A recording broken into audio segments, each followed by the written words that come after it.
The Limits. 2. Capital. David Harvey. Introduction to the 2006 Verso edition. The Limits to Capital was written in an attempt to make Marx's political economic thought more accessible and more relevant to the specific problems of the time. The time was the 1970s, when words like globalization, financial derivatives, and hedge funds were not part of our vocabulary, when the euro and organizations such as the WTO and NAFTA were mere daydreams, and when organized labor and substantively, as opposed to nominally, left political parties still strongly influenced politics within the seemingly solid framework of particular nation-states. Limits was written before Thatcher and Reagan came to power, before China began its astonishing surge of capitalistic development, before the financialization of everything seemed normal, before outsourcing and global capital mobility had seriously begun to challenge the sovereign powers of nation-states to regulate certain aspects of their own affairs. It was written when the capitalist class assault against working-class power, the welfare state and all forms of state regulation was incipient and patchy rather than accomplished and widely diffused. It was also written well before the end of the Cold War, the marketization of formerly communist economies, the general discrediting of communism, and the widespread rejection of Keynesian theories of social democratic state interventionism. It was, in short, written before the neoliberal counter-revolution had taken hold.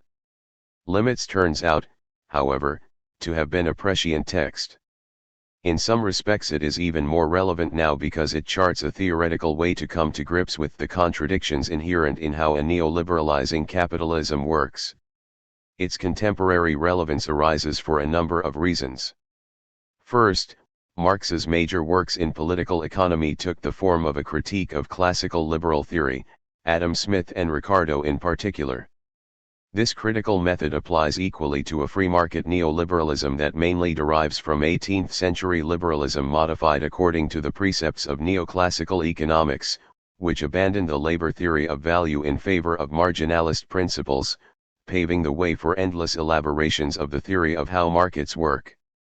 Marx's critical apparatus is far more applicable to neoliberalism than it was to the embedded liberalism and Keynesianism that dominated in the advanced capitalist world up until the mid-1970s. The second reason arose rather fortuitously. In order to understand the urban processes that were then the immediate focus of my interest, I needed to expand upon some of Marx's undeveloped categories. Fixed capital, particularly that embedded in built environments, finance, credit, rent, space relations, and state expenditures all had to be brought together in such a way as to better comprehend urban processes, property markets and uneven geographical developments. The theoretical apparatus that emerged from this was well suited to confront the dramatic general changes that subsequently occurred. I had, it turned out, constructed a robust theoretical foundation for the critical exploration of what a finance-led process of globalization might be all about. Limits was, and continues to be, the only text I know that seeks to integrate the financial, temporal, and geographical, global and spatial, aspects to accumulation within the overall framework of Marx's argument in a holistic and dialectical rather than segmented and analytical way. It provides a systematic link between the underlying theory, for which there are many excellent and competing expositions, and the expression of those forces on the ground. The third reason is more directly political. The 1970s were troubled years. The global crisis of capital accumulation then unfolding was the worst since the 1930s. The strong state interventionism that had prevailed in most of the advanced capitalist countries after 1945 and delivered high rates of growth was in difficulty. The oil embargo subsequent to the Arab-Israeli War in 1973 masked the onset of recession and posed the problem of how the petrodollars flowing into the Gulf states were going to be recycled into the global economy through the financial system. Property crashes worldwide and the simultaneous collapse of several financial institutions in early 1973, coupled with the unraveling of the international Bretton Woods financial arrangements, posed perplexing problems. Financial deregulation and budgetary austerity were already being touted as solutions, particularly in the U.S. with an urban event, the fiscal disciplining of New York City in 1975, leading the way. The UK was disciplined by the International Monetary Fund in 1975-6 and Chile went neoliberal in the wake of Pinochet's coup against Allende in 1973. Labor unrest was everywhere rampant and political movements of the left were gaining ground both in Europe as well as in many areas of the developing world. Even in the United States, the combination of an anti-war movement, a civil rights movement and a student movement was roiling the political system and threatening political economic elites and corporate and state legitimacy. There was, in short, a generalized crisis of capital accumulation coupled with a serious challenge to capitalist class power. The solutions that emerged victorious, though very unevenly, from the confusions of the 1970s were broadly along neoliberal, or so-called free market lines, in which finance capital, in part because of the petrodollar problem, led the way. This victory was by no means inevitable and, as is now becoming abundantly clear, is not without its own internal contradictions and instabilities, both political and economic. But one consequence of neoliberalization has been all too predictable. In Volume 1 of Capital, Marx shows that the closer a society conforms to a deregulated, free market economy, the more the asymmetry of power between those who own and those excluded from ownership of the means of production will produce an accumulation of wealth at one pole and an accumulation of misery, agony of toil, slavery, ignorance, brutality, mental degradation, at the opposite pole. Capital, Volume 1, p. 645. 3 decades of neoliberalization have produced precisely such an unequal outcome. A plausible argument can be constructed, as I sought to show in a brief history of neoliberalism, that this was what the neoliberalizing agenda of leading factions of the capitalist class was about from the very outset. Elite elements of the capitalist class emerged from the turmoil of the 1970s, having restored, consolidated, and in some instances reconstituted their power worldwide. This political shift, the restoration and reconstitution of class power, is of such significance that it bears some more detailed commentary. Class power is, in itself, evasive because it is a social relation that eludes direct measurement. But one visible and necessary, though by no means sufficient, condition for its exercise is the accumulation of income and wealth in a few hands. The existence of such accumulations and concentrations was being widely noted in UN reports by the mid-1990s. The net worth of the 358 richest people in the world was then found to be equal to the combined income of the poorest 45% of the world's population, 2.3 billion people. The world's 200 richest people more than doubled their net worth in the 4 years to 1998, to more than $1 trillion, so that the assets of the world's top 3 billionaires were more than the combined GNP of all least developed countries and their 600 million people. These trends have accelerated, albeit unevenly. The share of the national income taken by the top 1% of income earners in the U.S. more than doubled between 1980 and 2000, while that of the top 0.1% more than tripled. The income of the 99th percentile rose 87% between 1972 and 2001, while that of the 99.9th percentile rose 497%. In 1985, the combined wealth of the Forbes 400 richest people in the U.S. was $238 billion, with an average net worth of $600 million, adjusted for inflation. By 2005, their average net worth was $2.8 billion and their collective assets amounted to $1.13 trillion, more than the gross domestic product of Canada. Much of this shift has been due to rapidly rising rates of executive compensation. In 1980, the average chief executive made about $1.6 million a year in today's dollars, but by 2004 this had risen to $7.6 million.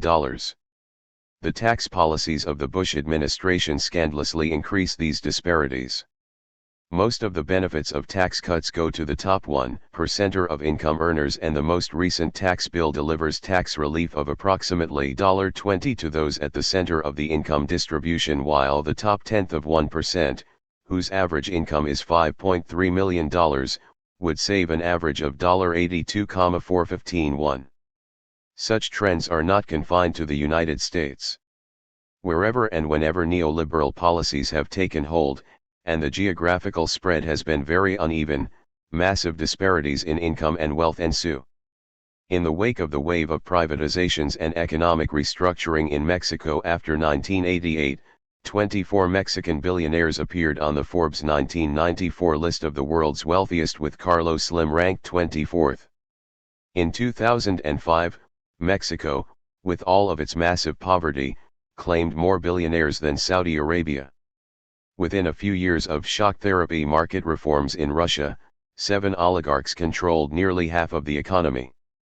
Similar surges in inequality were recorded in Eastern and Central Europe in the wake of market reforms. While firm and conclusive data is very hard to come by, abundant signs exist in China of the accumulation of huge private fortunes since 1980, particularly in real estate development. Margaret Thatcher's neoliberal reforms in Britain contributed to the top 1% of income earners doubling their share of the national income by 2000. The so-called developmental states of East and Southeast Asia that initially managed, like South Korea, to combine strong growth with a reasonable equity of distribution have experienced a 45% increase in inequality since 1990, mostly after the fierce financial attack upon their economies in 1997-8. The vast fortunes of a few trading moguls in Indonesia escaped unscathed from this trauma, which left some 15 million Indonesians unemployed. The global labor force, meanwhile, has been put under intense pressure. Reports rolled in from all around the world in the mid-1990s graphically describing the desperate conditions of workers in, for example, Nike factories in Vietnam, Gap workers in El Salvador, and garment workers in Dhaka. An eminent U.S. TV personality, Kathy Lee Gifford, lover of children, was scandalized to learn that the line of clothing she was selling through Walmart was made either by 13-year-olds in Honduras paid a mere pittance or by sweated women workers in New York who had not been paid for months. To her credit, she then joined the anti-sweatshop campaign. Scandals over child labor in Pakistan in the manufacture of carpets and soccer balls became common grist in the media, and Michael Jordan's $30 million retainer for Nike was set against press accounts of the appalling conditions of Nike workers in Indonesia and Vietnam. In more recent times, deeply disturbing accounts have emerged of labor conditions and practices in China, as migrant workers have poured off the land into burgeoning industrialized cities. See the work of Peng Gai. The mainstream media has abundantly documented labor conditions and practices that could be inserted into Marx's chapter on the working day in Capital without anyone noticing. A billion or so people, it is said, are struggling to survive on less than $1 a day and 2 billion on $2 a day, while the rich are piling up fortunes across the globe at an astonishing rate. Why, then, has the world not erupted into revolutionary revolt against this capitalist restoration and its burgeoning inequalities and its lack of concern for distributive justice? In countries like China and India, highly fragmented and sometimes putatively revolutionary unrest is everywhere apparent. In Latin America, the revolt against neoliberalism has taken a populist rather than a more directly socialistic turn, and, so far, leaders like Chavez have warded off US-backed military coups of the sort that killed Allende in Chile. Street protests in France caused the government to rescind legislation that would further neoliberalize labor markets. A global justice movement has sprung to life, most spectacularly in the streets of Seattle, Genoa, Quebec City, Bangkok, and Melbourne, and is now most coherently represented by the World Social Forum and its innumerable regional offshoots. Many now believe that another world is possible. But there is very little agreement as to what this world might be like, and traditional socialist ideals are now in a minority as social movements articulated through the institutions of civil society, with NGOs in the lead, move into an avant-garde position while insisting that networks rather than hierarchies must be the primary organizational form. Nor is there any general agreement as to what the main problems are that need to be addressed. The difficulties are partly ideological. The widespread acceptance of the benefits to be had from the individualism and freedoms that a free market supposedly confers, and the acceptance of personal responsibility for one's own well-being together constitute a serious ideological barrier to the creation of oppositional solidarities. They point to modes of opposition based on human rights and voluntary associations, such as NGOs, rather than to social solidarities, political parties, and the capture of state power. There is a sense, therefore, in which we have all become neoliberals. But the more traditional forms of opposition are difficult to articulate given the incredible volatility of contemporary capitalism, the evident diminution of sovereignty of individual states over their economic affairs, and the redefinition of state action around the necessity to cultivate a good business climate to court investment. It is, furthermore, increasingly difficult to identify the enemy and where he or she is to be located. Faraway events in, say, China or Bangalore, if you live in the US or Britain, or in Washington, if you live in Shanghai or Buenos Aires or Johannesburg, often have far-reaching local ramifications. And the fact that success measured as strong capital accumulation and even poverty reduction is to be had for a time somewhere, like Taiwan, Bavaria, or Bangalore, or in some sector, like informatics, masks the fact that neoliberalization is failing to stimulate aggregate accumulation, let alone improve aggregate social well-being. But neoliberalization has been a huge success from the standpoint of the upper classes. It has either restored class power to ruling elites, as in the US and Britain, created conditions for capitalist class consolidation, as in Mexico, India, and South Africa, or opened the way to capitalist class formation, as in China and Russia. With the media dominated by upper-class interests, the myth could be propagated that states failed economically because they were not competitive, i.e. not neoliberal enough. Increased social inequality within a territory was construed as necessary to encourage the entrepreneurial risk and innovation that conferred competitive power and stimulated growth. If conditions among the lower classes deteriorated, it was because, it is said, they failed, usually for personal or cultural reasons, to enhance their own human capital, through dedication to education, the Protestant work ethic, submission to labor discipline. Particular problems arose in Indonesia, Argentina, or wherever, because of lack of competitive strength or because of personal, cultural, or political failings. In a Darwinian neoliberal world, the argument goes, only the fittest should and do survive. The massive financial and debt crisis that first swamped East and Southeast Asia in 1997-8 and then cascaded all over the place, including Russia, 1998, and Argentina, 2001, led some to argue, however, that capitalists were also vulnerable. Powerful chaebols in South Korea went bankrupt, and that, from the standpoint of workers, degraded jobs were better than none. The bursting of the stock market asset bubble at the end of the 1990s, the onset of recession in 2001, the events of 9/11 and the launching of an imperialist war against Iraq, all successfully masked the fact that concentrations of wealth and income were continuing apace. Money was being made and class power was being consolidated not only in spite of but also because of financial crises and an imperialist war. But neoliberalism is deeply fissured through its own internal contradictions. There is, therefore, a crying need for an analysis of these contradictions, and this requires the deployment of strong theoretical tools such as those that Marx pioneered. The task is not to regurgitate Marx's texts but to extend, revise, and adapt them in ways that can address the complexities of our times. Marx himself clearly understood there was much to do. In the Grundriss, for example, he outlined the different moments that needed to be integrated into the general theory of capital. 1. The general, abstract determinants which obtain in more or less all forms of society. 2. The categories which make up the inner structure of bourgeois society and on which the fundamental classes rest. Capital, wage labor, landed property. Their interrelation. Town and country. The three great social classes. Exchange between them. Circulation, credit system, private. 3. Concentration of bourgeois society in the form of the state. Viewed in relation to itself. The unproductive classes.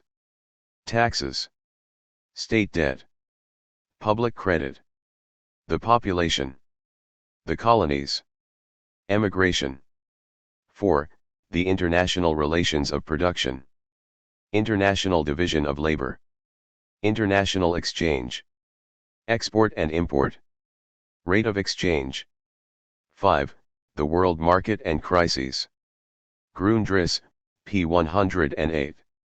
In Limits, I excavated only part of this rich terrain of topics from within Marx's texts.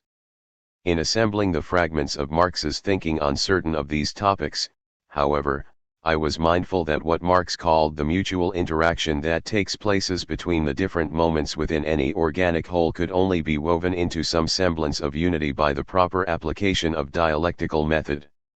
On this point, I followed Marx's practice rather than abstract formulations largely derived from an analysis of Marx's indebtedness to Hegel. Every historical social form, writes Marx in Capital, must be captured as in fluid movement, and this is what dialectics has to do. Point 2. Marx's practice is a subtle process-based dialectics that exquisitely captures the flows of capital in space and time. I increasingly see Marx as a magisterial exponent of a process-based philosophy rather than a mere practitioner, albeit right side up with feet upon the ground, of Hegel's logic. Limits, though prescient, only partially succeeds in extending and adapting Marx's understandings to our own time. While the innovations it lays out have indeed moved center stage, much needs to be done to articulate how uneven geographical development, financial systems, rentier behavior, different modes of appropriation and exploitation as well as different modes of class formation and dissolution are actually working. The social and so-called natural world in which we have our being is being savagely restructured, and we need to know how and why and what can be done about it. The disadvantage of working within the frame of Marx's thought is that it sometimes inhibits reformulations. I still find, of course, that Marx's sketchy arguments concerning fictitious capital formation, finance, and the circulation of credit, which I take up in chapters 9 and 10, as brilliantly insightful and relevant as ever. At the time of writing there was very little additional Marxian work to call upon. The pages of journals such as the Socialist Register and Historical Materialism are now full of theoretical arguments and historical materialist inquiries into the nature, functions, and contradictions of money and finance, and these cry out for deeper synthesis. The financial innovations of the last 30 years cannot be ignored, and the probability of monetary and financial crises obviously must, in the light of recent history, be at the forefront of our theoretical concerns. But there is an unfortunate if understandable tendency to see financial and monetary problems in isolation from the totality of Marxian theory. The connection between the credit system and the differential turnover times of different capitals, particularly fixed capital circulation in the built environment, is, for example, of profound importance. In the wake of the stock market decline at the end of the 1990s, investments in property assets took up much of the slack of surplus capital absorption, not only in the US, but unevenly throughout much of the capitalist world, from London and Madrid to Shanghai, Hong Kong, and Sydney. Real estate investment trusts, REITs, have once more become the darling of the stock market. This aspect of the theory advanced in Limits has unfortunately received too little attention at a time when we could well see a repeat of the global property market crash of 1973, when many of the high-flying REITs went bankrupt. Far from the euthanasia of the rentier that Keynes envisaged, class power is increasingly articulated through rental payments. While the chapter on rent remains adequate in some respects, re-evaluations are called for.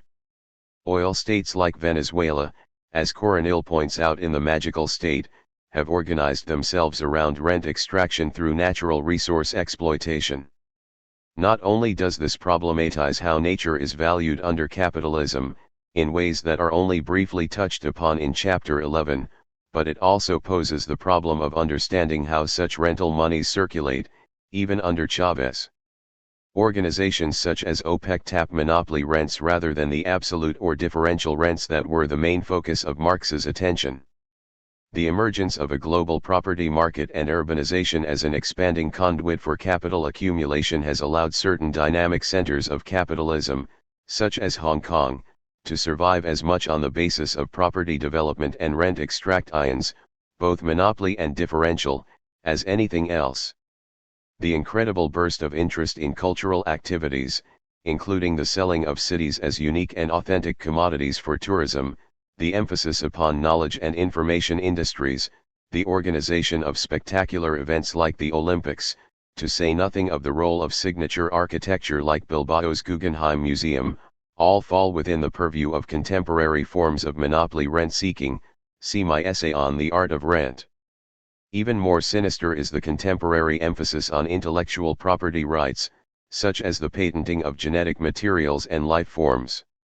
The enforcement of licensing, patenting, and royalty agreements became a central question in the WTO negotiations, turning the so-called TRIPS agreement guaranteeing such intellectual property rights into a major vehicle for the sustenance of corporate and capitalist class power worldwide. Patents and monopoly rents go hand in hand. There is, then, the fraught question as to how to analyze what happens when capitalism turns cannibalistic, an issue raised below, e.g. p. 437. This tendency is more widespread and more complicated than I had acknowledged. The wave of privatization that swept around the world after 1980, in some instances forced by the power of international institutions, with the IMF in the lead, but in other instances affected by local class alliances, has entailed a new round of enclosure of the commons. Luxemburg, in her seminal work on the accumulation of capital, pointed to a marked difference between the exploitation of living labor in production, where the class relation between capital and labor is key, and accumulation through force, fraud, predation, and the looting of assets typically associated with Marx's account of primitive accumulation. Marx tended to relegate this latter form of accumulation to capitalism's prehistory, but, for Luxemburg, these two aspects of accumulation are organically linked and ongoing, such that the historical career of capitalism can only be appreciated by taking them together. The predatory side was associated, in her view, with the imperialist plunder of non-capitalistic social formations. In the new imperialism, however, I argue that this predatory activity has become internalized within capitalism, through, for example, privatization, deindustrialization, or the erosion of pension and welfare rights orchestrated largely through the credit system and the deployment of state powers. Since this is an ongoing internalized process, I prefer to call it accumulation by dispossession rather than primitive accumulation. This category is crucial to the interpretation of neoliberal capitalism and contemporary forms of imperialism. But it then follows that resistance to capitalism and imperialism necessarily exhibits a dual character. Struggles against dispossession, of land rights, of welfare, pension, and health care rights, of environmental qualities, of life itself, are of a different character to struggles around the labor process that have long dominated Marxist politics. A core political task is not only to establish the organic link between the two forms of accumulation in contemporary capitalism, but also to understand the organic link between the two forms of class struggle that they engender. Struggles against dispossession dominate much of the alternative globalization movement that assembles at the World Social Forum, for instance. The role of the state in accumulation by dispossession also poses an analytic challenge. Limits, as I point out in the afterword, does not propose a specific theory of the capitalist state, even though state involvements are omnipresent throughout the text. I left this as unfinished business in part because of a reluctance to engage with the intense, intimidating and wide-ranging debate on the nature of the capitalist state that raged in Marxian circles during the 1970s. Much of that debate now appears passé, though it did raise issues that continue to be of crucial importance.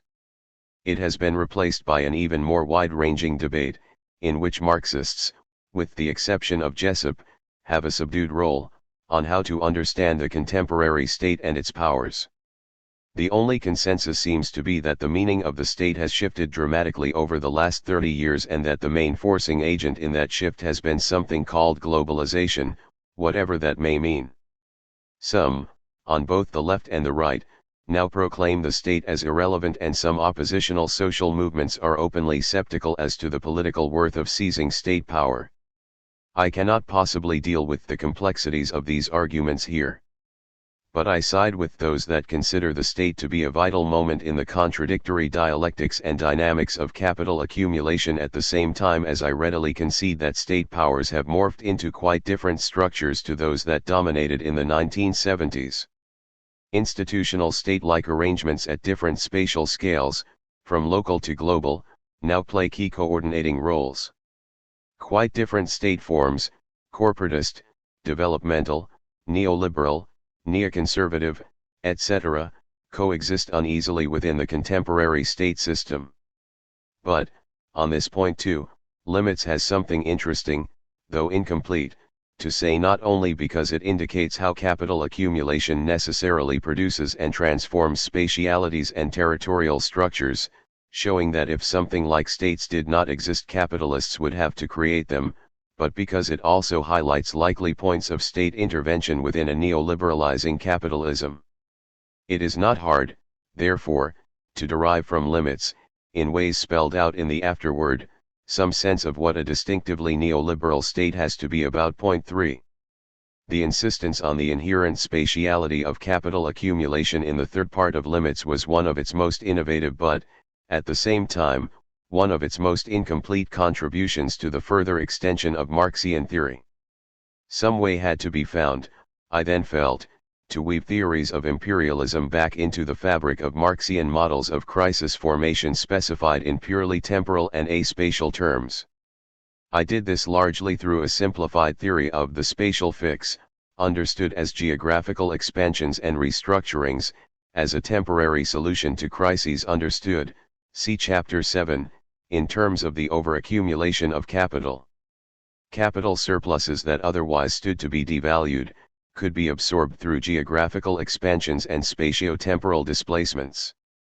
I also sought to articulate how space and uneven geographical development were produced through long-term and usually debt-financed capital investments embedded in the land, e.g. transport and communications networks and built environments. The immobility of such fixed investments was in contradiction to the fluid and geographically mobile capital seeking spatial solutions to overaccumulation. The geographical landscape created by capitalism was bound, therefore, to be the site of instability and contradiction and the locus of class struggles. That all of this would also entail the production of spatial configurations and regions of activity, through, for example, capital assets being embedded in the built environments of cities, through territorial divisions of labor, etc., and that regional class alliances and forms of territorial organization and governance would emerge around such spatial structures. All of this then seemed fairly obvious, as did the rise of geopolitical conflicts over accumulation and devaluation that could and would be articulated mainly, though not exclusively, through the state system. It is against this background that a theory of a distinctively capitalist form of imperialism emerges. I later reformulated this theory in the new imperialism as a contradictory fusion of the politics of state and empire and the molecular processes of capital accumulation in space and time. Territorial and capitalistic logics of power differ from and are not reducible to each other. This theory of imperialism requires a careful reconstruction of how the two logics weave together, particularly in relation to the dynamics of accumulation by dispossession and through expanded reproduction. In a brief history of neoliberalism, I sought to integrate the changing role of the state and the state system since 1980 into the reconstitution of class power through uneven geographical developments, interstate competition, accumulation by dispossession and the rise of financial, credit-based, and rentier capitalist forms. The prospects for crisis formation and devaluation have, I argue, in some respects deepened. If crises always originate as place or region-specific devaluations, then their generalization depends upon spatial processes of entrainment or contagion. The cascading financial and credit crises that have rocked the capitalist world over the last 30 years cry out for deeper analysis, as does the role of international institutions that seek to contain them. I here need to re-emphasize one very important warning set out in the original introduction. The linearity of the narrative in limits makes it seem as though capital has some spectral existence all to itself before it tangibly comes to earth in space and time. It seems as if the crisis tendencies of capitalism can be set up sequentially, moving from the general, e.g. the falling rate of profit, to the temporal, financial, to the spatial, uneven geographical development and geopolitics. It is wrong, however, to see the three cuts at crisis theory set out in limits as sequential. They should be understood as simultaneous aspects to crisis formation and resolution within the organic unity of capitalism. I offer two supportive arguments for this position. To begin with, materialism of any sort demands that the triumvirate of space-time process be considered as a unity at the ontological level. All questions about nature, including human activity, Whitehead once observed, can in the end be reduced to questions about space and time. There is, unfortunately, very little reflection within the Marxist tradition on the nature of space and time. This is a serious defect because historical materialism, or as I prefer to name it, historical geographical materialism, cannot exist without a solid appreciation of the dialectics of spatiotemporality. There is, it turns out, an underlying spatiotemporal frame to Marx's theorizing, and it rests on a dialectical fusion of three fundamental ways of understanding spatiotemporality. Under the absolute theory, mainly associated with the names of Newton, Descartes, and Kant, space is a fixed and unchanging grid, quite separate from time, within which material things, events, and processes can clearly be individuated and described. Spatial ordering is the domain of geographical knowledge and temporal unfolding is that of history. This is, in the first instance, the primary domain of use values in Marxian theory. It is the space that defines private property rights in land, the boundaries of the state, the physical layout of the factory, the material form of the commodity and the individuated body of the laborer. Under the relative theory, mainly associated with the name of Einstein, a world of motion defines space-time structures that are neither fixed nor Euclidean. Transport relations generate different metrics based on physical distance, cost, and time, and shifting topological spaces, airline hubs and networks, for example, define the circulation of commodities, capital, money, people, information, and the like. The distance between New York and London is relative, not fixed. Relative space-time is the privileged domain of exchange value, of commodities and monies in motion. The relational view, mainly associated with the name of Leibniz, asserts that space-time has no independent existence, that it is inherent in and created through matter and process. The universe, for example, did not originate in space and time. The Big Bang created space-time through matter in motion. Capital creates space-time. Relational space-time is the primary domain of Marx's value theory. Marx held, somewhat surprisingly, that value is immaterial but objective. Not an atom of matter enters into the objectivity of commodities as values. As a consequence, value does not stalk about with a label describing what it is but hides its relationality within the fetishism of commodities. Value is a social relation in relational space-time. The only way we can tangibly grasp it is through its objective effects, but that pitches us into that peculiar world in which material relations are established between people, we relate to each other via what we produce and trade, and social relations are constructed between things, monetary prices are set for what we produce and trade. If value is a social relation and this is always immaterial but objective, try measuring any social relation of power directly and you always fail, then this renders moot if not misplaced all those attempts to come up with some direct and essentialist measure of it. But what kind of social relation is presupposed here? Value is an internal relation within the commodity. It internalizes the whole historical geography of labor processes, commodity production and realization, and capital accumulation in the space-time of the world market. These three spatio-temporal frames, absolute, relative, and relational, must be kept in dialectical tension with each other in exactly the same way that use value, exchange value, and value dialectically intertwine within the Marxian theory. There could, for example, be no value in relational space-time without concrete labors constructed in innumerable places, factories, in absolute spaces and times. Nor would value emerge as an immaterial but objective power without the innumerable acts of exchange, the continuous circulation processes, which weld together the global market in relative space-time. The spinner embeds value, i.e. abstract labor as a relational determination that has no material measure, in the cloth by performing concrete labor in an absolute space and time. In order for value to be realized, the commodity must move into the relative space-time of exchange relations. The objective power of the value relation is registered when the spinner is forced to give up making the cloth and the factory falls silent because conditions in the world market are such as to make this activity in that particular absolute space and time valueless. While all of this may seem obvious, the failure to acknowledge the interplay entailed between the different spatio-temporal frames in Marxian theory often produces conceptual confusion. Much discussion of so-called global-local relations has become a conceptual muddle, for example, because of the inability to understand the different spatio-temporalities involved. We cannot say that the value relation causes the factory to close down as if it is some external abstract force.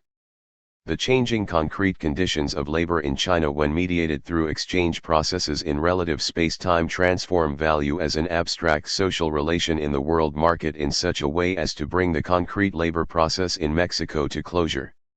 A popular term like globalization functions relationally in a similar way, though, of course, it conveniently disguises class relations.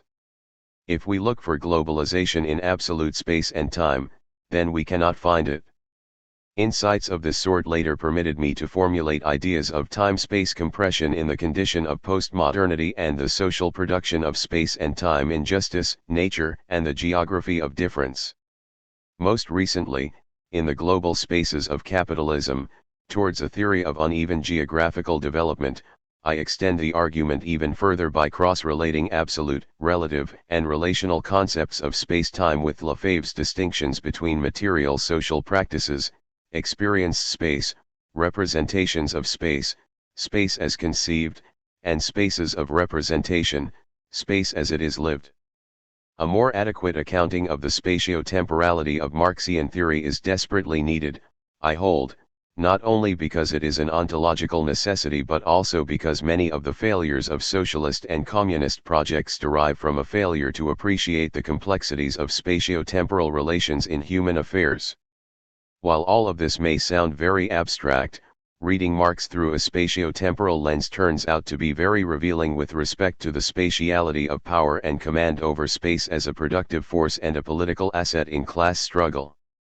The Communist Manifesto makes it clear, for example, that the bourgeoisie came to power in part through a geographical strategy of using trade and mobility, operating in relative space-time, to undermine the absolute spaces of land-based feudal powers.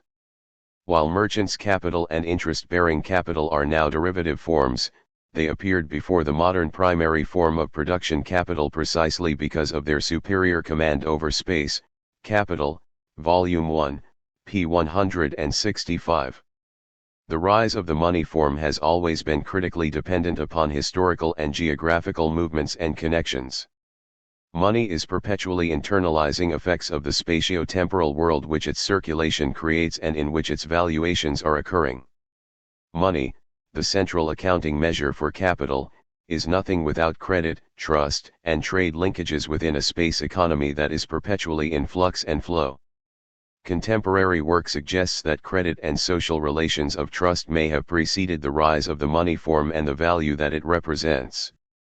Bourgeois power is, furthermore, always about geopolitical positioning in the world market, and here, too, it is not surprising to find that imperialist forms of domination played a formative role in the rise of capitalism, even as capitalism radically reconfigured what imperialist practices must be about, as Wood has recently argued for. Immediately after describing how money necessarily bursts through all temporal and spatial barriers, for example, Marx refers to the possibilities of crises in which all the antitheses and contradictions which are immanent in commodities assert themselves. Capital, Volume 1, p. 114. The implication is that crises have no existence outside of the spatio-temporalities that capitalism creates. Contemporary finance capital, with the aid of information technology, has radically reconfigured spatio-temporality over the last 40 years in ways that have disrupted other forms of capital circulation as well as daily life.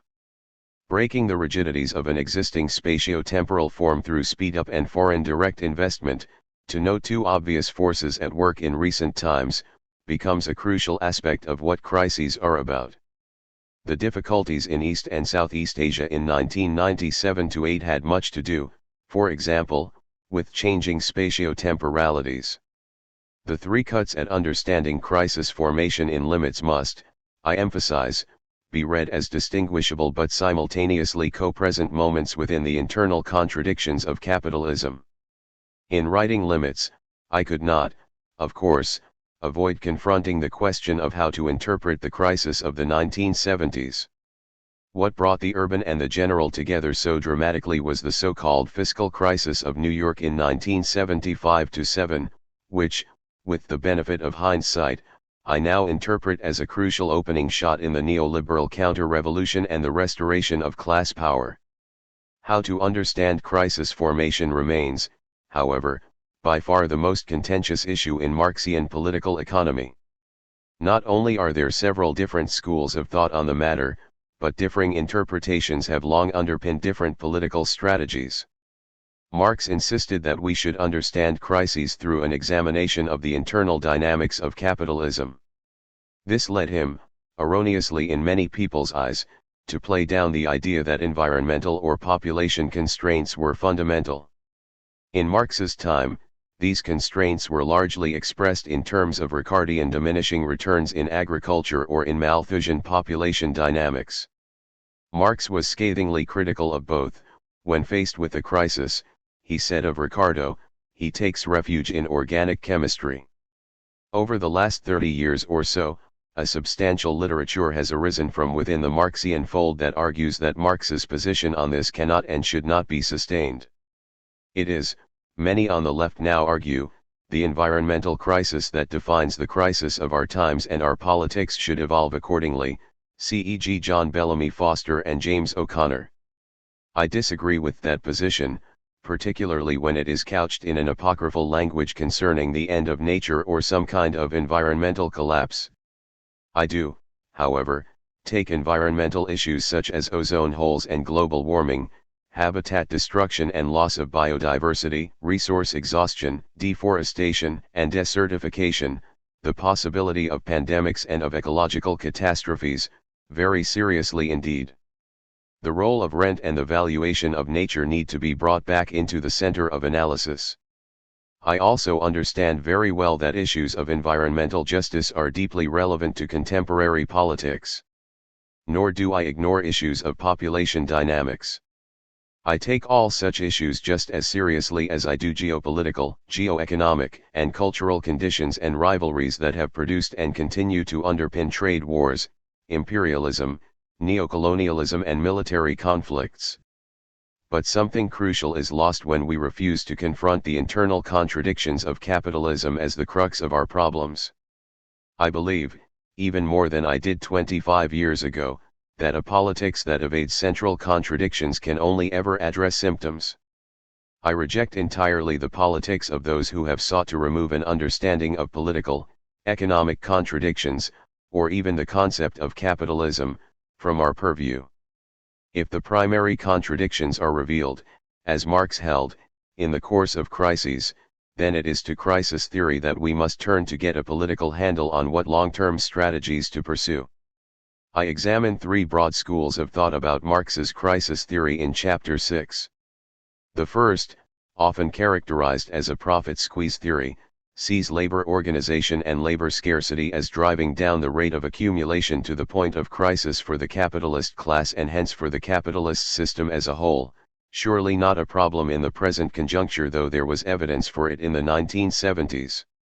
The second sees a deficiency of effective demand, or underconsumption, as the crucial problem, since capitalists are reinvesting and workers are by definition consuming less value than they produce. Malthus considered foreign trade and consumption on the part of the unproductive classes to be the answer to the effective demand problem, while Luxemburg argued that the organized imperialist pillage of non-capitalist societies was the only option. Underconsumption theories have their bourgeois counterpart in Keynesian theory. Various schools of Marxian Keynesian theorizing see state fiscal and monetary management as the answer. While underconsumption seemed to be a serious problem in the 1930s, there was not much evidence for it in the 1970s.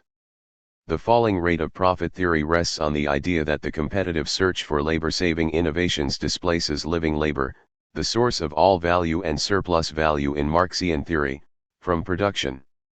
Other things, such as the rate of exploitation of labor power, remaining equal, this produces a secular trend towards a falling rate of profit. Marx himself attached so many caveats, conditionalities, and compensating circumstances to this theory, see Chapter 6, that it is difficult to sustain it as a general theory of crisis, even though it does focus on the crucial question of the potentially destabilizing effects of technological changes upon capitalist dynamics. I concluded that each theory revealed something important about the contradictory dynamics of capitalism, but that they were all surface manifestations of something else. The deeper problem, I argue in Chapter 7, is the tendency towards overaccumulation. Crises arise when the ever-increasing quantities of surplus value that capitalists produce cannot profitably be absorbed. The operative word here is profitably, and I should make clear that this has nothing directly to do with the supposed law of falling profits. The evidence for this capital surplus line of argument is, I believe, overwhelming. Capitalism arose out of surpluses piled up by localized groups of traders and merchants who pillaged the rest of the world at will from the 16th century onwards. The industrial form of capitalism that arose in the late 18th century in Britain successfully absorbed these surpluses at the same time as it expanded them. Based on wage labor and factory production, the capacity for surplus value absorption and production was internalized, systematized and enhanced in part by structuring the capitalist world more clearly and expansively around a capital-labor social relation. This entailed the successful internalization of the forces of technological change and rising productivity to generate ever larger surpluses. Where could these surpluses be profitably deployed? Crisis is the name for phases of devaluation and destruction of the capital surpluses that cannot profitably be absorbed. Surplus capital can take many forms. There can be a glut of commodities on the market, hence the appearance of underconsumption. It can sometimes appear as a money surplus or as an excess of credit, hence the appearance of financial and monetary crises and of inflation. Or it can appear as surpluses of productive capacity, idle factories and machinery characteristic of deflationary phases of devaluation.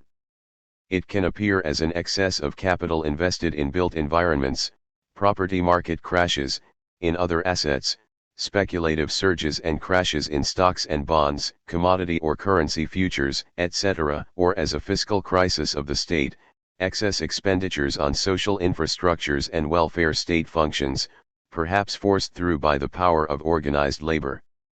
The form the capital surplus takes is not determinate in advance, but each gives a specific character to the crisis. However, switching from one form to another sometimes relieves pressures. An excess of credit can be passed on to consumers who relieve problems of underconsumption and bring depressed factories back into operation. Furthermore, of course, there is the fact that the where and the when of capital surpluses for all of these theories are specified in a temporal but a spatial way. The two grand innovations of limits were to introduce the idea of temporal displacements of surpluses, orchestrated through the credit system and state debt-financed expenditures, into long-term capital investments, like, say, the Channel Tunnel, and spatial displacements accomplished through geographical expansions, the creation of the world market, foreign direct and portfolio investment, capital and commodity exports, and, more brutally, the deepening and widening of colonialism, imperialism and neocolonialism. The coupling of temporal and spatial displacements, e.g. credit-financed foreign direct investment, offers mechanisms for broad-based and highly significant, even though in the very long run temporary, Answers to the capital surplus absorption problem. The integration of uneven geographical development into our understanding of the historical geography of capitalism then follows. The effect is to open up the possibility of localized crises, of highly localized place-based devaluations of capital, deindustrialization here and a financial crisis there, as one way to defuse the global problem of surplus absorption/devaluation.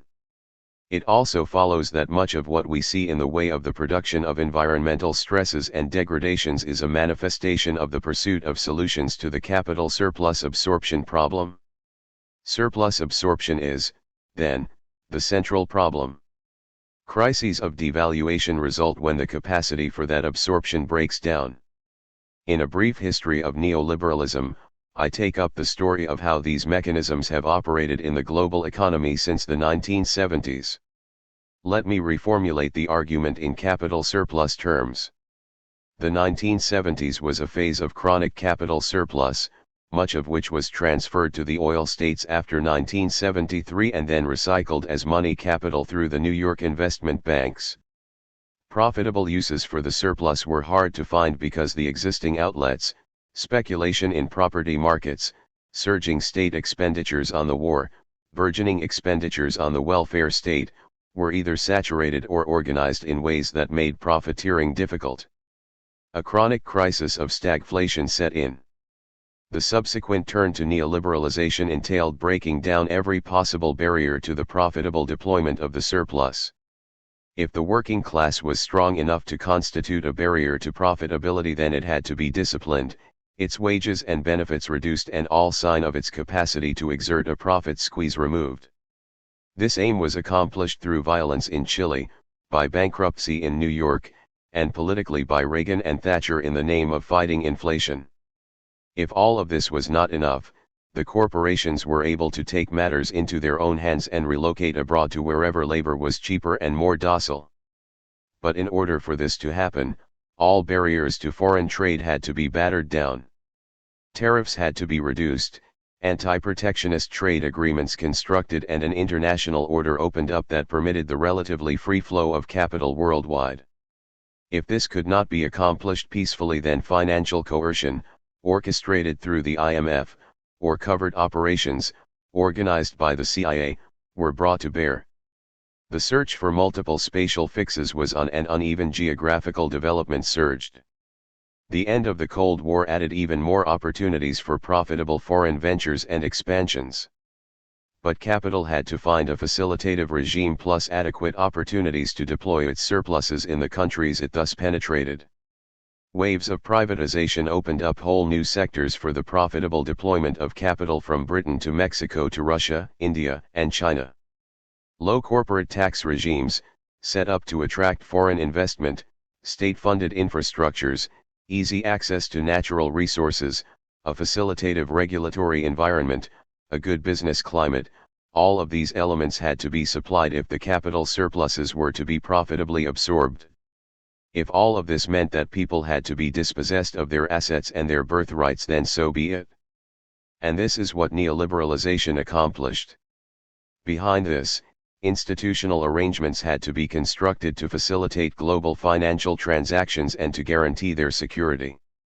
This required the deployment of hegemonic state powers backed by military, political, and economic coercive force to secure the international financial regime.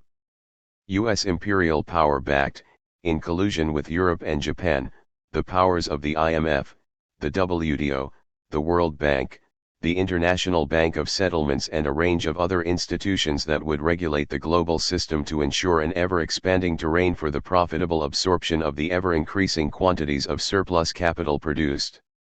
But all is not well with this system. The incredible expansion in capitalist surplus value absorption, coupled with yet another destabilizing round of technological innovations, have simply led to the production of even more massive surpluses. Since the early 1990s, much of this surplus has been speculatively absorbed, flowing into all manner of assets: the U.S. stock market in the 1990s, property markets after 2000, and now commodity and currency markets, or into high-risk emerging stock markets in Asia and Latin America. The amount that hedge funds manage has soared from $40 billion 15 years ago to $1 trillion today, so that at the end of 2004 there were 3,307 hedge funds, up 74% since 1999. 5 Speculative gains are now critical to the survival of the upper classes, but this clearly poses the threat of major devaluations as various asset bubbles burst. The slippery category of fictitious capital is, as Marx long ago observed, something that capitalism cannot do without, but it can all too easily get out of hand. Fictions, such as those spun at Barings Bank and Enron, come unraveled, leaving a lot of financial wreckage in their wake. But the credit system rests, as Marx also observes, on faith and expectations. Capitalism increasingly lives on faith alone. Boosting confidence, particularly of consumers, becomes critical to a sustainable capitalism. Neoliberalization has an astonishing record these last 30 years or so of breaking down innumerable barriers worldwide to the absorption of capital surpluses. It has also invented all manner of new forms of speculation in asset values that similarly suck in massive quantities of capital surplus, though at considerable risk. What is equally astonishing is its capacity to organize and orchestrate gigantic devaluations of capital worldwide without, up until now, crashing the whole system. When surpluses cannot be absorbed, they must be devalued or destroyed. Devaluations have been rampant since the mid-1970s or so. Fiscal crises, rare before 1970, have cascaded all around the world, often with devastating effects. Mexico in 1982 and 1995, Indonesia, Russia and South Korea in 1998, Argentina in 2001. Nor has the US escaped serious bouts of devaluation. The savings and loan crisis of 1987 cost nearly $200 billion to rectify, and the huge bankruptcies of long-term capital management and Orange County in the mid-1990s, followed by a stock market crash that wiped out $7 trillion of value in US equity markets in 2000, were serious events. While some capitalists have been caught out, the genius of the current structure of institutions is not only to spread risks, but also to spread them asymmetrically in such a way as to ensure that the costs of devaluation are visited for the most part on those least able to afford them. When Mexico went bankrupt in 1982, the U.S. Treasury and the International Monetary Fund ensured that New York investment bankers suffered very little, while the common people of Mexico were forced to pay up at great loss to themselves.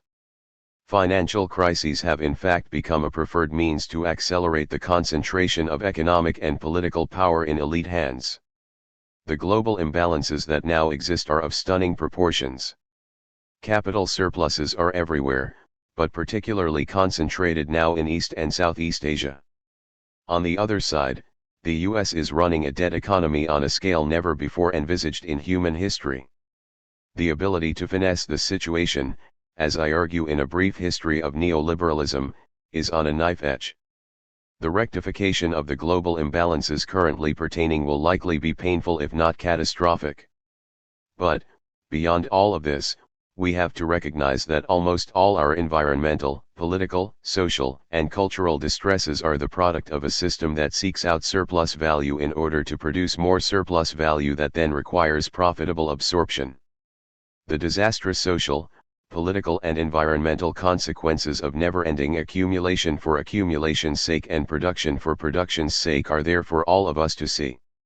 In the midst of what Marx, in the Grundriss, calls such bitter contradictions, crises, spasms, Grundriss, p. 749, perhaps we should heed his conclusion that the violent destruction of capital not by relations external to it, but rather as a condition of its self-preservation, is the most striking form in which advice is given it to be gone and to give room to a higher state of social production. Introduction. Everyone who studies Marx, it is said, feels compelled to write a book about the experience. I offer this work in partial proof of such a proposition. But I do have an additional excuse. After the completion of Social Justice and the City, nearly a decade ago, I determined to improve upon the tentative, and what I later saw to be erroneous, formulations therein and to write a definitive statement on the urban process under capitalism from a Marxist perspective. The more deeply enmeshed I became in the project, the more I became aware that some of the more basic aspects of Marxian theory to which I sought to appeal lay quite undeveloped and in some cases almost empty of consideration. So I set out to write the theory of urbanization, to integrate it with detailed historical studies of the urban process drawn from Britain, France, and the United States, and to casually fill in a few empty boxes in Marxian theory en route. The project soon became totally unwieldy. In this book, long as it is, I deal only with the empty boxes in the theory. Let me explain how that came to be. It is both a virtue and difficulty in Marx that everything relates to everything else. It is impossible to work on one empty box without simultaneously working on all other aspects of the theory. The bits and pieces I had to understand, such as the circulation of capital in built environments, the role of credit and the mechanisms, such as rent, that mediate the production of spatial configurations, could not be understood without careful attention to the relationships they bore to the rest of the theory. I saw, for example, that earlier errors on the interpretation of rent arose precisely out of a failure to integrate this single aspect of distribution into the general theory of production and distribution that Marx proposed. The trouble is, however, that there are many different interpretations of that general theory. Furthermore, as is to be expected, investigation of the topics of particular interest to me suggested new ways to think about value theory, crisis theory, and so on.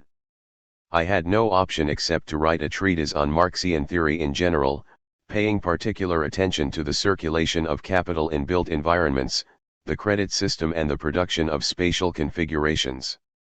All of this took me very far from my original concern with urbanization under capitalism, with the details of Haussmann's administration in Paris and the subsequent glories and horrors of the Paris Commune, with the processes of urban transformation and class struggle in my adopted city of Baltimore. Yet the links are there. I think it is possible to pull all of this together, to transcend the seeming boundaries between theory, abstractly formulated, and history, concretely recorded, between the conceptual clarity of theory and the seemingly endless muddles of political practice. But time and space force me to write down the theory as an abstract conception, without reference to the history. In this sense the present work is, I fear, but a pale apology for a magnificent conception. And a violation of the ideals of historical materialism to boot. In self-defense I have to say that no one else seems to have found a way to integrate theory and history, to preserve the integrity of both while transcending their separation. Marx went to great pains to keep the history-theory relation intact in the first volume of Capital, but covered probably about 1/20th of what he intended as a result. He never finished Capital, and projected books on foreign trade, the world market and crises, the state, etc., were left totally untouched. And the history disappears almost entirely from the preparatory studies that make up Volume 2 of Capital. For my part, I wanted to get through the materials Marx assembled in the 3 volumes of Capital, the 3 parts of theories of surplus value and in the Grundrisse in order to deal with the particular topics that interested me. There was no way to do it except by stripping the theory of any direct historical content. But I hope that the general theory set out here will be helpful to the study of history and the formulation of political practices. I have found it so. It has helped me to understand why capitalism engages in periodic splurges of insane land speculation, why Haussmann was brought down in 1868 by the same kinds of financial difficulties that beset New York in the 1970s, why phases of crisis are always manifest as a joint reorganization of both technologies and regional configurations to production, and so on. I can only hope that others will find the theory as helpful. And if not, then I suppose the burden rests on me to demonstrate the utility of the theory in future works that have a more explicit historical, geographical, and political content. This should not be taken to mean, however, that I regard the theory as correct and sacrosanct. It surely deserves all kinds of modification in the light of critical review, better and more general theory construction and thorough testing against the historical record, as well as in the fires of political struggle. I publish these theoretical findings as a contribution to a collective process of discovery. I do so now because I cannot take the subject much further without a radical change in direction which will take several more years to bear fruit. I could puff out this introduction with learned-sounding comments on matters such as epistemology and ontology, on the theory and practice of historical materialism, on the true nature of dialectics. I prefer to let the methods of both inquiry and presentation speak for themselves through the text and to let the object of inquiry emerge in the course of study rather than to set it up a priori like some cardboard cutout on a backlit stage. But some general comments on what I have tried to do, and how, may be helpful to the reader. The general objective has been to combine a mode of thinking that I conceive to be dialectical with as much simplicity of exposition as a manifestly complicated subject matter will allow. Such aims are not easily reconciled. At some points, the striving for simplicity takes me dangerously close to the perils of reductionism, while at others the struggle to keep faith with the intricate integrity of the subject matter brings me to the brink of obscurantism. I have not avoided either error to my own satisfaction. And I am only too well aware that what appears as reductionist to the expert long steeped in Marxian theory may appear unnecessarily obscure to the newcomer. My tactic in the face of this has been to strive for enough simplicity in the opening chapters to give newcomers, willing to struggle with admittedly difficult concepts, the greatest possible opportunity to grapple with the more substantive contributions of later chapters. I have tried to keep better faith with the intricacy of the subject matter in the chapters on fixed capital, finance and money, rent and the production of spatial configurations. I do not, however, want the argument to be construed as a linear argument, in spite of the apparent linearity in the flow. The first chapters are not firm and fixed building blocks upon which all subsequent chapters are erected. Nor are the later chapters derived or deduced out an original set of propositions advanced at the outset. I begin, rather, with the simplest abstractions that Marx proposed and then seek to expand their meaning through consideration of them in different contexts. The view of the whole should evolve as more and more phenomena are integrated into the vast composite picture of what capitalism, as a mode of production, looks like. The difficulty here is to come up with a mode of presentation, a form of argumentation, if you will, that does not do a violation to the content of the thoughts expressed. Each chapter focuses on a particular aspect of the whole. The difficulty is to preserve the focus while keeping the relation to everything else broadly in view. Constant invocation of everything else would needlessly clutter later chapters and render the initial chapters incomprehensible, because subjects not yet analyzed would have to be invoked without explanation. Marx tried to deal with the problem in the opening chapters of Capital by fashioning a language of such density and utter abstraction that most ordinary mortals are left quite bewildered, at least on first reading. I have sought a middle ground. I use notions of opposition, antagonism, and contradiction as connecting threads to bind the materials together. In so doing I employ a logical device which Marx uses to great effect. The details will be explored later, but the general tactic is worth elucidating in advance, if only to provide the reader with some idea of how the subsequent argument will unfold. At each step in the formulation of the theory, we encounter antagonisms that build into intriguing configurations of internal and external contradiction. The resolution of each merely provokes the formation of new contradictions or their translation onto some fresh terrain. The argument can spin onwards and outwards in this way to encompass every aspect of the capitalist mode of production. For example, Marx opens Capital with the idea that the material commodity is simultaneously a use value and an exchange value, and that the two forms of value necessarily oppose each other. This opposition, which is internal to the commodity, achieves its external expression in the separation between commodities in general, use values, and money, the pure representation of exchange value. But money then internalizes contradictory functions within itself which can in turn be resolved only if money circulates in a certain way, as capital. And so the argument proceeds to encompass the class antagonism between capital and labor, the contradictory dynamics of technological change, and ultimately evolves into an elaborate and lengthy disquisition upon those seemingly irreconcilable contradictions that lead capitalism into the cataclysms of crises. The first 7 chapters summarize and interpret Marx's argument, according to such a logic, up to the point of what I call the first cut at crisis theory, as exemplified by Marx's theory of the falling rate of profit. In the remaining chapters I use the same logical device to extend Marx's argument onto less familiar terrain.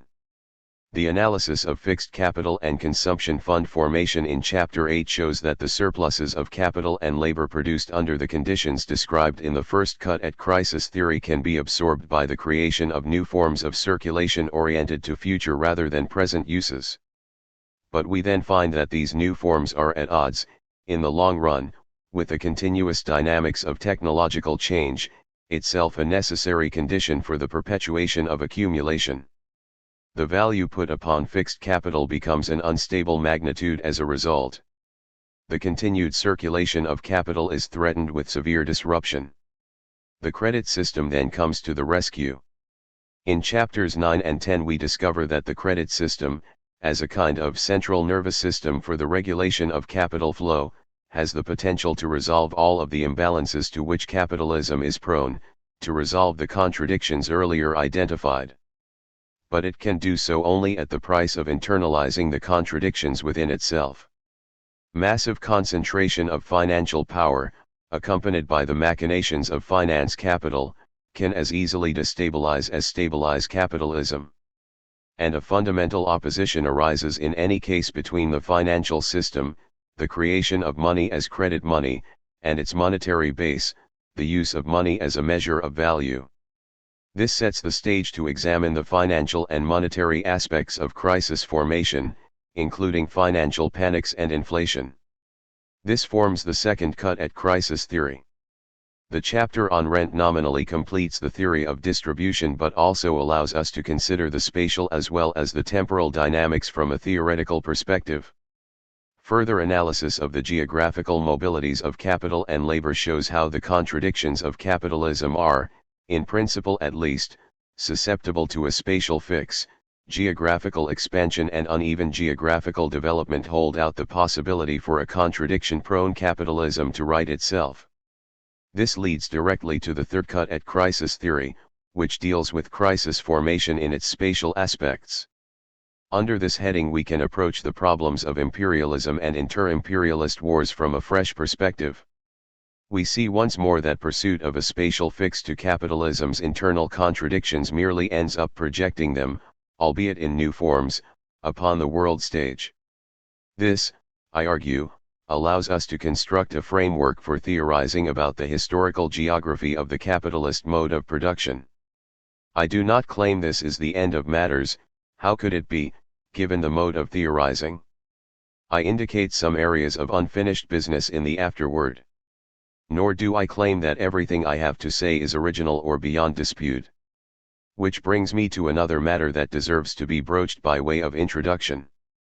The Marxist intellectual tradition has undergone a remarkable resurgence during the past decade, a resurgence marked by lively disputations and vigorous polemics spiked with not a little vitriol. I have struggled, not always successfully, to keep up with a literature that has grown enormously even during the space of the 5 years or so of writing. To acknowledge the stimulus to every thought in the text would require footnotes beyond belief. So I simply want to acknowledge here the deep debt I owe to the collective efforts of many writers, thinkers, and practitioners. The courage of those such as Paul Sweezy, Maurice Daub, Paul Barron, Edward Thompson, Eric Hobsbawm, R. Rostalski and others, who kept the flame of Marxist thought alive during incredibly difficult years, was always an inspiration. Without the stimulus of the resurgence in Marxist thinking, which writers as diverse as Althusser, Poulantzas, Wallerstein, Ammon, Mondale, and others, engineered, I probably would have given up on this project long ago. Amongst these thinkers I count Manuel Castells and Vicente Navarro as personal friends who time and again offered help and encouragement. I have also struggled to sort out the debates as best I could, although I must confess I gave up on some of them in deep frustration. but to confront the various positions taken on every point of controversy would extend the text endlessly, while some works, such as Kozo Ono's, came upon the scene too late for me to pay them the close attention they warranted. So I decided to deal directly with only the most fundamental debates, as these impinge upon key points in my own argument. And even then I tend to forego polemics and simply mention in passing those who have been the most active participants in the debate. I hope the smoothness of the flow will make up for the lack of verbal pyrotechnics. Finally, there are those people and institutions to whom I am directly indebted in one way or another.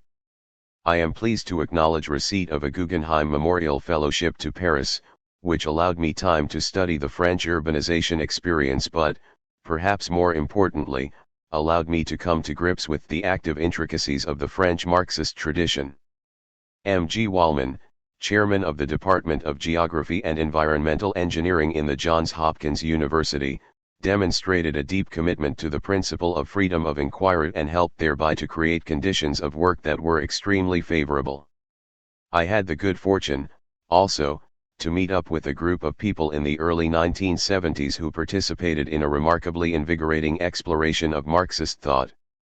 Dick Walker and Lee Jordan, Jean Mumy, Jorn and Altrud Barnbrock, Flor Torres and Chuck Schnell, Rick Pfeffer, Lotta Chatterjee and Barbara Kopel shared their insights and helped peel back the layers of mystification that surround us, through their collective efforts.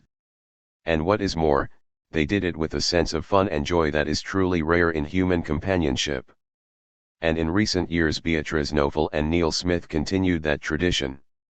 They also went, page by page, over the manuscript. I owe them an enormous debt. Barbara, Claudia, John, and Rosie provided very special support. Finally, John Davey, of Basil Blackwell, waited patiently and encouragingly for the final product and kindly allowed me to commandeer a sometimes sunny corner of his kitchen to pen these and many other lines. Chapter 1. Commodities, Values and Class Relations. The method of analysis which I have employed, and which had not previously been applied to economic subjects, makes the reading of the first chapters rather arduous. That is a disadvantage I am powerless to overcome, unless it be by forewarning and forearming those readers who zealously seek the truth. There is no royal road to science, and only those who do not dread the fatiguing climb of its steep paths have a chance of gaining its luminous summits. Capital, Volume 1, p. 21.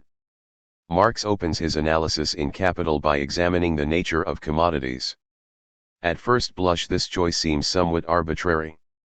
But if we review the writing preparatory to Capital, stretching over almost 3 decades, we see that the choice was not arbitrary at all.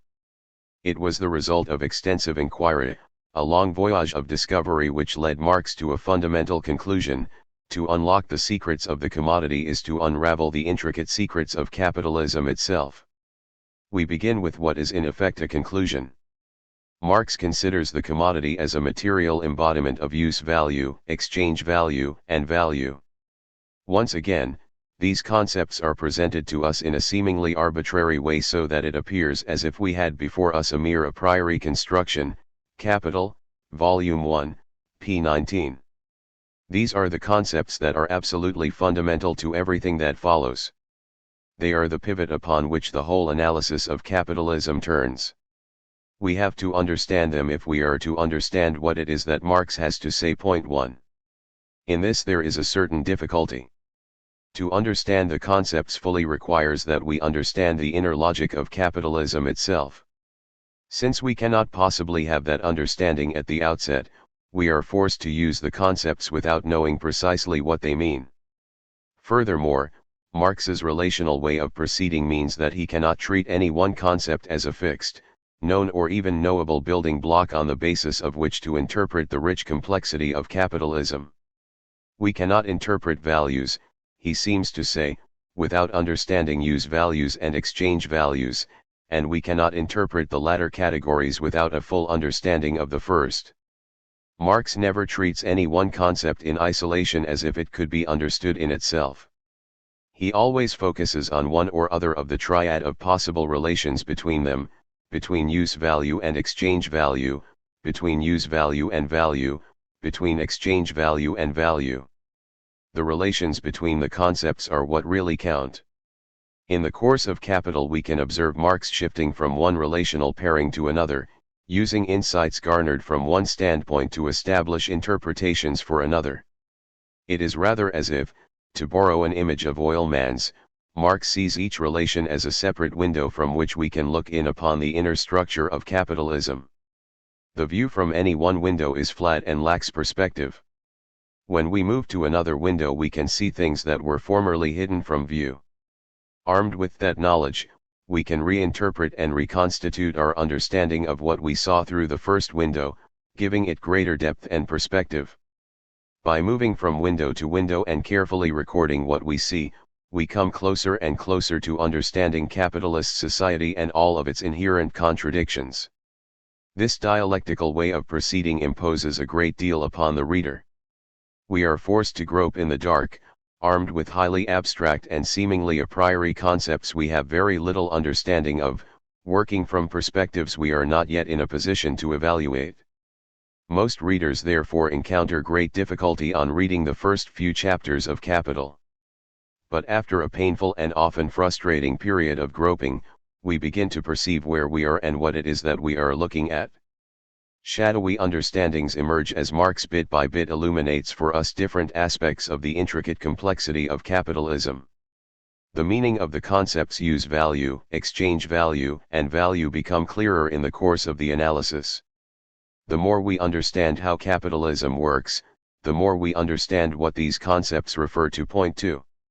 All of this contrasts vividly with the building block approach to knowledge so typical of bourgeois social science and deeply ingrained in widely accepted bourgeois modes of thought. According to this line of thought, it is both possible and desirable to build solid foundations to knowledge by isolating basic components within the social system and subjecting them to detailed investigation.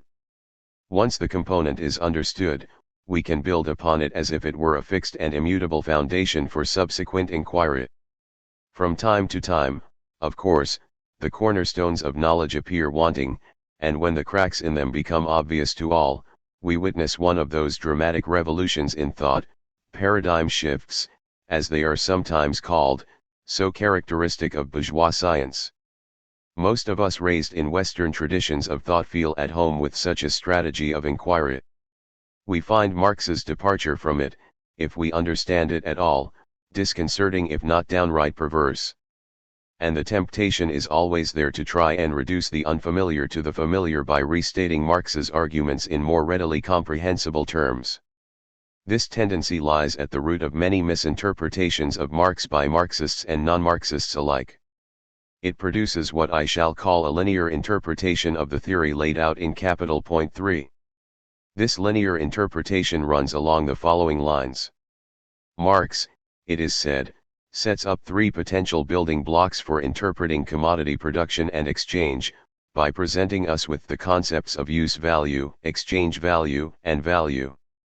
He supposedly abstracts from questions of use value on the first page of Capital and thereafter regards the study of them as irrelevant to his purpose, although it still remains of historical interest.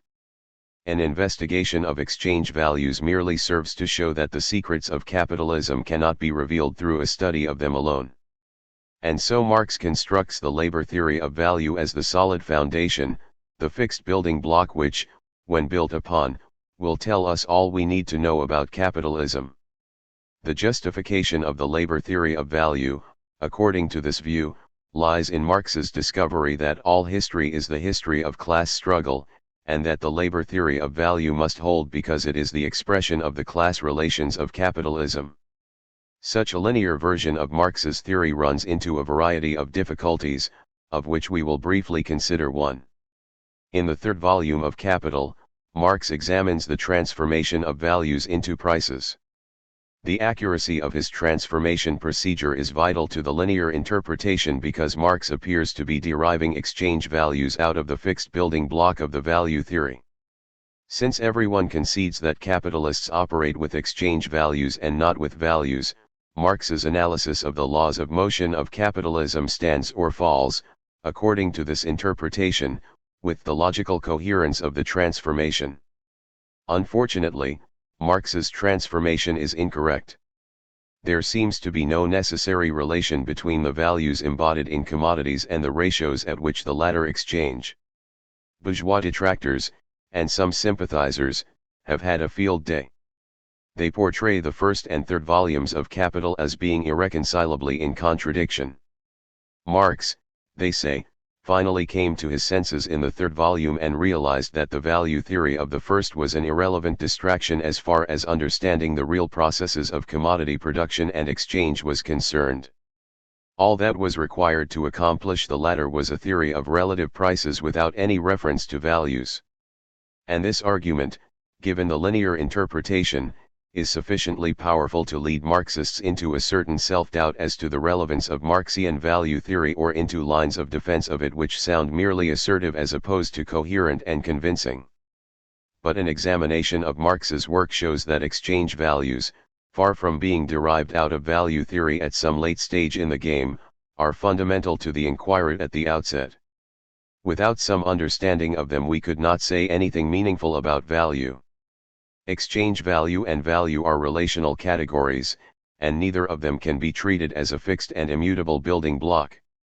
Marx's study of the transformation problem is but one step in a continuing investigation of the intricate relations between them. And he is most definitely not seeking to derive exchange values out of values, as appears to be the case under the linear interpretation. This explains why Marx, who was fully aware of the logical defects of his argument, although not, perhaps, of all of the implications, could dismiss them as unimportant in relation to the actual topic he was there concerned with. This is, however, a matter to which we will return in Chapter 2. It follows that we should eschew anything that smacks of a linear interpretation of Marxian theory. But if we follow Marx's method, then this means that we are bound to encounter the kinds of difficulties that face any reader of Capital. We have to begin by groping in the dark, armed with Marxian categories which are at best partially understood. There is, unfortunately, no way in which we can avoid this difficulty. There is no royal road to science. In this chapter I shall try to reconstruct Marx's argument concerning the relations between use values, exchange value, and values under conditions of commodity production and exchange. At the same time I shall seek to explain what Marx is doing and why. In this way I hope to make the steep climb to the luminous summits of Marxian theory a little less fatiguing. I use values, exchange values, and values. 1. Use values. At the basis of Marx's conception of the world lies the notion of an appropriation of nature by human beings in order to satisfy their wants and needs.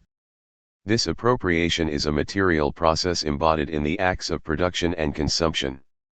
Under conditions of commodity production, the acts of production and consumption are separated by exchange. But the appropriation of nature always remains fundamental. From this it follows that we can never ignore what Marx calls the material side of commodities. To do so would be to remove the satisfaction of human wants and needs from any relation to nature. The material side of commodities is captured in its relation to human wants and needs by the concept of its use value. This use value may be looked at from the 2 points of view of quality and quantity. As an assemblage of many properties which can be of use in various ways, the commodity possesses certain qualities that relate to different kinds of human wants and needs. Food satisfies our hunger, clothing our need for warmth, and housing our need for shelter. And although Marx insists that as use values, commodities are, above all, of different qualities, he also insists that when treating of use value we always assume to be dealing with definite quantities, such as dozens of watches, yards of linen, or tons, or iron. Capital, Volume 1, p. 36. In relation to exchange value, which is seen primarily as a quantitative relation, Marx stresses the qualitative aspects of use values. But in a sophisticated and intricate system of commodity production, the quantitative aspects of use values become of great importance. Producers use a certain quantity of inputs, labor power, raw materials, and instruments of production, to create a quantity of physical product which is used to satisfy the wants and needs of a certain number of people. The ratio of physical inputs to outputs in the production process provides a physical measure of efficiency. A description of aggregate inputs and outputs provides us with an overall picture of how the appropriation of nature relates to social wants and needs. In a society characterized by division of labor and specialization of production, we can define the requirements for social reproduction in terms of the quantity of output in a particular industry, such as iron and steel, needed to satisfy the demands of all other industries, such as automobiles, construction, machine tools, and so on. A state of reproduction is one in which the inputs and outputs balance. We can identify a surplus within such a system as a surplus product, that is, an amount of material use values over and above those needed to reproduce the system in a given state. This surplus product can be used in a variety of ways, such as building monuments or creating new means of production to help produce even more surplus product. The surplus product from different industries can be recombined so that the total quantity of output expands over time, either by simple expansion of existing industries or by the formation of entirely new ones. The quantitative characteristics of such a physical production system are of considerable interest, although there are, of course, some problems of specification. We need to know what use values are required to reproduce or expand labor power, never an easy subject, how to identify industries, how to account for fixed capital, joint products, and so on. But the obvious need to balance quantities of inputs and outputs makes the direct study of the physical aspects of production both possible and potentially enlightening. They have therefore been the focus of attention ever since Quesnay first produced his tableau économique. Marx picks up on the technique in Volume 2 of Capital, and in more recent years Leontief has fashioned an elaborate method to study the structure of physical flows within the economy. There are now input-output studies of national, regional, and selected urban economies. The question is, then, what insights can we derive regarding the inner logic of capitalism from studying the physical characteristics of this production system in isolation? Marx recognizes, of course, that all societies must physically reproduce themselves if they are to survive. From the standpoint of production, the physical aspect to social reproduction is captured by a description of the labor process. We could cast this description in universal terms: 1. The personal activity of man, i.e. work itself; 2. The subject of this work; and 3. Its instruments. Capital, Volume 1, p. 178.4. Marx's studies of political economy led him to be deeply suspicious of universal categories of this sort.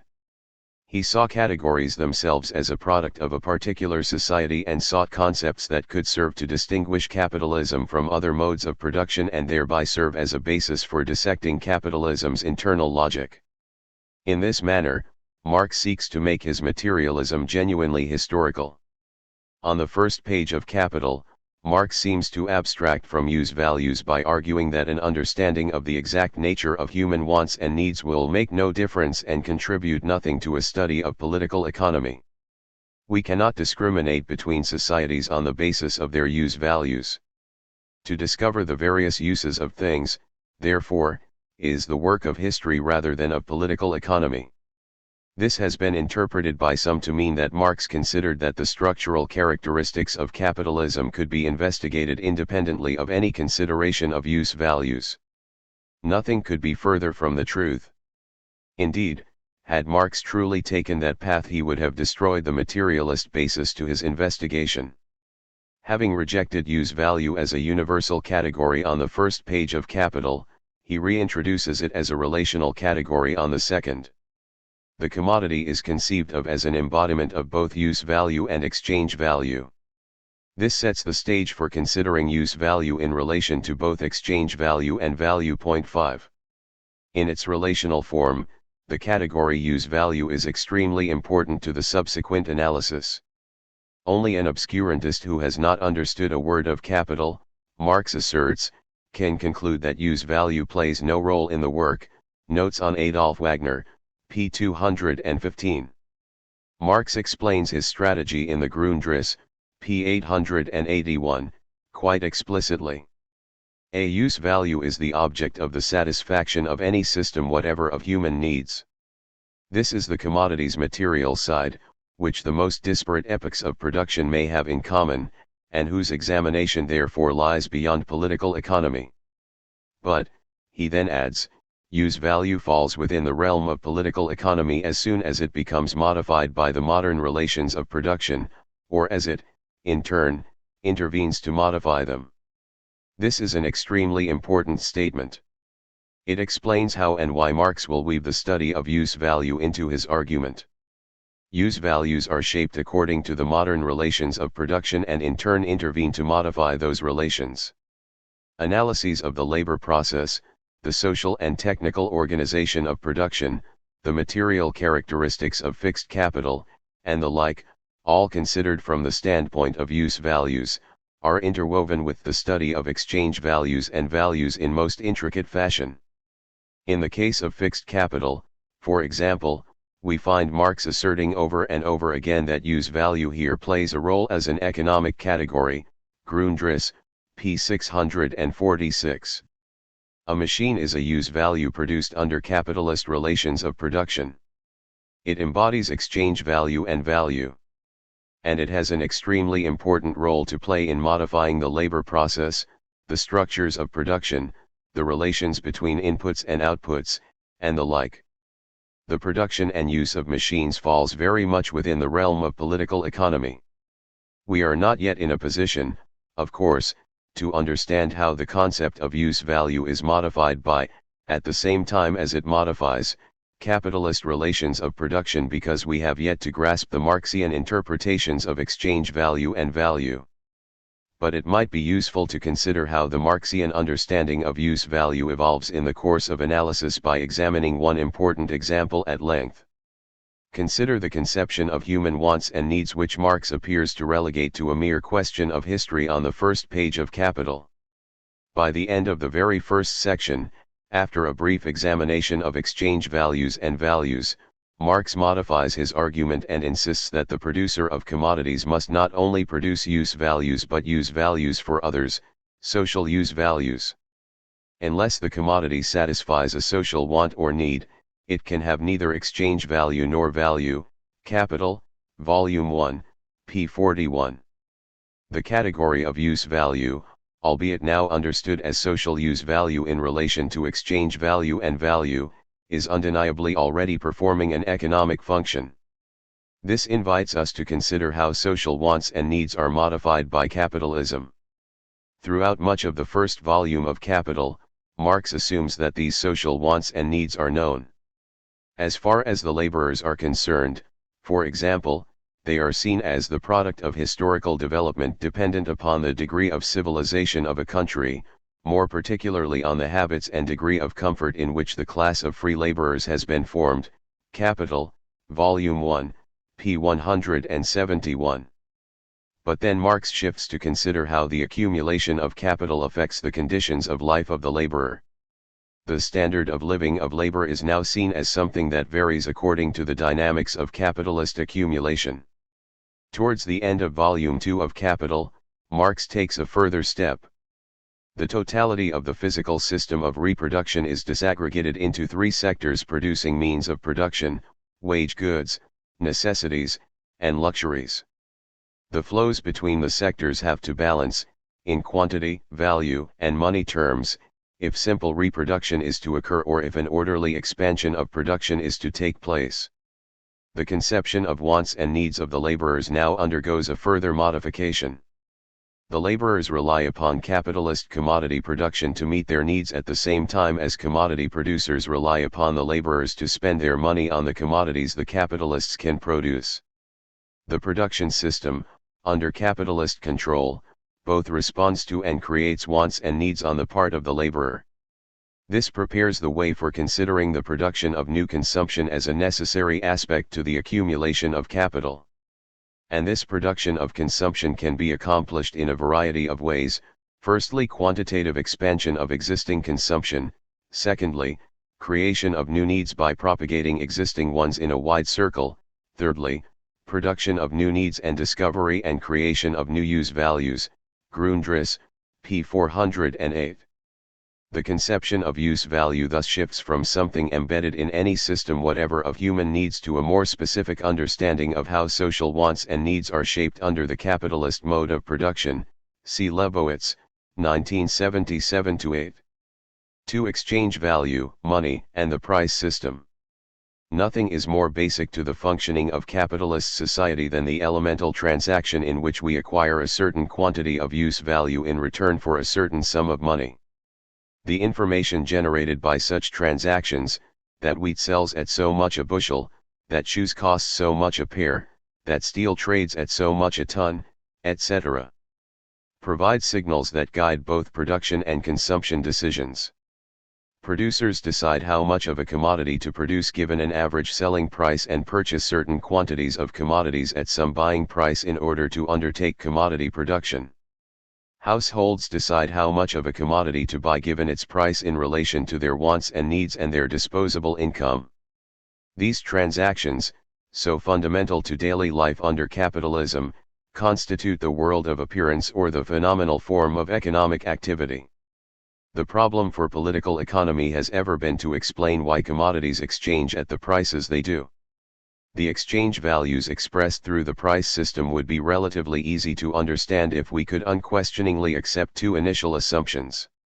First, one commodity functions as an unbiased numeraire, as money, so that the relative values of all other commodities can be unambiguously expressed as a price. Secondly, we live in a world of commodity production.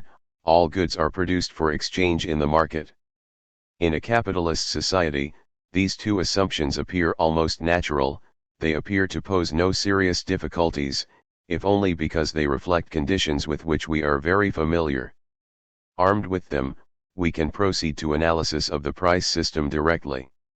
We see that commodities exchange according to relative prices and that the prices shift in response to supply and demand conditions. The price system evidently provides a highly sophisticated decentralized mechanism for coordinating the varied activities of innumerable and diverse economic agents. And it seems as if the laws of supply and demand will be sufficient to explain relative prices. Marx accepts the importance of supply and demand in equilibrating the market, but he vehemently denies that supply and demand can tell us anything whatsoever about what the equilibrium prices of commodities will be. If supply and demand balance one another, they cease to explain anything, do not affect market values, and therefore leave us so much more in the dark about the reasons why market value is expressed in just the sum of money and no other. It is evident that the real inner laws of capitalist production cannot be explained by the interaction of supply and demand.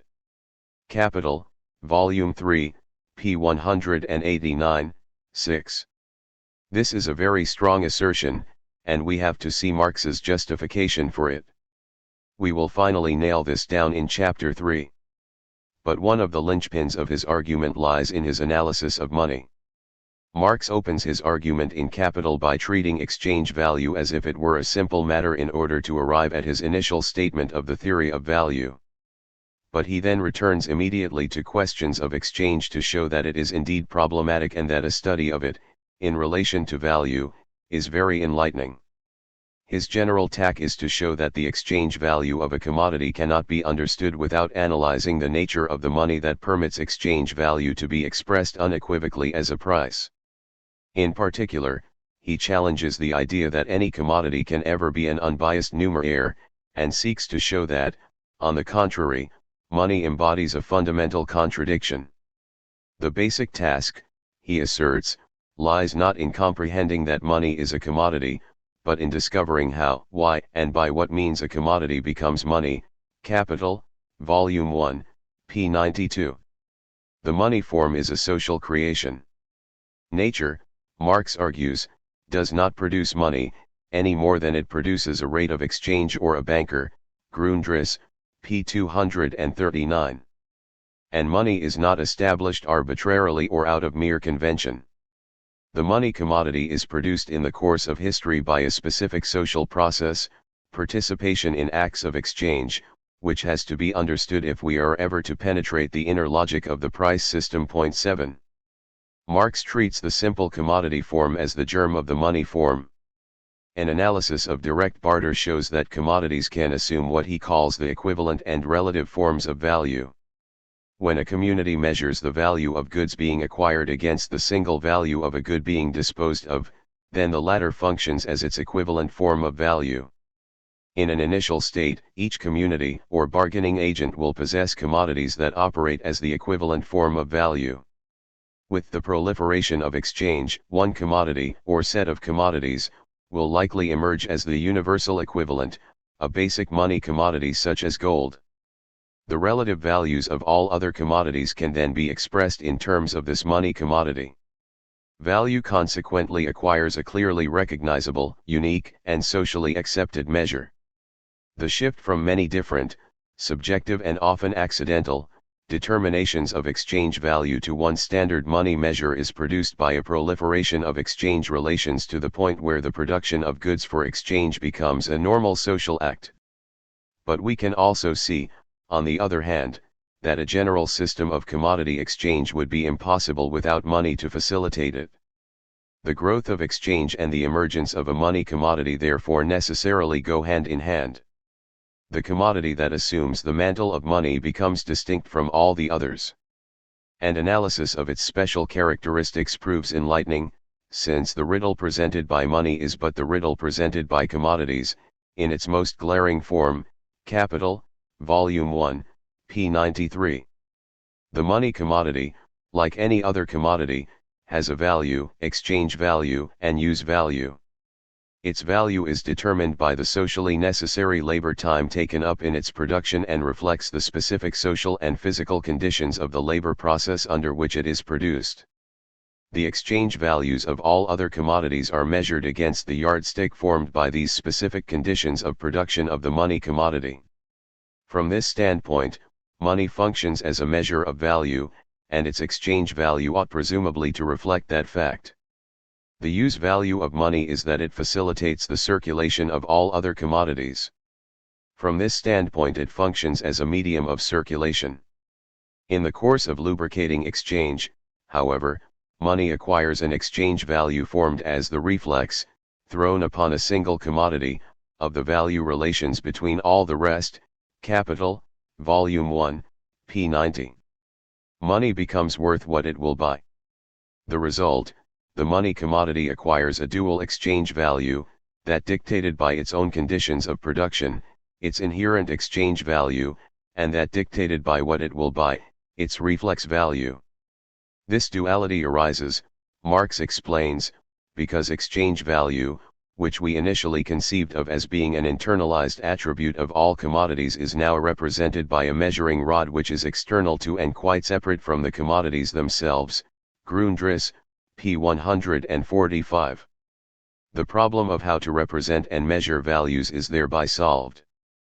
But the solution is arrived at only at the expense of internalizing the duality of use value and value within the exchange value of money itself.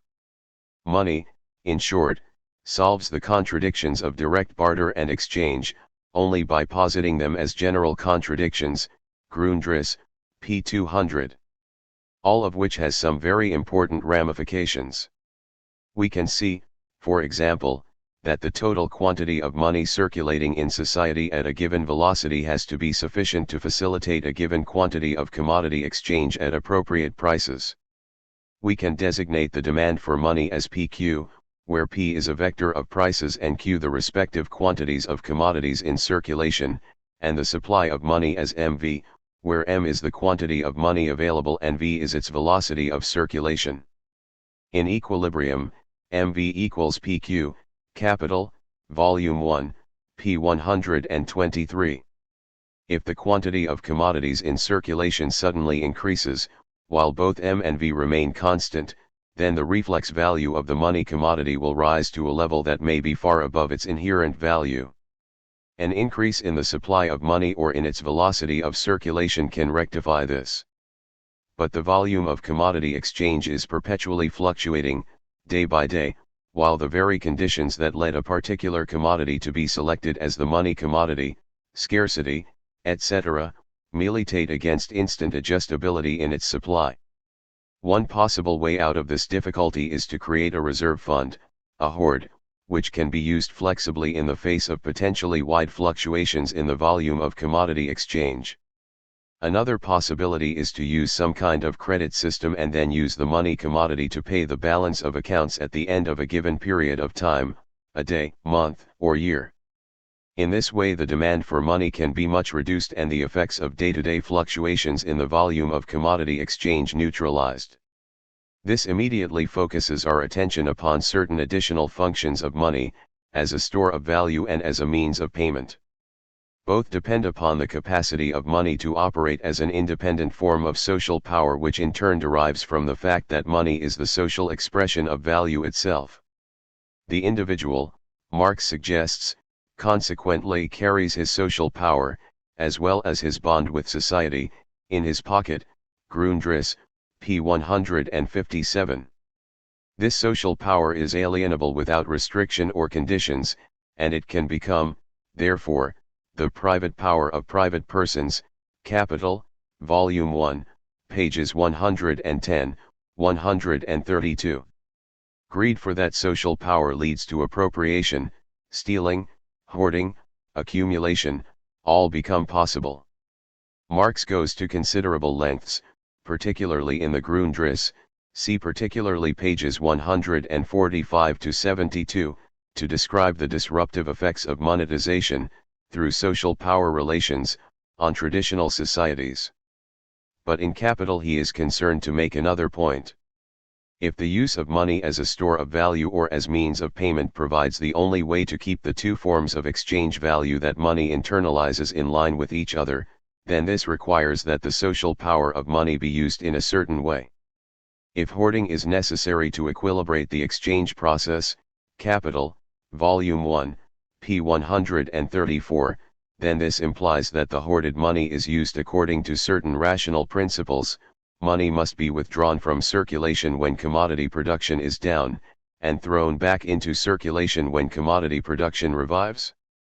When money is used as means of payment, all agents in the exchange process become both debtors and creditors, and this again implies certain coherent principles for contracting and settling debts.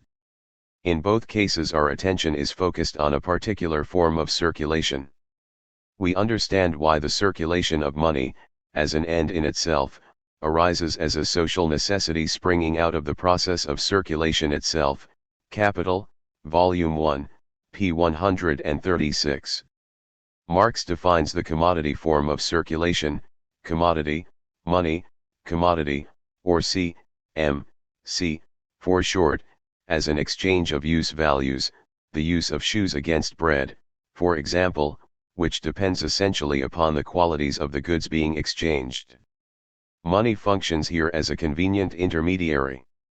We now encounter a form of circulation, M.C.M., which begins and ends with exactly the same commodity. The only possible motivation for putting money into circulation on a repeated basis is to obtain more of it at the end than was possessed at the beginning. A quantitative relation replaces the exchange of qualities. Money is thrown into circulation to make more money, a profit.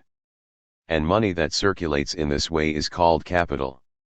We have arrived at the point where we can see that the conditions of general commodity exchange make the capitalist form of circulation socially necessary. The social implications of this are legion. A social space is created in which the operations of the capitalist become necessary in order to stabilize exchange relations. But it is only in so far as the appropriation of ever more and more wealth in the abstract becomes the sole motive of his operations, that he functions as a capitalist, that is, as capital personified and endowed with consciousness and a will. Use values must therefore never be looked upon as the real aim of the capitalist. The restless never-ending process of profit-making alone is what he aims at. This boundless greed after riches, this passionate chase after exchange value, is common to the capitalist and the miser, but while the miser is merely a capitalist gone mad, the capitalist is a rational miser. The never-ending augmentation of exchange value, which the miser strives after, by seeking to save his money from circulation, is attained by the more acute capitalist, by constantly throwing it afresh into circulation. Capital, Volume 1, pages 152-3. And so we arrive at the most fundamental question we can possibly ask of a capitalist society: where does profit come from? But only value theory can equip us with the wherewithal for an assault on that question. 3. The value theory. We now consider the value theory implicit in the processes of commodity production and exchange. Unlike use values and prices, there is no self-evident starting point for the analysis. We either start with a priori assumptions about the nature of value, or seek an objective theory of value through a material investigation of how society functions. Marx takes the latter course. Since the world of appearance is dominated, in our own society, by the prices of quantities of use values, these provide the data for establishing an initial version of the value theory. Once the latter is in place, the dialectical relationship between values, prices, and use values can be examined as a means to dissect the inner logic of capitalism. The opening argument in Capital is strikingly simple. Marx defines the commodity as an embodiment of use and exchange values, abstracts immediately from the former, and proceeds directly to analyze exchange values. Putting two different use values, which are themselves qualitatively different, equal to each other in exchange implies that both use values have something in common. The only attribute that all commodities have in common is that they are products of human labor. When commodities are looked at as crystals of this social substance, common to them all, they are values, Capital, Volume 1, p. 38. The argument is almost identical to that laid out in Ricardo's Principles of Political Economy and Taxation. Marx appears to follow Ricardo entirely in treating the problem of value, at this stage, as one of finding an appropriate standard of value. 8. The only modification is his introduction of a distinction between concrete useful labor defined as human labor exercised with a definite aim, to produce use values, and human labor in the abstract, which creates and forms the value of commodities. Capital, Volume 1, pages 41-6. But Marx's argument now appears purely tautological.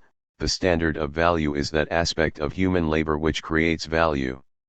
Marx breaks out of the tautology by an analysis of the difference between abstract and concrete labor. All labor is concrete in the sense that it involves the material transformation of nature.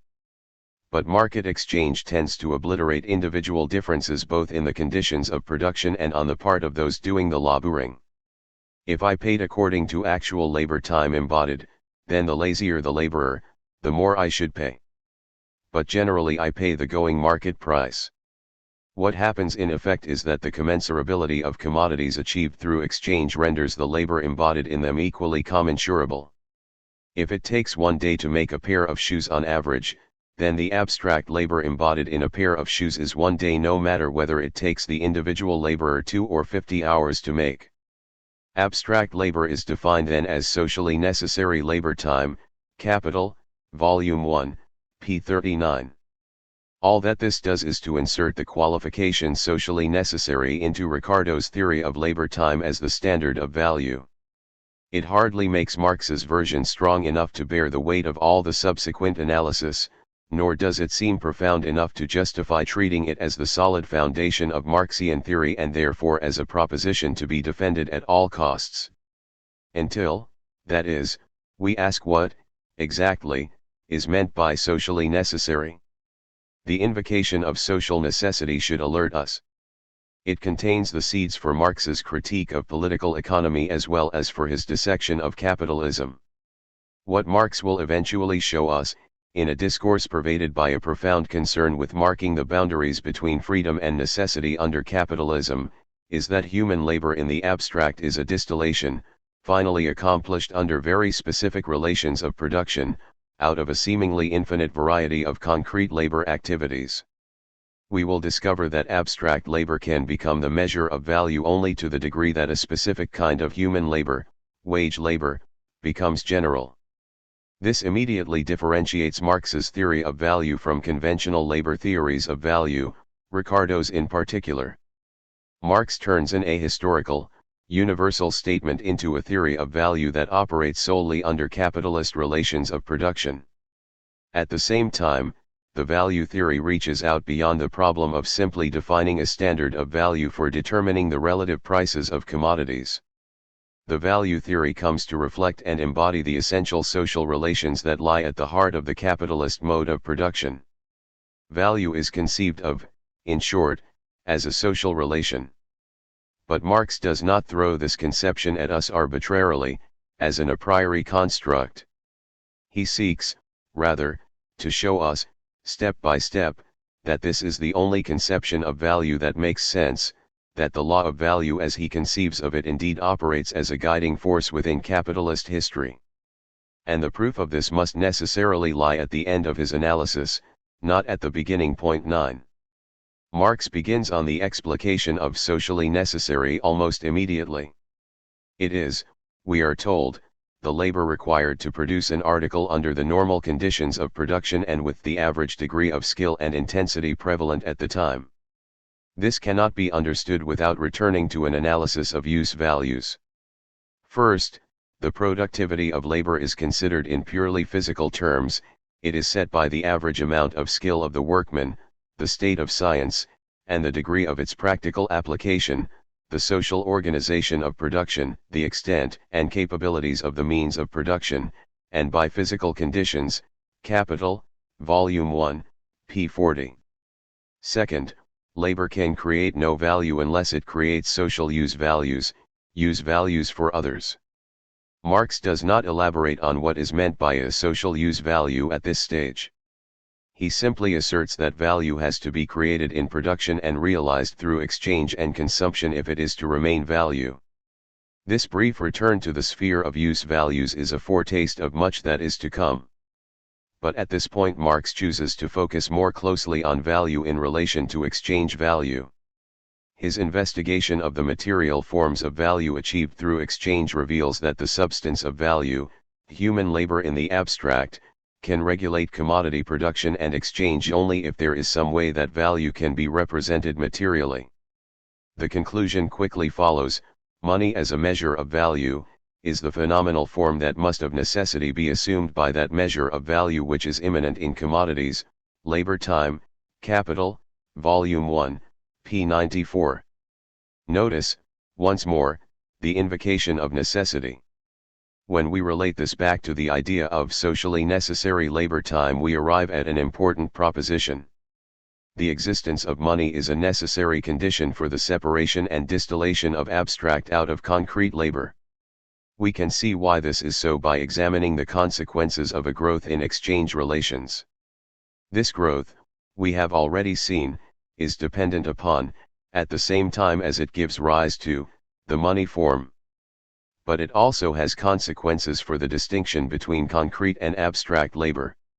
It is only by being exchanged that the products of labor acquire, as values, one uniform social status, distinct from their varied forms of existence as objects of utility.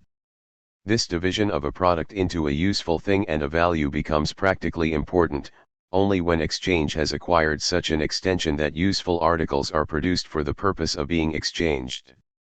From this moment the labor of the individual producer acquires socially a twofold character. On the one hand, it must, as a definite useful kind of labor, satisfy a definite social want, and thus hold its place as part and parcel of the collective labor of all, as a branch of a social division of labor that has sprung up spontaneously. On the other hand, it can satisfy the manifold wants of the individual producer himself, only in so far as the mutual exchangeability of all kinds of useful private labor is an established social fact, and therefore the private useful labor of each producer ranks on an equality with that of all others. The equalization of the most different kinds of labor can be the result of an abstraction from their inequalities, or of reducing them to their common denominator, viz., expenditure of human labor power or human labor in the abstract. Capital, Volume 1, p. 73. Marx's rapid movement from one window to another in the first chapter of Capital has brought us to the point where we can clearly see the interconnections between the growth of exchange, the rise of the money form and the emergence of abstract labor as a measure of value. But we have also gained sufficient perspective on these interrelations to see that the way things appear to us in daily life can conceal as much as it can reveal about their social meaning. This idea Marx captures in the concept of the fetishism of commodities. The extension of exchange puts producers into relations of reciprocal dependency. But they relate to each other by way of the products they exchange rather than directly as social beings. Social relationships are expressed as relationships between things. On the other hand, the things themselves exchange according to their value, which is measured in terms of abstract labor. And abstract labor becomes the measure of value through a specific social process. The fetishism of commodities describes a state in which the relations connecting the labor of one individual with that of the rest appear, not as direct social relations between individuals at work, but as what they really are, material relations between persons and social relations between things. Capital, Volume 1, p. 73. It is no accident that Marx lays out this general principle of the fetishism of commodities immediately after considering the emergence of the money form of value. 10. He is concerned at this point in the analysis to use the general principle of fetishism to explain the problematic character of the relation between value and its monetary expression. It was the common expression of all commodities in money that alone led to the establishment of their character as values. It is, however, just this ultimate money form of the world of commodities that actually conceals, instead of disclosing, the social character of private labor, and the social relations between the individual producers. Capital, Volume 1, pages 75 to 6. The exchange of commodities for money is real enough, yet it conceals our social relationships with others behind a mere thing, the money form itself. The act of exchange tells us nothing about the conditions of labor of the producers, for example, and keeps us in a state of ignorance concerning our social relations as these are mediated by the market system. We respond solely to the prices of quantities of use values. But this also suggests that, when we exchange things, we imply the existence of value, without being aware of it. The existence of money, the form of value, conceals the social meaning of value itself. Value does not stalk about with a label describing what it is. Capital, Volume 1, p. 74. Consider, now, the relationship between values and prices that this implies. If the price system permits the formation of values at the same time as it conceals the social basis of values from view, then the magnitude of relative prices does not necessarily have to correspond to the magnitude of relative values. Marx considers the deviations between the two magnitudes as no defect because they admirably adapt the price form to a social situation characterized, seemingly, by lawless irregularities that compensate each other. Capital, Volume 1, p. 102. The ebb and flow of commodity production for exchange, arising out of the spontaneous decisions of myriad producers, can be accommodated by the price system precisely because prices are free to fluctuate in ways in which a strict measure of values could not. Values, after all, express an equilibrium point in exchange ratios after supply and demand have been equilibrated in the market. The flexibility of prices permits that equilibration process to take place and is therefore essential to the definition of values. More troublesome, however, is the fact that the price form may also conceal a qualitative inconsistency to the point where price ceases altogether to express value. Objects that are not products of human labor, land, conscience, honor, and so on, are capable of being offered for sale by their holders and thus acquiring through their price the form of commodities. Capital, Volume 1, p. 102. Commodities that are products of human labor must be distinguished, then, from commodity forms, which have a price but no value. This topic is not seriously broached again until Volume 3 of Capital. There we will discover the fetishism that attaches to the categories of rent, which puts a price on land and makes it seem as if money grows out of the soil, and interest, which puts a price on money itself. For the moment we, too, will leave such thorny questions aside. Marx's characterization of the fetishism of commodities encourages us to consider the social meaning of value in greater depth. In one of his earliest statements on the subject, Marx viewed value as the civil mode of existence of property, collected works, with Engels, Volume 1, p. 229. In Capital Marx is nowhere near as blunt, but this dimension to his argument is nevertheless of great importance.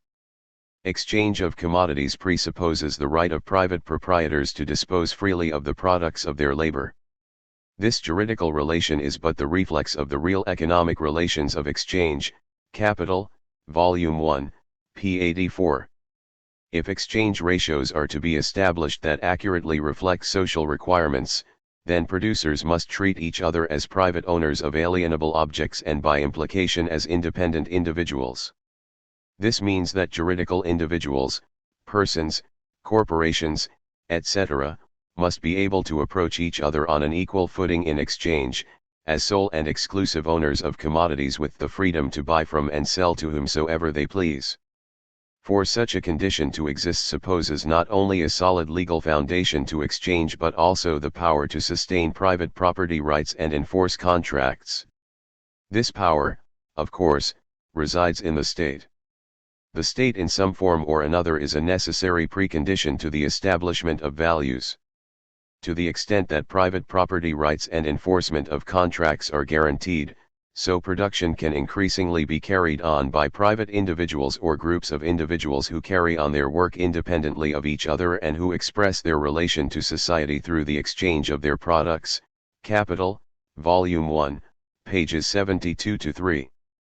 The price system, which also requires state regulation if only to guarantee the quality of the money in circulation, see Chapter 10 below, facilitates the coordination of the spontaneous activities of innumerable individuals so that production achieves the quantitative proportion, which society requires. Capital, Volume 1, p. 75. We can, under these conditions, study the behavior of men in the social process of production as if it were purely atomic, so that their relations to each other in production assume a material character independent of their control and conscious individual action. Capital, Volume 1, pages 92-3. This working model of a market society and all of its political and legal trappings was, of course, quite prevalent in the political economy of the time and stretches back, as Professor Macpherson has so ably shown, at least to Hobbes and Locke. 11 Marx clearly took the view that the operation of the law of value depended upon the existence of these basic societal conditions.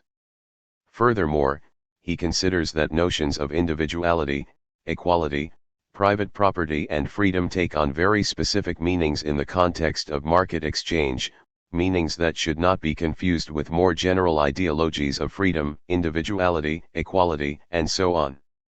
To the degree that these highly specific meanings are universalized in bourgeois notions of constitutionality, we create confusions in thought as well as in practice. Consider, for example, the notion of equality, which plays a key role in Marx's argument.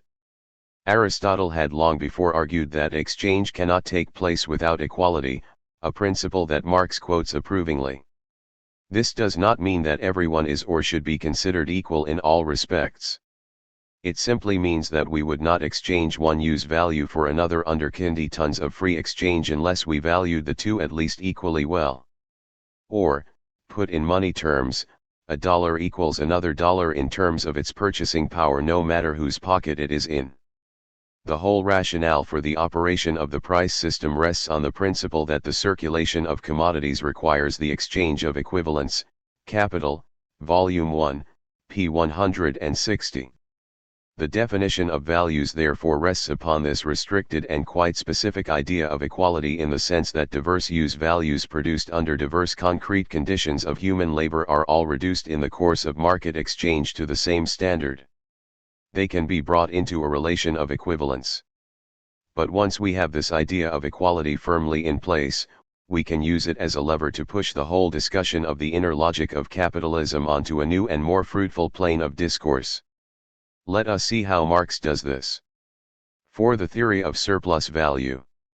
We have now arrived at the point where we can lay out a conception of capital that integrates our understanding of the relationships between use values, exchange values, and values. Capital, Marx insists, should be defined as a process rather than as a thing. The material manifestation of this process exists as a transformation from money into commodities back into money plus profit, M, C, M plus delta M. But since we have defined money as the material representation of value, we can also say that capital is a process of expansion of value. And this Marx calls the production of surplus value. Capital must, in the course of its circulation, assume the forms of money, exchange value, and commodities, use values, at different moments. In truth, however, value is here the active factor in a process, in which, while constantly assuming the form in turn of money and commodities, it at the same time changes in magnitude, differentiates itself by throwing off surplus value from itself. We ought not, however, divorce our understanding of this process of self-expansion of value from its material expression. For this reason, value requires some independent form, by means of which its identity may at any time be established. And this form it possesses only in the shape of money. It is under the form of money that value begins and ends, and begins again, every act of its own spontaneous generation. Value therefore now becomes value in process, money in process, and, as such, capital.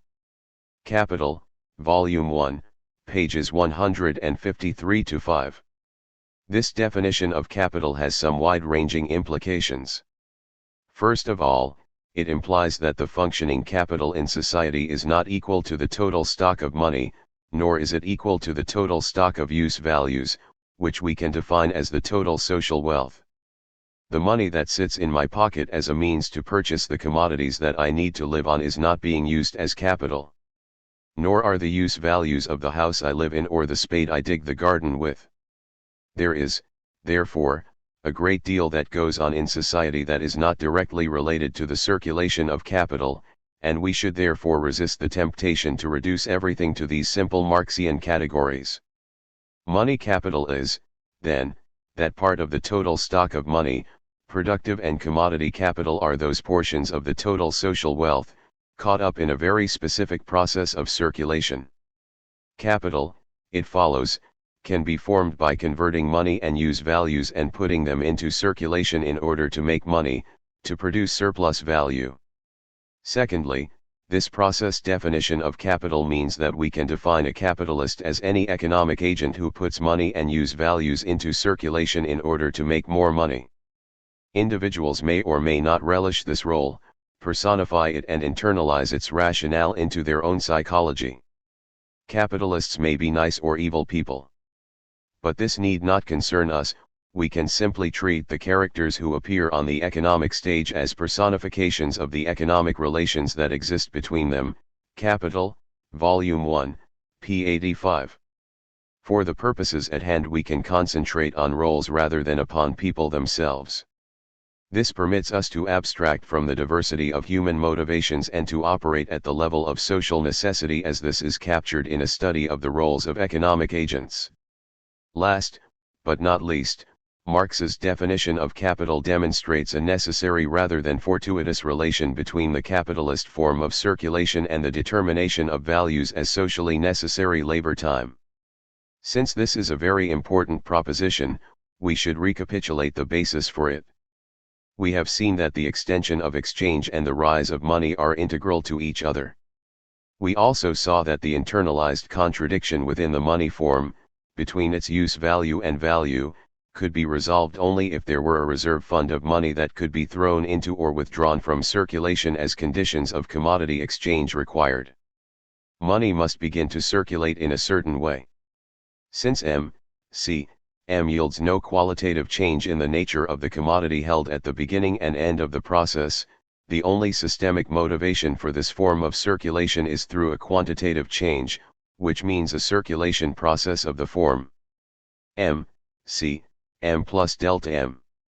What Marx shows us is that, even in the absence of diverse human motivations, the lust for gold, the greed for social power and the desire to dominate, the capitalist form of circulation would have had to come into existence in response to the contradictory pressures exerted on money through the expansion and extension of exchange. But exchange also establishes values as the regulators of exchange ratios.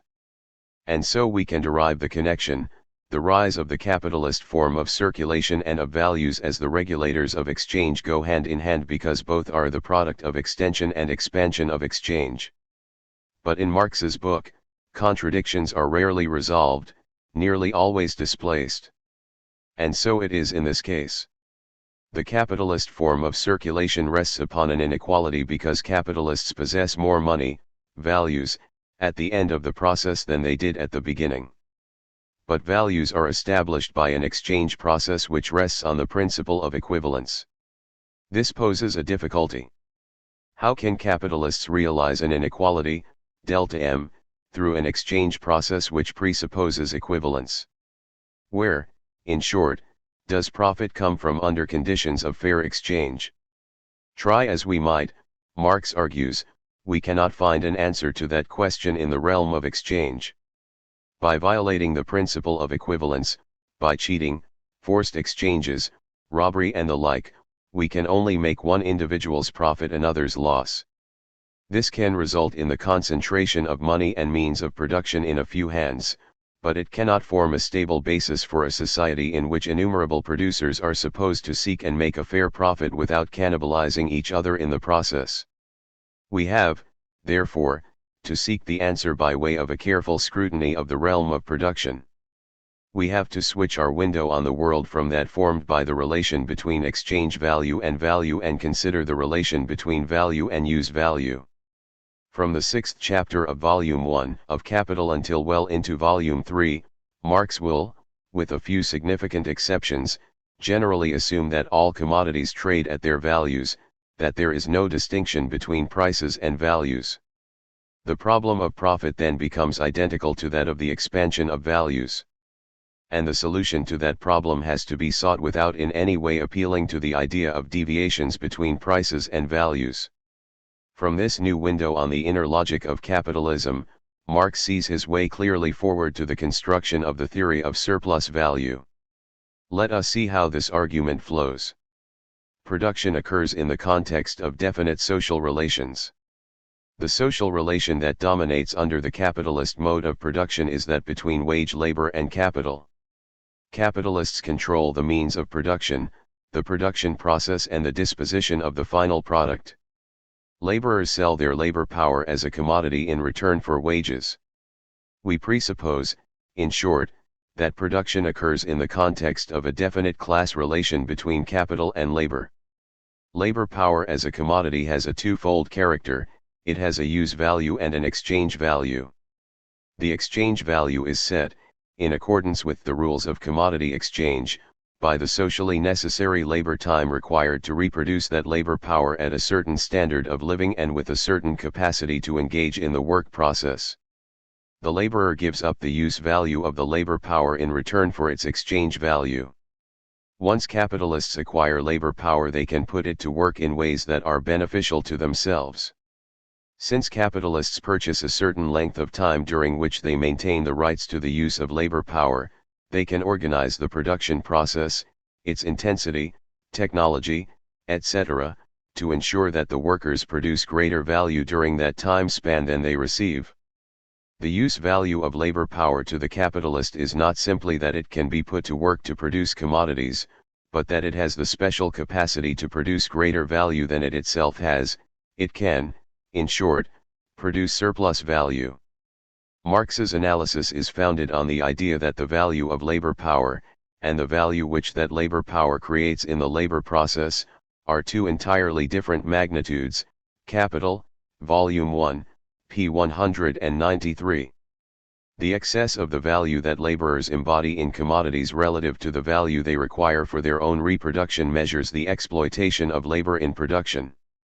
Notice, however, that the rule of equivalence in exchange is in no way offended even though surplus value is produced.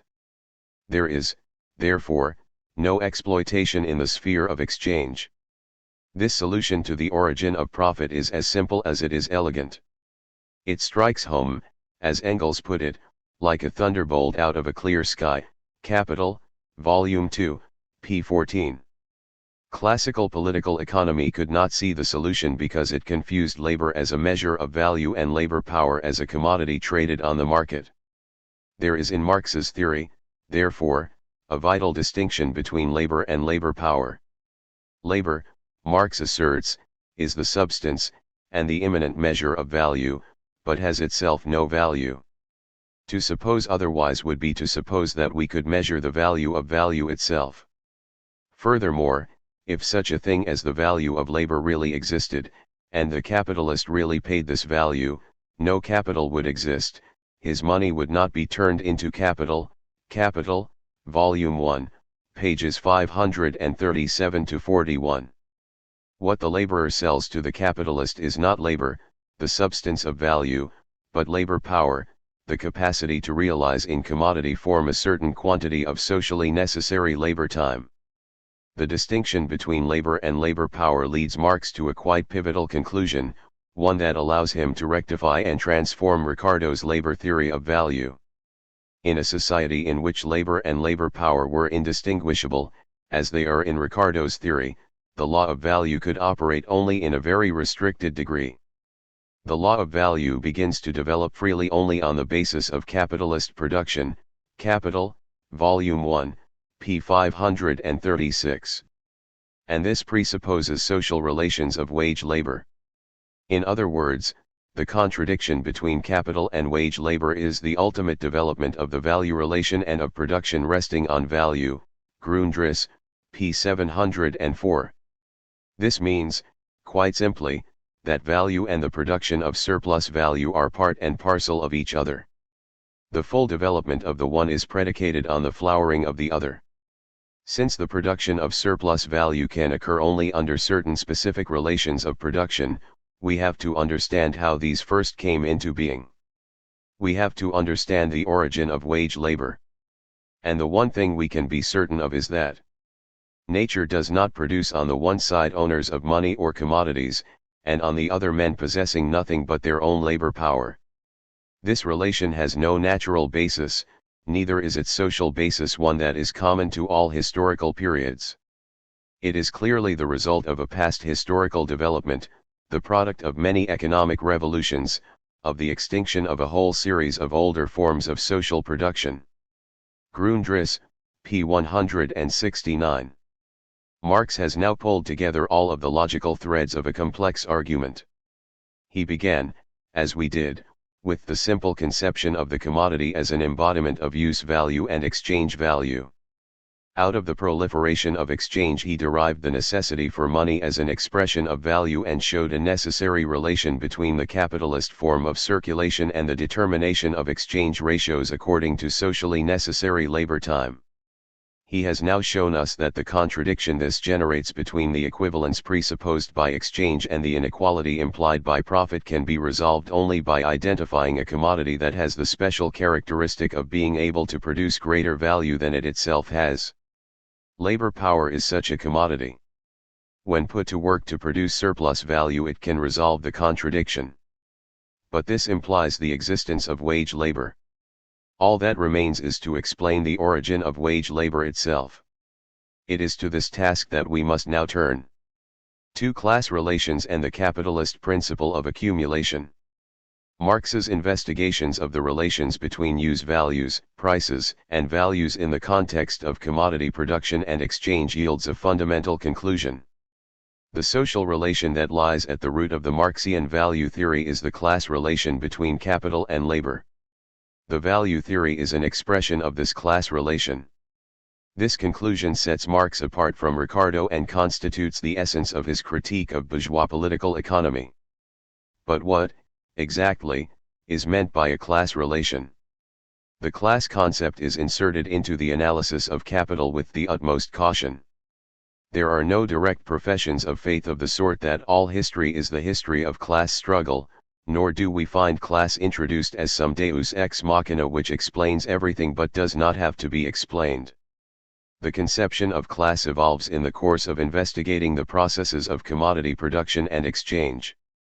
Once an initial definition is in place, Marx can broaden the scope of his inquiry immeasurably, incorporate specific ideas on class relations and move freely between use values, prices, values, and class relations in dissecting the inner logic of capitalism. This is what permits him to break out of the straitjacket of traditional political economy.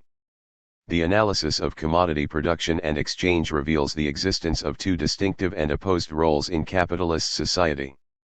Those who seek profit take on the role of capitalist, and those who give up surplus labor to nourish that profit take on the role of laborer.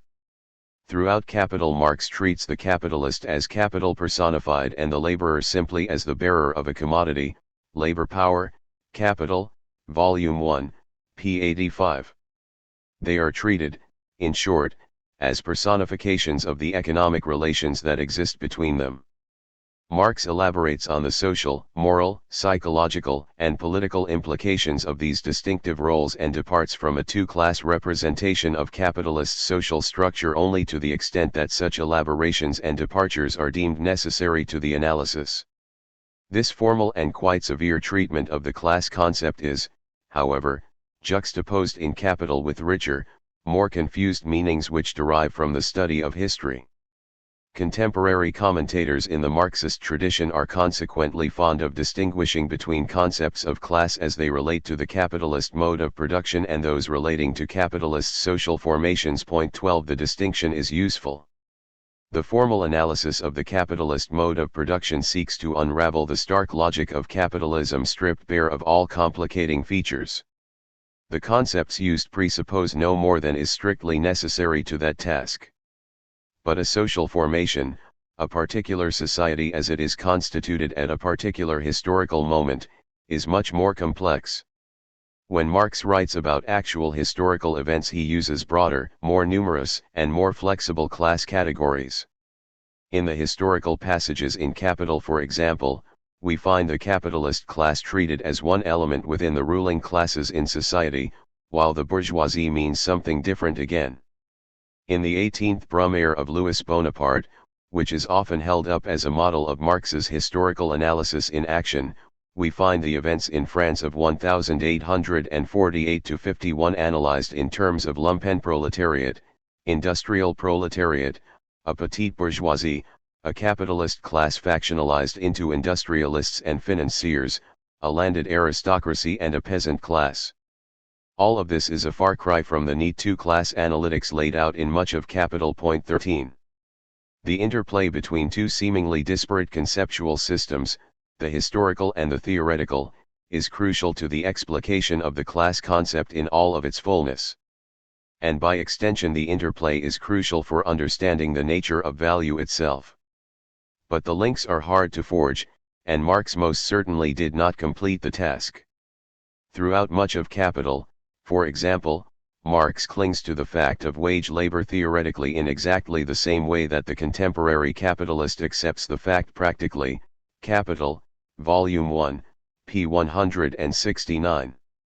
But behind this theoretical fact there lurks an important historical question: how and why did it ever come about that the owner of money finds a laborer freely selling the commodity labor power in the marketplace? The relation between capital and labor has no natural basis, it arises as the result of a specific historical process. And so at the end of the first volume of Capital, Marx describes the processes whereby capitalism came to replace feudalism.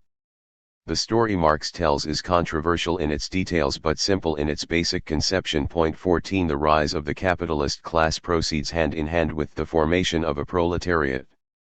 The latter is the product of centuries of struggle between the capitalist and the laborer. Capital, Volume 1, p. 271, as those engaging in the capitalist mode of circulation struggled to find an appropriate mode of production as a systematic basis for generating profit. Both classes are caught in a symbiotic but inexorable opposition. Neither can exist without the other, yet the antithesis between them is profound. Their mutual development takes on a variety of intermediate forms and proceeds unevenly by sector and by region. But ultimately the relation between capital and labor becomes hegemonic and dominant within a social formation in the sense that the whole structure and direction of development dances mainly to their tune. And at this point we are justified in calling such a society a capitalist society. But the essential point has been made. Wage labor is not a universal category. The class relation between capital and labor, and the theory of value that it expresses, is an historical creation. 1. The class role of the capitalist and the imperative to accumulate. The sphere of exchange, recall, is characterized by individuality, equality, and freedom. It is not admissible to seek here for relations between whole social classes because in the realm of exchange, which includes the buying and selling of labor power, sales and purchases are negotiated solely between particular individuals. Capital, Volume 1, p. 586. So under what conditions can we seek for relations between whole social classes, and what are the implications of the fact that individuality appears to have precedence over class in the realm of exchange? Marx demonstrates that, beneath the surface of exchange relations, entirely different processes go on in which this apparent individuality, equality, and liberty disappear because exchange value already in itself implies compulsion over the individual. Grundrisse, p. 248. The compulsion arises from the need to provide a use value for others at a price that is regulated by the average conditions of production of a commodity. And the mechanism that lies behind this compulsion is competition. It is important to understand the manner in which Marx appeals to the principle of competition. Point 15. He argues that competition can explain why things are sold at or close to their value, but it cannot reveal the nature of value itself, nor can it shed any light on the origin of profit. The equalization of the rate of profit is to be explained in terms of competition, but where profit comes from requires an entirely different framework for analysis. Marx does not find it necessary, therefore, to analyze competition in any detail in the first 2 volumes of Capital, with one very important exception. The behavior of the individual capitalist does not depend on the good or ill will of the individual because free competition brings out the inherent laws of capitalist production, in the shape of external coercive laws having power over every individual capitalist. Capital, Volume 1, p. 270. Insofar as individuals adopt the role of capitalist, they are forced to internalize the profit-seeking motive as part of their subjective being. Avarice and greed, and the predilections of the miser, find scope for expression in such a context, but capitalism is not founded on such character traits. Competition imposes them willy-nilly on the unfortunate participants. There are other consequences for the capitalists. Consider, for example, what they can do with the surplus they appropriate. They have a choice of consuming or reinvesting. There arises a Faustian conflict between the passion for accumulation and the desire for enjoyment. Capital, Volume 1, p. 594. In a world of technological innovation and change, the capitalist who reinvests can gain the competitive edge of the capitalist who enjoys the surplus as revenues. The passion for accumulation drives out the desire for enjoyment. The capitalist does not abstain from enjoyment by inclination. Only as personified capital is the capitalist respectable. As such, he shares with the miser the passion for wealth as wealth. But that which in the miser is a mere idiosyncrasy, is, in the capitalist, the effect of a social mechanism, of which he is but one of the wheels. Moreover, the development of capitalist production makes it constantly necessary to keep increasing the amount of the capital laid out in a given industrial undertaking, and competition makes the immanent laws of capitalist production to be felt by individual capitalists as external coercive laws. It compels him to keep constantly extending his capital in order to preserve it, but extend it he cannot except by means of progressive accumulation. Capital, Volume 1, p. 592. The rule that governs the behavior of all capitalists is, then, accumulation for accumulation's sake, production for production's sake. Capital, Volume 1, p. 595. And this rule, enforced by competition, operates independently of the individual will of the capitalist. It is the hallmark of individual behavior, and thereby stamps itself as the distinguishing characteristic of all members in the class of capitalists. It also binds all capitalists together, for they all have a common need, to promote the conditions for progressive accumulation. 2. The implications for the laborer of accumulation by the capitalist. Competition among the capitalists pushes each of them towards use of a labor process that is at least as efficient as the social average. But those who accumulate more quickly tend to drive out of business those who accumulate at a slower rate. This implies a perpetual incentive for individual capitalists to increase the rate of accumulation through increasing exploitation in the labor process relative to the social average rate of exploitation. The implications of this for the laborer are legion.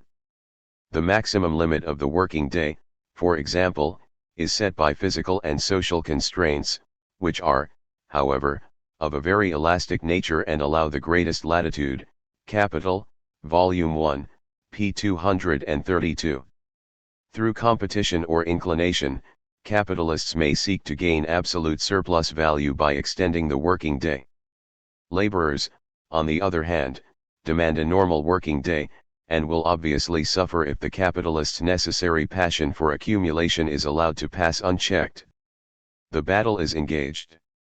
The capitalist maintains his rights as a purchaser when he tries to make the working day as long as possible. On the other hand, the laborer maintains his right as seller when he wishes to reduce the working day to one of definite normal duration. There is here, therefore, an antinomy, right against right, both equally bearing the seal of the law of exchanges. Between equal rights force decides. Hence is it that in the history of capitalist production, the determination of what is a working day, presents itself as the result of a struggle between collective capital, i.e., the class of capitalists, and collective labor, i.e., the working class. Capital, Volume 1, pages 234 to 516.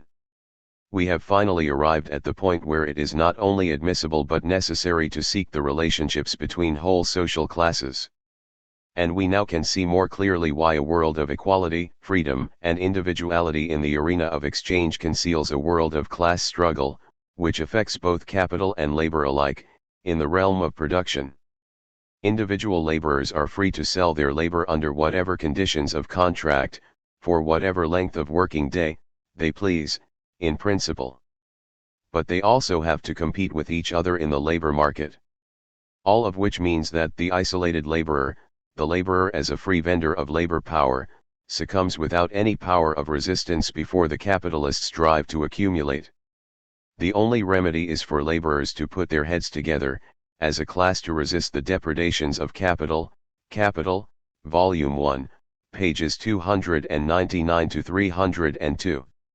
And the more the laborers offer collective forms of resistance, the more the capitalists are forced to constitute themselves as a class to ensure collectively that the conditions for progressive accumulation are preserved. The study of class struggle over the length of the working day reveals a further point. In the absence of class organization on the part of labor, unbridled competition among the capitalists has the potential to destroy the workforce, the very source of surplus value itself. From time to time, the capitalists must in their own interest constitute themselves as a class and put limits upon the extent of their own competition. Marx interprets the early English Factory Acts as an attempt made by a state that is ruled by capitalists and landlord to curb the passion for a limitless draining of labor power which had torn up by the roots the living force of the nation. Capital, Volume 1, p. 239. There is, then, a distinction, often rather hazy, between regulation of this sort and regulation obtained through victories of the working class and its allies in the struggle to obtain a reasonable working day. Capitalists can also accumulate by capturing relative surplus value. Marx identifies two forms. A fall in the value of labor power results when the productivity of labor in the sectors producing wage goods, the commodities the laborer needs, rises. The absolute standard of living, measured in terms of the quantities of material goods and services that the laborer can command, remains unchanged, only the exchange ratios, the prices, and the values change. The systematic cheapening of wage goods is, however, beyond the capacity of individual capitalists. A class strategy of some sort, subsidies on basic commodities, cheap food and housing policies, etc., is required if this form of relative surplus value is to be translated into a systematic as opposed to sporadic and uncontrolled means for accelerating accumulation. The second form of relative surplus value is within the grasp of individual capitalists. Individuals can leverage the gap between socially necessary labor time and their own private costs of production.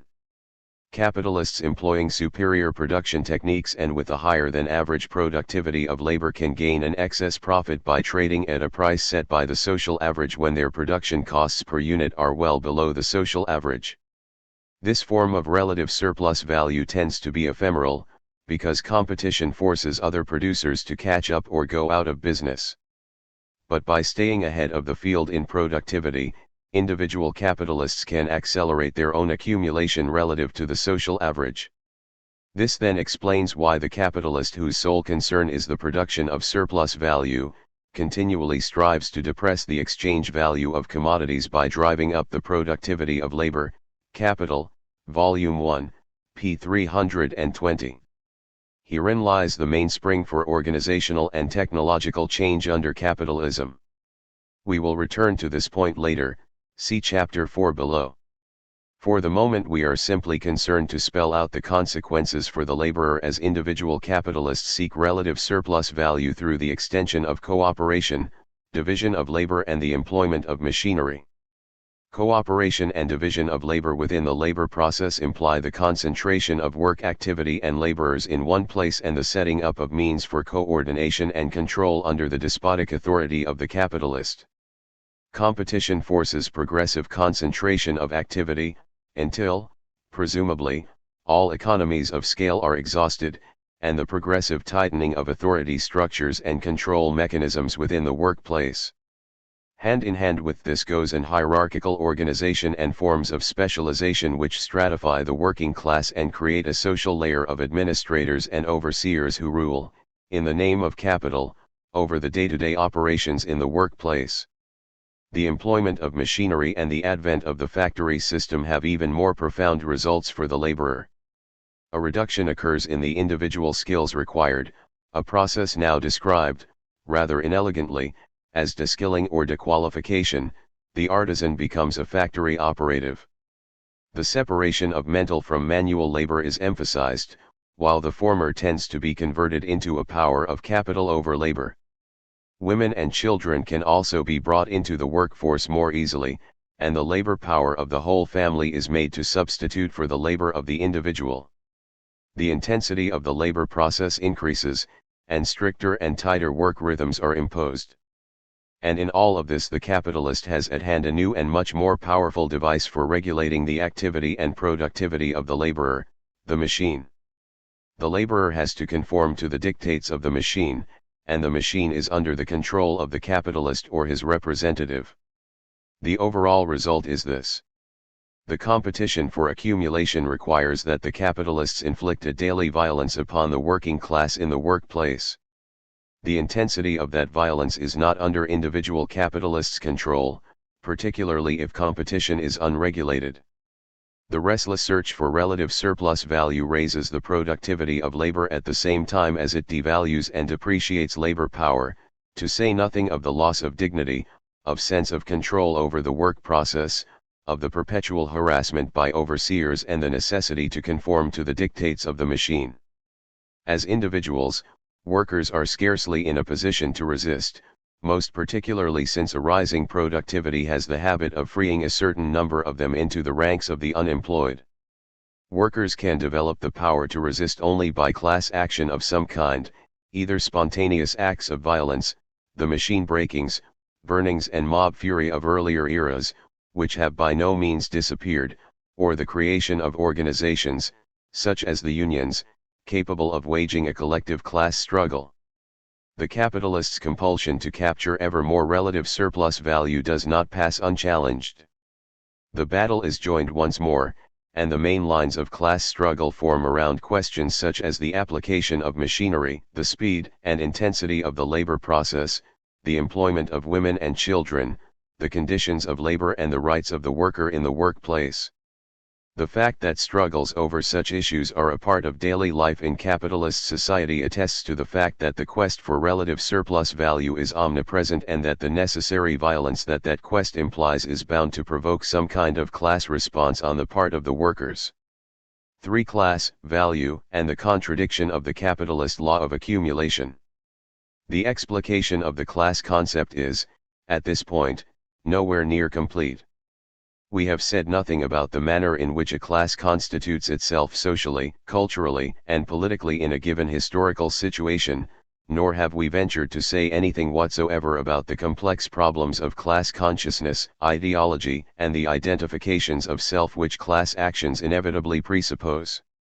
But the limited version of the class concept we have set out is sufficient to permit some reflections and conclusions. Consider, first, the meaning we must now attach to socially necessary labor time as the measure of value. The capitalist class must reproduce itself, and it can do so only through progressive accumulation. The working class must also reproduce itself in a condition appropriate for the production of surplus value. And, above all, the class relation between capital and labor must be reproduced. Since all of these features are socially necessary to the reproduction of the capitalist mode of production, they enter into the concept of value. Value thereby loses its simple technological and physical connotation and comes to be seen as a social relation. We have penetrated the fetishisms of commodity exchange and identified its social meaning. In this manner, the concept of class is embedded in the conception of value itself. But we are now in a position to be much more explicit about the nature of the law of value. Consider how the matter stands historically. Wage labor is an historical product. So is the class relation between capital and labor. The capitalist law of value is an historical product specific to societies in which the capitalist mode of production dominates. The description of the passage from pre-capitalist to capitalist society is meant to reveal to us how such a transition might have taken place. First, the emergence of the money form and the growth of exchange steadily dissolve ties of personal dependency and replaces them with impersonal dependencies via the market system. The growth of the market system gives rise to a distinctively capitalist mode of circulation which rests on profit seeking. This mode of circulation contains a contradiction, for on the one hand it presupposes freedom, equality, and individuality while on the other hand profit itself presupposes an inequality. This fundamental contradiction gives rise to various unstable forms of capitalism in which profits are sought without commanding the production process. Bankers put money to work to command more money, merchants seek profit through exchange, land speculators trade in rents and properties, and so on. Unfair exchange, pillage, robbery, and all manner of other coercive practices can sustain such systems for a while. But in the end it becomes necessary to master production itself in order to resolve the fundamental contradiction between the equality presupposed by exchange and the inequality required to gain profit. Feeble at first, various phases of industrialization, such as experiments with the plantation system, pave the way for the institutionalization of the industrial form of capitalism which rests upon wage labor and the production of surplus value. The advent of the capitalist mode of production resolves the contradictions of exchange. But it does so by displacing them. New contradictions of a quite different sort arise. The class analysis of capital is designed to reveal the structure of these new contradictions as they prevail at the heart of the capitalist mode of production. By extension, we come to see the value theory as embodying and internalizing powerful contradictions which form the mainspring of social change. Recall, first of all, the manner in which the equality, individuality, and freedom of exchange is transformed by competition into a world of compulsion and coercion so that each individual capitalist is forced willy-nilly into accumulation for accumulation's sake. The realm of equality, individuality, and freedom is never entirely abrogated, however. Indeed, it cannot be, because exchange continues to play a fundamental role, and the laws of exchange remain intact. The production of surplus value resolves the contradiction within the capitalist mode of production in accordance with the laws of exchange. Only in production does the class character of social relations become clear. Within the capitalist class, this produces a contradiction between the individuality presupposed by exchange and the class action necessary to organize production. This poses problems, because production and exchange are not separate from each other but organically linked within the totality of the capitalist mode of production. We saw this contradiction in action in Marx's analysis of struggles over the length of the working day. Individual capitalists, we there discovered, each of them acting in his or her own self-interest and locked in competitive struggle with each other, can produce an aggregative result which goes against their class interests seen as a whole. By their individual action they can endanger the basis for accumulation. And since accumulation is the means whereby the capitalist class reproduces itself, they can endanger the basis for their own reproduction. They are then forced to constitute themselves as a class, usually through the agency of the state, and to put limits upon their own competition. But in so doing they are forced to intervene in the exchange process, in this instance in the labor market, and thereby to offend the rules of individuality and freedom in exchange. The contradiction within the capitalist class between individual action and class requirements can never be resolved within the laws presupposed by the capitalist mode of production. And this contradiction lies at the root, as we shall later see, of many of the internal contradictions within the capitalist form of accumulation. It also serves to explain many of the social and political dilemmas that have beset the capitalist class throughout the history of capitalism. There is a continuous wavering line between the need to preserve freedom, equality, and individuality and the need to take often repressive and coercive class action. The production of surplus value resolves the contradictions within the capitalist mode of circulation only by positing a new form of contradiction within the capitalist class, that between the individual capitalist and the interest of the capitalist class in reproducing the general preconditions for accumulation. Consider, secondly, the relation between capital and labor that the production of surplus value presupposes. Like any other commodity, labor power exchanges in the marketplace according to the normal rules of exchange. But we have seen that neither the capitalist nor the laborer can truly afford to let the market for labor power operate unhampered, and that both sides are forced at certain moments to take class action. The working class must struggle to preserve and reproduce itself not only physically but also socially, morally, and culturally. The capitalist class must necessarily inflict a violence upon the working class in order to sustain accumulation, at the same time as it must also check its own excesses and resist those demands on the part of the working class that threaten accumulation. The relation between capital and labor is both symbiotic and contradictory. The contradiction is the fount of class struggle. This also generates internal contradictions within the capitalist form of accumulation at the same time as it helps to explain much of the unfolding of capitalist history.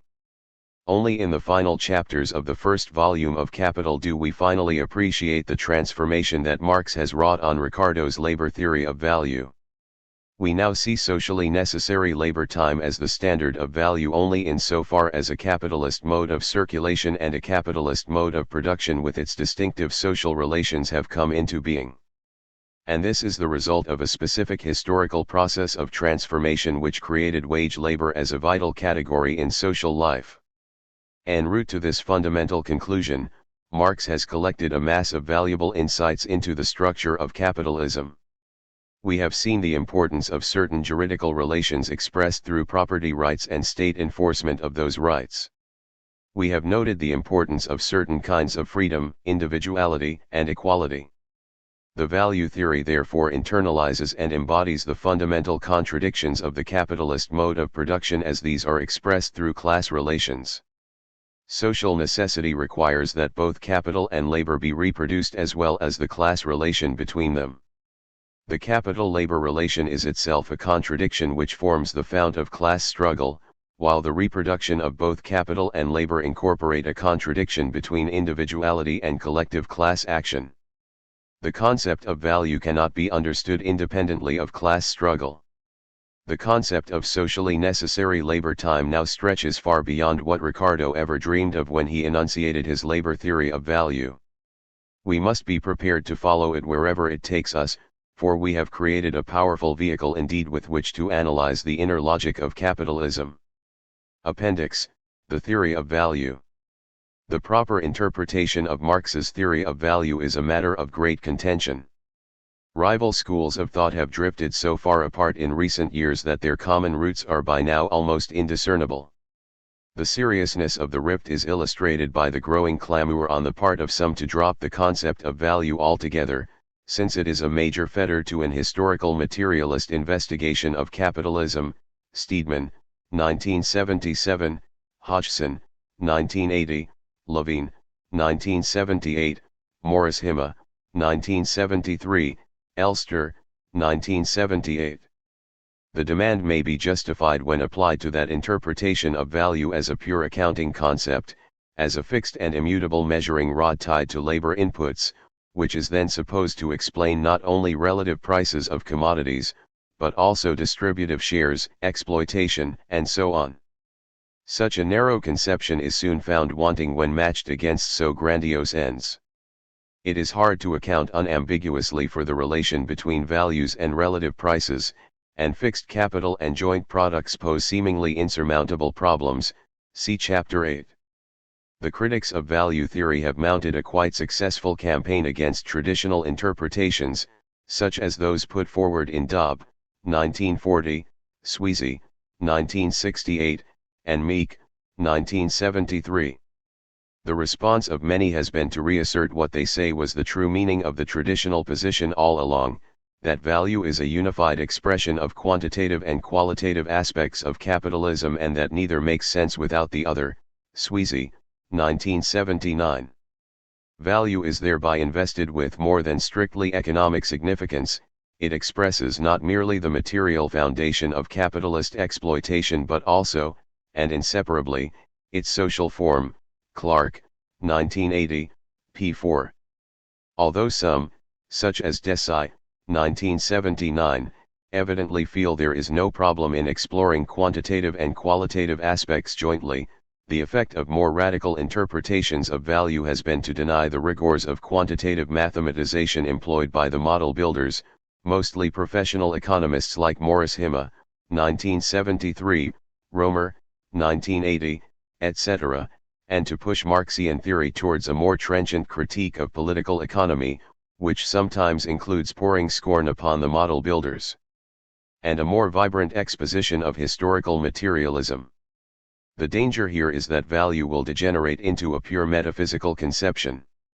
What will be gained in moral outrage will be lost in scientific cogency. Or else value theory, in encompassing the whole grand sweep of the materialist interpretation of history, will fall prey to Joan Robinson's, 1977, objection that something that means everything means nothing. Such accusations do not sit well with those who identify with Marx's claim to have built a truly scientific foundation for understanding the capitalist mode of production. All of this has set the stage for a more careful reconstruction of what Marx himself said, in the tradition of scholars like Rubin, 1972, Rostalski, 1977, etc. While the idea of value as an accounting tool or as an empirically observable magnitude plainly had to be abandoned, it could still be treated as a real phenomena with concrete effects. Pilling, 1972, Fine and Harris, 1979, ch. 2. It could be construed as the essence that lay behind the appearance, the social reality behind the fetishism of everyday life. The validity of the concept could then be assessed in terms of the concrete effects that it helps us interpret and understand. The value concept is crucial since it helps us understand, in a way that no other theory of value can, the intricate dynamics of class relations, in both production and exchange, of technological change, of accumulation, and all its associated features of periodic crises, unemployment, etc. But to accomplish this, traditional interpretations of value as whatever is achieved by labor in production have to give way to a more complex understanding of social labor as expressed and coordinated within a unity of production and exchange, mediated by distribution relations. Fine and Harris, 1979, ch. 2. But even this conception, though obviously much closer to Marx's intent, does not quite capture the significance of the real revolution which Marx wrought in his method of approach.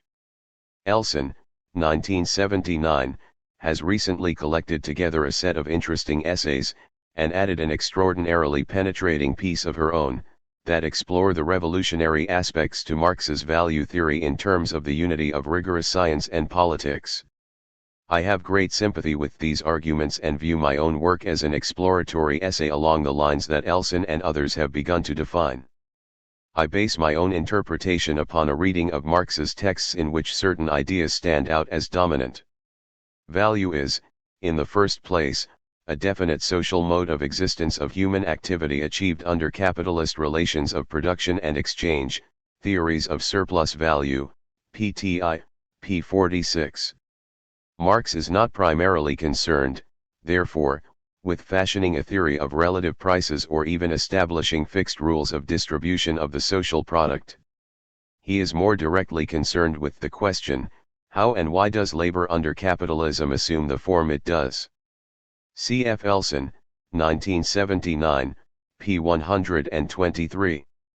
The discipline imposed by commodity exchange, money relations, the social division of labor, the class relations of production, the alienation of labor from the content and product of work and the imperative accumulation for accumulation's sake helps us understand both the real achievements and the limitations of human labor under capitalism.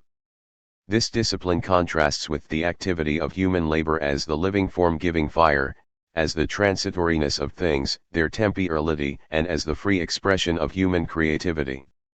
The paradox to be understood is how the freedom and transitoriness of living labor as a process is objectified in a fixity of both things and exchange ratios between things. Value theory deals with the concatenation of forces and constraints that discipline labor as if they are an externally imposed necessity. But it does so in the clear recognition that in the final analysis labor produces and reproduces the conditions of its own domination. The political project is to liberate labor as living form giving fire from the iron discipline of capitalism. It follows that labor is not and never can be a fixed and invariable standard of value. Marx mocks those bourgeois economists who sought to establish it as such, theories of surplus value, pt 1, p 150, pt 3, p 134. Through analysis of the fetishism of commodities, Marx shows us why value cannot stalk around with a label describing what it is and why bourgeois political economy cannot address the real question, why labor is represented by the value of its product and labor time by the magnitude of that value. Capital, Volume 1, pages 74 to 80. The proof and demonstration of the real value relation, Marx wrote to Kugelmann in a high state of dudgeon at the critics of capital, lies in the analysis of the real relations, so that all that palaver about the necessity of proving the concept of value comes from complete ignorance both of the subject dealt with and of scientific method. Value cannot be defined at the outset of the investigation but has to be discovered in the course of it. The goal is to find out exactly how value is put upon things, processes, and even human beings, under the social conditions prevailing within a dominantly capitalist mode of production. To proceed otherwise would mean to present the science before science.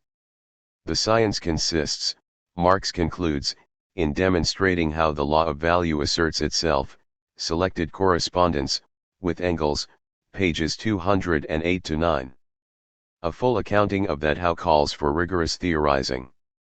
Marx in part achieves the latter through ruthless application of dialectical modes of reasoning, the principles of which are very different from but just as tough and rigorous as any mathematical formalism. The task of historical materialism is also to appropriate the material in detail, to analyze its different forms of development, to trace out their interconnection with all of the integrity and uncompromising respect for the real relations that characterize the materialist forms of science. Only after this work is done can the actual movement be adequately described so that the life of the subject matter is ideally reflected as in a mirror. Capital, Volume 1, p. 19. The method of exposition in Capital, the method I have tried to replicate in this book, is to unravel the contractaints to the free application of human labor under capitalism step by step, to see contradictions of this or that form as containing the seeds of other contradictions that require further exploration. The reflection, like the subject matter it depicts, is perpetually in the course of transformation. The rigorous depiction of how is not a charter for dogmatism, but an opening towards a truly revolutionary and creative science of human history. And that science is only a part of a much broader struggle to discipline itself, to expropriate the expropriators, and so to achieve the conscious reconstruction of the value form through collective action. Chapter 2. Production and Distribution. The relationships between value creation through production and the distribution of values in the forms of wages, profits, interest, rent, etc., have never been easy to pin down. Marx set out to resolve the contradictions and to correct the errors in classical political economy. In this he thought he had succeeded very well. Judging by the sound and fury of the controversy surrounding his interpretations, he either succeeded too well or deluded himself as to the success of his enterprise. Although the nuances were considerable, Marx found himself faced with two basic lines of argument, both of which had their origins in Adam Smith's rather confusing presentation of value theory.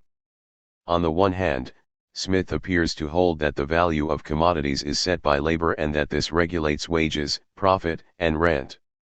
There is, then, more than a hint of a theory of surplus value in Smith, because profit and rent can, under this interpretation, be regarded as deductions out of the value produced by labor. On the other hand, Smith also argued that in civilized society, wages, profit, and rent were the three original sources of revenue as well as of all exchangeable value. Value, in this case, appears to arise out of adding together the separate values of rent, wages, and profit as these are embodied in a commodity. Ricardo spotted the contradiction and firmly rejected the second interpretation in favor of a labor theory of value. But there then arose an awkward gap between the theory of value, set solely by labor time, and the theory of distribution, set by the relative scarcities of land, labor, and capital. This was all very distressing, since Ricardo considered that the principal problem of political economy was to determine the laws that regulate the distribution of the product among the three classes in society: the proprietors of land, the owners of stock, and the laborers. He even confessed, in a moment of discouragement, according to Sraffa, that he thought the great questions of rent, wages, and profits were quite separate from the doctrine of value, and that they had to be explained by the proportion in which the whole produce is divided between landlords, capitalists, and laborers. One, the implication that distribution was the result of a social process independent of that ruling production was rendered explicit by J.S. Mill, who drew a firm distinction between the laws of production of wealth, which are real laws of nature, and the modes of its distribution, which, subject to certain conditions, depend upon human will. Mill's socialism consequently focused upon questions of distribution and treated the social relationships of production as separate and immutable. Point 2. There are various echoes of this separation between production and distribution in present-day neo-Ricardian representations. Sraffa demonstrates that the relative values and prices prevailing in a system of commodity production cannot be determined without fixing the wage rate. Since labor is not a reproducible commodity in the normal sense, the wage rate becomes a variable which has to be determined outside of the technical relations prevailing within the system of commodity production. And since the wage rate in Sraffa's system moves inversely to the profit rate, it is a short step to seeing class struggle as fundamental. Although the appeal to class struggle as the ultimate determinant of the relative shares of profit and wages sounds very Marxian, the conception that Sraffa advances is rather different from that set out by Marx, and a somewhat acrimonious debate has ensued of late between neo-Ricardians and Marxists. Point 3. The second line of argument to be considered takes up Smith's conception of rent, wages, and profit as being simultaneously sources of value and sources of revenue. This ultimately led to the notion that the distributive shares of rent, wages, and profit were mere reflections of the contribution of land, labor, and capital to the production process.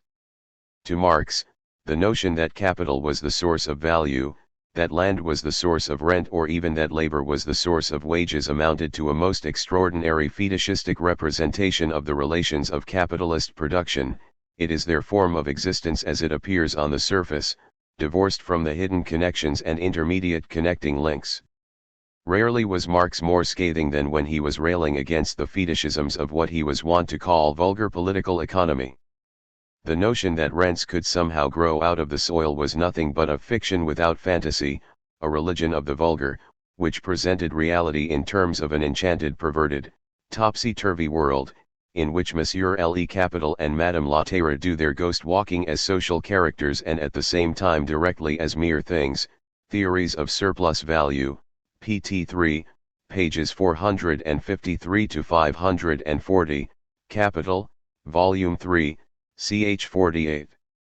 The vulgarity of this view derived not so much from the errors per se as from what Marx considered the deliberate cultivation of concepts for apologetic purpose, a motivation that he most certainly never attributed to Adam Smith.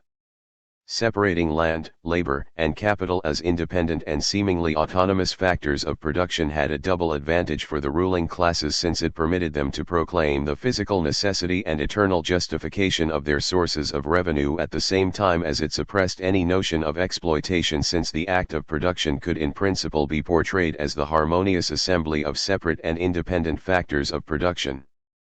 In this regard, the neoclassical framework is almost identical to the vulgar political economy about which Marx complains so bitterly. The essence of the neoclassical argument is that competition for productive factors, land, labor, and capital, forces entrepreneurs to pay an amount equal to the value that the marginal, last employed, unit of each factor creates. Given a particular technological state and relative factor supplies, scarcities, then competition ensures that each factor gets what it creates, that exploitation of a factor cannot occur. It is then a short step to infer that the distributive shares of rent, wages, interest, etc., are socially just fair shares. The political implication is that there is no point in, or call for, class struggle, and that government intervention should be confined largely to ensuring that perfect competition prevails. In the lexicons of many Marxist writers, this qualifies as vulgar political economy with a vengeance. 4. Marx lays out his general conception of the relationship between production and distribution in the introduction to the Grundrisse as well as in the third volume of Capital, ch 51. He vigorously criticized those who hold to an economic conception that distribution dwells next to production as an autonomous sphere, and characterizes as absurd those, like J.S. Mill, who develop production as an eternal truth, while they banish history to the realm of distribution. He is equally critical of those who are content to treat everything twice over as an agent of production and as a source of income. The general conclusion Marx reaches is not that production, distribution, exchange, and consumption are identical, but that they all form members of a totality, differences within a unity, and that the reciprocal effects between these different moments have to be understood in the context of capitalist society considered as an organic whole. This is all very abstract, and we must consider what he means more explicitly. Marx emphasizes that the forms of distribution are reflections of the social relations of production. He suggests that the determinate way of sharing in production determines the forms of distribution, and that distribution relations are merely the expression of the specific historical production relations. Capital, Volume 3, p. 882. From this standpoint, distribution appears as if it is determined by production considerations. But Marx then plays upon alternative meanings of distribution. His purpose is to show how production and distribution relations interpenetrate and intertwine. He points out that both are the product of the same historical process which depended upon the separation of the laborer from the instruments of production as well as upon the expropriation of the direct producers from the land. Distribution, he goes on to argue, should not be thought of simply as the distribution of product or value among the social classes, but also as the distribution of the instruments of production, of land, and the distribution of individuals, usually by birth, among the various class positions. These forms of distribution imbue the conditions of production themselves, with a specific social quality, and production cannot therefore be considered apart from the distribution included in it, for to do so would be to produce an empty abstraction. Grundrisse, p. 96. It is in this sense that production and distribution are to be thought of as differentiations within a totality which cannot be understood without considering the relationship that each bears to the other. Once more, Marx breaks out of the straitjacket of conventional political economy in order to see production and distribution in the context of class relations.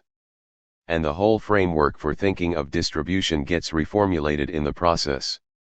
In the study of distribution relations, he observes, the initial point of departure is the alleged fact that the annual product is apportioned among wages, profit, and rent. But if so expressed, it is a misstatement. Capital, Volume 3, p. 878. If we build carefully upon the results already obtained through the investigation of use values, prices, values, and class relations, we will see why this alleged fact is indeed a misstatement of the problem. Recall, first, that Marx defines capital as a process, above, pages 20-1. The expansion of value occurs through the production of surplus value by capitalists who employ a specific kind of labor, wage labor. This in turn presupposes the existence of a class relation between capital and labor. When we subject this relation to careful scrutiny, we see immediately that the wage cannot be conceived of as a revenue or as a distributive share in the ordinary sense at all. The laborer does not claim a share of the product by virtue of his or her contribution to the value of the product. The essence of the transaction is something quite different. The laborer gives up rights to control over the process of production, to the product and to the value incorporated in the product in return for the value of labor power. And the latter has nothing directly to do with the contribution of labor to the value of the product. The laborer receives, then, the value of labor power, and that is that. Everything else is appropriated as surplus value by the capitalist class as a whole. The manner in which the surplus value is then split into the different forms of profit on industrial capital, rent on land, interest on money capital, profit on merchants' capital and so on is set by quite different considerations. The class relation between capital and labor is of an entirely different sort compared with the social relations holding between different fractions of the capitalist class, industrialists, merchants, rentiers, and money capitalists, landlords, etc. When Marx insists that we focus on production in order to uncover the secrets of distribution, he does so because it is there that the fundamental relation between capital and labor becomes very clear. Marx frequently congratulated himself on his ability to explain the origin of profit by way of a theory of surplus value that made no reference to the distributive categories of rent and interest. But it is one thing to show the origin of profit in surplus value, and by extension in the class relation between capital and labor, and quite another to determine the magnitude of that profit, and to come up with the rules that fix the division of the total social product into wages, profit on industrial capital, rent, interest, and so on. It should be said at the outset that Marx was less concerned with magnitudes than he was with understanding social relationships. But he did struggle gamely with certain quantitative aspects of distribution, as the innumerable numerical examples in Capital adequately attest to.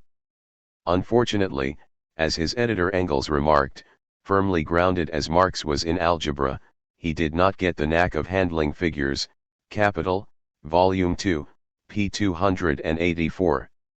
His various mathematical errors have allowed many of his critics, particularly those positivists who take the view that nothing meaningful can be said of a social relationship unless it can be accurately quantified, to punch a variety of gaping holes in Marx's handling of the practical and quantitative aspects of distribution which, when taken together, can be used to discredit Marx's version of the origin of profit itself.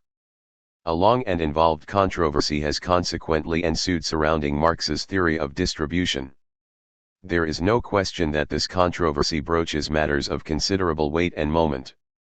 The difficulty, however, is to keep Marx's concern with social meaning and historical origins in the forefront of a controversy that, in its details, is inevitably dominated by quantitative and mathematical concerns. This task is rendered even more difficult by the sophistication of the mathematical technique required to evaluate the various mathematic proofs set forth to show that Marxian value theory is, or is not, totally inconsistent in its treatment of production and distribution. In this regard, the recent work of Morris Hima and Kateferes, 1978, is of interest.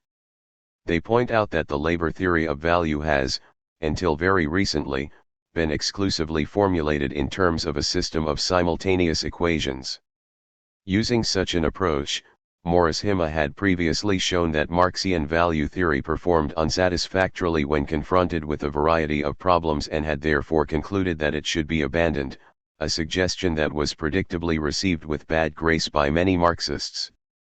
In their new work, Morris Hima and Kateferes show that, if the theory of value is formulated in terms of linear inequalities, then most of the problems disappear. This leads them to withdraw their earlier proposal to remove the concept of value from Marxian economics. Point 5. The point of this is to show that, in spite of all of its rigor, a rigor Marx himself clearly admired and aspired to, the mathematization of Marxian theory is itself a contentious matter. We must, therefore, treat mathematical proofs for what they are, rigorous deductions on the basis of certain assumptions which may or may not capture the intricacy of social relationships with which Marx deals. There are, however, two arenas of controversy which, according to Marx's critics, threaten the very foundations of Marxian theory in general. Interestingly enough, neither of them is concerned with the general process of distribution of the total social value among the various categories of wages, rent, interest, and profit. The first of these deals with the reduction of heterogeneous to simple labor, the reduction problem, as it is usually referred to, and is concerned with the impact on the value theory of the manner in which the variable capital, or total wage bill, is split up among the various individuals within the working class. The second deals with the manner in which Marx transforms values into prices of production, the transformation problem, in short. This is concerned with the manner in which surplus value is distributed among capitalist producers. Both matters have been the focus of bitter debates which, far from being stilled in the course of time, have become ever more contentious. In what follows, therefore, I shall try to deal with these substantive controversies in the course of elaborating upon Marx's arguments concerning the relations between production and distribution. In accordance with Marx's concerns, I shall try to concentrate upon social and historical meanings without denying the importance of rigorous mathematical argument wherever that is appropriate. It will, I think, become evident that the Marxian challenge to both past and present theories of production and distribution, all of which face chronic internal problems of their own, is a powerful one. Indeed, the elaborate attempts to discredit it seem to suggest that Marx was onto something of great import. Which is not to say, of course, that the Marxian theory is free of serious difficulty. In this regard, the barrage of criticism from bourgeois political economists, both past and present, has been helpful in defining what has to be done to make the Marxian theory of production and distribution a more coherent enterprise. The share of variable capital in the total social product, the value of labor power and wage rate determination. The value of the total social product in a given year can be expressed as C plus V plus S, where C is the value of constant capital, machines, raw materials, energy inputs, etc., V is the value paid out for labor power, and S is the total surplus value produced. On an annual basis we can treat the constant capital as labor power expended to replace the value equivalent of the means of production used up. It does not, therefore, enter in as an important category in distribution theory. The latter is concerned, then, to explain the manner and proportion in which newly created value is divided between laborers, V, and capitalists, S. We must also consider how V is divided among individual laborers and S among individual capitalists or among the various factions of the bourgeoisie, as rent, interest, profit of enterprise, taxes, etc. In order fully to understand Marx's theory of distribution we have to explore the relationships between value, use value, and exchange value as these define the value of labor power, the standard of living of labor and the wage rate. This exploration will help bring out Marx's critique of conventional political economy and capitalism alike. We begin with the relationship between the wage rate, an exchange value concept, and the value of labor power. The total wage bill in an economy can be regarded as the product of the number of laborers employed, N, and the average wage rate, W. The total variable capital can likewise be represented as Vn, where V is a magnitude called the value of labor power. We can see immediately that both the total wage bill and the share of V in total social product will vary, everything else remaining constant, according to the total numbers employed. While this is an important principle, we are at this juncture more interested in the relationship between the wage rate and the value of labor power. Why even distinguish between them? Marx's primary purpose here is to expose the social meaning of the wage payment. Point 6. The wages system, he argues, masks the difference between abstract human labor as the substance of value and the value of labor power, which, like any other commodity, is fixed by its costs of production. Those, like Smith and Ricardo, who failed to make that distinction typically fell into inextricable confusion and contradiction, while their more vulgar brethren could find here a secure basis for concealing the true origin of profit in exploitation of the laborer. The wage form, Marx claims, extinguishes every trace of the division of the working day into necessary labor and surplus labor, because all labor appears as paid labor. And this forms the basis of all the juridical notions of both laborer and capitalist, of all the mystifications of the capitalistic mode of production, of all its illusions as to liberty, of all the apologetic shifts of the vulgar economists. Capital, Volume 1, pages 539 to 40. Value is, we have argued, a concept that is meant to reflect the class relationship between capital and labor. The concept of the value of labor power primarily serves to keep the idea of exploitation in the forefront of the analysis. But what, exactly, does Marx mean by the value of labor power? That value is set, he argues, by the value of the commodities necessary to maintain and reproduce laboring individuals in their normal state. The particular commodity bundle required to do that will vary according to occupation. Increased expenditure of energy requires more sustenance, for example, and according to climatic and other physical conditions. It includes, also, the costs of raising children, and to the degree that special skills take time and effort to acquire and maintain, these too affect the cost of reproduction of labor power. But in contradistinction to the case of other commodities, there enters into the determination of the value of labor power a historical and moral element which depends upon the degree of civilization of a country, more particularly on the conditions under which, and consequently upon the habits and degree of comfort in which the class of free laborers has been formed. Capital, Volume 1, p. 171, cf. Wages, Price, and Profit, p. 72. This statement requires some elaboration, particularly since the last sentence has been the subject of some contentious argument. Recall, first, that the laborers eke out their separate existences through a form of circulation of the type C, M, C. They trade the use value of the only commodity they possess in return for a money wage. They then convert this money into commodities sufficient to reproduce their own existence. The concept value of labor power relates to the totality of that circulation process whereby the class of laborers gets reproduced. We can, however, consider what is involved at each link in this general flow of social reproduction.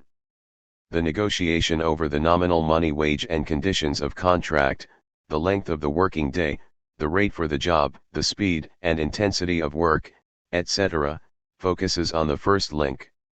Marx's main point, of course, is that the haggling over the wage contract that takes place in the market does not have to violate the rule that all commodities should exchange at their value, because the use value of labor power to the capitalist is precisely its capacity to produce surplus value. Moreover, the infinite variety of forms the wage bargain can take, hourly wages, piecework, day rates, etc., effectively conceals the class relation of exploitation in production by putting all emphasis upon the various modes of market exchange. Furthermore, the individual wage rate can conceal much about the social costs of reproduction.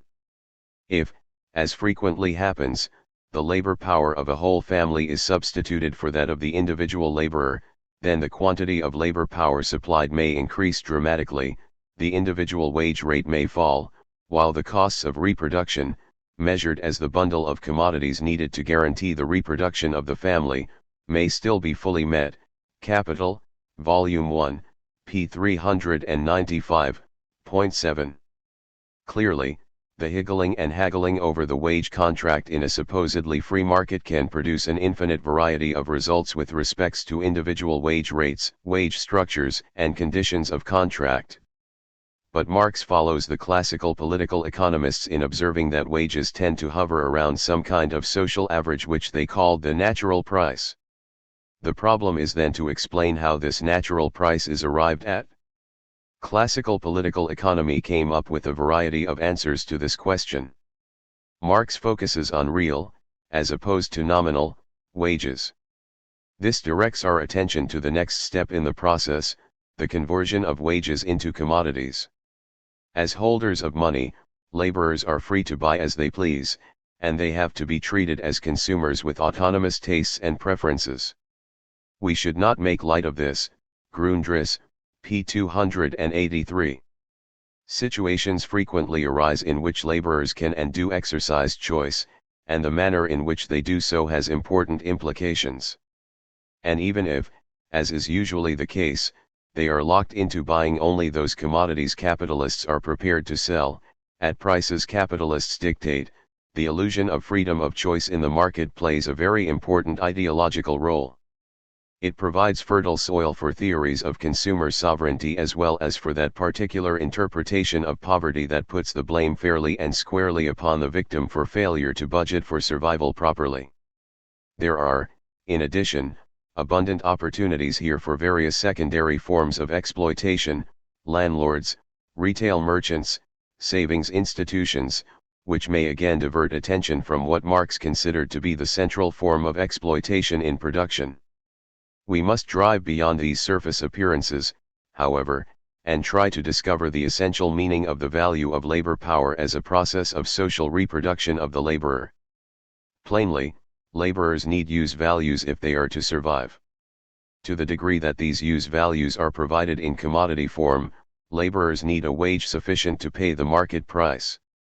The value of labor power can at this point be interpreted in relation to the real wage, the intersection of that particular bundle of use values necessary for the laborer's survival and the exchange value of the commodities within that bundle. Consider the matter first from the standpoint of use values. Not all use values are provided as commodities. Many are fashioned within the household. To the extent that laborers meet their own needs, they gain a certain autonomy from capital, see below, Chapter 6. Let us assume, for the moment, that the laborers have to purchase all the basic use values they need as commodities. We then have to define that particular bundle of use values that meets the laborer's needs. This we cannot do without due consideration of the historical and moral elements that enter into the standard of living of labor. Marx is not very helpful here. He simply abstracts from the whole question by asserting that in a given country, at a given period, the average quantity of means of subsistence necessary for the laborer is practically known. Capital, Volume 1, p. 171. For purpose of analysis we can hold the standard of living of labor, defined in use value terms, constant. This device allows Marx to generate a very important theoretical insight. If the exchange value of that fixed bundle of use values falls, as it surely must do, given the increasing productivity of labor, then the value of labor power can fall without any detrimental effect upon the standard of living of labor. And this, of course, is a primary source of relative surplus value to the capitalist. S increases because V declines.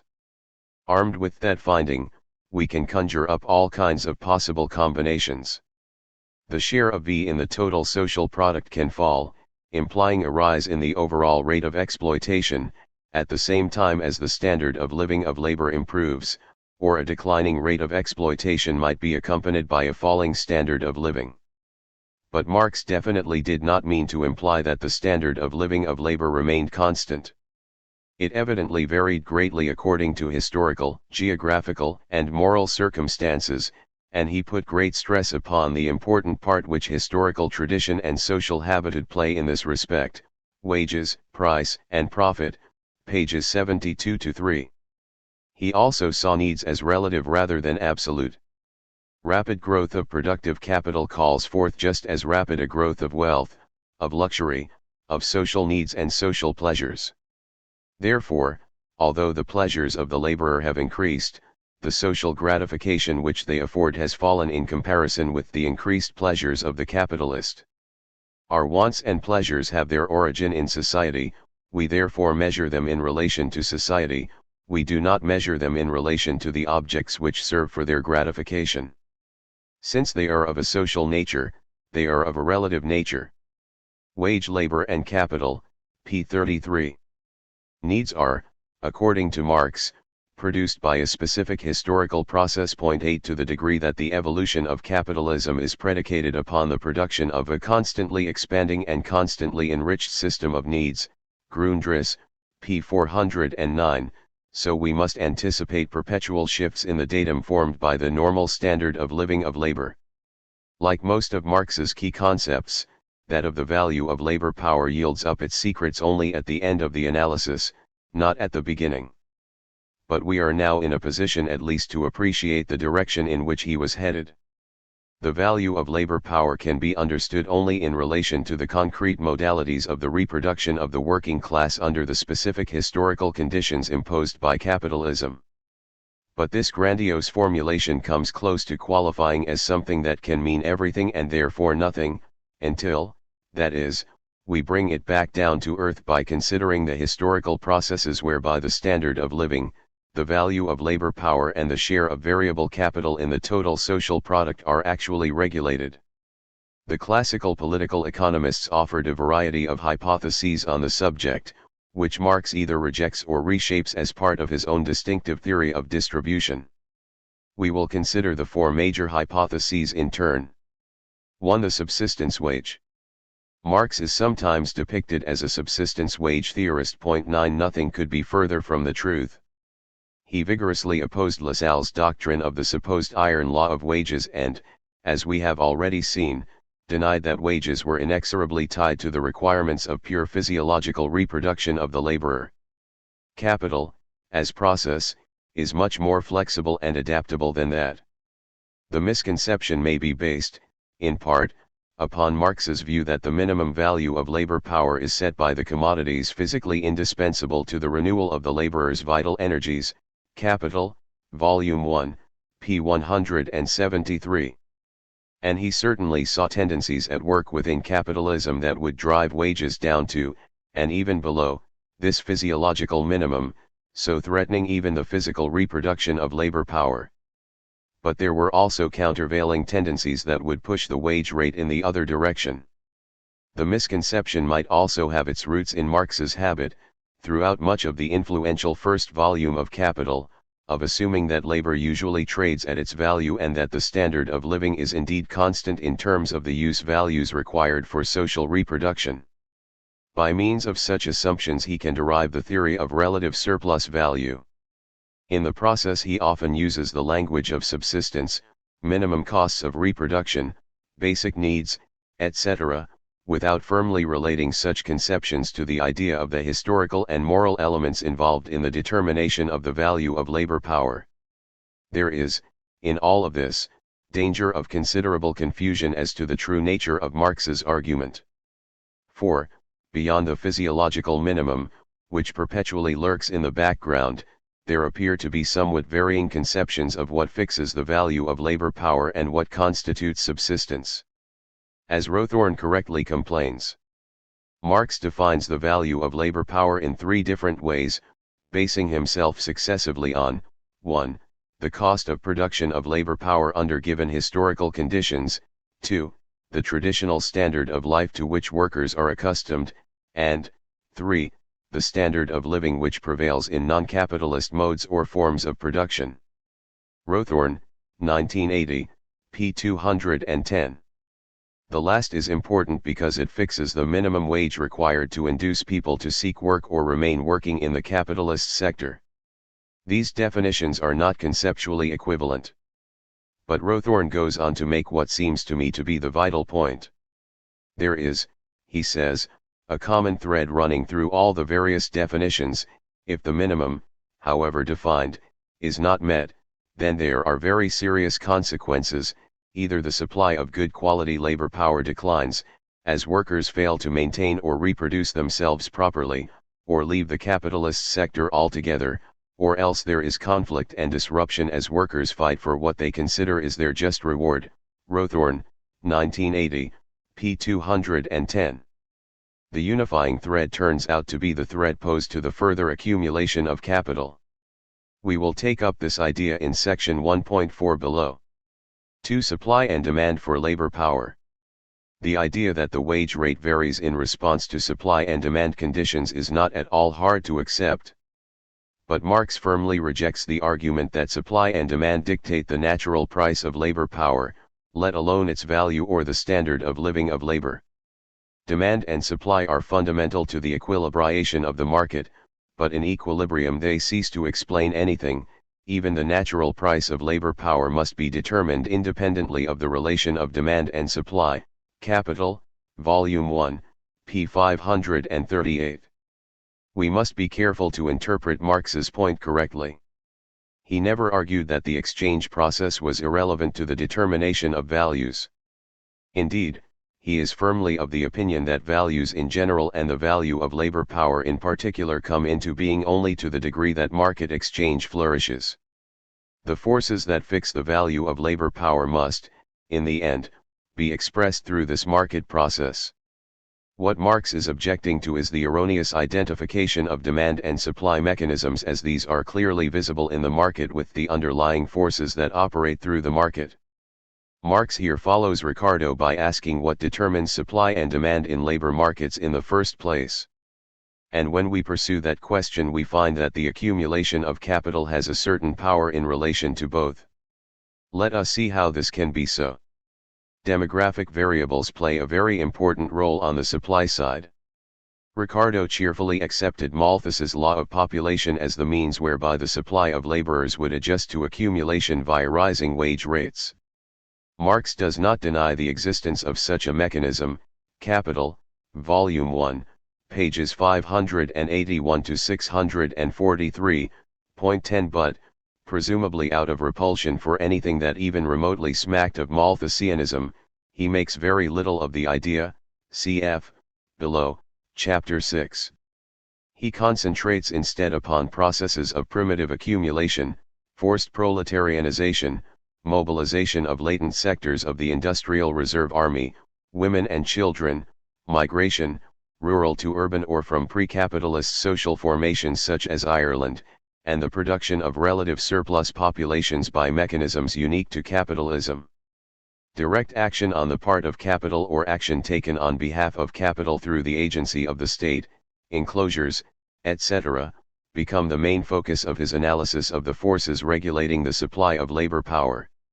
And although he does not do so, we can easily see that population and immigration policies implemented by the capitalist state would fit into this perspective of the overall management of the supply of labor power by capital.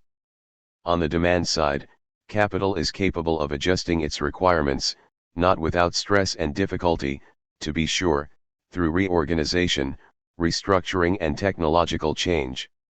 In addition, the mobility of money capital on the world stage provides capital with the capacity to adapt to differing demographic situations as well as to the various historical and moral circumstances which, initially, at least, might affect the value of labor power differentially from region to region and from country to country. To the degree that the accumulation of capital entails the perpetual shifting of capital from one line of production to another, from one place to another, to say nothing of the perpetual drive to restructure the social and technical organization of production, so the demand for labor power is expressive of the requirements of accumulation. Again, we come back to the idea that the overall requirements of the accumulation of capital have the capacity to assert a hegemonic controlling influence with respect to both the demand for and the supply of labor power. Capital works on both sides at the same time. Capital, Volume 1, p. 640. This, I believe, is where Marx wants to position himself with respect to the underlying forces that fix the value of labor power. This is not to say, however, that all forces operating in the market have this quality to them. Scarcities can arise for reasons that are entirely outside of the influence of capital. But we find Marx asserting under such circumstances that wages may be above value, and that they may so remain for extended periods of time. Capital, Volume 1, p. 613. In phrasing things thus, Marx indicates, in effect, that he wishes to distinguish between those contingent forces that can push wage rates hither and thither and the socially necessary forces that attach to the accumulation of capital in general and which dictate the value of labor power. In this he is entirely consistent with his overall strategy, to see value as an expression of social necessity under the class relations of capitalism and to assert that values, including that of labor power, become the regulators of economic life only to the degree that the capitalist mode of production becomes hegemonic within a social formation. 3. Class struggle over the wage rate. The idea that the relative shares of V and S in the total social product, and by implication V, the value of labor power, is fixed by class struggle, by the power relation between capital and organized labor, sounds very Marxian. It has been put to use in recent times in the form of a profits squeeze hypothesis of capitalist crisis. The argument runs roughly as follows. A successful struggle on the part of labor, because labor is either scarce or better organized, raises real wages and diminishes profits. The profits squeeze that results slows accumulation and leads ultimately to stagnation. Capital's response is to create, either by conscious design or because there is no choice, a severe recession, such as that of 1973-4, which has the effect of disciplining labor, reducing real wages and re-establishing the conditions for the revival of profits and, hence, of accumulation. A number of Marxists have vigorously attacked this schema, often dubbing it pure neo-Ricardianism. 11. The issues raised here are of great importance.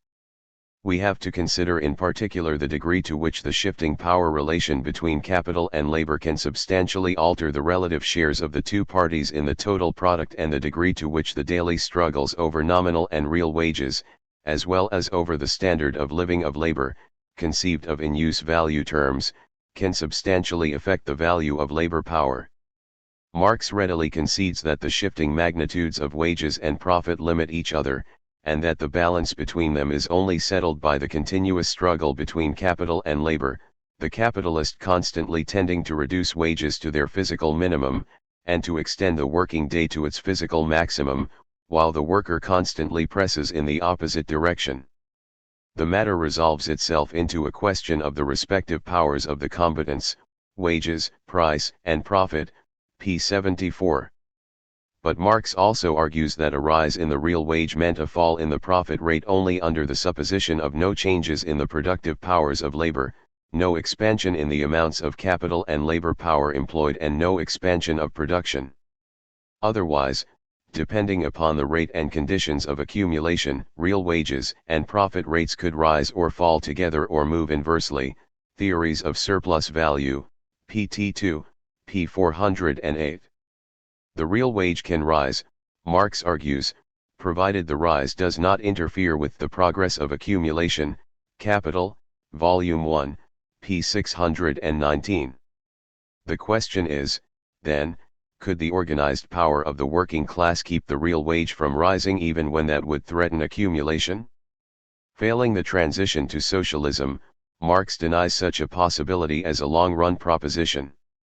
His reason is not hard to adduce. Struggles over distribution, after all, take place in the market. The key relation for Marx lies in production, that is where surplus value has its origin. To interpret the share of labor in the total social product as the result of a pure power relation in the marketplace between capital and labor is an inadmissible abstraction. And so Marx reduces class struggle over distributional shares to the status of an equilibrating device, rather like supply and demand. Over the course of the industrial cycle, for example, the enhanced power of labor during the upswing should push wages above value if only to compensate for the fall of wages below value during the ensuing depression. Shifting power relations could generate wage fluctuations around the natural price that reflects the underlying value of labor power. And if, as the result of strong labor organization, wages remain above value for any extended period, then this is because it does not interfere with accumulation. Marx therefore explicitly warns the workers not to exaggerate to themselves the ultimate working of these everyday struggles and not to be exclusively absorbed in these unavoidable guerrilla fights incessantly springing up from the never-ceasing encroachments of capital or changes in the market. Instead of the conservative motto, "A fair day's wage for a fair day's work," they ought to inscribe on their banner the revolutionary watchword, "Abolition of the wages system." Wages, price, and profit, p. 78. Class struggle plays an ambivalent role here. On the one hand, it helps to preserve some sense of dignity and to repulse the crasser forms of violence that the capitalists are wont to visit upon those they employ. It also forms the basis for struggles over the definition of the bundle of use values that make up the standard living of labor, healthcare versus forced consumption of military protection, for example. By focusing on the realm of use values and human needs, such struggles can form the basis for a truly revolutionary movement, which has as its aim the abolition of a system founded on the ultimate irrationality of accumulation for accumulation's sake. But struggle within the confines of capitalism over the real wage merely serves, in Marx's view, to ensure that labor power trades at or close to its value. That value may be arrived at through a process of class struggle, but this is no way means that it simply reflects the relative powers of capital and labor in the market. Interestingly enough, the profits squeeze hypothesis properly interpreted, supports rather than rebuts this conclusion. The changing balance of power between capital and labor can indeed alter the real wage in such a way as to restrict or augment the rate of profit. This kind of thing is exactly what we would expect to happen within the realm of exchange.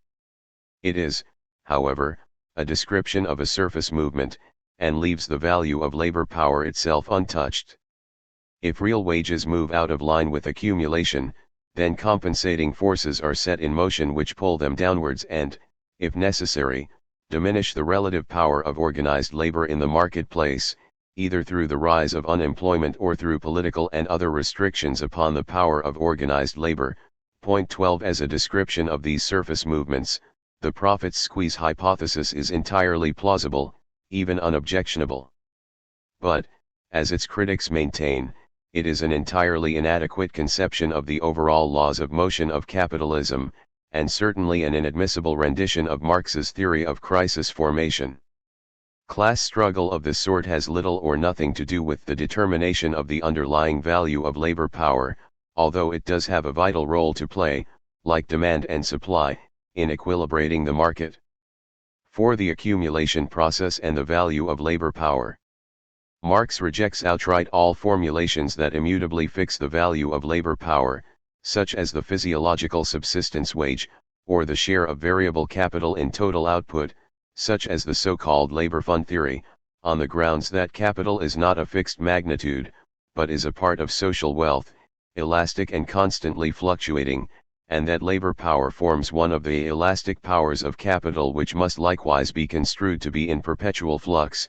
Capital, Volume 1, p. 609. He also argues that both class struggle over distributional shares and demand-supply play vital roles in equilibrating the market and can, on occasion, force real wages to depart from values, sometimes for extended periods.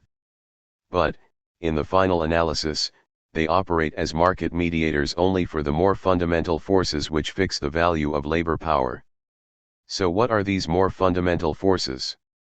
Marx's general answer to that question is not hard to spot. An initial production determining distribution of means of production divides capital from labor, but thereafter distribution relations have to be regarded as merely the expression of the specific historical production relations. Moreover, production and distribution form members of a totality, differences within a unity, which also includes exchange and consumption, see above, pages 41-2. The value of labor power cannot be fixed in abstraction from the internal relations within this totality, a totality which, furthermore, is dominated by the imperative, accumulation for accumulation's sake. We remarked earlier, p2, that Marx builds his concepts relationally. We now encounter a specific instance of that strategy at work. As always, the problem is to make this highly abstract conception more accessible to concrete interpretation. We are not yet in a position to unravel the whole argument. But the general conception is roughly this. There is an equilibrium distribution between variable capital and surplus value determined in relation to the rate of accumulation and the overall structure of production and consumption. Point 13. There is also an equilibrium growth path for total employment which, when divided into V, yields an equilibrium value of individual labor powers. If there is a general rise in the standard of living of labor, measured in use values commanded, and if these become a part of the historical and moral element encompassed in the value of labor power, it is because the accumulation of capital requires the production of new needs, or because the laws of accumulation are indifferent with respect to the specific forms of use value produced. The value of labor power has to be construed as a perpetually moving datum point regulated by the accumulation process. It can be defined, in short, as the socially necessary remuneration of labor power, socially necessary, that is, from the standpoint of the continued accumulation of capital. The invocation of social necessity is important. It permits us to distinguish between the equilibrium concept of the value of labor power and the innumerable accidental and contingent circumstances that can push wages above or below this equilibrium value. This conclusion, it should be emphasized, applies solely to that very narrow conception of the standard of living that rests on the quantity of material use values the laborer can command through commodity exchange. It does not dictate which particular bundle of use values will be provided, healthcare or discos, nor does it deal with those aspects of life and culture within the working class that are outside the sphere of commodity exchange. In both of these respects, the working class can exercise a certain autonomy and, through its own struggles and its own choices, can make much of its own culture and much of its own history. That it is in a position to do so must be attributed precisely to the fact that it shapes its existence out of an exchange of qualities through a form of circulation defined by see point 14.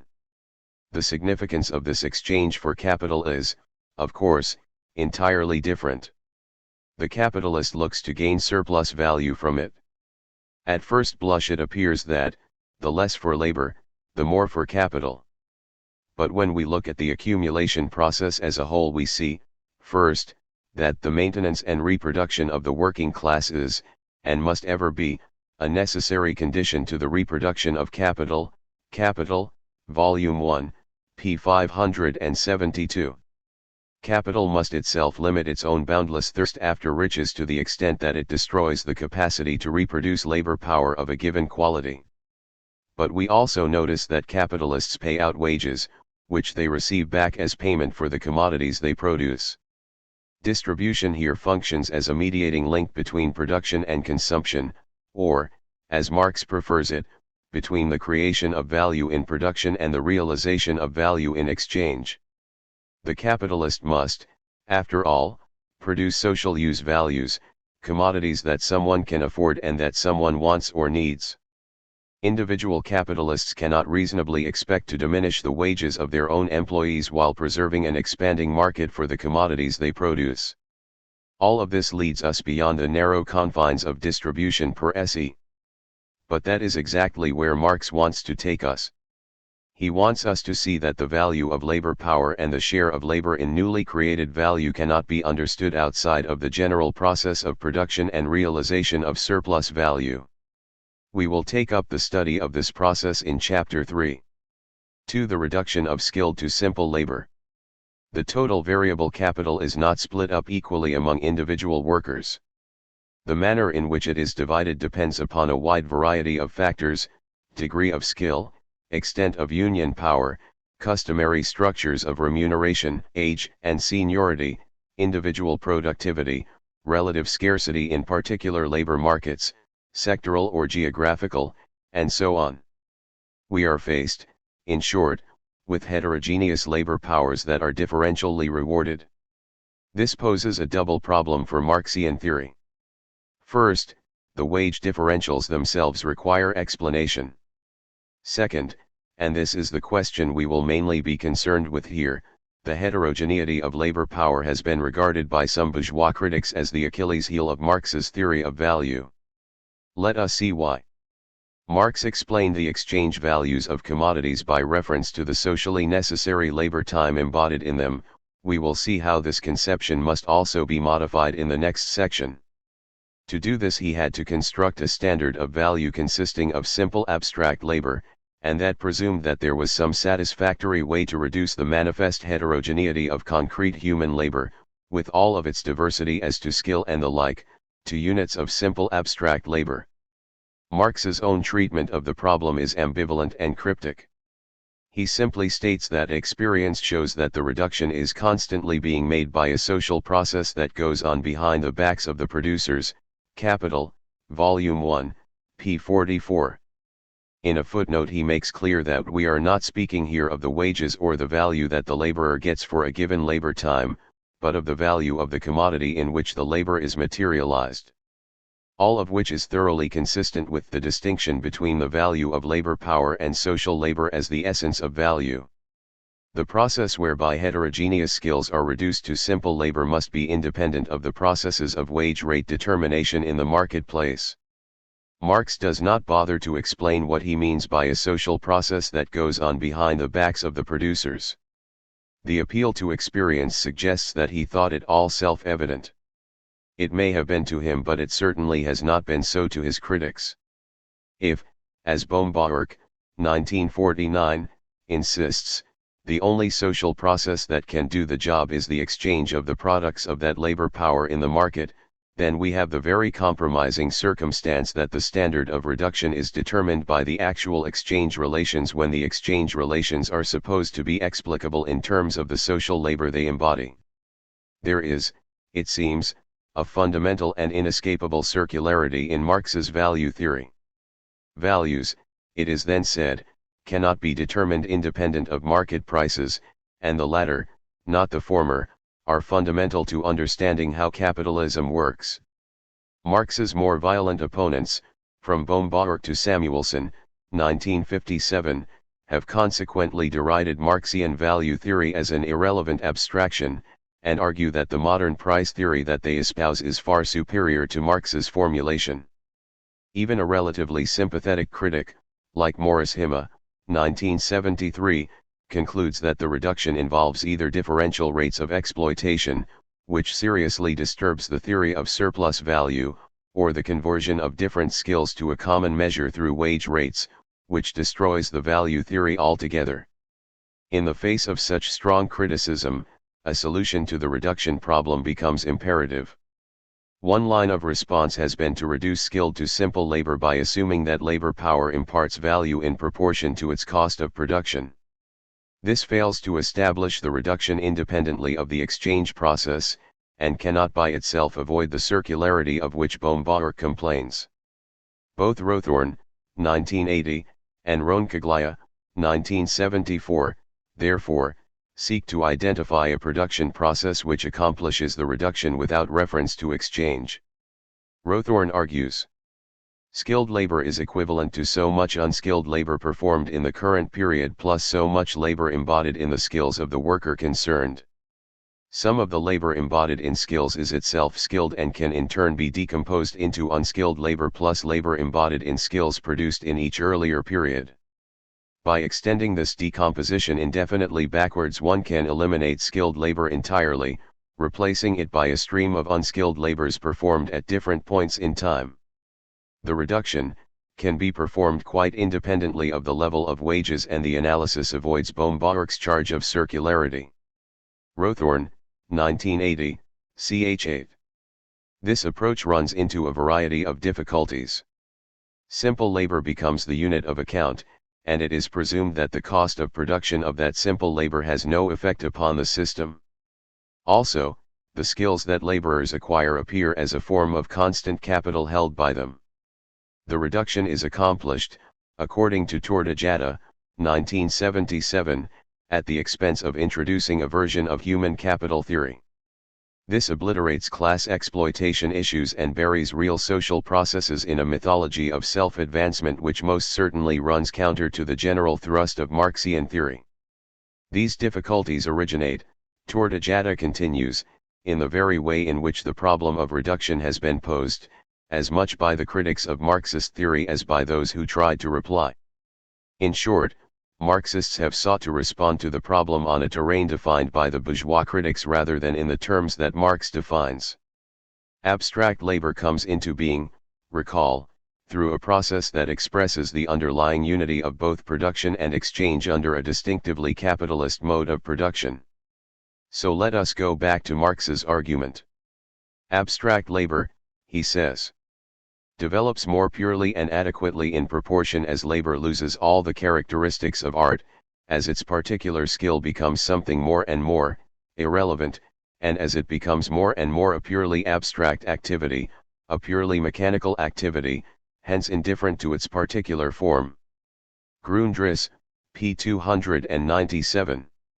Indifference towards any specific kind of labor presupposes a very developed totality of real kinds of labor, of which no single one is any longer predominant. As a rule, the most general abstractions arise only in the midst of the richest possible concrete development, where one thing appears as common to many, to all. Then it ceases to be thinkable in a particular form alone. Indifference to specific labors corresponds to a form of society in which individuals can with ease transfer from one labor to another, and where the specific kind is a matter of chance for them, hence of indifference. Such a state of affairs is most developed in the most modern form of existence of bourgeois society, in the United States. This example of labor shows strikingly how even the most abstract categories, are nevertheless, in the specific character of this abstraction, themselves likewise a product of historic relations, and possess their full validity for and within these relations. Grundriss, pages 104-5, cf. Also results of the immediate process of production, p. 1033. Abstract labor becomes the measure of value to the degree that labor power exists as a commodity capitalists can freely command in the market. The accumulation process requires a fluidity in the application of labor power to different tasks in the context of a rapidly proliferating division of labor. The capitalist can create such fluidity by organizing the division of labor within the firm and transforming the labor process so as to reduce technical and social barriers to the movement of labor from one kind of activity to another. Skills that are monopolizable are anathema to capital. To the degree that they become a barrier to accumulation, they must be subdued or eliminated by transformation of the labor process. Monopolizable skills become irrelevant because capitalism makes them so. Wages, Price, and Profit, p. 76. The reduction from skilled to simple labor is more than a mental construct, it is a real and observable process, which operates with devastating effects upon the laborers. Marx therefore pays considerable attention to the destruction of artisan skills and their replacement by simple labor, a process that, as Braverman documents in great detail, has gone on relentlessly throughout the history of capitalism. Consider, for example, the transformation of the automobile industry from skilled craft production to mass assembly line technology and the reduction from skilled to simple labor which this implied. Point 15. This is not to say that capital has everywhere been successful in forcing such reductions, and Marx was the first to admit that the historical legacy of craft and artisan skills was often strongly resistant to the attacks mounted by capital. Nor is the history of this process of reduction free of contradictions. Routinization of tasks at one level often requires the creation of more sophisticated skills at another level. The job structure becomes more hierarchical, and those at the top of this hierarchy, the engineers, computer scientists, planners, and designers, etc., begin to accumulate certain monopolizable skills.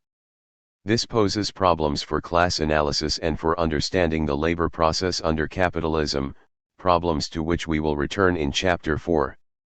We conclude, then, that the social process to which Marx refers is none other than the rise of a distinctively capitalist mode of production under the hegemonic control of the capitalist in a society dominated by pure commodity exchange. 16 The reduction to simple abstract labor could not occur in any other kind of society.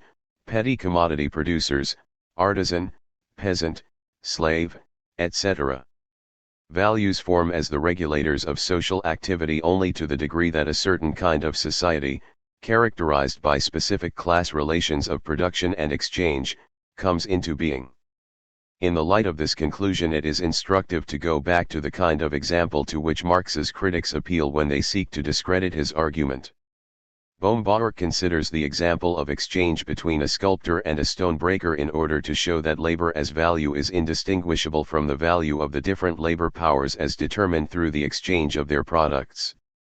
His example is not wrong.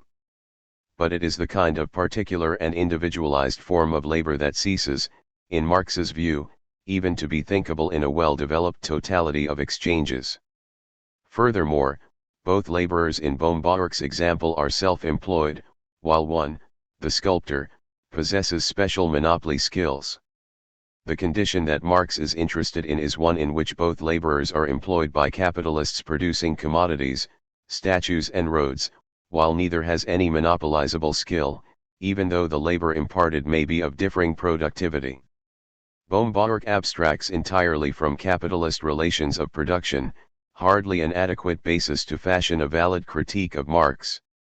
The circular reasoning Baumgartner thought he spotted is a product of tearing the reduction problem free from its roots in real historical processes, which reshape the labor process and generalize commodity exchange. Put back into this broader context, the reduction problem disappears into insignificance. We are then left with two distinctive issues. First, we need to explain the wage differentials that do exist with the full understanding that these have nothing necessarily to do with the manner in which social labor becomes the essence value. Second, we have to consider the degree to which the reorganization of the labor process under capitalism has indeed eliminated monopolizable skills and thereby accomplished the reduction which is the basis for the theory of value. We will take up this second question in Chapter 4, since it poses some serious theoretical challenges to the Marxian system. 3. The distribution of surplus value and the transformation from values into prices of production. Marx felt that one of the best points in his work was the treatment of surplus value independently of its particular forms as profit, interest, ground rent, etc. Selected correspondence, with Engels, p. 192.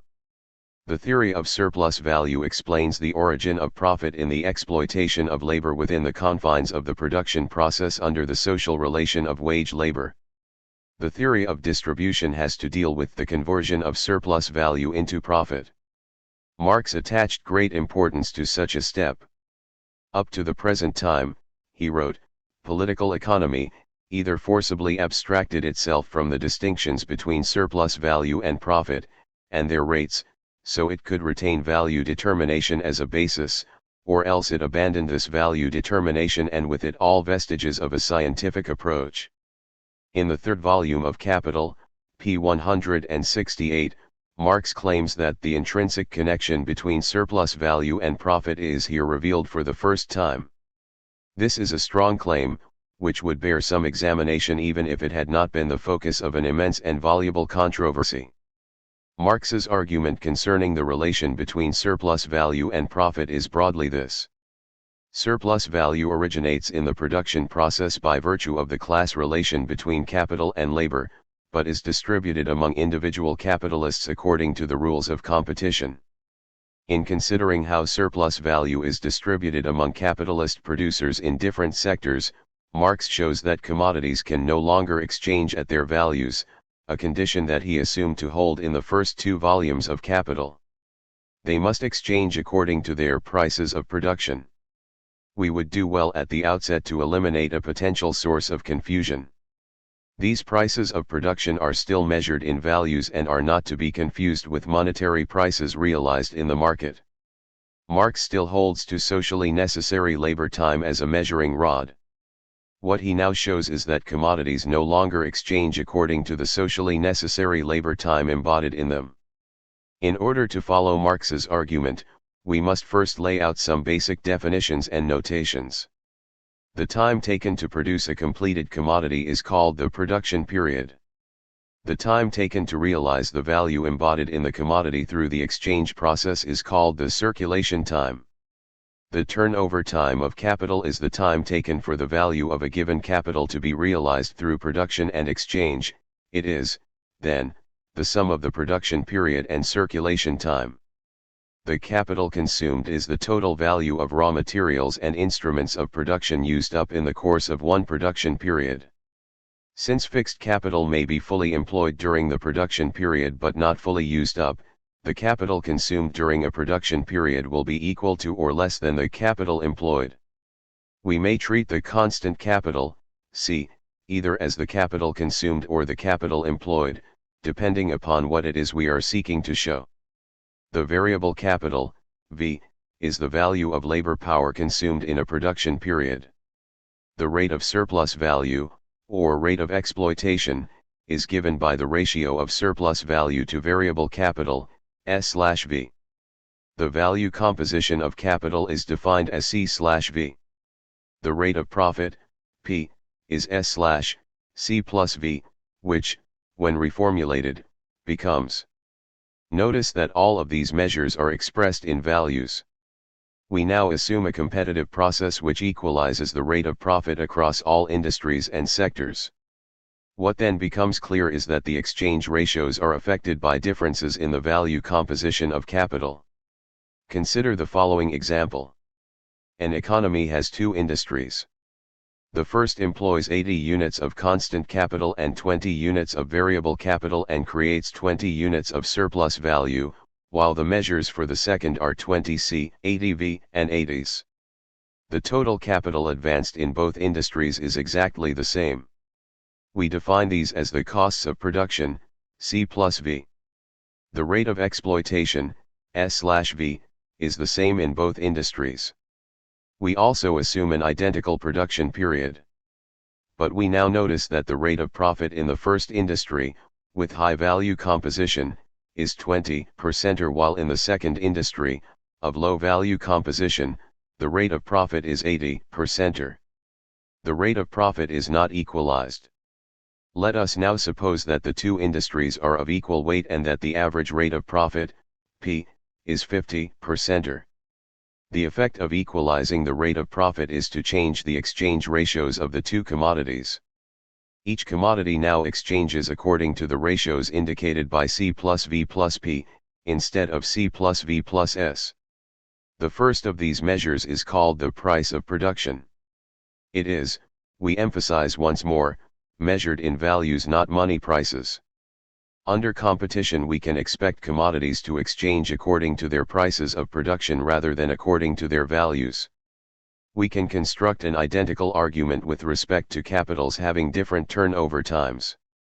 Marx did not do so directly, but we should also acknowledge the importance of turnover time in forming exchange ratios.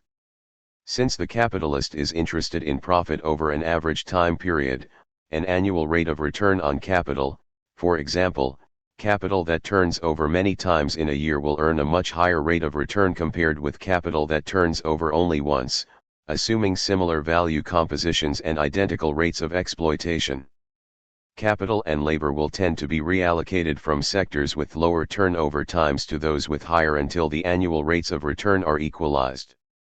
Relative prices will be affected, and we have an additional reason why commodities will no longer exchange according to their values.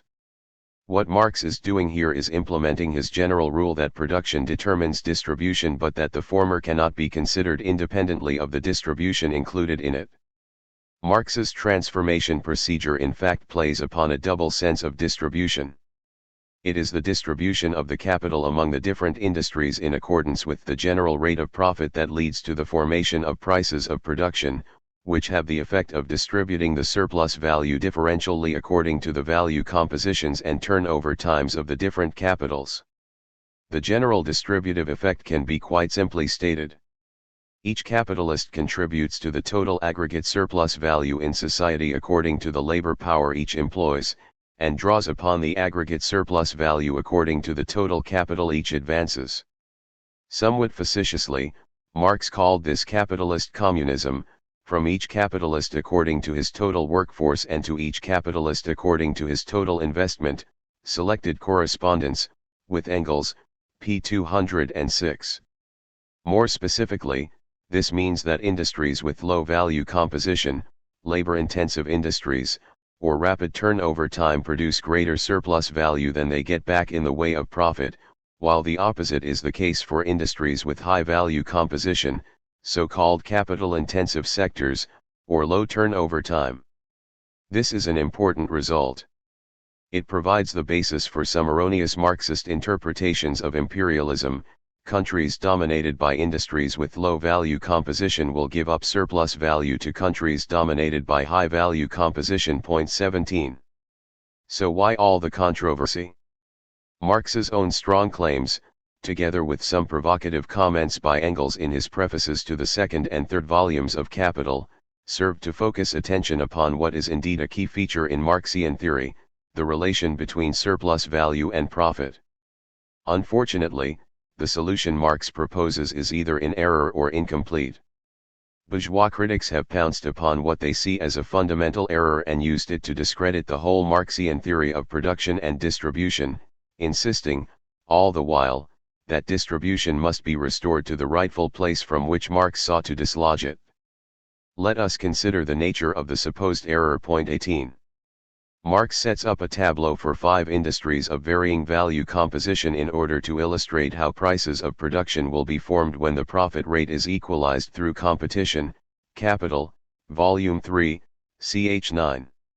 He assumes, for purposes of exposition, that capitalists purchase commodities at their values and sell them according to their prices of production. He also assumes that the average profit rate is known and that this can be calculated in advance by giving an equal weighting to each of the 5 sectors and averaging surplus value production in relation to total capital advanced. We can spot 2 problems immediately. If all commodities exchange according to their prices of production, then this applies as much to inputs as to outputs. Capitalists buy at prices of production and not, as Marx sets it out in his schemas, according to values. Marx is perfectly well aware of this, but considered that our present analysis does not necessitate a closer examination of this point. Capital, Volume 3, pages 164-5. Secondly, as capital is redistributed from sectors with low to high value composition, so the total output of surplus value changes and this alters the rate of profit. Clearly, the transformation procedure Marx devises is incomplete. It is, at best, an approximation. Marx did not emphasize that this was so, and Engels went on to confuse matters greatly by triumphantly proclaiming in his preface that Marx had established the solution to the problem, which would confound and silence his critics forevermore. Bohm-Bawerk, 1949, promptly pointed out the defects in Marx's procedure, treated them as fundamental errors, and derided the whole Marxian scheme of things to great effect.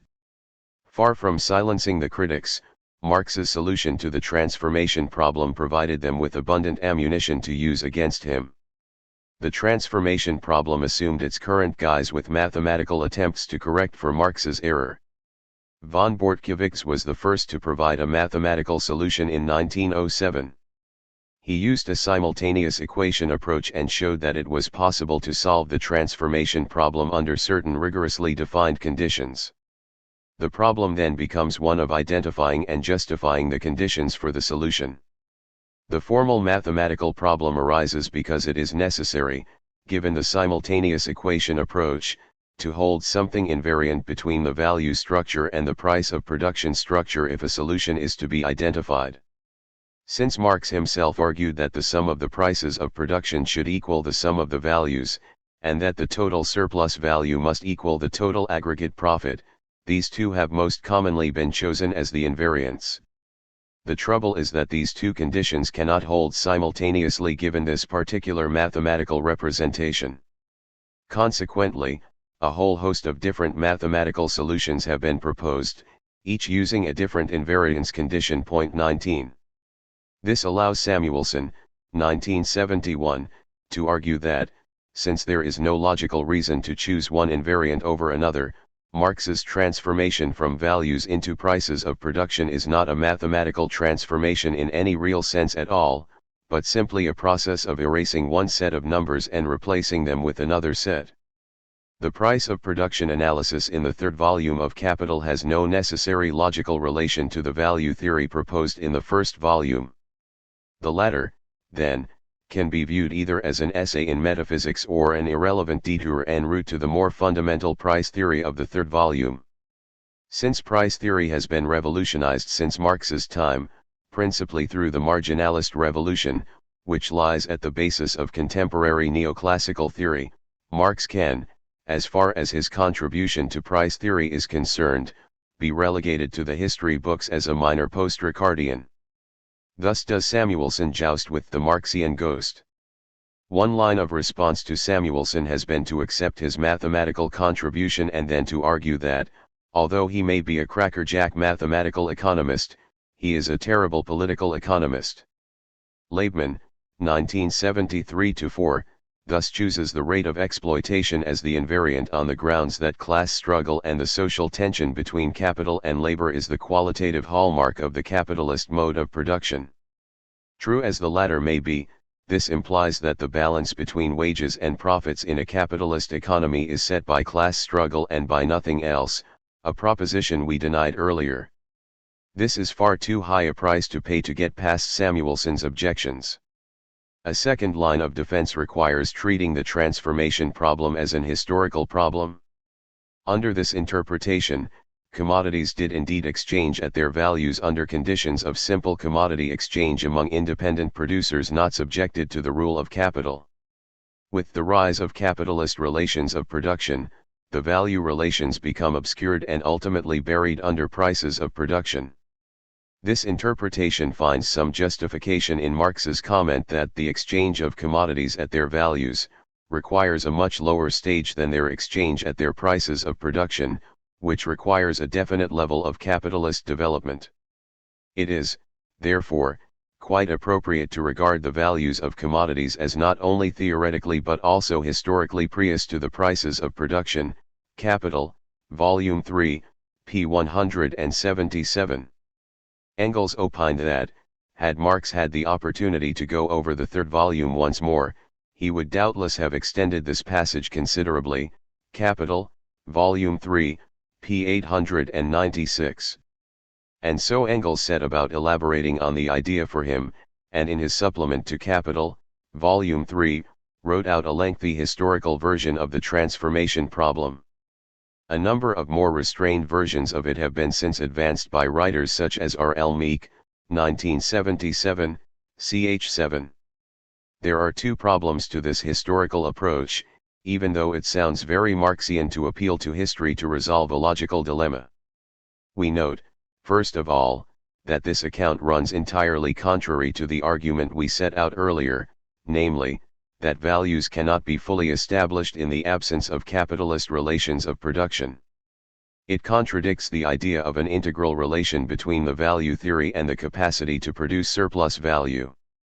Furthermore, as Morris Hima and Katefferes, 1978, document in great detail, Marx's general approach indicates that what he was looking for in the labor theory of value was not the abstract description of a pre-capitalist period from which he could derive developed capitalism genetically, but rather the theoretical tools which would allow him to get to the bottom of capitalist economic relations.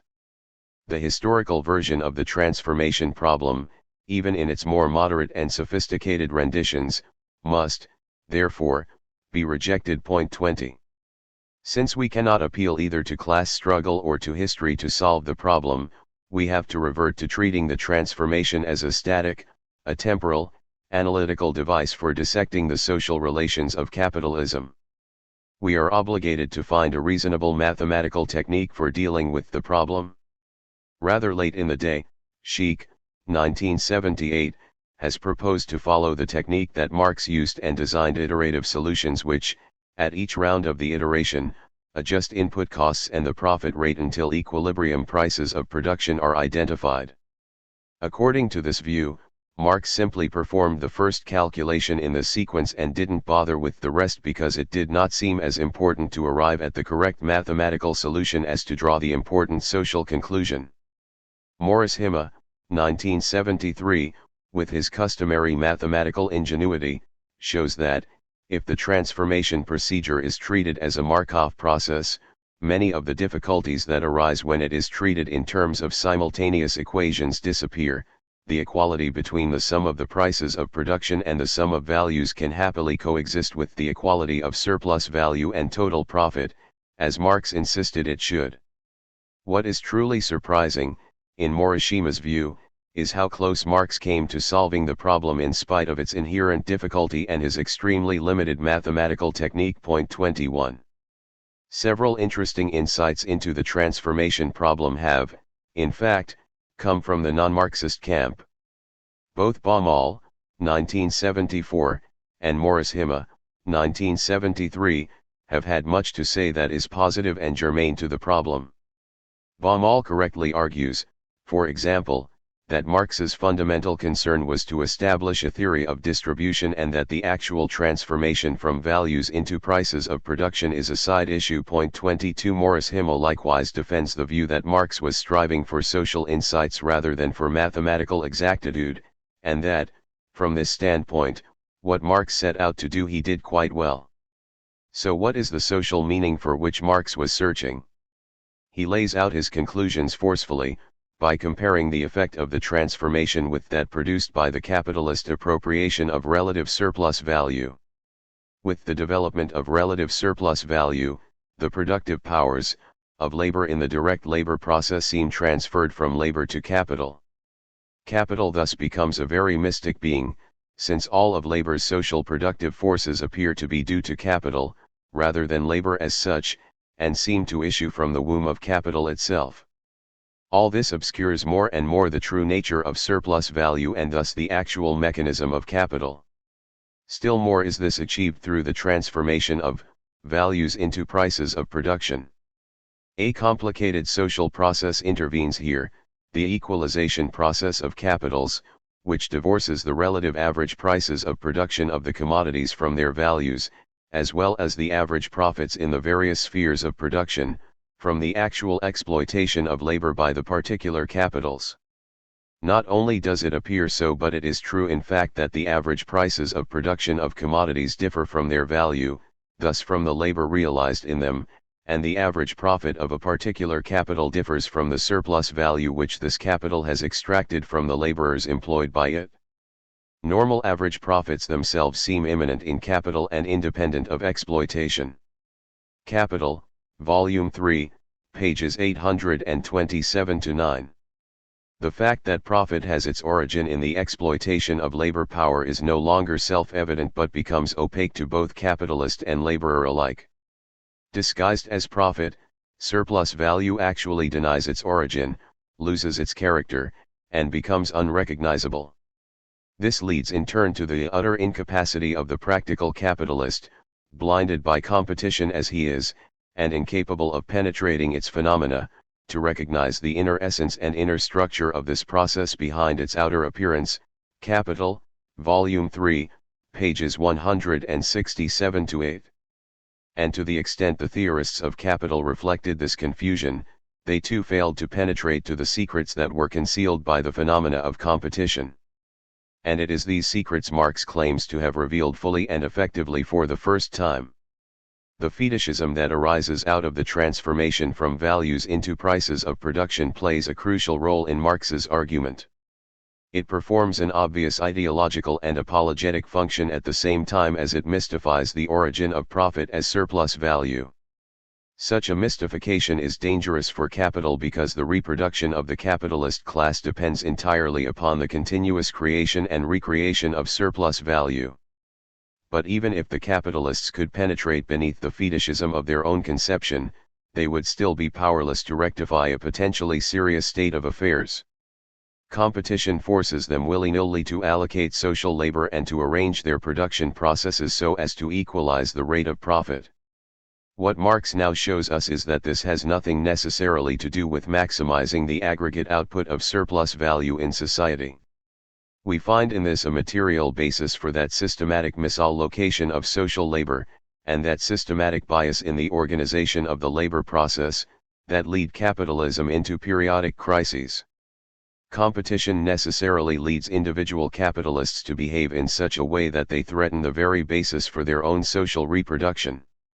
They so behave because the logic of the market forces them to respond to prices of production rather than to the direct requirements for the production of surplus value. This is the crucial insight that arises out of a study of the transformation problem. It is a result we shall pursue to its bitter logical conclusion in subsequent chapters. 4. Interest, rent, and profit on merchants' capital.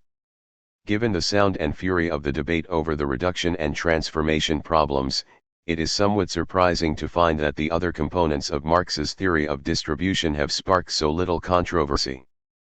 This can be explained, in part, by the appallingly muddled state in which Marx left his theories of rent and interest and the failure of Marxists to come up with cogent and agreed upon clarifications of the mess Marx left behind. Since each of these aspects of distribution will be examined at length in later chapters, I shall at this stage limit myself to a few general comments on the direction in which Marx seemed headed and the reasons he provides for heading there.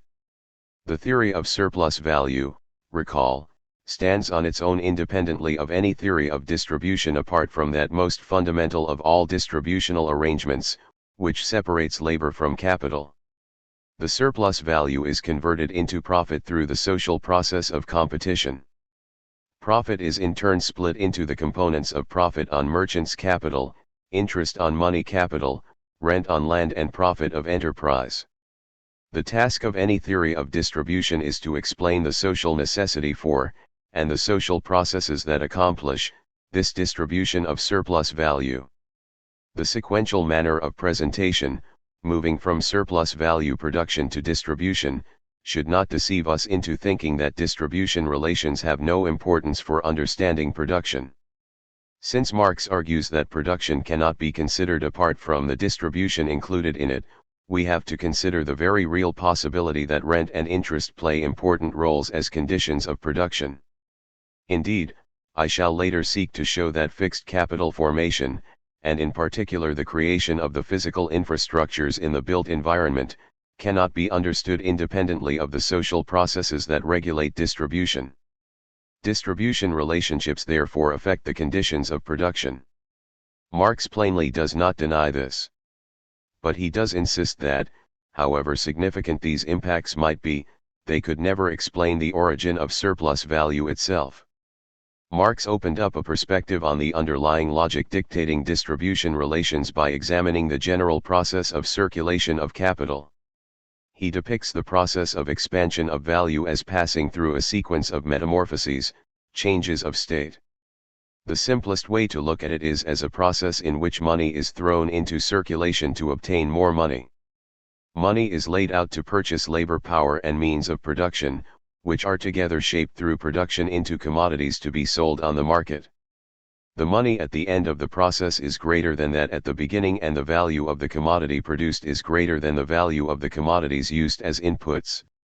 The two phases M, C and C, M are transformations brought about through buying and selling, whereas P, the production process, involves a material transformation in the product and the embodiment of socially necessary labor.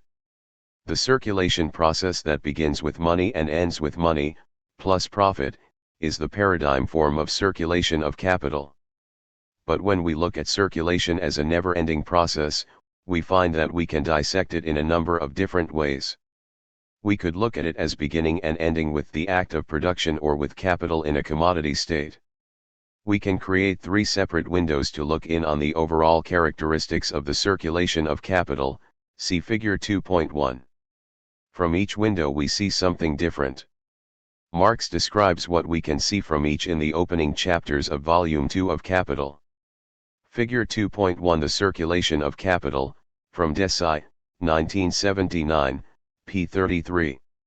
We see that the conditions and concerns regulating the circulation of money capital are rather different from those that govern capital tied down as productive capital to a specific production process, and that both are different again from those regulating the circulation of commodity capital.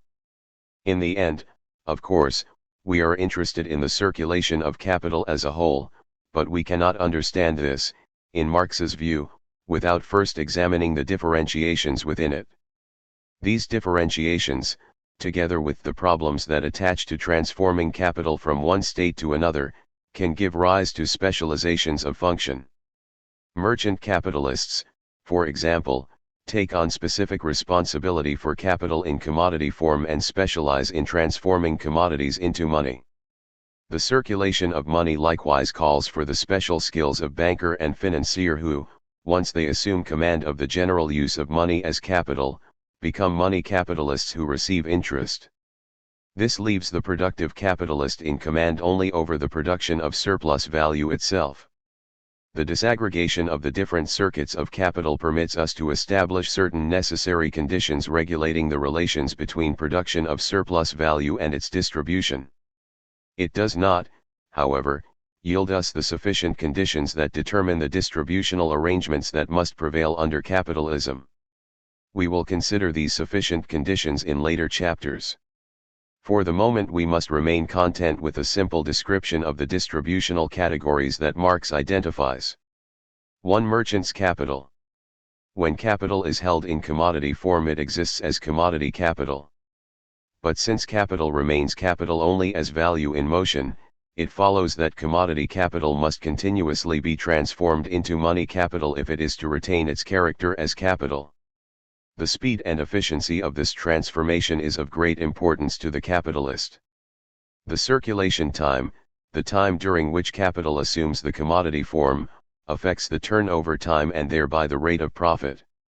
The transformation incurs certain costs which are necessary deductions out of the surplus value produced. Marketing a commodity realizes value but does not create it. Reducing circulation time and economizing on the necessary costs of circulation are important for capitalists engaged in production, because by both means the surplus value that remains within their hands increases. This provides an opportunity for merchant's capital. The merchant assumes all of the costs and responsibility for marketing in return for a slice of the surplus value produced. With the equalization of the rate of profit, the merchant should receive exactly the same rate of profit on the capital advanced as does the producer. The advantage of all of this to capitalist producers is, of course, a shortening of the turnover time, and economies in the costs of circulation, through economies of scale, specialization of function, etc. Put in value terms, this means that producers sell below value to the merchants, who then sell the commodity at its value. The difference is an appropriation of surplus value that covers the necessary expenses incurred and the profit on the capital the merchant advances. This puts merchant's capital into an odd relationship to the production of surplus value. On the one hand, the relationship is parasitic in the sense that the merchant creates no value but merely appropriates it. On the other hand, merchant's capital can expand the surplus value realized by the producer through accelerating the turnover of capital and reducing the necessary costs of circulation. 2. Money capital and interest. When capital takes on the money form and becomes money capital, it manifests itself as capital in its purest form, as exchange value divorced from any specific use value. The paradox, of course, is that it cannot retain its character as capital without being put into circulation in search of profit. The normal process of circulation under the capitalist mode of production entails the use of money capital to create surplus value through production of commodities. This implies that the use value of money capital is that it can command labor power and means of production, which can then be used to produce greater value than that money originally represented. The capacity to produce surplus value then appears to be a power of money capital itself. Money capital, as a consequence, becomes a commodity like any other. It possesses a use value and an exchange value. This exchange value is the rate of interest. Interest-bearing capital, Marx observes, is the consummate automatic fetish, money making money, and in this form it no longer bears any trace of its origin. Theories of Surplus Value, pt. 3, p. 455. To the vulgar economist who desires to represent capital as an independent source of value, a source which creates value. This form is of course a godsend, a form in which the source of profit is no longer recognizable. The result is that interest on money capital becomes separate from what Marx calls profit of enterprise, the return gained from engaging in the actual production of commodities.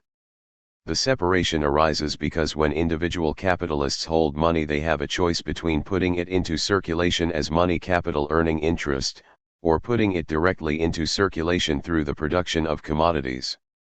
This choice is to some degree dependent upon the organization of production itself, because the purchase of large items, plant and machinery, for example, entails either hoarding or a system of capitalist saving and borrowing in order to smooth out what would otherwise be an extremely uneven investment process. We will deal with the details of the credit system and interest on money capital in chapters 9 and 10. All we are concerned to show here is that the difference between capital in money or productive form ultimately leads to the separation between interest on money capital and profit of enterprise. This distinction amounts to a division of the surplus in two different forms, which may ultimately crystallize into a division between money capitalists and producer entrepreneurs. While both have a common interest in the expansion of surplus value, they do not necessarily see eye to eye when it comes to the division of the surplus value produced. 3. Rent on land. Since we will have much to say on the nature of rent in a later chapter, we need to consider it only in the most peremptory manner here. At first sight there appears to be no logical position for rent in the circulation of capital as we have portrayed it. The monopoly power that accrues to landowners through the private ownership of land is the basis of rent as a form of surplus value. The power this privilege confers would come to naught, however, were it not for the fact that land is an indispensable condition of production in general. In agriculture, the land becomes even a means of production in the sense that it is cleared, improved, and worked upon in a way that makes the land itself an integral part of the production process. The circulation of capital encounters a barrier in the form of landed property. The landowner can exact a tribute, appropriate a portion of the surplus value, in return for the use of the land as a condition or means of production. The degree to which this barrier is manifest as the class power of landowners depends upon the historical circumstances.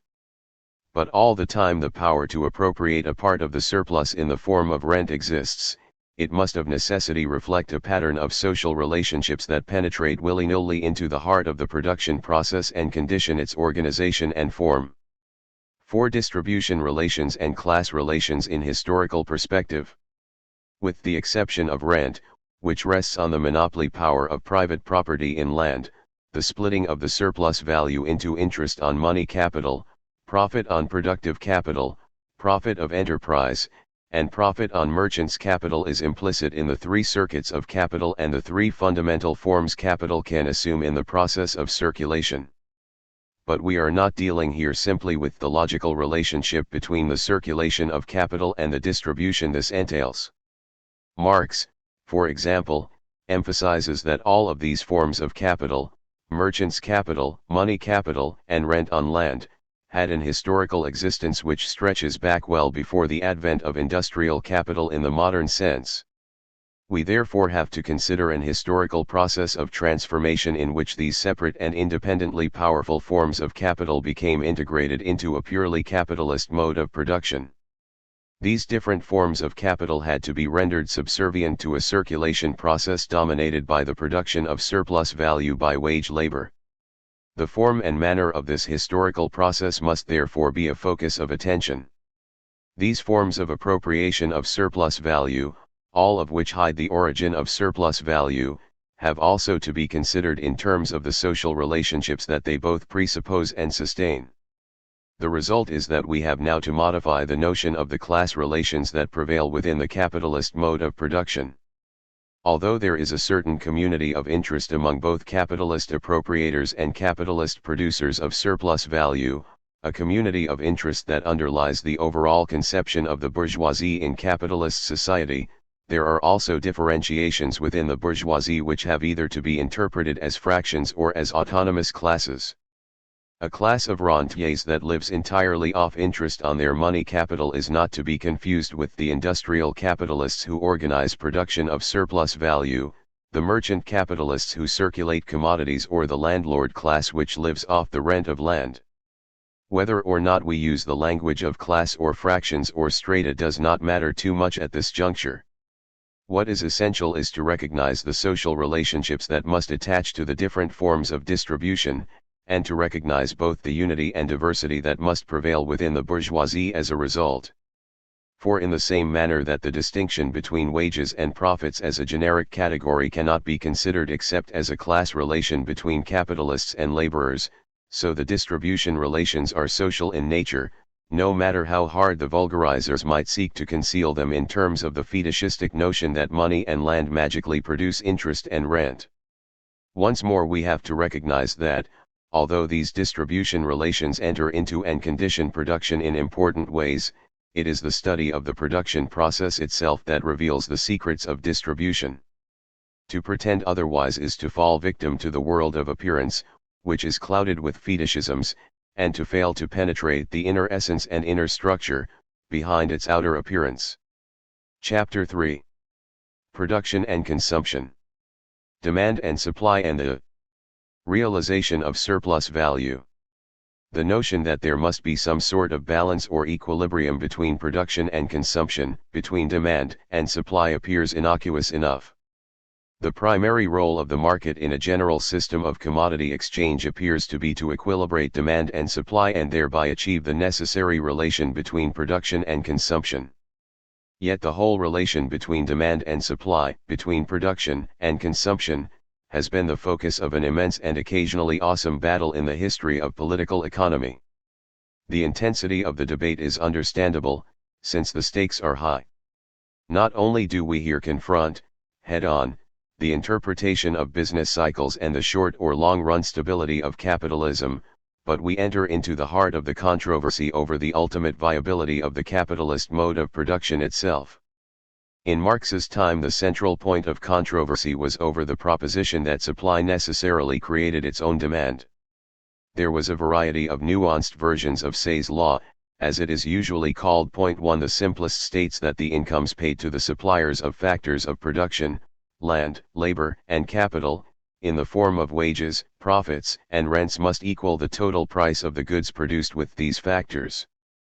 This means that the income generated during the production of a given output is equal to the value of that output, and that any increase in the supply of output means an increase in the income necessary to create a demand for that output, with the general consequence that supply creates its own demand.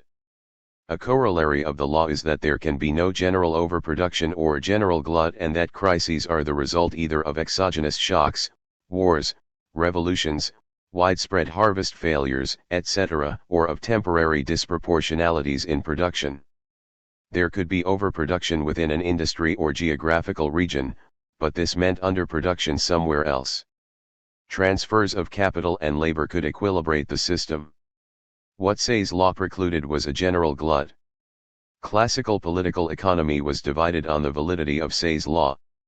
Ricardo, James Mill, John Stuart Mill and most of the respected economists of the time accepted some version of it. The general glut theorists, like Malthus and Sismondi, could provide explanations for the periodic crises of capitalism but could not match the intellectual reputations of their opponents. The main cause of a general glut, in Malthus's view, was the want of effective demand for production.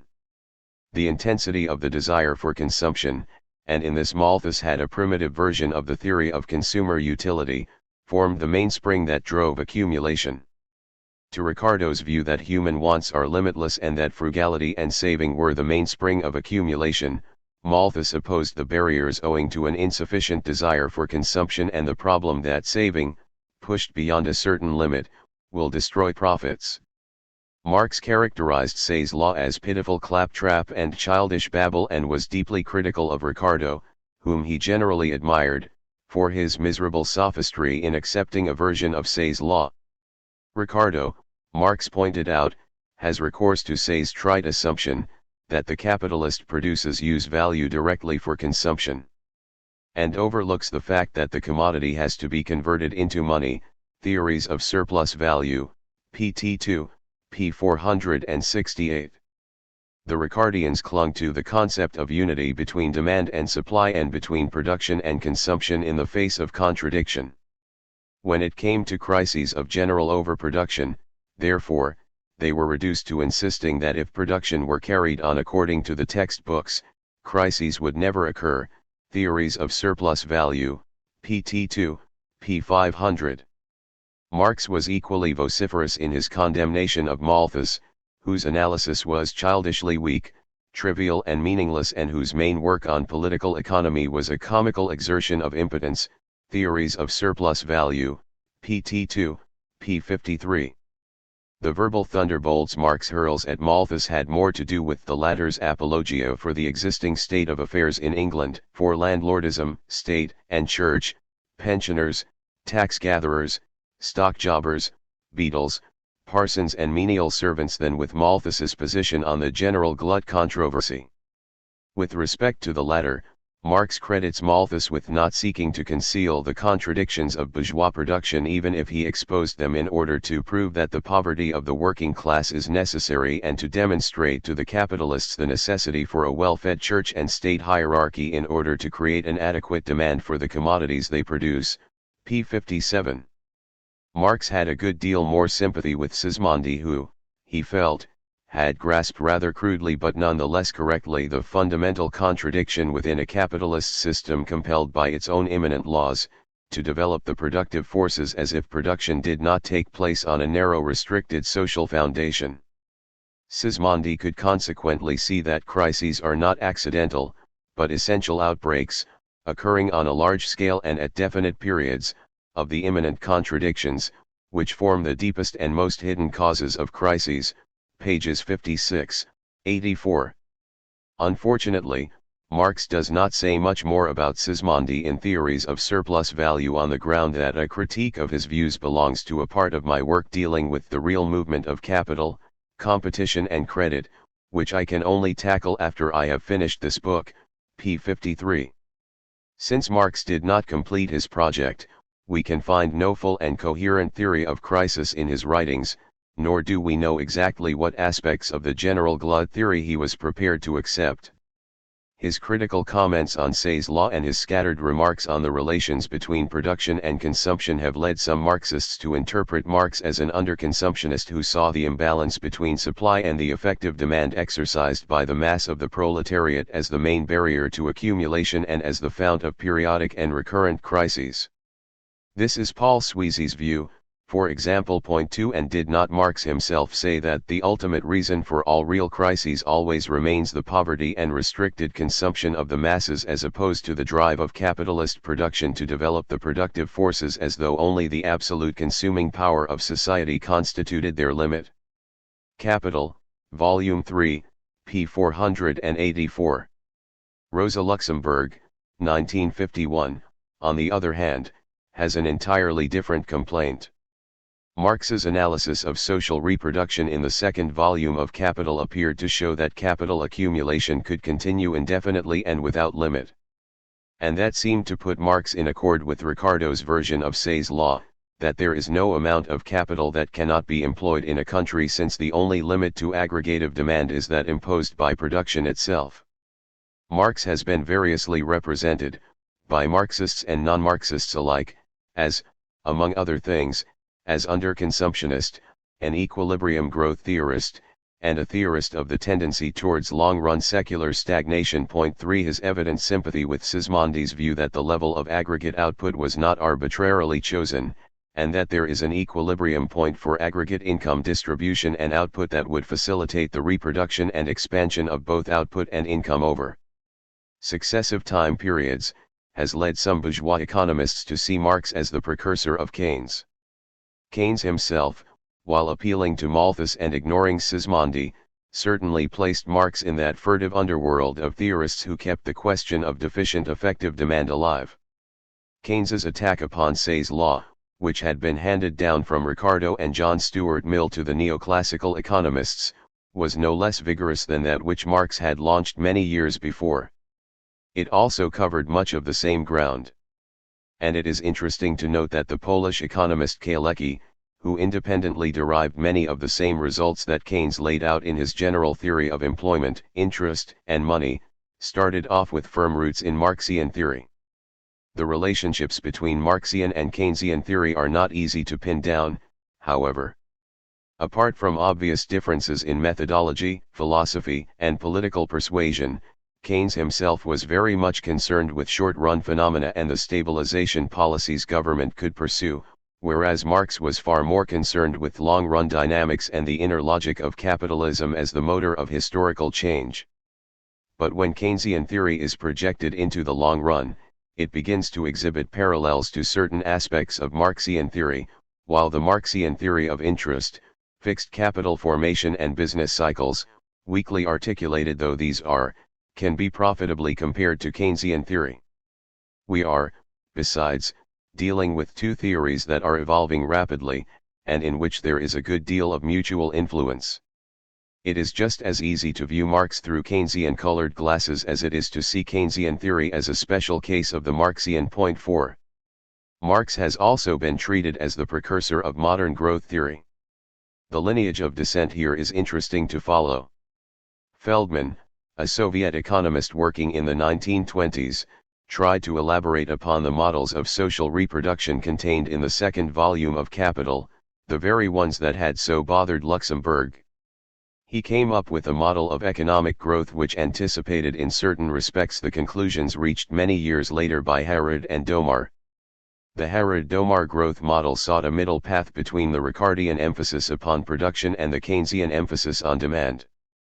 Domar, who freely acknowledged his debt to Feldman, emphasized that his purpose was to solve the dilemmas left open by Marx and Keynes by tracing the effects of capital accumulation on current investment, profit rates, and the level of income and employment.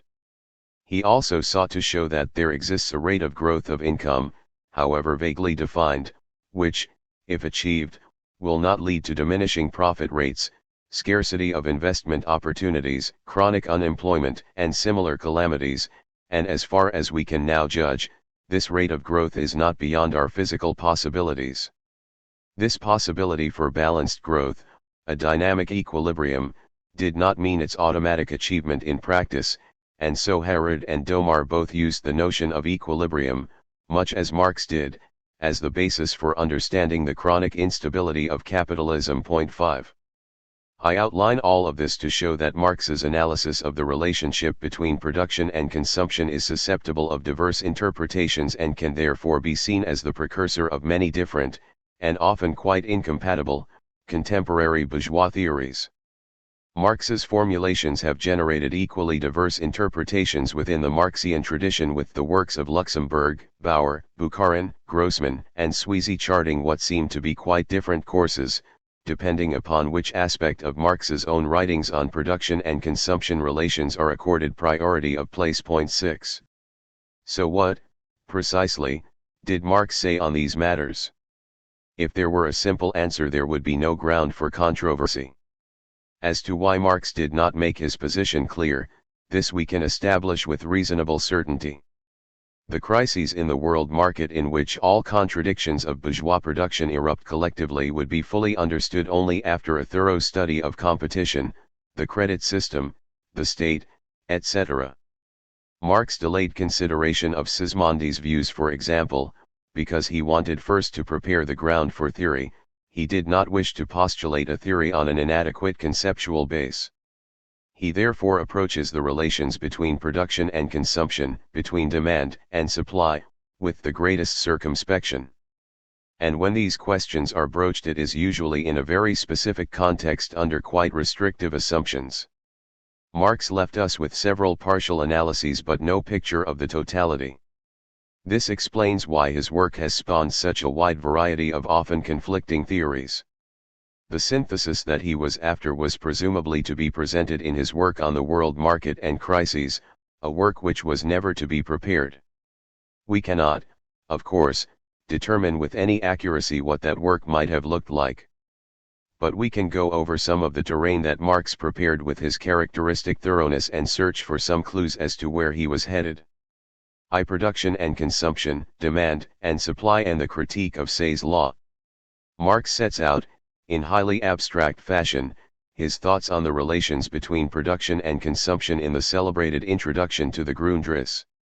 He there argues that production, distribution, exchange, and consumption, all form members of a totality, distinctions within a unity, and that the mutual interactions between these different moments are extremely complex in their structure. He is critical of what he calls the obvious, trite notion that production creates the objects which correspond to the given needs, distribution divides them up according to social laws, exchange further parcels out the already divided shares in accord with individual needs, and finally, in consumption, the product steps outside this social movement and becomes a direct object and servant of individual need, and satisfies it in being consumed. Such a conception is, for Marx, quite inadequate. So what does constitute an adequate representation? In terms of the relation between production and consumption, Marx sees three fundamental forms that this can assume. First, consumption and production can constitute an immediate identity, because the act of production entails the consumption of raw materials, instruments of labor and labor power. Production and consumption are here one and the same act, and we can call this productive consumption. Consumption likewise usually requires a simultaneous production process. This is particularly true of personal services, and this consumptive production, such as the preparation of food at home, similarly rests upon an immediate identity between production and consumption. The distinction between productive consumption and consumptive production becomes important under capitalist relations of production because the former lies wholly within the sphere of the production of surplus value, whereas the latter, insofar as it involves personal services to the bourgeoisie or productive activity within the worker's family, cooking, washing, etc., may remain outside of the sphere of direct production of surplus value. Secondly, Marx sees production and consumption in a mediating relation to each other. Production creates the material for consumption, dictates also the manner or mode of consumption, at the same time as it provides the motive for consumption through the creation of new social wants and needs.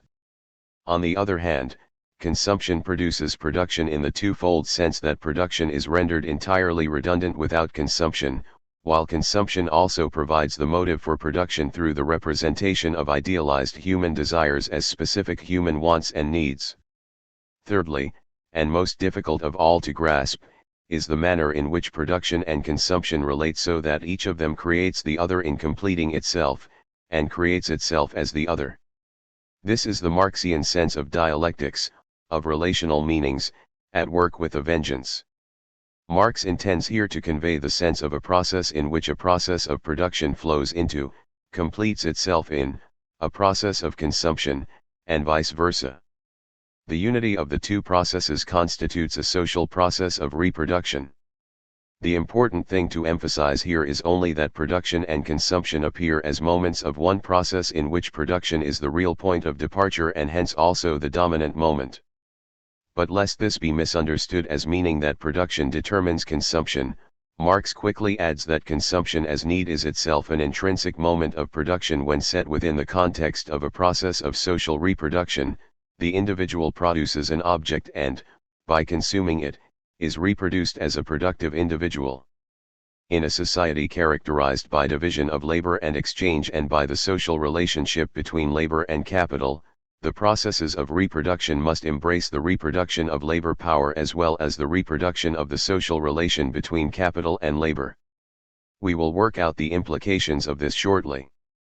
This dialectical view of the relation between production and consumption constitutes, for Marx, the only adequate way of conceptualizing the problem. It emphasizes that value must be understood in terms of the underlying unity of production and consumption, though broken by the separation between them. From this standpoint we can unravel the secrets of supply and demand and lay the basis for a critique of Say's law. Let us follow Marx down that path.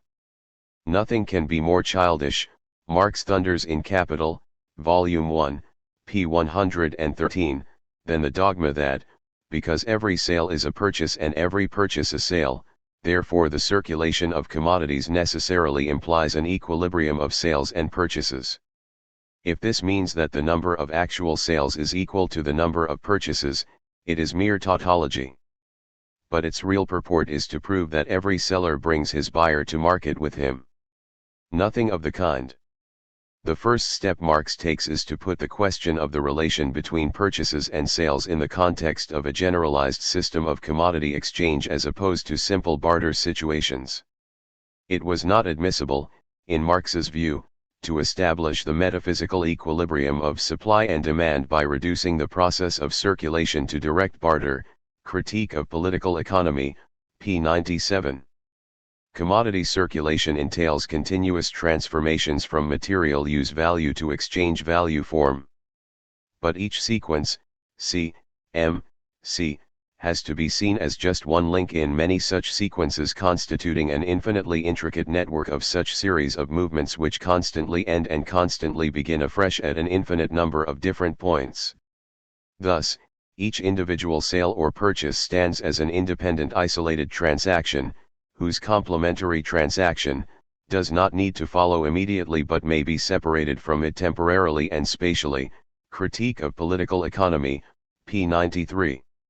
This separation of sales and purchases in space and time creates the possibility, and only the possibility, for crises. Capital, Volume 1, p. 114, Theories of Surplus Value, pt 2, pages 500-13.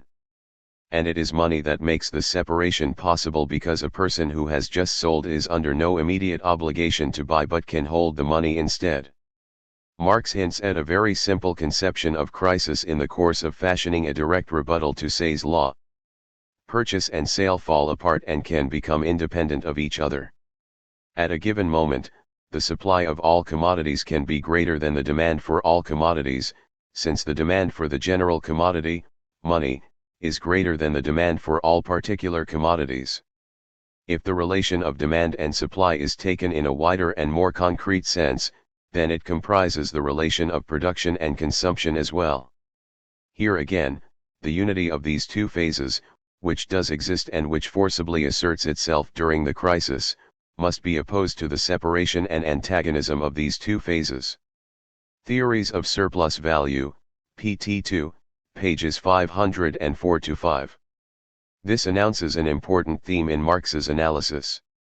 Crisis, he argues, is nothing but the forcible assertion of the unity of phases of the production process which have become independent of each other, or, as he prefers to put in it, Capital, Volume 3, p. 249. From time to time the conflict of antagonistic agencies finds vent in crises. The crises are always but momentary and forcible solutions of the existing contradictions. They are violent eruptions which for a time restore the disturbed equilibrium. Marx frequently makes use of the concept of equilibrium in his work. We ought to specify the interpretation to be put upon it, otherwise we are in danger of misinterpreting his analysis. In considering supply and demand, for example, Marx comments that whenever two forces operate equally in opposite directions, they balance one another, exert no outside influence, and any phenomena taking place in these circumstances must be explained by causes other than the effect of these two forces. Therefore, if supply and demand balance one another, they cease to explain anything, and it follows that the real inner laws of capitalist production cannot be explained by the interaction of supply and demand. Capital, Volume 3, p. 190.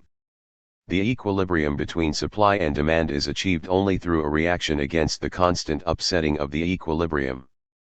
As proof of this last proposition, Marx cites the perpetual adjustments being achieved through competition, which incontrovertibly shows that there is something to adjust and therefore that harmony is always only a result of the movement which neutralizes the existing disharmony. Also, the necessary balance and interdependence of the various spheres of production cannot be achieved except through the constant neutralization of a constant disharmony. Theories of Surplus Value, pt 2, p. 529. All of this sounds and is fairly conventional. What differentiates Marx from bourgeois political economy, both before and since, is the emphasis he puts upon the necessity for departures from equilibrium and the crucial role of crises in restoring that equilibrium. The antagonisms embedded within the capitalist mode of production are such that the system is constantly being forced away from an equilibrium state. In the normal course of events, Marx insists, a balance can be achieved only by accident. Capital, Volume 2, p. 495. Marx thus reverses the Ricardian proposition that disequilibrium is accidental and seeks to identify the forces internal to capitalism that generate disequilibrium. But to do this, Marx has to generate equilibrium concepts suited to such a task. And this is precisely why Marx found it necessary to drive beyond the surface appearance of demand and supply and even the superficial characterizations of production and consumption in order to articulate a value theory appropriate to his purpose. Only after the value theory has done its work can we return to the questions of supply and demand and production and consumption to explore them in detail. Meanwhile, the focus of attention shifts to that of the production and realization of surplus value as capital, for that, after all, is what the capitalist mode of production is really all about. 2. The production and realization of surplus value. The relation between production and consumption has so far been considered in terms of use values and prices. We will now examine it from the standpoint of values and embed an understanding of it in the context of surplus value production. Recall, first, that capital is defined as a process, as value in motion undergoing a continuous expansion through the production of surplus value. Consider, now, the structure of the circulation process as laid out in Figure 2.1 above. In its simplest form, and considered from the standpoint of the individual capitalist, capital circulates through three basic phases. In the first, the capitalist acts as buyer in commodity markets, including the market for labor power. In the second, the capitalist acts as an organizer of production, and in the third he appears upon the market as a seller. Value takes on a different material guise in each phase. It appears in the first as money, in the second as a labor process, and in the third as a material commodity. The circulation of capital presupposes that continuous translations can occur from one phase to another without any loss of value. The translations are not automatic, and the different phases are separate in both time and space. As a consequence, there arise relations of circulation as well as of production which are so many mines to explode the smooth functioning of bourgeois society. Capital describes its circuit normally only so long as its various phases pass uninterruptedly into one another. If capital stops short at its first phase c, money capital assumes the rigid form of a hoard. If it stops in the phase of production, the means of production lie without functioning on the one side, while labor power lies unemployed on the other, and if capital is stopped short in its last phase c, piles of unsold commodities accumulate and clog the flow of circulation. Capital, Volume 2, p. 48. Confusions arise, however, because Marx puts a double meaning on the word circulation. As the circulation of capital, we think of capital moving through all of its phases, one of which is the sphere of circulation, the time when a finished commodity is on the market in the course of being exchanged. The circulation of capital can be conceived of in the following manner: surplus value originates in production and is realized through circulation. Although the fundamental moment in the process may be production, capital which does not pass the test of circulation is no longer capital. Marx defines the realization of capital in terms of the successful movement of capital through each of its phases. 7 Money capital has to be realized through production, productive capital must be realized in commodity form, and commodities must be realized as money. This realization is not automatically achieved because the phases of circulation of capital are separated in time and space. Capital that is not realized is variously termed devalued, devalorized, depreciated, or even destroyed. Marx, or his translators, seem to use these terms interchangeably and inconsistently. I shall restrict my own uses of them in the following way. The destruction of capital refers to the physical loss of use values. I shall restrict the use of the idea of depreciation of capital, largely in accordance with modern usage, to deal with the changing monetary valuation of assets, from which it follows that appreciation is just as important as depreciation. And I shall reserve the term devaluation for situations in which the socially necessary labor time embodied in material form is lost without, necessarily, any destruction of the material form itself. These are all very important concepts and will play a key role in the analysis that follows. Marx himself adopts some confusing phrases, such as the depreciation of values and moral depreciation, and even extends such phrases to talk about the depreciation of labor power as well as the depreciation of the laborer as a person. The play on words is interesting because it focuses attention on the relationships. But it can also be confusing if the sense that what is being depicted is not clearly kept in view. By restricting my own use of these terms so that destruction relates to use values, depreciation to exchange values and devaluation to values, I shall hope to clarify some of Marx's meanings. But this clarification will be purchased at great expense if we fail to recognize that use values, exchange values, and values are expressive of an underlying unity which requires that the destruction, depreciation and devaluation of capital be seen as part and parcel of each other. All crises are crises of realization and result in the devaluation of capital. An examination of the circulation of capital and its possible disaggregation suggests that this devaluation can take different tangible forms: 1. Idle money capital, 2. Unutilized productive capacity, 3. Unemployed or underemployed labor power, and 4. A surplus of commodities, excessive inventories. In the Grundriss, pages 402 etc. Marx makes much of this general idea. Again, to avoid misunderstanding, we must take steps to clarify his argument. A common mistake, for example, is to regard a realization crisis as that particular form of crisis that arises from failure to find a purchaser for commodities. Realization and sale of commodities would then be treated as the same thing. But Marx argues that barriers to realization exist both within and between each of the phases of circulation. Let us consider the different form these barriers to the circulation of capital assume. 1. The time structure and costs of realization. In the Grundriss, Marx sets up an argument that at first sight seems somewhat peculiar. He suggests that, when capital takes on a particular form, as a production process, as a product waiting to be sold, as a commodity circulating in the hands of merchant capitalists, as money waiting to be transferred or used, then that capital is virtually devalued, p. 621. Capital lying at rest in any of these states is variously termed negated, fallow, dormant or fixated.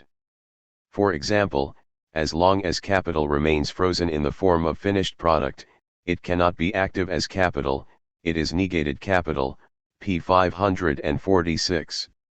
This virtual devaluation is overcome or suspended as soon as capital resumes its movement, p. 447. The advantage of seeing devaluation as a necessary moment of the realization process, p. 403, is that it enables us to see immediately the possibility for a general devaluation of capital, a crisis, and gets us away from the identities assumed under Say's law. Any failure to maintain a certain velocity of circulation of capital through the various phases of production and realization will generate a crisis. The time structure of production and realization thus becomes a crucial consideration. Crises will result if inventories build up, if money lies idle for longer than is strictly necessary, if more stocks are held for a longer period during production, etc. For example, a crisis occurs not only because the commodity is unsaleable, but because it is not saleable within a particular period of time. Theories of surplus value, pt2, p. 514. But something more is also involved. The time taken up in each phase is, in a sense, a loss for capital, if only because time passes by unseized. Grundriss, p. 546. As long as capital remains in the production process it is not capable of circulating, and it is virtually devalued. As long as it remains in circulation it is not capable of producing. As long as it cannot be brought to market it is fixated as product. As long as it has to remain on the market, it is fixated as commodity. As long as it cannot be exchanged for conditions of production, it is fixated as money. Grundriss, p. 621. There is, therefore, considerable pressure to accelerate the velocity of circulation of capital, because to do so is to increase both the sum of values produced and the rate of profit. The barriers to realization are minimized when the transition of capital from one phase to the next occurs at the speed of thought. Grundriss, p. 631. The turnover time of capital is, in itself, a fundamental measure which also indicates certain barriers to accumulation. Since an accelerating rate of turnover of capital reduces the time during which opportunities pass by unseized, a reduction in turnover time releases resources for further accumulation. Certain costs also attach to the circulation of capital. Commodities have to be moved from their point of production to their final destination for consumption. Marx treats these physical movements as part of the material production process, see Chapter 12, and therefore as productive of value. But other aspects of circulation are treated as unproductive of value, since they are to be regarded as transaction costs which are paid for as deductions out of surplus value, no matter whether these costs are borne by the producer or by some specialized agent, a merchant, retailer, banker, etc. Costs of accounting, storage, marketing, information gathering, advertising, etc., are all viewed as necessary costs of circulation. The same applies to costs that attach to the circulation of money, banking facilities, payment mechanisms, and so on. Marx calls these the faux frais, necessary costs, of circulation, because they are unavoidable costs which must be incurred if capital is to circulate in the form of money and commodities. And we must include here certain basic state functions insofar as these are necessary to preserve and enhance the mechanisms of circulation. The necessary costs cut into accumulation because they must be paid for out of surplus value produced. Economies in these costs, including those that derive from the exploitation of labor power, have the effect of releasing capital for accumulation and are therefore an important means for increasing accumulation. The imputed losses imposed by the time taken up, as well as the real costs that attach to circulation, comprise a whole set of barriers to the realization of capital. It follows that the drive to accumulate must also be manifest as a drive to reduce these costs of circulation, of transport, of transaction costs, marketing costs, and so on. The removal or reduction of these barriers is as much a part of the historical mission of the bourgeoisie as is accumulation for accumulation's sake. And in what follows we will have frequent occasion to resurrect this idea, both in a theoretical and in its historical context. 2. The structural problems of realization. At each moment or phase in the circulation of capital we encounter particular kinds of problem, and it is worth examining each of these in turn as we consider the transition from money into means of production and labor power, and the translation of these factors of production into a work activity that produces a commodity which must then find a buyer in the market. A. If capitalists cannot find upon the market the right quantities and qualities of raw materials, instruments of production or labor power at a price appropriate to their individual production requirements, then their money is not realizable as capital. The money forms a hoard.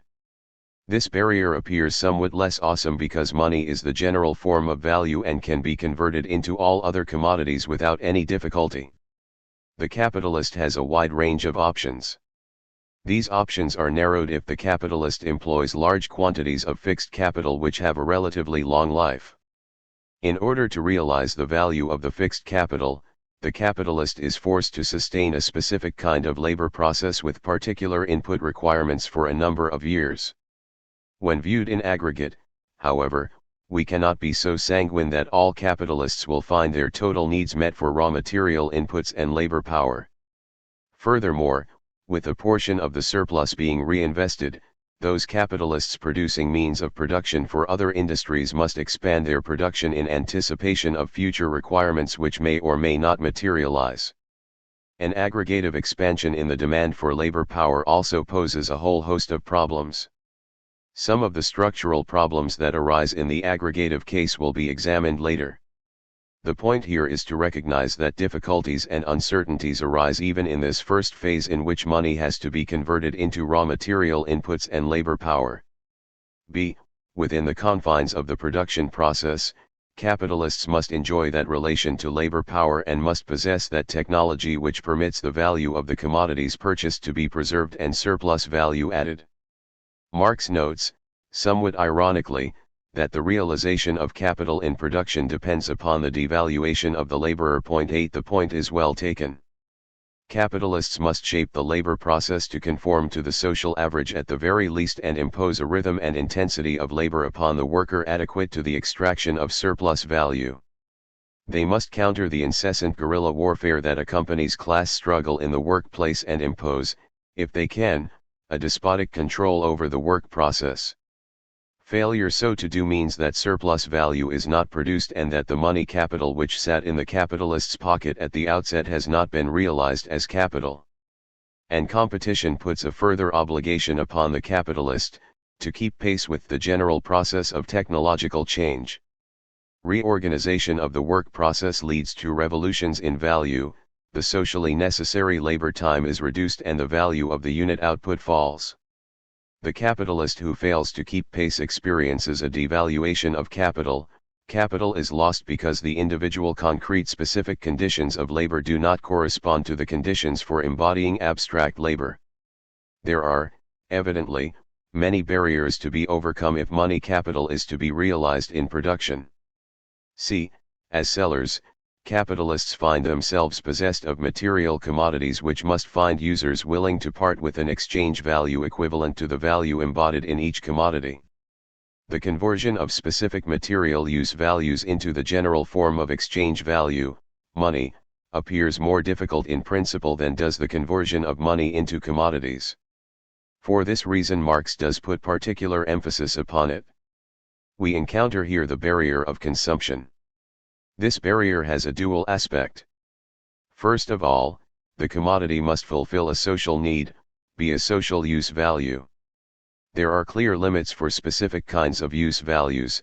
By the time everyone in capitalist society is proud possessor of a bicycle, for example, the market for bicycles is strictly limited to replacement requirements. When faced with market saturation of this sort, capital is forced towards the stimulation of new social wants and needs by a variety of strategems. The continuous evolution of social wants and needs is therefore seen as an important aspect of capitalist history, an aspect that expresses a basic contradiction. In the economic and philosophic manuscripts of 1844, p. 148, Marx argues that capitalism produces sophistication of needs and of their means on the one hand, and bestial barbarization, a complete, unrefined, abstract simplicity of need, on the other. And there is much in the Grundrisse and in Capital to validate that contention. But from the standpoint of capitalists seeking to convert their commodities into money, the problem is not simply one of fulfilling social wants and needs, but of finding customers with sufficient money to buy the commodities they want. The effective demand for product, need backed by ability to pay, is the only relevant measure. Theories of Surplus Value, pt. 2, p. 506. If an effective demand for commodities does not exist, then the labor embodied in the commodity is useless labor and the capital invested in its production is lost, devalued. It is, therefore, at this point in the circulation of capital that capitalists are most vulnerable. As holders of money or masters of the production process, capitalists exercise direct control.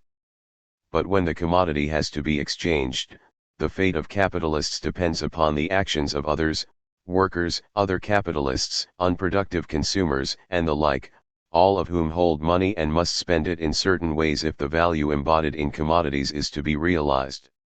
When we view the aggregative processes of circulation of capital, however, we are struck immediately by the semblance of an important problem.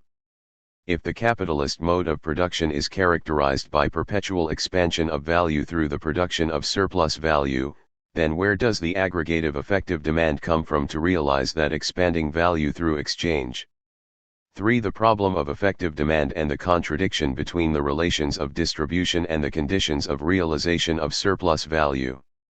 The social demand, i.e., the factor which regulates the principle of demand, is essentially subject to the mutual relationship of the different classes and their respective economic position, notably therefore to, firstly, the ratio of total surplus value to wages, and, secondly, to the relation of the various parts into which surplus value is split up, profit, interest, ground rent, taxes, etc. And this thus again shows that nothing can be explained by the relation of supply to demand before ascertaining the basis on which this relation rests. Capital, Volume 3, pages 181-2. An investigation of effective social demand will lead Marx to the following conclusion. The conditions of direct exploitation, and those of realizing it, are not identical.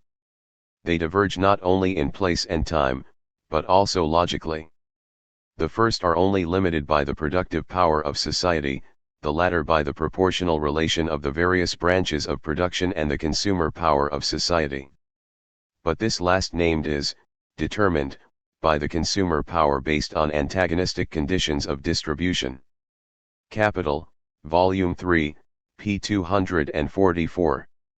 There is, then, an underlying contradiction between the distributional arrangements characteristic of capitalism and the creation of an effective demand sufficient to realize the value of commodities through exchange.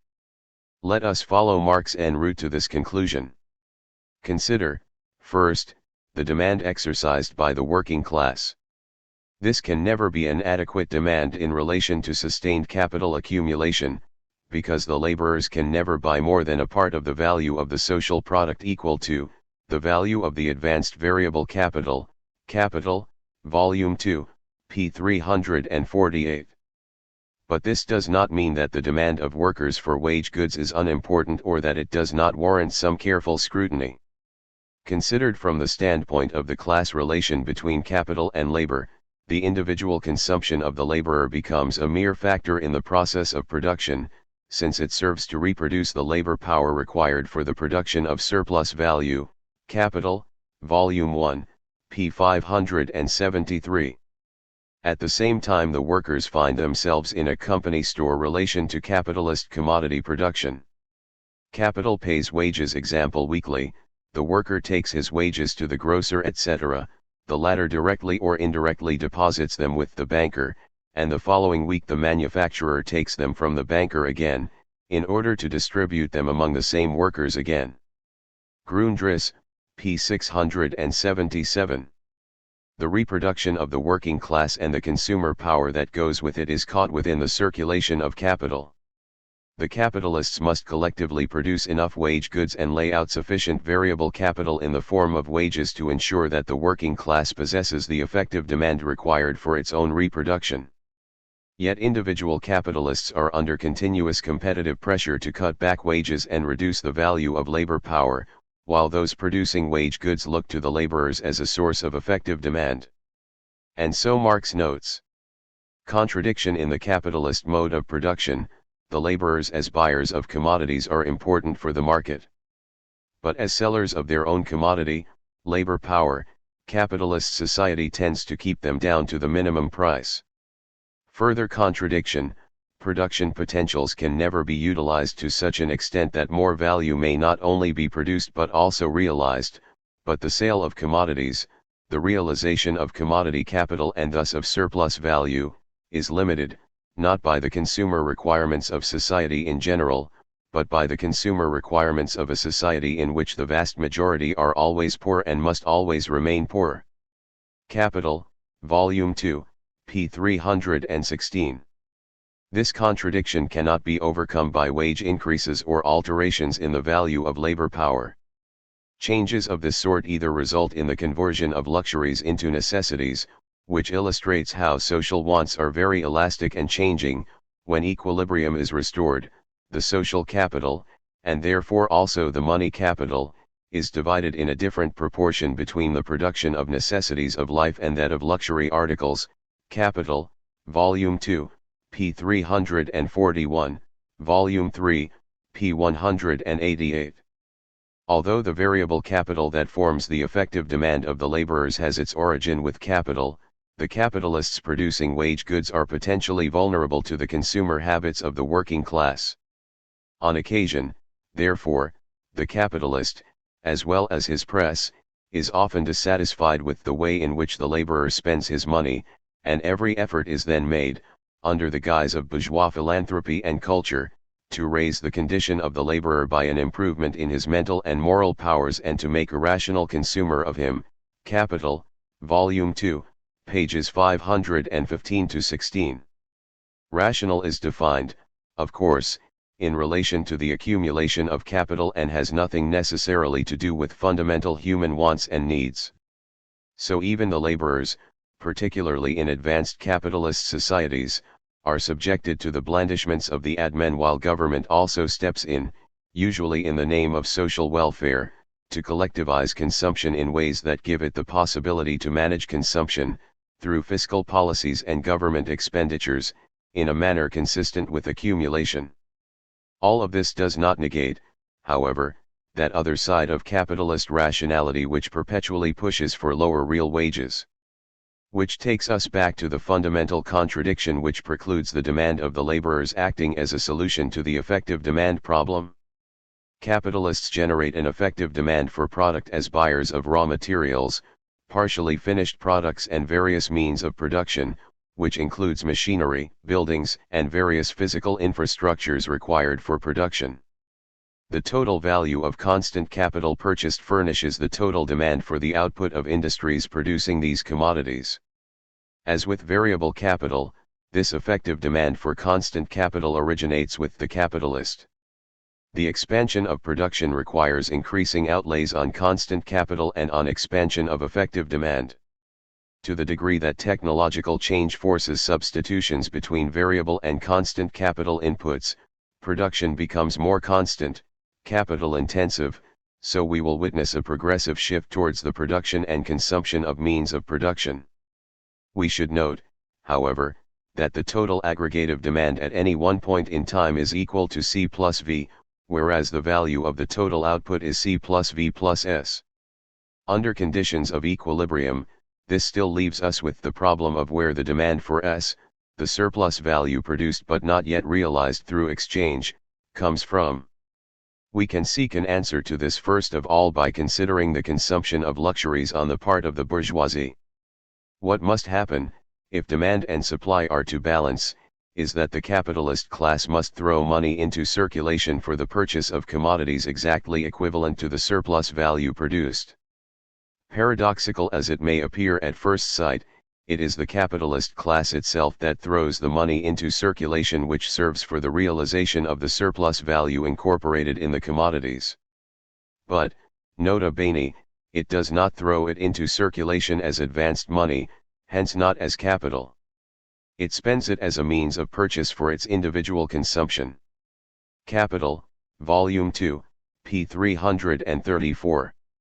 This indicates to us immediately that one of the necessary conditions for sustained accumulation is that the consumption of the entire capitalist class and its retainers keeps pace with that of the working class, and that the capitalists must spend a portion of their surplus value as revenues for the purchase of consumption goods. Capital, Volume 2, p. 332. For this to happen requires either a sufficient prodigality of the capitalist class, p. 410, or a disaggregation of the capitalist class into capitalists who save and consuming classes who not only constitute a gigantic outlet for the products thrown on the market, but who do not throw any commodities onto the market. Theories of Surplus Value, pt. 3, pages 50-2. These consuming classes represent consumption for consumption's sake and exist as a kind of mirror image to the accumulation for accumulation's sake that prevails among the productive capitalists. Malthus, of course, saw the necessity for conspicuous consumption on the part of the bourgeoisie and parlayed it into a necessary and sufficient condition for the accumulation of capital. Marx accepts that bourgeois consumption must keep pace with accumulation if crises are to be avoided, but pours scorn upon Malthus's notion that such a class of unproductive consumers, of purchasers, can function as the deus ex machina for accumulation, furnishing both the stimulus for gain and the means to realize surplus value through consumption. Individual capitalists generally have the capacity, of course, to survive quite well and live off their wealth while waiting for surplus value to return to them. From this standpoint, it does indeed seem as if capitalists throw money into circulation to acquire consumer goods that will, at the end of the production period, be paid for out of the production of surplus value. But there are clear limits to this as a general social process. We have to consider where, exactly, these financial resources come from in the first place, if not out of surplus value. Which brings us to the brink of a tautology of the following sort: the financial resources to realize surplus value come out of the production of surplus value itself. We will ultimately have to penetrate that tautology and find out what lies behind it. We can already see, however, that the prevailing conditions of distribution in capitalist society erect barriers to realization through exchange which are much more restrictive than those that exist in the sphere of production itself. It is, says Marx, in the nature of capitalist production to produce without regard to the limits of the market. Theories of Surplus Value, pt. 2, pages 522-5. Since market and production are two independent factors, he continues, the expansion of one does not correspond with the expansion of the other. Overproduction, a glut of commodities, is specifically conditioned by the general law of production of capital, to produce to the limit set by the productive forces, without any consideration for the actual limits of the market or needs backed by ability to pay, and this is carried out through continuous expansion of reproduction and accumulation, while on the other hand the mass of the producers, the working class, remain tied to the average level of needs, and must remain tied to it. According to the nature of capitalist production. Theories of Surplus Value, pt. 2, p. 535. A potential way out of this difficulty is to expand commercial relations with non- or pre-capitalist societies and sectors.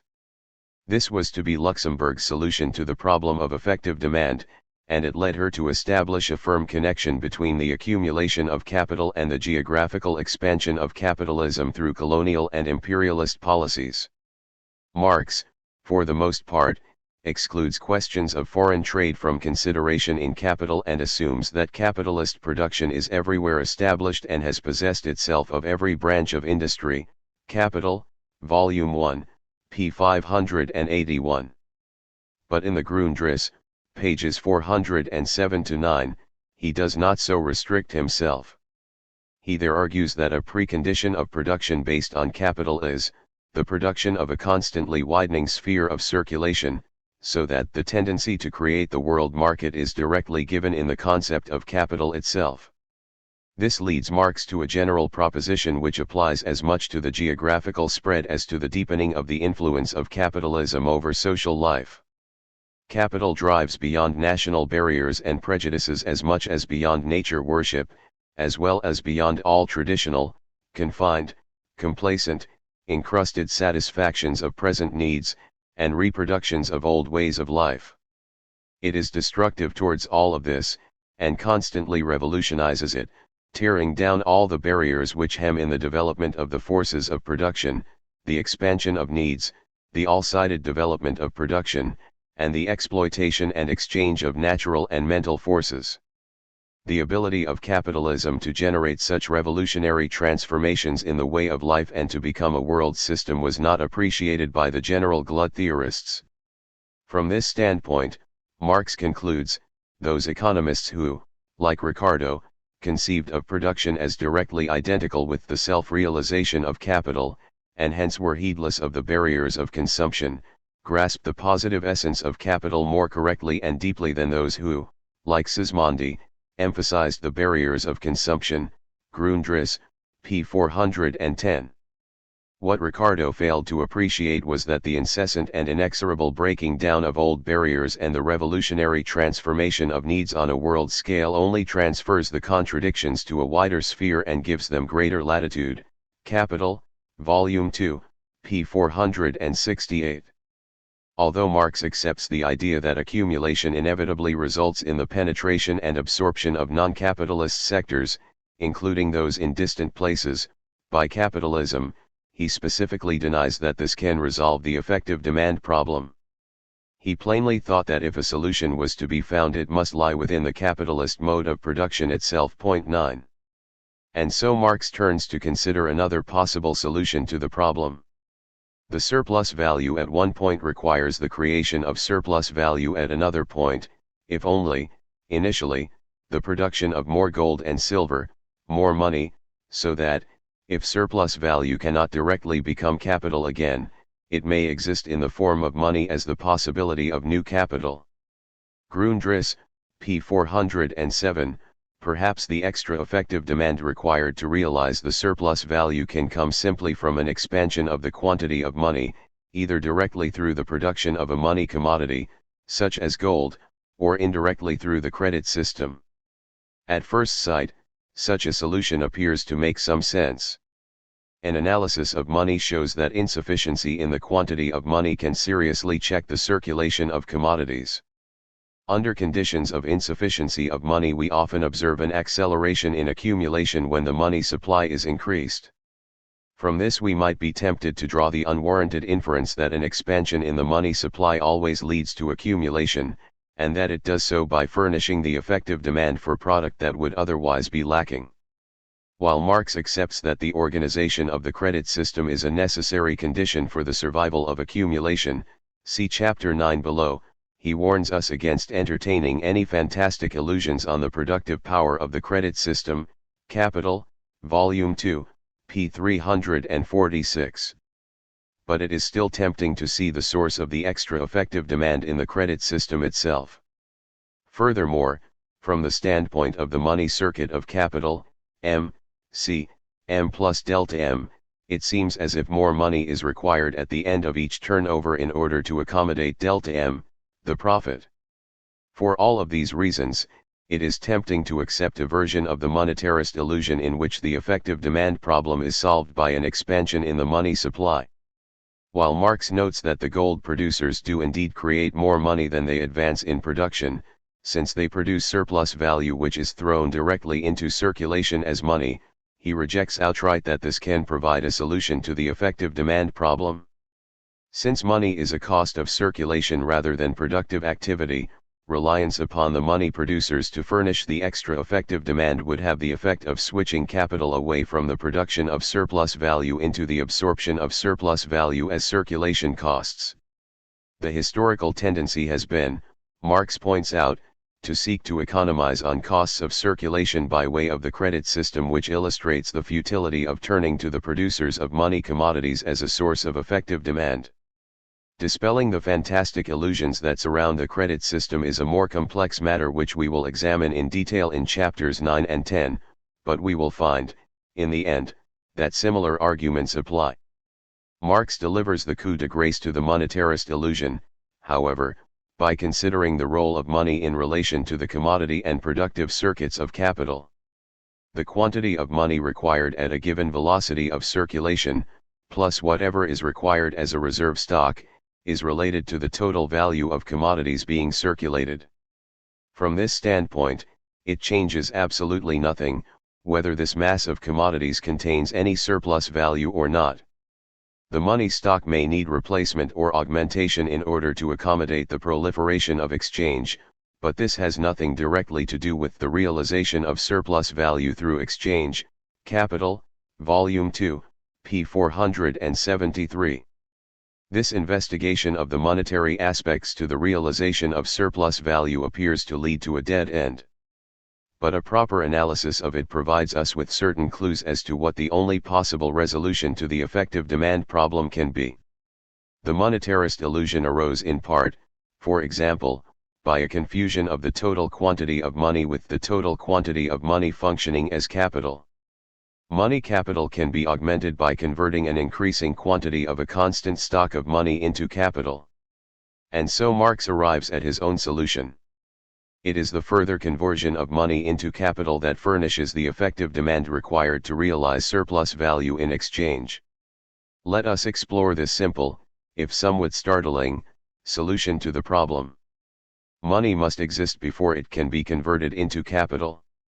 Furthermore, an insufficiency of money relative to the quantity of commodities in circulation will indeed act as a check to accumulation.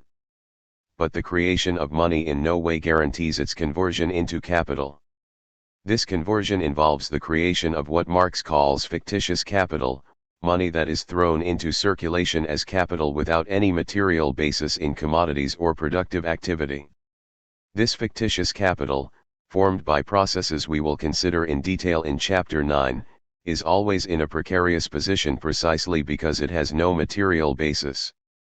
But this then provides it with its distinctive power. In searching for a material basis, it can be exchanged against the surplus value embodied in commodities. The realization problem, as it exists in the sphere of exchange, is resolved. But this solution to the effective demand problem means the creation of new money capital, which must now be realized in production. And so we come full circle. We are back in the sphere of production, which is, of course, where Marx insists we should be all along. The solution to the problems of realization in exchange is converted into the problem of realizing surplus value through the exploitation of labor power in production. We see, once more, the social necessity for perpetual accumulation, but we now derive that necessity out of a study of the processes of realization within the continuous flow of production and consumption. It was in the first volume of Capital, in a chapter entitled, significantly enough, The Conversion of Surplus Value into Capital, that Marx first established the social necessity of accumulation for accumulation's sake, production for production's sake, given the social relations prevailing under capitalism. It is in the parallel chapter in the second volume of Capital, entitled The Circulation of Surplus Value, that Marx tentatively derives the same principle from a study of the relations between production and consumption. We see that a balance between production and consumption can be achieved under the capitalist mode of production, given its antagonistic relations of distribution, only through perpetual accumulation. Perpetual accumulation depends, however, on the existence of labor power capable of producing surplus value. The necessary geographical expansion of capitalism is therefore to be interpreted as capital in search for surplus value. The penetration of capitalist relations into all sectors of the economy, the mobilization of various latent sources of labor power, women and children, for example, have a similar basis. And so we come to see capitalism for what it truly is, a perpetually revolutionary mode of production, constantly laboring under the social necessity to transform itself from the inside, while it just as constantly presses up against the capacities of the social and physical world to sustain it. This is, of course, a contradictory process.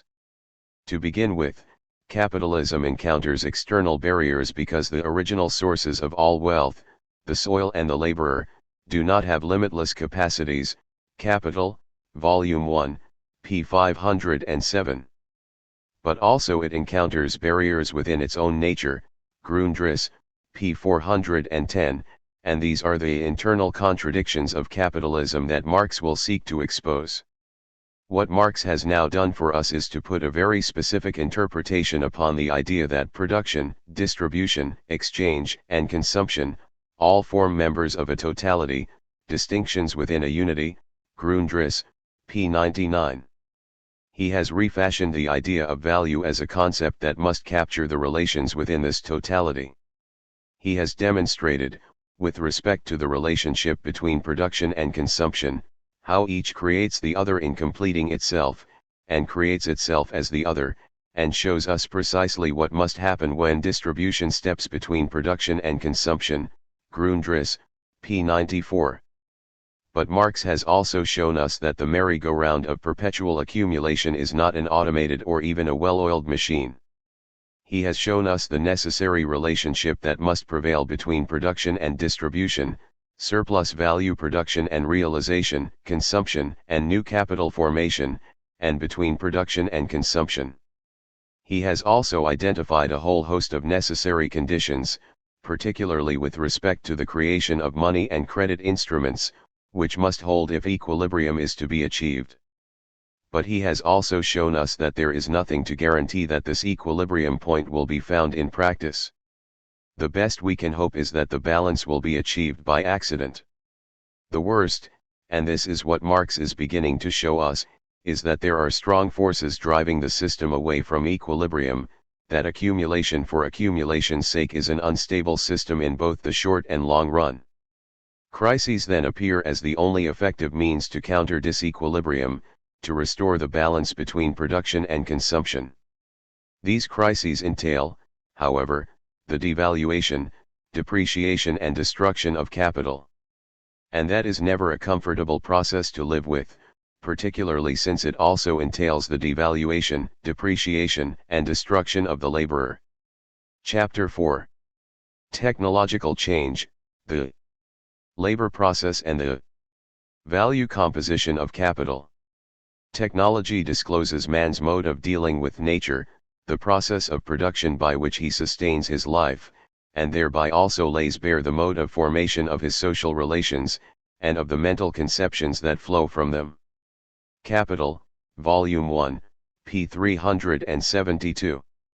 Of all the misinterpretations of Marx's thought, perhaps the most bizarre is that which makes a technological determinist of him. 1. He did not regard technological change as the moving force of history.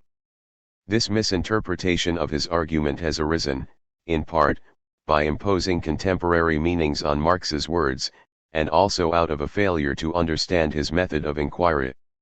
Commonly accepted definitions would now have it, for example, that technology implies the application of scientific knowledge to create the physical hardware for production, exchange, communication, and consumption. Marx's meaning is both broader and narrower than that. When Marx speaks of technology, he means the concrete form taken by an actual labor process in a given instance, the observable way in which particular use values are produced. This technology can be described directly in terms of the tools and machines used, the physical design of production processes, the technical division of labor, the actual deployment of labor powers, both quantities and qualities, the levels of cooperation, the chains of command and hierarchies of authority, and the particular methods of coordination and control used. The task is then to penetrate beneath this surface appearance and understand why particular labor processes take on the specific technological forms they do. To this end, Marx considers the labor process in terms of the productive forces and the social relations of production embodied within it. 2. By productive force, Marx means the sheer power to transform nature. By social relations he means the social organization and the social implications of the what, how and why of production. These are abstract concepts, and we must mark their meaning well.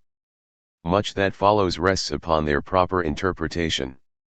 They will be used to unravel the contradictions within production in much the same way that the duality of use and exchange value provides the conceptual lever to expose the contradictions of commodity exchange. The parallel is APT. Productive force and social relations are initially to be regarded as two aspects of the same material labor process, in the same way that use and exchange value are two aspects of a single commodity. The exchange value in commodities has an external referent in the shape of money, and the social relations of production have an external referent in the form of the class relations that prevail in society at large and that permeate exchange, distribution, and consumption as well as production. And in the same way that use value becomes reintegrated into political economy as social use value, so the purely physical idea of productive force is reintegrated into political economy as the power to create surplus value for capital through material commodity production. Given the importance of these concepts, we must move to establish their meaning with care. We begin by eliminating a common source of confusion. The identification of technology with the forces of production is erroneous and the mainspring of that misreading of Marx that turns him into a technological determinist.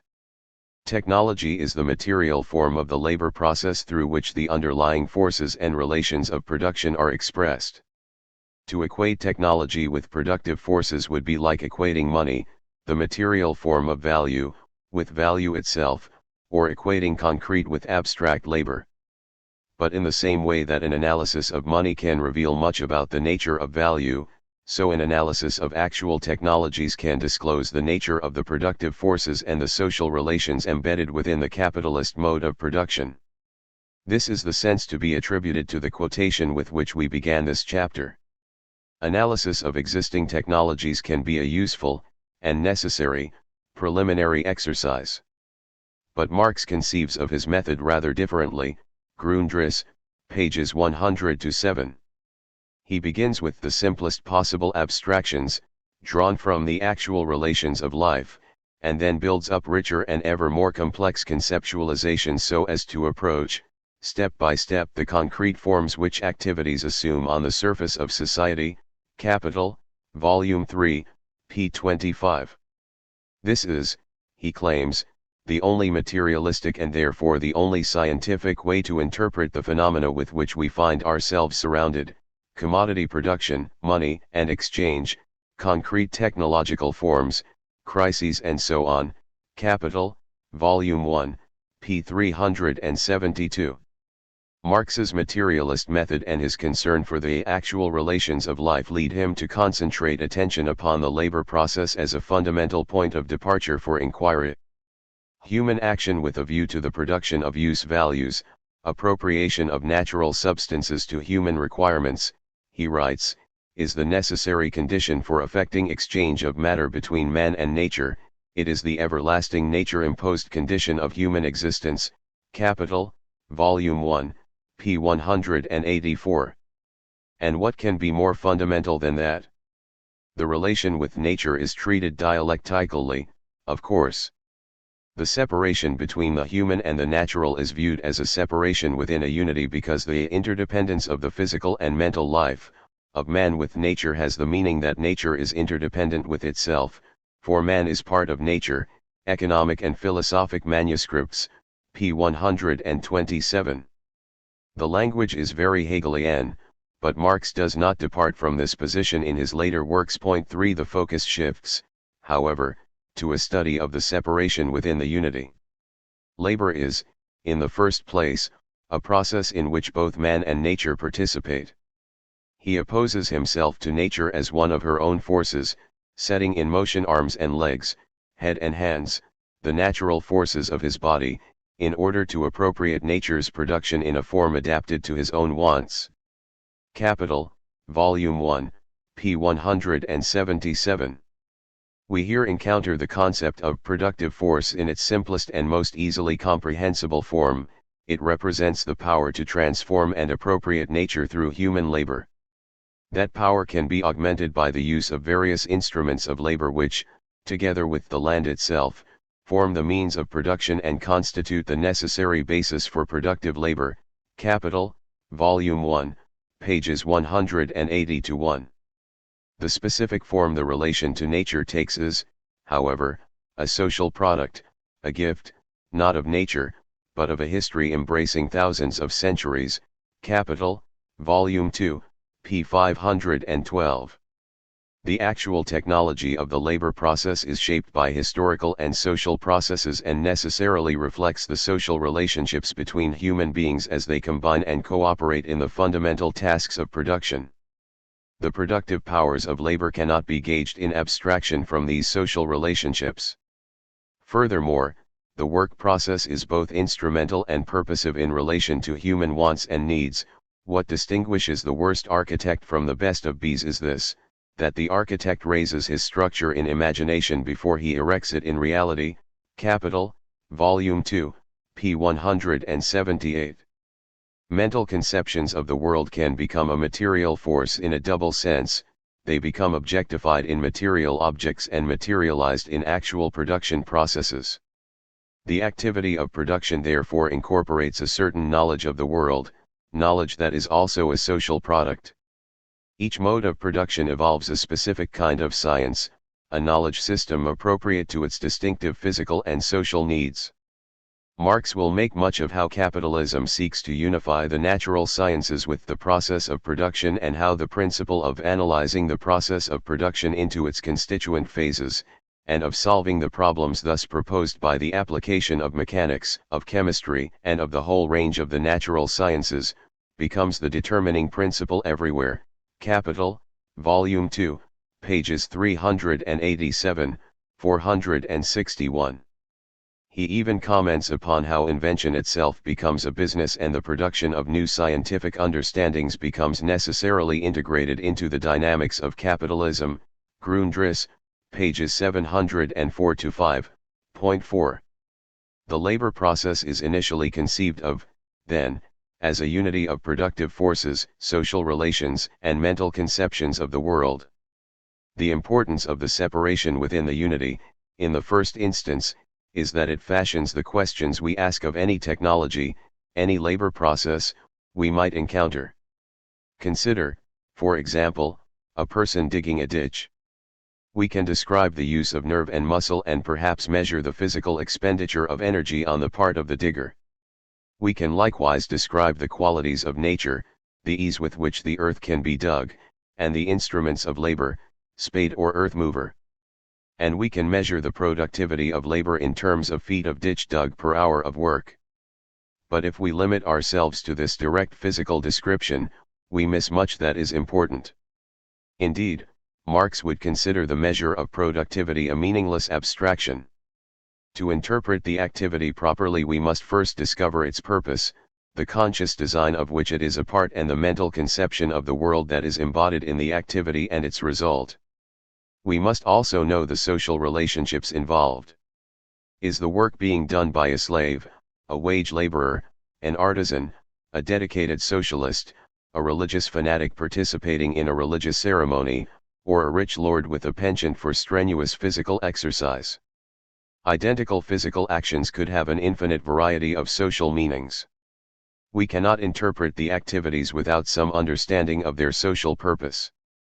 Only in this way can we come up with a meaningful measure of productivity. Marx will, in this vein, make much of the idea that productivity in relation to human wants and needs is very different from productivity in relation to the creation of surplus value. And finally, only when we fully comprehend the social meaning and social purpose will we be able to understand why certain technologies are chosen rather than others, why certain mental conceptions of the world take precedence over others. It is the relation between the productive forces, social relations of production, and mental conceptions of the world, all expressed within a single unique labor process, that counts in the end. From this it follows that revolutions in the productive forces cannot be accomplished without a radical restructuring of social relationships and of the knowledge system. Yet the impetus to such change lies, according to Marx, in the very nature of the labor process itself. By acting on the external world and changing it, man at the same time changes his own nature. Capital, Volume 1, p. 177. The reciprocal, dialectical, relation between the subject and object of work therefore lies at the heart of the process of development.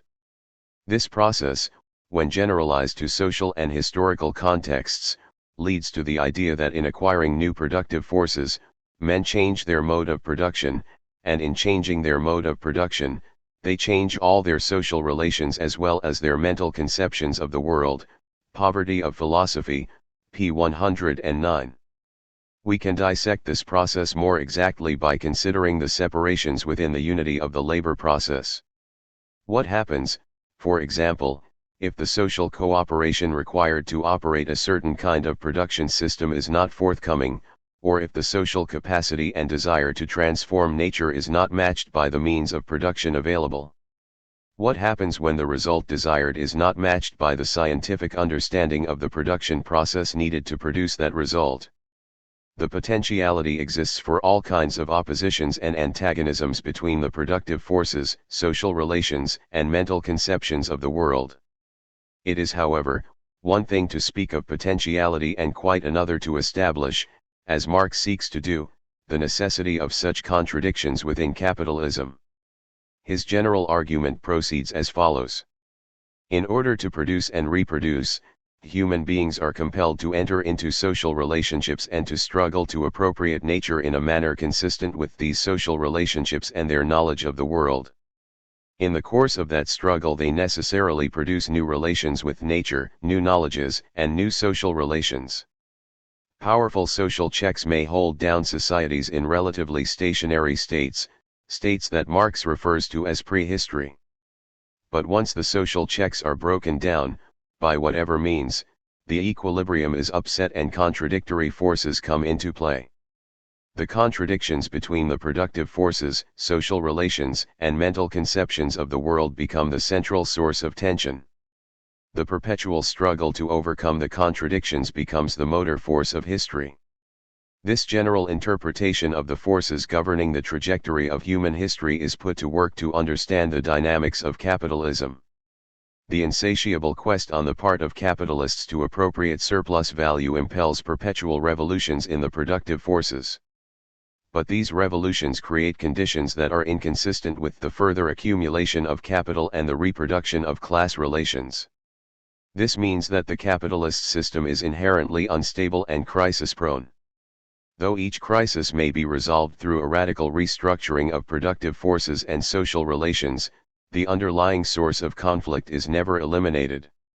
New contradictions arise which generate ever more general forms of crisis.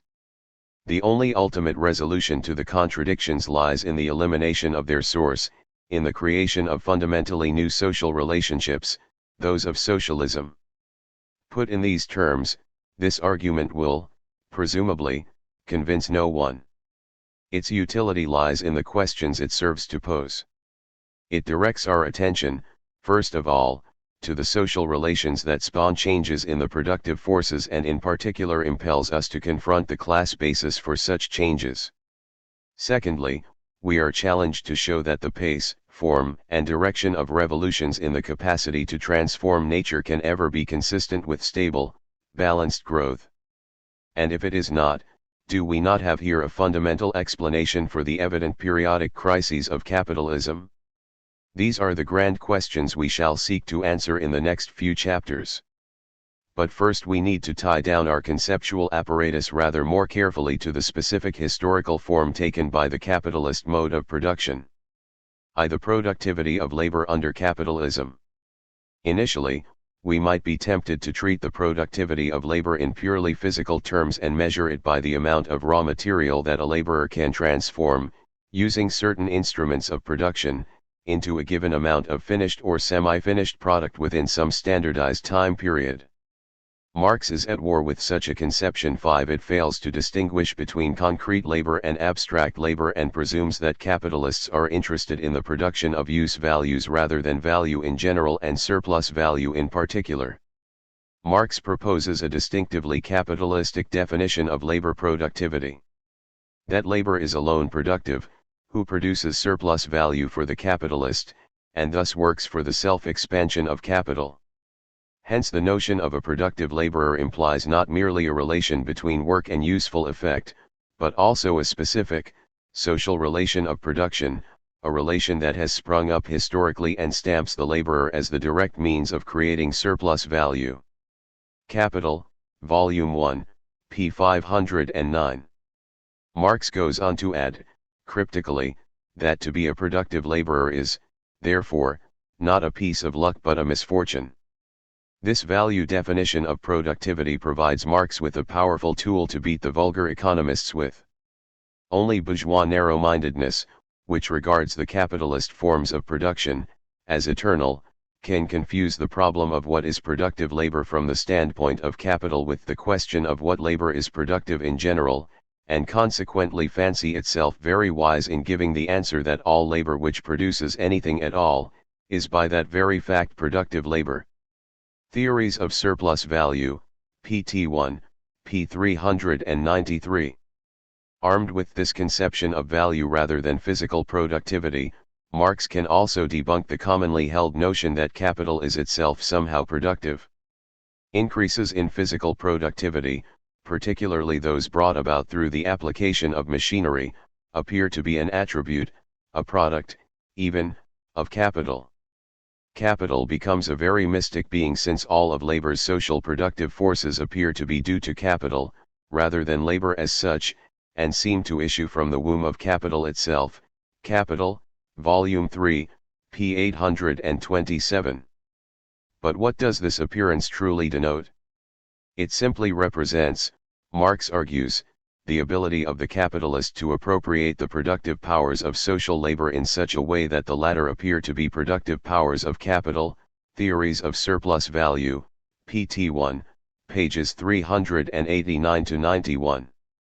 and this can happen only because of the specific class relations that prevail within production, relations that give the laborer access to the means of production under conditions broadly dictated by capital. Marx's value definition of productivity also raises difficulties. It has spawned, for example, a long and somewhat tedious debate on the difference between productive and unproductive labor. 6 Since only that labor that produces surplus value is deemed productive under Marx's definition, a variety of physically productive activities, chiefly in services and circulation, end up being characterized as unproductive, no matter how socially necessary they might be. The point of Marx's argument was to take what was a mere classification of laborers as discussed by the political economists, Adam Smith, in particular, and to convert it into terms that reflected capitalist relations of production. There is very little evidence that Marx wished to go any further than this. He certainly was not proposing a new and more elaborate classification of occupations into productive and unproductive groupings. To do so would have been to put the debate precisely back upon the terrain defined by the physiocrats and Adam Smith, the very terrain from which Marx sought to dislodge it.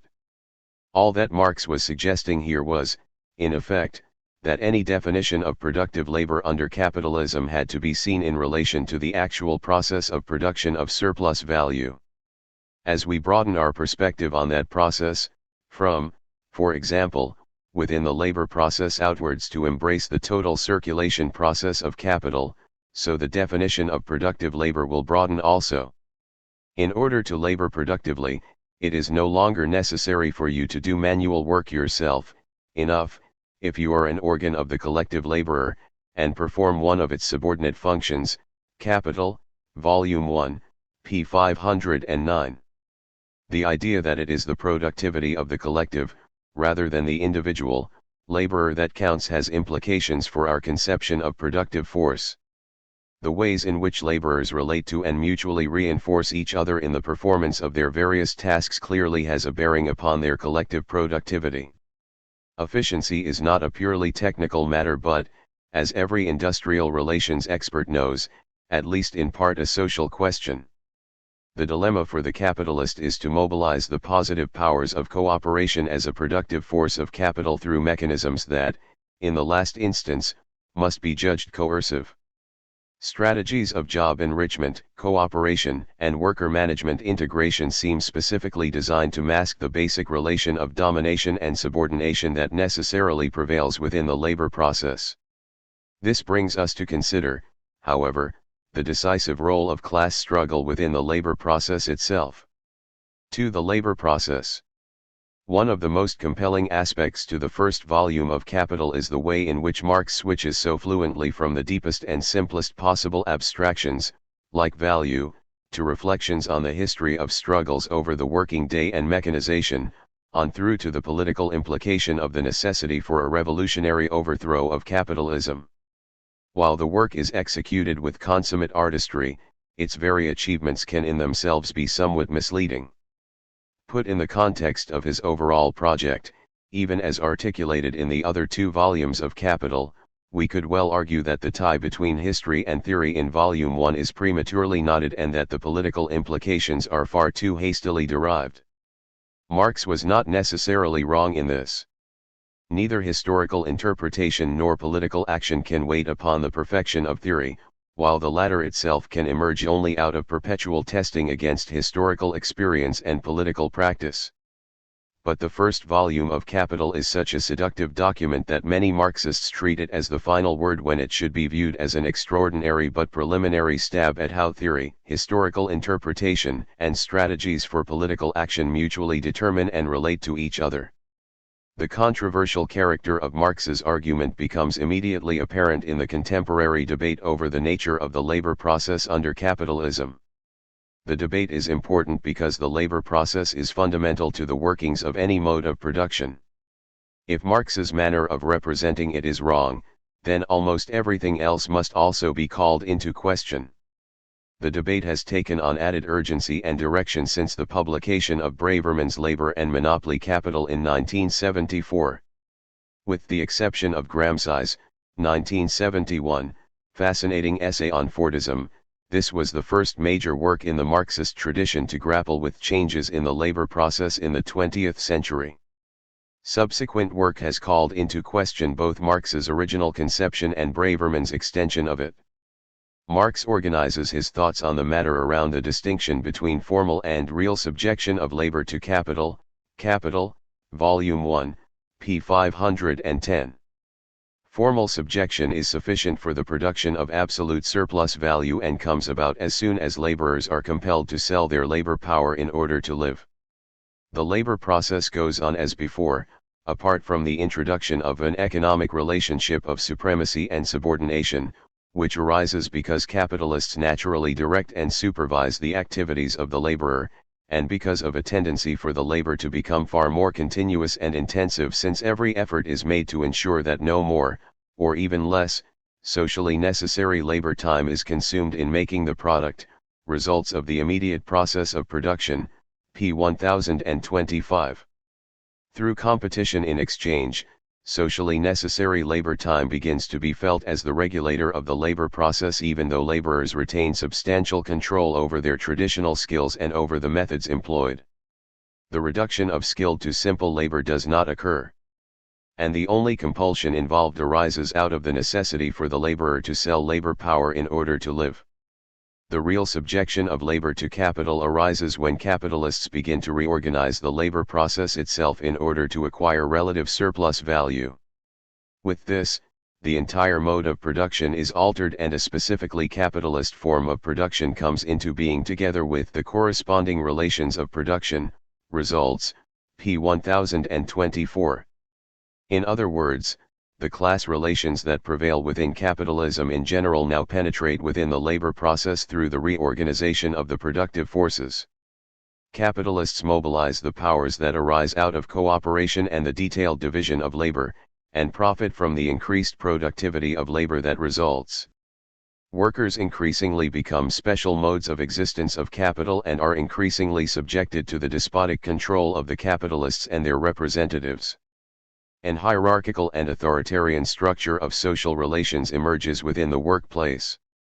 The methods of work may remain the same, but the specialization of laborers on specific tasks may allow the latter to be so simplified that they can be performed by workers with little knowledge or skills. In order to make the collective laborer, and through him capital, rich in productive power, each laborer must be made poor in individual productive powers, Capital, Volume I, p. 361. A general distinction between skilled and unskilled labor emerges, but the technical basis of production also requires the preservation of a hierarchy of labor powers and skills.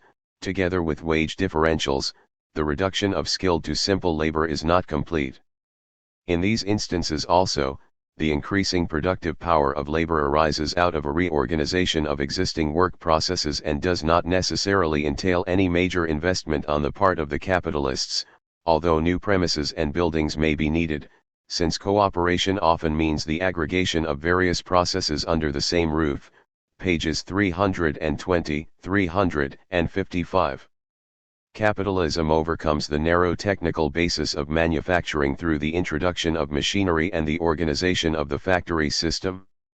The transition to a truly capitalist mode of production then becomes possible. Although this does involve active investment on the part of the capitalists, the advantage is that the machine can be used to increase the physical productivity of labor at the same time as it permits the capitalists to control the intensity and rhythm of the work process through regulating the speed of the machine. The worker then becomes a mere appendage, a slave, of the machine. The separation of mental from manual labor, the destruction of craft and artisan skills and their replacement by mere machine-minding skills, the employment of women and children, all follow as a consequence. For Marx, the impoverishment of the laborer under capitalism had as much if not more to do with the degradation forced upon the worker in the labor process, than with low wages and high rates of exploitation.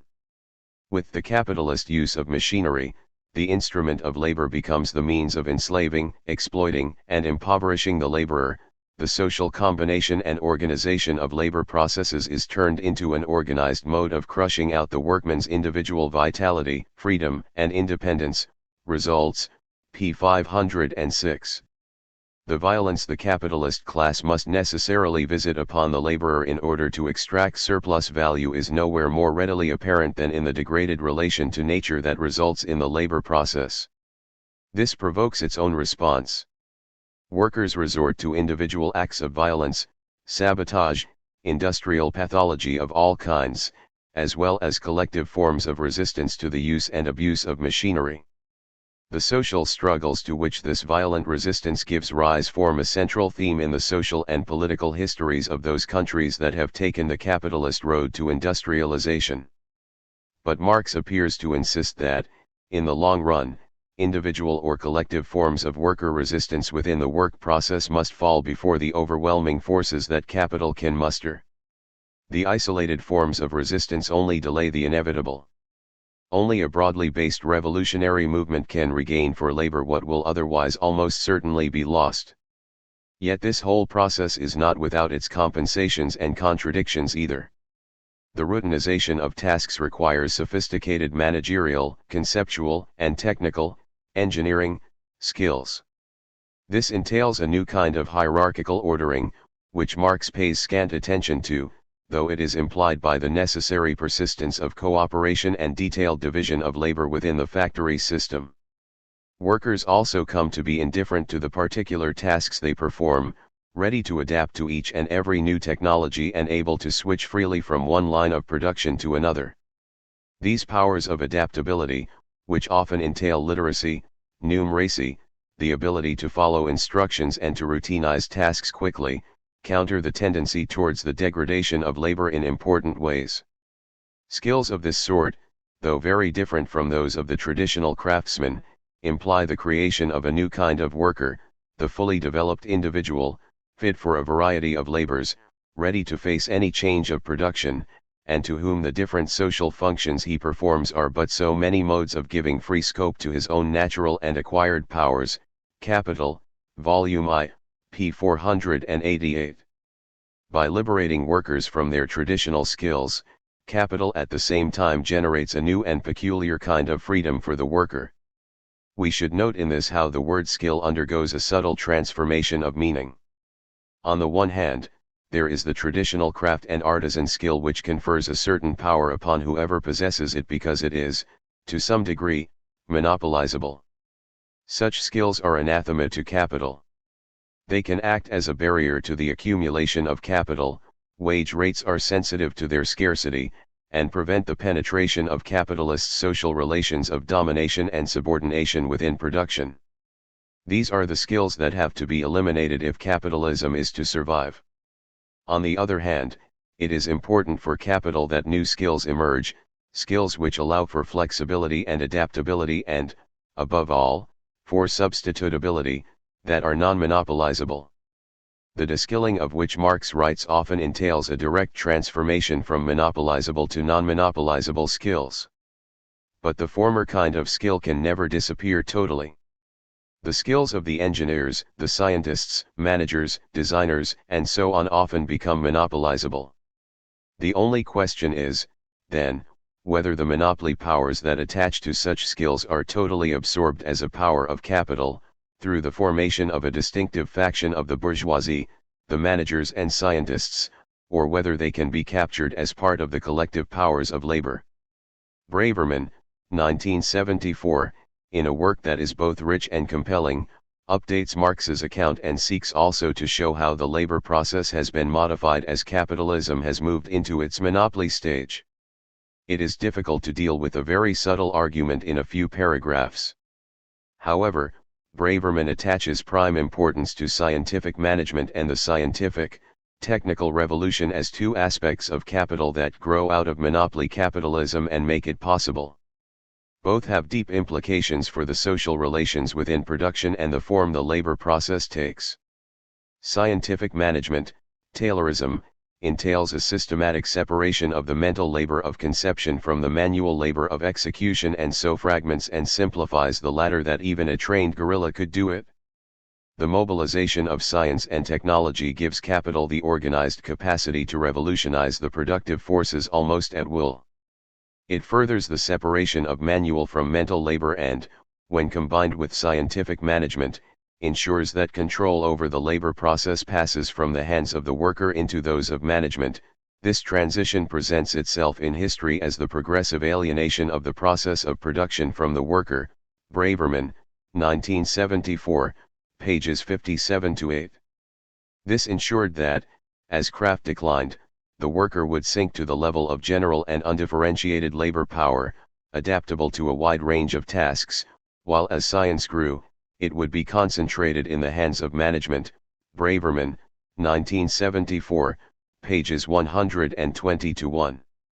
The deskilling of the mass of the workers proceeded apace, and as capital gained an ever more thoroughgoing and complete control over the labor process, labor comes ever closer to corresponding, in life, to the abstraction employed by Marx in an analysis of the capitalist mode of production.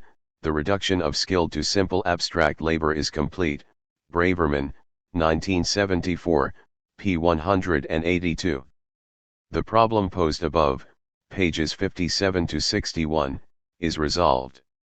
The only substantive problem that remains, for capital, is to habituate and reconcile workers, living human beings with real aspirations and concerns, to the degradation of work and the destruction of traditional skills.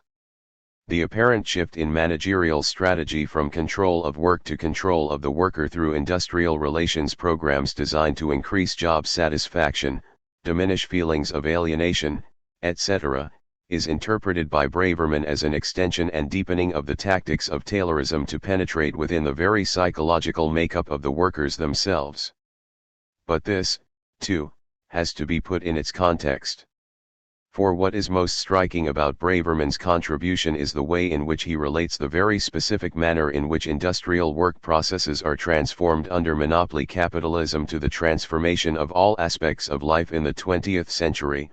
Braverman, 1974, p. 271. He shows, for example, how realms other than production are affected by the same trends. Much of the labor of conception and control becomes routinized so that the very opportunities for new forms of skill capitalism creates are by and large denied. The labor engaged in the circulation of commodities, money, information, and the like, activities that have become increasingly important as monopoly capitalism has become more complex, has also been degraded and deskilled, as has much of the work of administration. But Braverman does not stop at office work. He pursues his argument into the community and into the heart of family life, where he shows the deep implications for the sexual division of labor, family organization, and so on. He deals, as Burawa puts it, with the penetration of the entire social structure by the commodification of social life, and with it the degradation of work as manifested through the separation of conception and execution. Like a cancerous growth, the spirit of commodification and degradation appears with a momentum of its own. It cannot rest until it has subordinated the entire fabric of social life to itself. A concern with specific causes, bringing it about here rather than there, now rather than later, are irrelevant to the broad sweep of history. Burawa, 1978, pages 295-6. Braverman's work, while drawing universal praise as a major contribution, has also provoked a storm of criticism and commentary. Since Braverman explicitly roots his arguments in Marx's, a general debate has arisen as to the adequacy with which either or both have handled the labor process under capitalism. The discussion has been highly nuanced and often idiosyncratic. Some seek more rigorous and more accurate representations within the broad framework that Marx and Braverman define. Others object not to Marx but to Braverman's extension of Marx into the conditions of 20th century capitalism, while others have voiced strong criticisms of both. I cannot possibly do justice to this debate here. In what follows I will present a collage of criticisms as these have been directed at both Marx and Braverman. Point 7. The latter have been indicted by their critics for a variety of offenses. For all their compassion and concern, both Braverman and Marx treat the workers within the labor process as objects, dominated by and subordinate to the will of capital. They ignore the workers as living human beings, endowed with a consciousness and will, capable of articulating ideological, political, and economic preferences on the shop floor, able, when it suits them, to adapt and compromise, but also prepared, when necessary, to wage perpetual war against capital in order to protect their rights within production.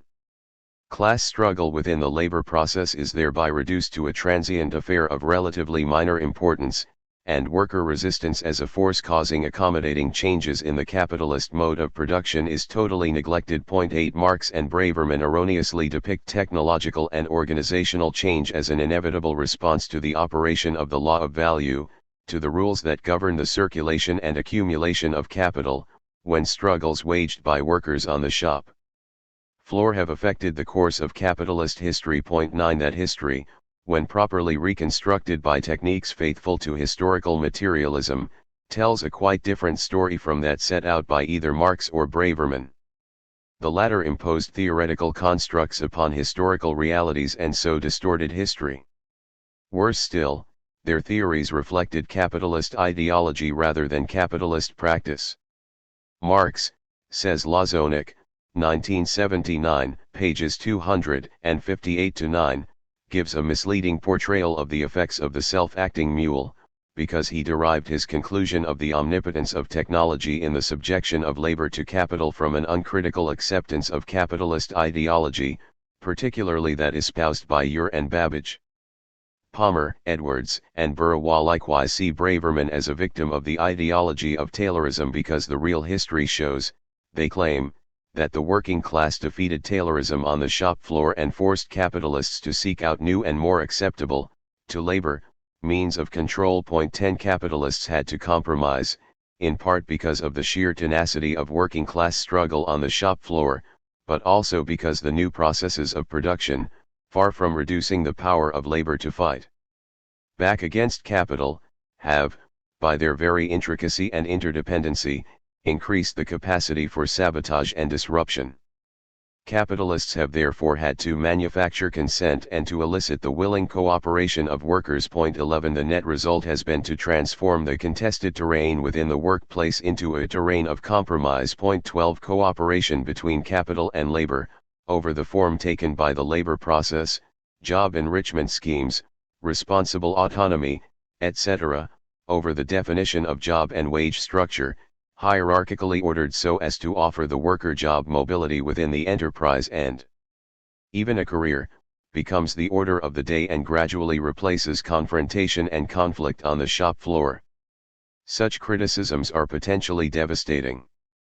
Not only do they challenge the basic lines of historical and theoretical interpretation which Marx laid down, but they also challenge the very basis of Marx's revolutionary politics. 13 The criticisms have been seriously advanced and in some cases carefully documented. They cannot, therefore, be cavalierly dismissed. The virtue of constructing defenses against them is that it sharpens and in some respects corrects our interpretation of what it was that Marx was driving at. The charge that Marx treats the worker as an object is in one sense true.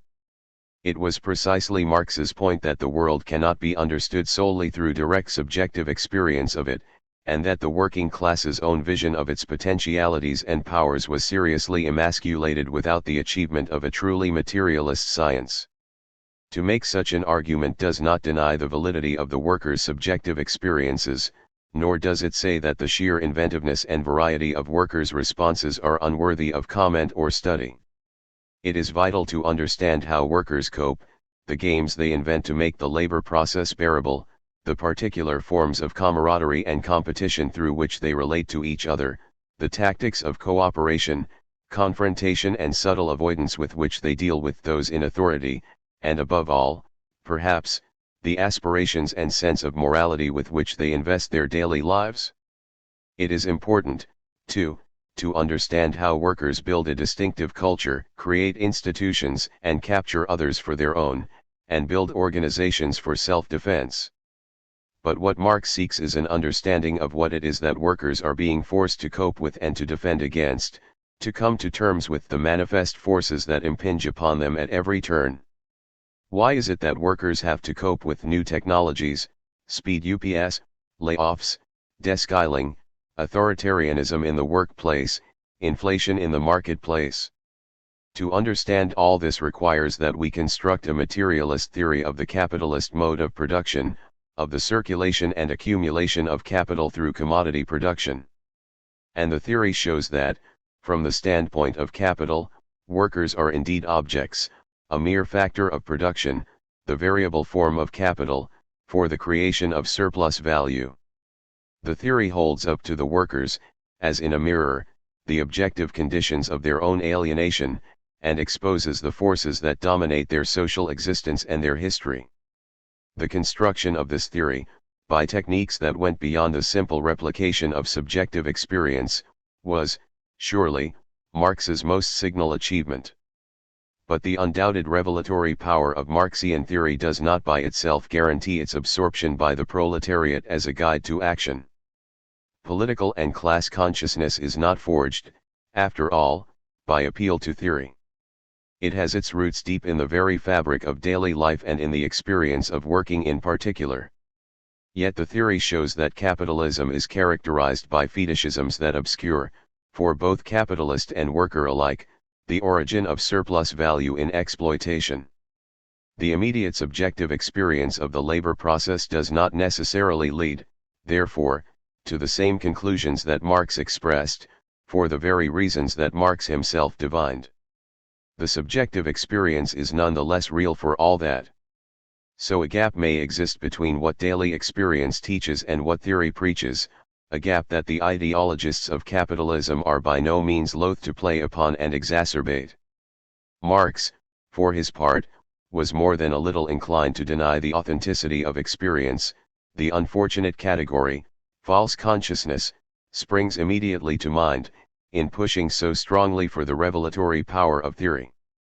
Furthermore, his deep and uncompromising hostility to those socialists who spun utopian webs out of subjectivism and fancy made it all the more difficult for him to create a space in his own thought in which the subjective lived experience of the working class could play out its proper role.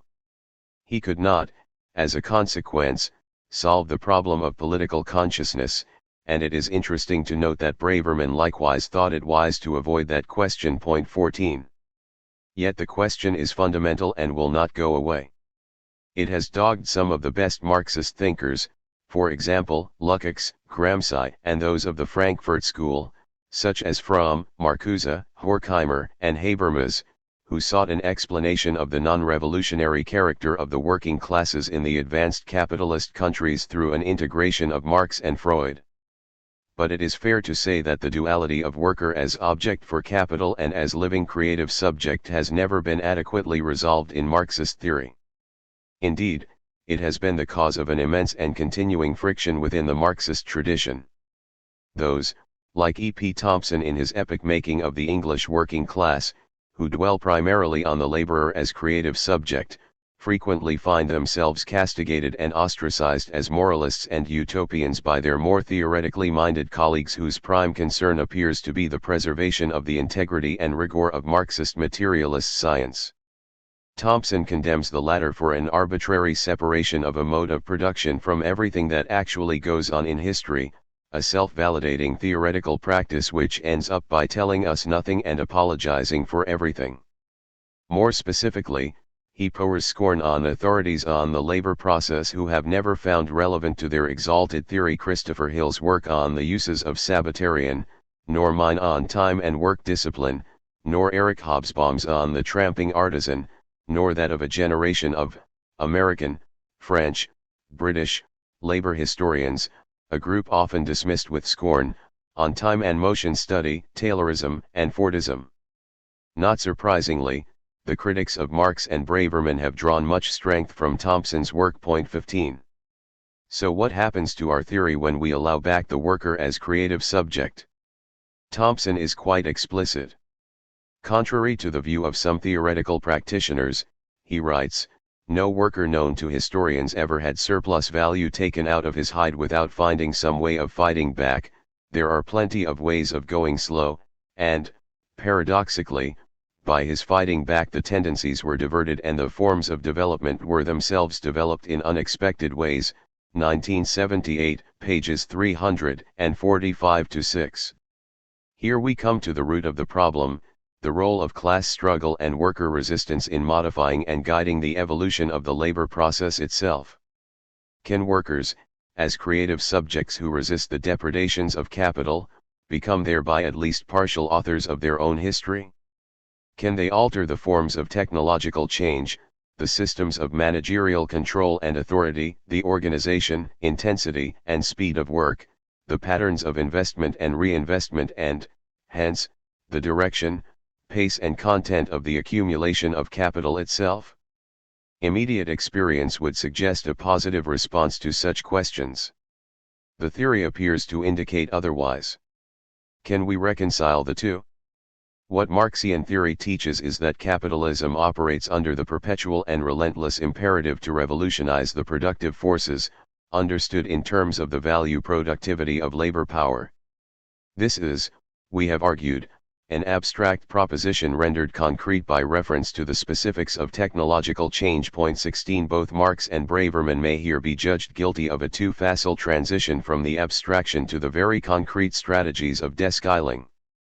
A closer inspection of what happens on the shop floor indicates that the intersection of worker resistance and managerial counter-pressure is a very intricate affair, which does not have entirely predictable results. The subtle mixes of coercion, co-optation, and integration that make up the strategy of management are met with equally subtle responses of resistance and cooperation on the part of workers. And we also become aware, as Friedman points out, of the limitations of both repression and worker autonomy within the production process. When taken to their limits, neither strategy appears entirely viable, and social relations within the enterprise will therefore almost inevitably entail a fluctuating balance between the two. 17. But what does all this signify? First, it most definitely says that we cannot understand the political consciousness of workers without careful consideration of how these processes operate. But this, in itself, says nothing in particular about the pace, direction, and content of the accumulation of capital. The concrete forms of technology, organization, and authority can vary greatly from one place to another, from one firm to another, as long as such variations do not challenge the accumulation process. There are, evidently, more ways to make a profit than there are to skin a cat. And if the value productivity of labor can be better secured by some reasonable level of worker autonomy, then so be it. Capital is, presumably, indifferent to how the value productivity of labor is preserved and enhanced. And it is this indifference that is captured in the abstract concept of productive forces. What Marx, for his part, primarily focuses upon is the extraordinary power of capital to adapt to the varying circumstances in which it finds itself, circumstances that include tremendous diversity in nature as well as in human nature. For example, the threat of capital mobility, plant closures, runaway shops and consequent job loss is a powerful force with which to discipline labor. Such adaptations on the part of capital are not without their costs or internal contradictions, but in the long run what Marx predicts is that worker resistance must give way before these tremendous powers of adaptation. And the guiding force behind all this is the tendency to equalize the profit rate through competition. The noble rearguard action fought here, the specific resistance offered there, may be important for understanding the uneven development of world capitalism, why, for example, British industry lagged behind that of other nations, but they fade into insignificance, become irrelevant, when judged against the broad sweep of the history of capitalist accumulation. It is precisely in relation to the adaptive powers of capital in general and to the processes of competition in particular that Marx's critics get into the most frightful tangles. On the one hand, Friedman and L. Baumeitel seem to want to deny the efficacy of competition as the guiding imperative to perpetual revolutions in the productive forces in order to replace it by class struggle within production. 18 It is rather as if, having got inside the labor process in a most instructive way, they then forget there is a whole world out there of competitive pricing, disinvestment and reinvestment, mobility of money capital, etc. What Marx depicts as the mutual disciplining effect of the law of value in exchange and within production is totally ignored. Virawa, for his part, while making much of the ideological, political, and economic significance of shop floor struggles, is forced to come back to competition in order to explain why such struggles have not themselves become the source of change in the labor process. And in so doing he comes up with a conclusion, frequently implied in other works of this sort, that class struggle was not the gravedigger of capitalism but its savior. 1979, pages 178-9, 195. Interestingly enough, this provides us with the clue for putting struggles on the shop floor into proper perspective. Like economistic struggles over the wage rate, see above, Chapter 2, they are a part of the perpetual guerrilla warfare between capital and labor. Workers place limits on the leverage of capital with respect to technological change, but managerial counter-pressure likewise prevents any real movement towards genuine worker autonomy or self-management. Within the ebb and flow of worker militancy and managerial counter-pressure, we can spot a trend towards the introduction of long-term unidirectional change in the labor process. The cyclical dynamics of shop floor struggles are equilibrators for long-term changes within the overall trajectory of capitalist development. Virawa, 1979, p. 178. From this standpoint, such struggles must indeed be viewed as frictional and transient, which is not to say that they are politically or ideologically unimportant. They can provide the basis for broader and grander political struggles, although the necessary fetishisms that surround them prevent any automatic translation of the experience of them into more general states of political consciousness. Point 19. Struggles of this sort play a very important role for capital. They are, on the one hand, a perpetual threat to the system, but, on the other, they help stabilize affairs for one basic and very fundamental reason. Perpetually accelerating technological change can be extraordinarily destructive for capital. It is, as we shall see, a major source of instability. Imagine a society in which technologies were changed every night. Worker resistance can restrain the pace of technological change, and to the degree that this puts a floor under competition, it can help stabilize the course of capitalist development. There is here a terrain of compromise upon which capital may be reluctantly willing to operate. In much the same way that capitalists came to see the benefits to be had from regulating the working day once the social costs of not so doing had become readily apparent, so they may come to recognize the benefit of institutionalized forms of negotiation with labor over the pace and direction of technological change. The problem for capital is to avoid unnecessary disruptions within the work process and to achieve that pace and configuration of technological change consistent with sustained accumulation. Capital is not necessarily successful in this, and, as we shall see, there are forces at work that militate against any successful resolution to this problem. But capitalists are surely aware of the immense dangers that lurk in unrestricted technological change, and almost certainly come to regard negotiation with labor on the shop floor as part of a package of controls. Others include monopolization and state regulation, that contain technological change within certain bounds acceptable to them.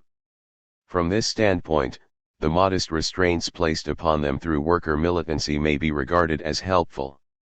The problem, of course, is that workers' demands are not always known for their modesty, and at that point capital must react with all the force and power it can muster. Point 20. This leaves us with one residual problem of some importance. Both Marx and Braverman indicate that the reduction from skilled to simple abstract labor comes about through the technical division of labor, mechanization, automation, and scientific management.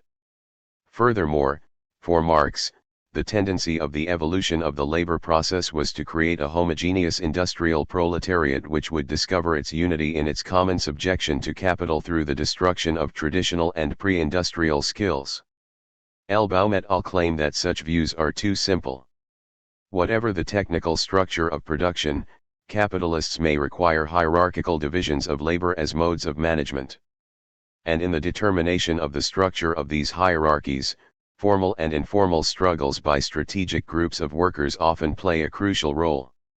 Not only did the development of industrial capitalism fail to eliminate all such traditional groups as craftsmen and even outworkers, but also the relations between different groups of workers, especially craftsmen and the less skilled, have played a crucial role in determining the structure of the division of labor which emerges from technical change.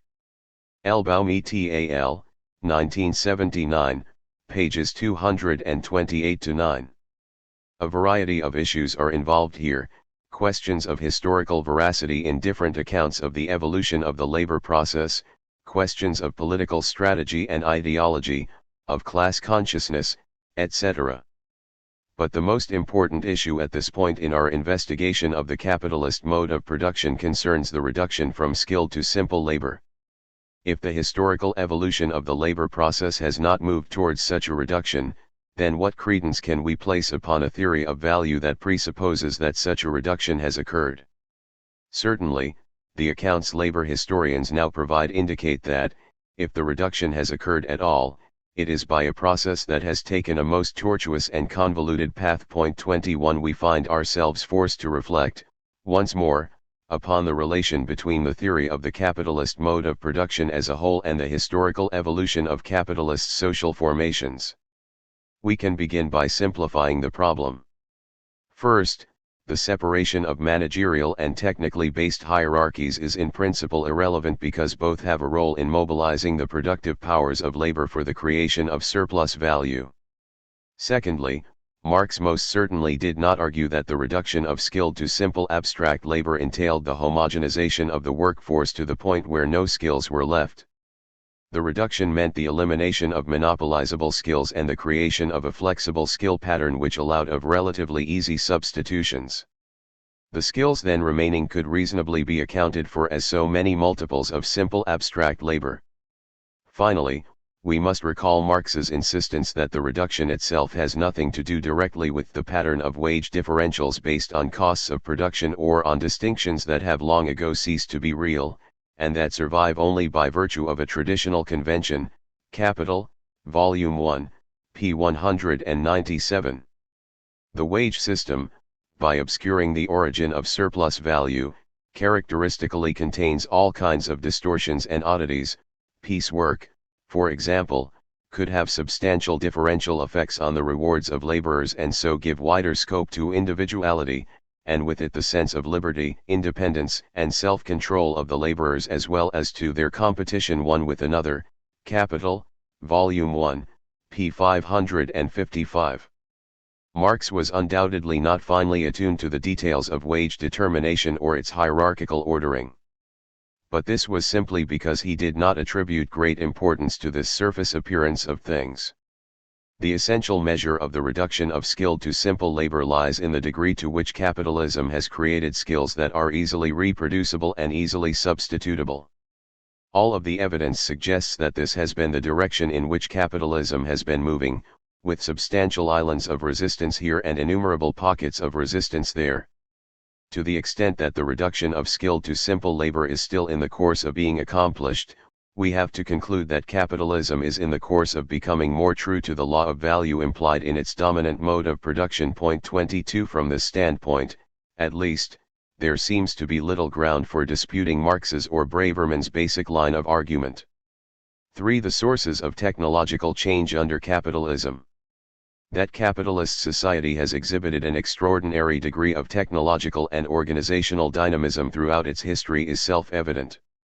The difficulty is to explain this dynamism in a way that locates its origins within society rather than treating it as some external force with its own autonomous dynamic. 23 It is in this regard that we find Marx at his most powerful as both analyst and critic.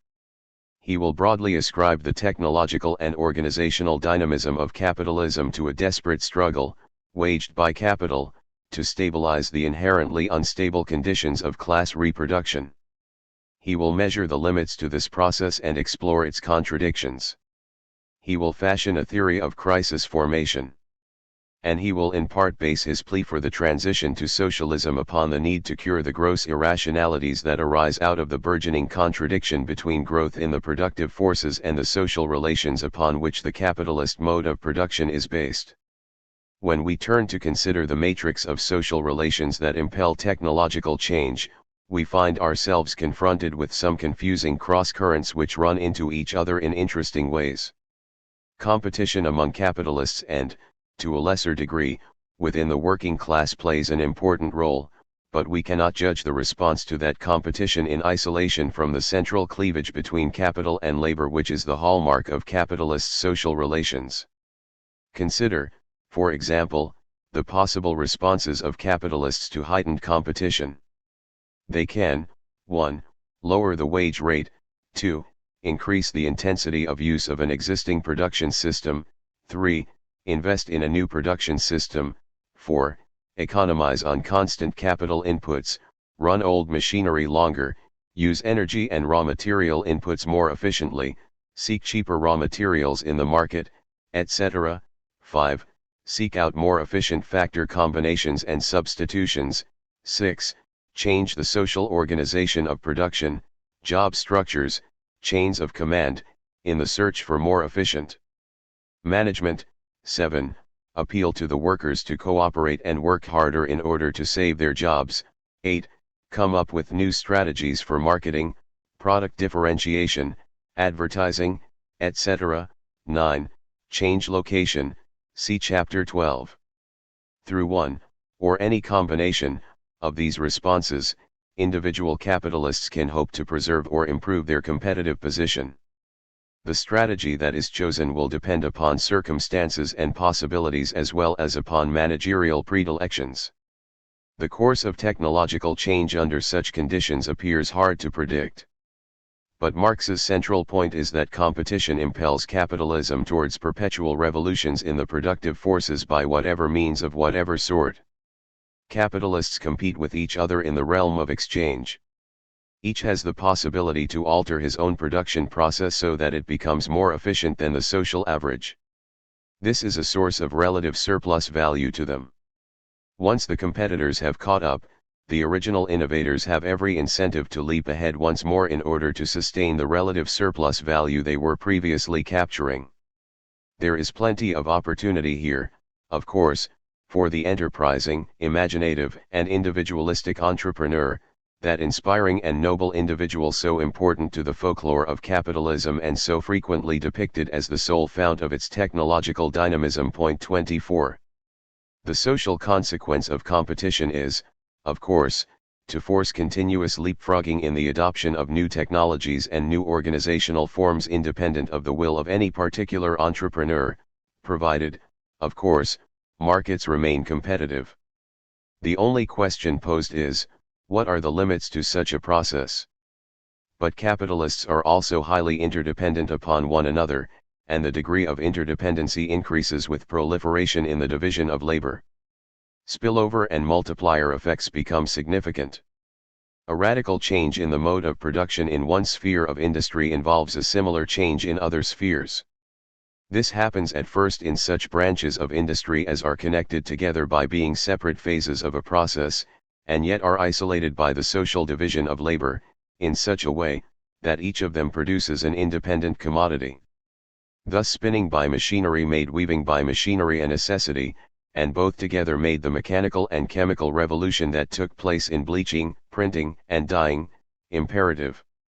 But more especially, the revolution in the modes of production of industry and agriculture made necessary a revolution in the general conditions of the social process of production, i.e., in the means of communication and of transport which became gradually adapted to the modes of production of mechanical industry, by the creation of a system of river steamers, railways, ocean steamers, and telegraphs. But the huge masses of iron that had now to be forged, to be welded, to be cut, to be bored, and to be shaped, demanded, on their part, cyclopean machines.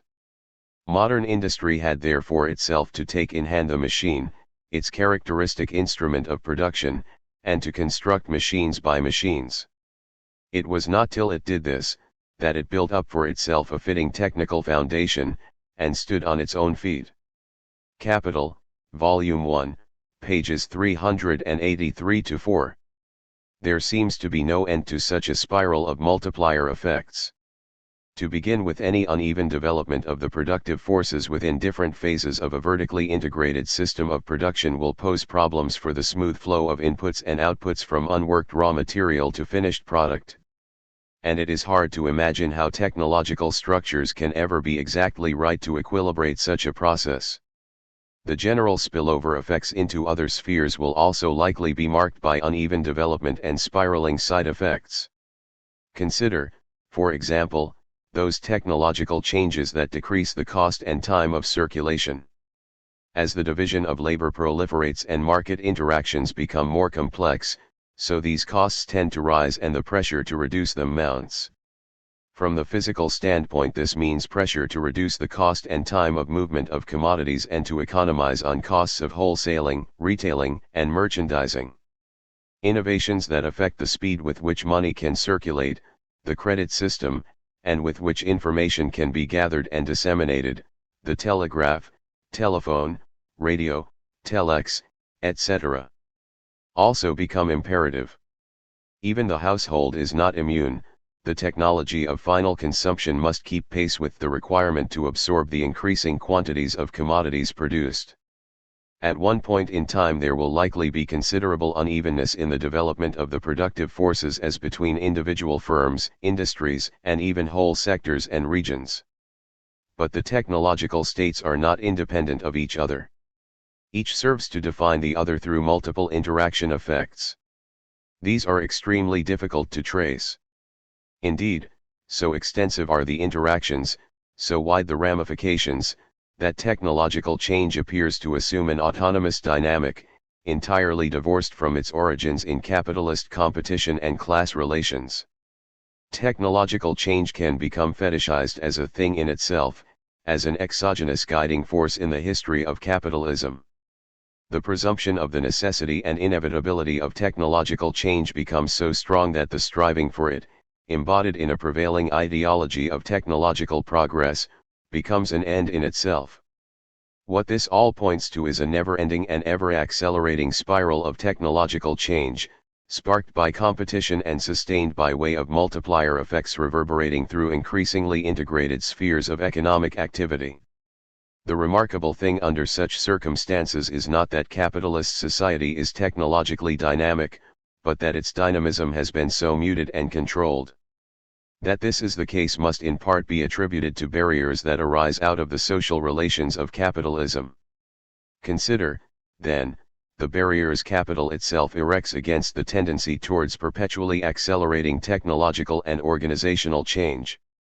Any technological and organizational change incurs direct and indirect costs. Among the former are outlays on new plant and equipment, the cost of retraining the workforce and other direct costs of implementation. Among the latter are managerial inexperience with new techniques or new systems of authority, worker resistance, and even sabotage of methods to which workers are not accustomed or which they find degrading, hours lost learning on the job, plus a wide variety of unforeseen externality effects that did not enter into the initial calculations. Any firm has to weigh the costs and benefits of change in relation to existing and expected states of competition. Since many of these costs and benefits are unknown and the state of competition ever unpredictable, the individual capacity and penchant for taking risks, again, made much of by bourgeois interpreters of capitalist history, enters in as a mediating element. Chief among the potential costs, however, are those that attach to the premature retirement of fixed capital that has not yet been fully amortized. The value embodied in machinery and other forms of fixed capital can be recouped only over a certain time period. Revolutions in the productive forces can have disastrous impacts here and force producers to take large losses if new equipment, cheaper and more efficient, comes onto the market. This takes us into territory we will explore in detail in Chapter 8. For the moment we simply note the irony that fixed capital, which is itself one of the chief means employed to increase the productivity of social labor, becomes, once it is installed, a barrier to further innovation. Thus does capital constitute barriers to its own dynamic within itself. The potential disruptive effects of technological change can be traced throughout the whole system of production and realization of value. Major changes are hard to absorb and can deliver a severe shock to the stability of the system. When development becomes too uneven, it can spawn crises of disproportionality between, for example, the capacity to produce means of production in relation to the capacity to produce consumer goods. Leaving aside the disciplining effects of crises, Other forces are at work which serve to moderate the arbitrary and potentially catastrophic insertion of technological change into what is often a rather delicately balanced system of production and realization. Individual firms will naturally be reluctant to adopt innovations that increase their output beyond what the system can absorb. Aware of bottlenecks in transport and communications, or in market capacity, firms will temper their push towards competitive technological change and settle for average rather than excess profits. And, insofar as the end result of competition is always some degree of monopolization, monopolistic practices become part of a strategy to control the overall pace of technological change. The active participation of the state through patent laws, funding of basic research and so on can add to an impressive battery of potential controls which hold the tendency towards perpetual acceleration in technological progress in check. We will take up these matters in Chapter 5. The barriers to technological and organizational change are there. In serving to keep the pace of change in bounds reasonable to capital, they help to equilibrate what could otherwise be a dangerously unstable process. When taken to extremes, such barriers act as barriers to accumulation itself and must therefore be overcome if capitalism is to survive. The path of technological change has never been exactly smooth, but the forces that regulate it have to be quite delicately balanced if the smooth continuation of the accumulation of capital is to be assured. Some of the mechanisms whereby such a delicate balance is maintained become more evident when we introduce the class relation between capital and labor into the picture. We have already seen that the value of labor power, assuming a constant standard of living in physical terms, is reduced by the rising productivity of labor in the wage goods sector, but that countervailing forces are also at work to ensure that labor gets an equilibrium share of total value produced. If labor gets more than its share and wages move above value in a way that threatens accumulation, so pressure will mount to introduce technologies that save on labor power and induce unemployment. The production of a relative surplus population which brings wages down and checks the power of labor relative to capital becomes a crucial device for ensuring the perpetuation of accumulation in the face of changing conditions of labor supply. Technology can likewise be put to work to diminish the power of organized labor, either on the shop floor or at the bargaining table. Machinery, Marx argues, is the most powerful weapon for repressing strikes, those periodical revolts of the working class against the autocracy of capital. The steam engine, for example, enabled the capitalist to tread underfoot the growing claims of workmen, who threatened the newly born factory system with a crisis. Indeed, it would be possible to write a history of the inventions made since 1830, for the sole purpose of supplying capital with weapons against the revolts of the working class. Capital, Volume 1, pages 435-6. The dynamics of capitalist competition would again seem to point towards complete destruction of the economic and political power of labor. But there are countervailing tendencies at work also, tendencies that put a floor under competition and therefore serve to regulate the pace of technological change. Whether or not fixed capital would be employed depends, for example, upon the difference between the value of the machine and the value of the labor power replaced by it. Given international differences in the quantity of price of labor power, it was in no way surprising that machines invented in England would be employed only in North America and that England, the land of machinery, should at the same time be characterized by a shameful squandering of human labor power for the most despicable purposes. The reason could be put quite brutally: in England women are still occasionally used instead of horses for hauling canal boats, because the labor required to produce horses and machines is an accurately known quantity, while that required to maintain the women of the surplus population is below all calculation. Capital, Volume 1, pages 392-4. At times when the industrial reserve army becomes massive, capital will have abundant incentives to go back to labor-intensive techniques, hence the contemporary revival of the sweatshop even in advanced capitalist countries.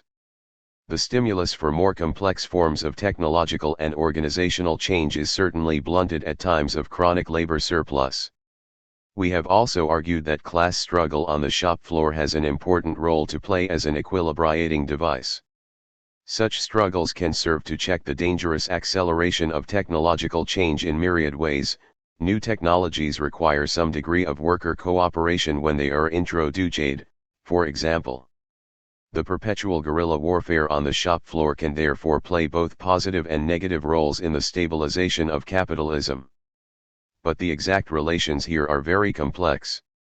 We can be sure that the imperative to accumulate lies perpetually in the background.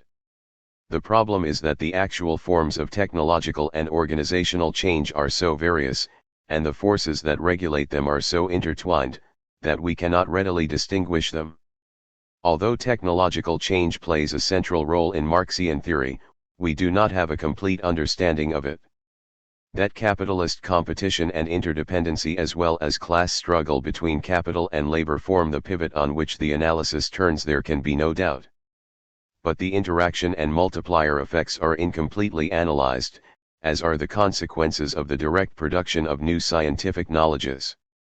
This indicates a serious lacuna in Marx's exposition. The gap is there, but we must interpret its meaning correctly. If, after all, the technology of a particular labor process is an expression and an embodiment of the central contradictions of capitalism, as Marx frequently avers, then a full understanding of the former depends upon a complete unraveling of the latter.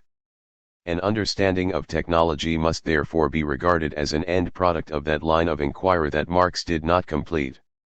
Yet we cannot even begin upon the analysis of the laws of motion of capitalism without laying down some conceptualization of technology at the outset. This Marx does by way of the abstract concepts of productive force and social relations as these are embodied within the concrete materiality of the labor process. Marx can thereby abstract from the specific details of actual technological changes and simply argue that revolutions in the productive forces are a necessary product of the social relations of capitalism. But a deeper understanding of that, like the understanding of the law of value itself, must emerge in the course of the subsequent investigation. What Marx seeks to prove is that the revolutions in the productive forces are ultimately antagonistic to the very social relations that spawn them. Herein, in Marx's view, lay the central contradiction of capitalism, that between the evolution of the productive forces and the social relations. Marx's proof of this general proposition is partial and incomplete. We must first see how far he progressed down this difficult road, and then, through critical evaluation, try to push his argument to its limits. For the technical, organic, and value compositions of capital. We now take up the difficult question of the impact of perpetual revolutions in the productive forces upon capital itself. In so doing, it will be convenient to assume that the concrete technologies employed, in Marx's broad sense of that term, which includes all organizational characteristics, faithfully express the underlying configuration of productive forces. We will likewise work with values, on the assumption that all commodities trade at their values, prices reflect values. Such assumptions permit a greater degree of generality to the discussion and allow us to talk more freely of the potential concrete effects of underlying forces in a way that is potentially generalizable to historical experience.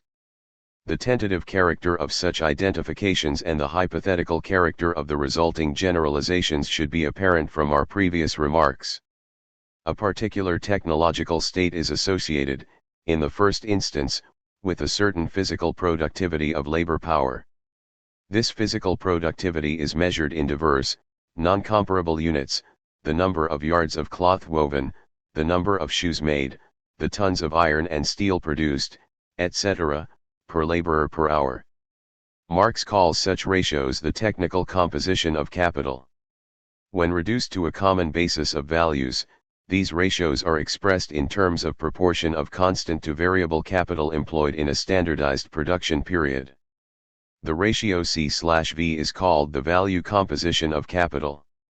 In some cases the ratio C/V plus S is preferred as the measure, since this more accurately captures the ratio between past dead labor, means of production of all sorts owned by the capitalist, and the new value added by living labor. Different industries and sectors may then be compared according to the different value compositions of their capitals.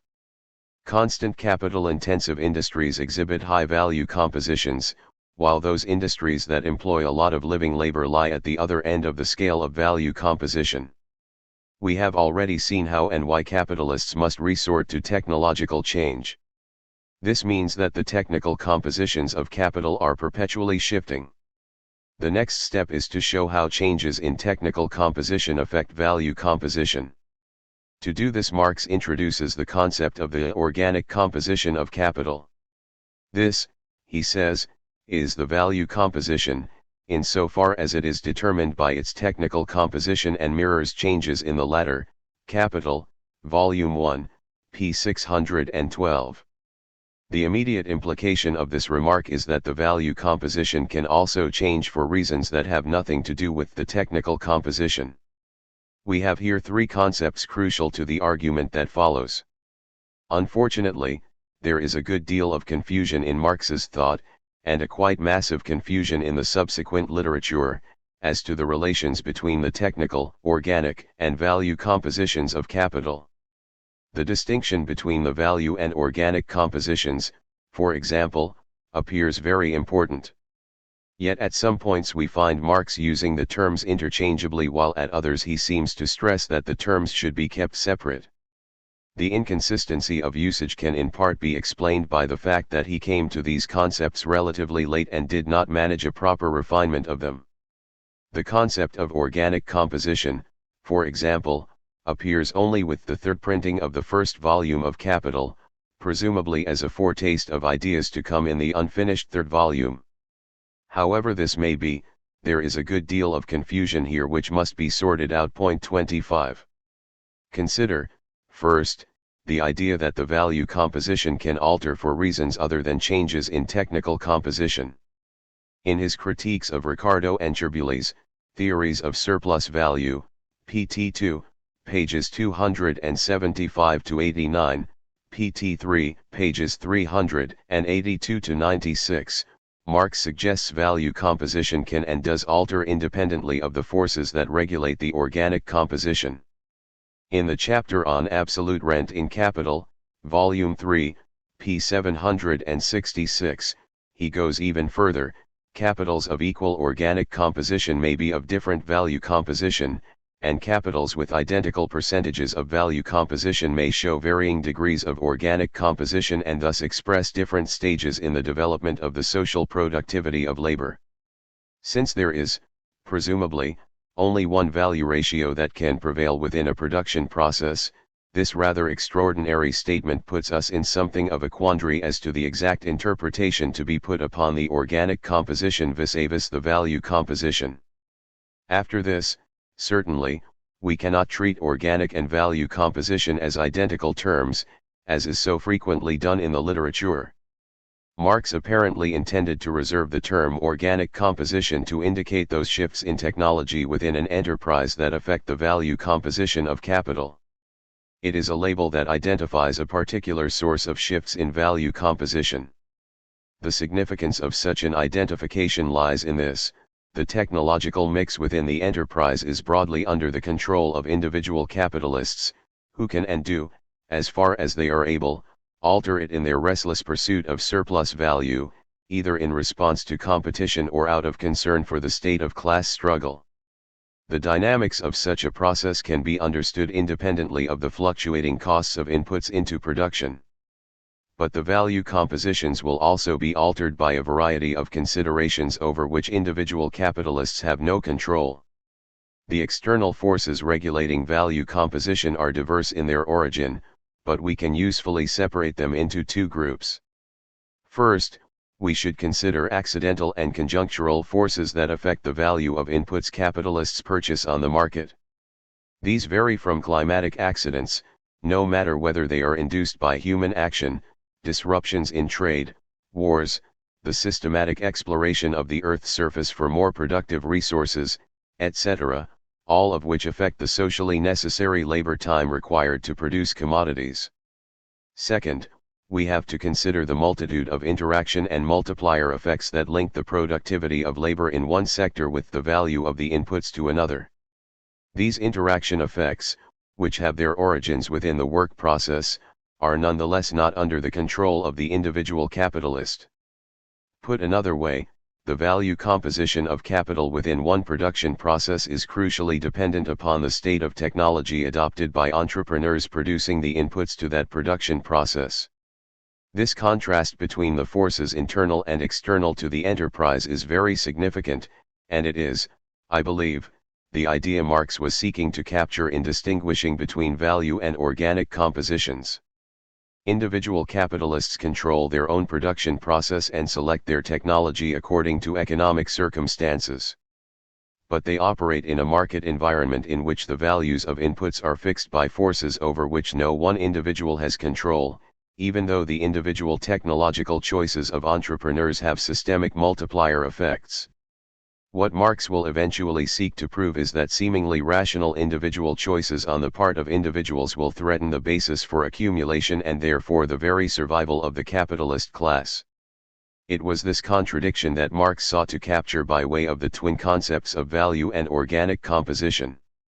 The first volume of Capital considers production from the standpoint of the individual entrepreneur seeking to maximize profits under competition. Only those technological innovations that capture relative surplus value within the firm are considered. Although the multiplier effects of technological innovations are mentioned, the impact these might have upon the value ratios of inputs are generally ignored except in the case of variable capital. The falling value of labor power as a result of rising productivity in industries producing wage goods is considered a prime source of relative surplus value to the capitalists. We here encounter the supposed labor-saving bias in Marx's account of technological innovation. But with the focus of attention upon technological change within the firm, Marx can conclude that there is an inevitable tendency for the value composition to rise as a result of the increasing physical productivity of labor. This idea emerges strongly in the third volume of Capital, p. 212. The same quantity of labor power set in motion by a variable capital of a given value, operate, work up and productively consume in the same time span an ever-increasing quantity of means of labor, machinery, and fixed capital of all sorts, raw and auxiliary materials, and consequently a constant capital of an ever-increasing value. This continuous relative decrease of the variable capital vis-a-vis the constant, is identical with the progressively higher organic value composition of the social capital in its average. It is likewise just another expression for the progressive development of the social productivity of labor. The supposed law of the rising organic composition of capital plays a vital role in Marx's argument, and we must therefore consider it carefully. What Marx is saying is that the ratio of dead to living labor tends to rise as a result of technological innovation within the firm. But he does not prove to us that this is necessarily the case. Indeed, as we probe deeper into his argument we find that all kinds of difficulties attach to the manner in which he formulates the problem. It turns out that he has not entirely freed himself from the misconceptions of traditional political economy. Let us see in what respects this is so. Traditional political economy handled the structure of capitalist production in terms of a stock of fixed capital and flows of circulating capital. Profit was then interpreted as a flow of real gains to be had from the proper employment of a stock of assets, money or physical plant. Marx broke with this conception and substituted the distinction between constant and variable capital. He conceived of both as flows. 26 Capital, recall, is defined by Marx as a process in which value undergoes an expansion, and he therefore sought definitions that reflected the flow of this process. Labor power is used to preserve the value of means of production used up at the same time as it adds value. By the very act of adding new value, the laborer preserves former values. Capital, Volume 1, p. 199. The value composition of capital represents the ratio between the value being preserved and the value being added. It is a ratio between two flows. The concept of organic composition, we have seen, focuses our attention on the manner in which technological change within the production process enables the same quantity of applied labor power to preserve and expand greater value than previously. Two difficulties then arise. First of all, we can see directly that the value composition of capital as Marx measures it is highly sensitive to the degree of vertical integration in production processes. If a production process starts with raw cotton and ends with a shirt, the value of the initial input of constant capital is small compared with the variable capital applied. If that same production process is split into two independent firms, one of which produces cotton cloth and the other shirts, then the quantity of constant capital appears to increase because the labor embodied in the production of cloth now appears as the constant capital purchased by the shirt makers. We can illustrate this idea diagrammatically, see figure 4.1.27. Consider a process that commences at time t0 with an initial input of constant capital, C0, and which proceeds until time tn by adding variable capital to the value of V0 and adding surplus value, S0. The value composition of capital in this case is C0/V0. Now consider this same production process broken into two segments at time tk such that the total value at that moment becomes the constant capital input, C2, into the second segment of the process, see figure 4.2. The average value composition in this case is C1 plus C2, V1 plus V2, which is obviously much greater than C0/V0. Figure 4.1. Figure 4.2. A stocks and flows model of this process finds the quantity of constant capital stock sensitive to the degree of vertical integration. A pure flow model degenerates quickly into the reductio ad absurdum that only that labor which is being embodied at this very moment is living labor, while all other labor has to be characterized as past dead labor. The latter model can be saved only by considering how these flows are broken by market exchanges, which brings us back, once more, to the question of degree of vertical integration. This difficulty is by no means as damaging to Marx's argument as it seems at first sight. After all, he includes organizational characteristics, in his characterization of technology, and the levels of centralization and concentration, in which the problem of vertical integration must also be included, are of vital concern to him. Indeed, we can use this apparent difficulty in creative ways. If vertical concentration has the effect of lowering the value composition of capital, always assuming, of course, that the actual production technology remains constant, then it can provide a mechanism that counteracts the supposed law of rising organic composition. Before we get too carried away with this idea, we had better consider certain important circumstances that modify it. The second volume of Capital deals with the process of circulation of capital. The act of production is now treated as a moment in a circulation process. We here learn to appreciate fully what it means to conceive of capital as a process, as a flow. We are exposed to an analysis of circulation costs, turnover, production, and circulation times, as well as to the peculiarities of circulation of fixed capital. Most important of all, from the standpoint of the problem we are presently considering, the turnover times of variable and constant capital as well as surplus value are examined in some detail.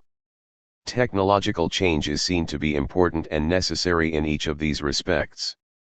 The diminution of circulation costs and the shortening of turnover times can serve to accelerate accumulation. The use of fixed capital poses a problem, since on the one hand it can serve to increase the value productivity of labor while on the other hand it requires a longer turnover time and so diminishes accumulation. The impact of these technological changes upon value composition, within firms as well as in society as a whole, is not explored in any coherent fashion. In a few scattered passages Marx seems to suggest that faster turnover times increase value compositions. But by and large the concept of value or organic composition is totally ignored in the second volume of Capital. Plainly, the value composition of capital is very sensitive to the relative turnover rates of both variable and constant capital. If the time taken to regain the variable capital decreases, then the variable capital advance decreases and the value composition rises, even though the quantity of labor power employed remains exactly the same. The turnover time of constant capital is even more problematic. We have to deal with various raw material and energy inputs, which may be turned over at different rates, as well as with fixed capital, machinery, buildings, etc., which may be turned over very slowly relative to other items. It is not easy to come up with a measure of volume of constant capital being preserved under these conditions. Even leaving aside the thorny problems that attach to the circulation of fixed capital, see Chapter 8, it should be evident that an acceleration in the turnover time of constant capital reduces the value composition of capital. Independently of the degree of vertical integration, therefore, the relative turnover times of variable and constant capital within the firm have a direct impact upon the value compositions of the capitals used in production. Under the right circumstances, the falling value composition achieved through increasing vertical integration could be more than offset by the increasing turnover time of the constant relative to the variable capital used. But the analysis presented in the second volume of Capital also indicates to us other circumstances that militate directly against increasing vertical integration in production.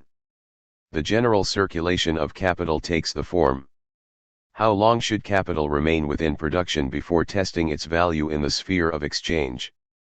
Marx's answer to that question is, as short a time as possible, since capital is value only when it is in motion, i.e., in the act of being transformed from money into productive activity into commodities into money, and so on.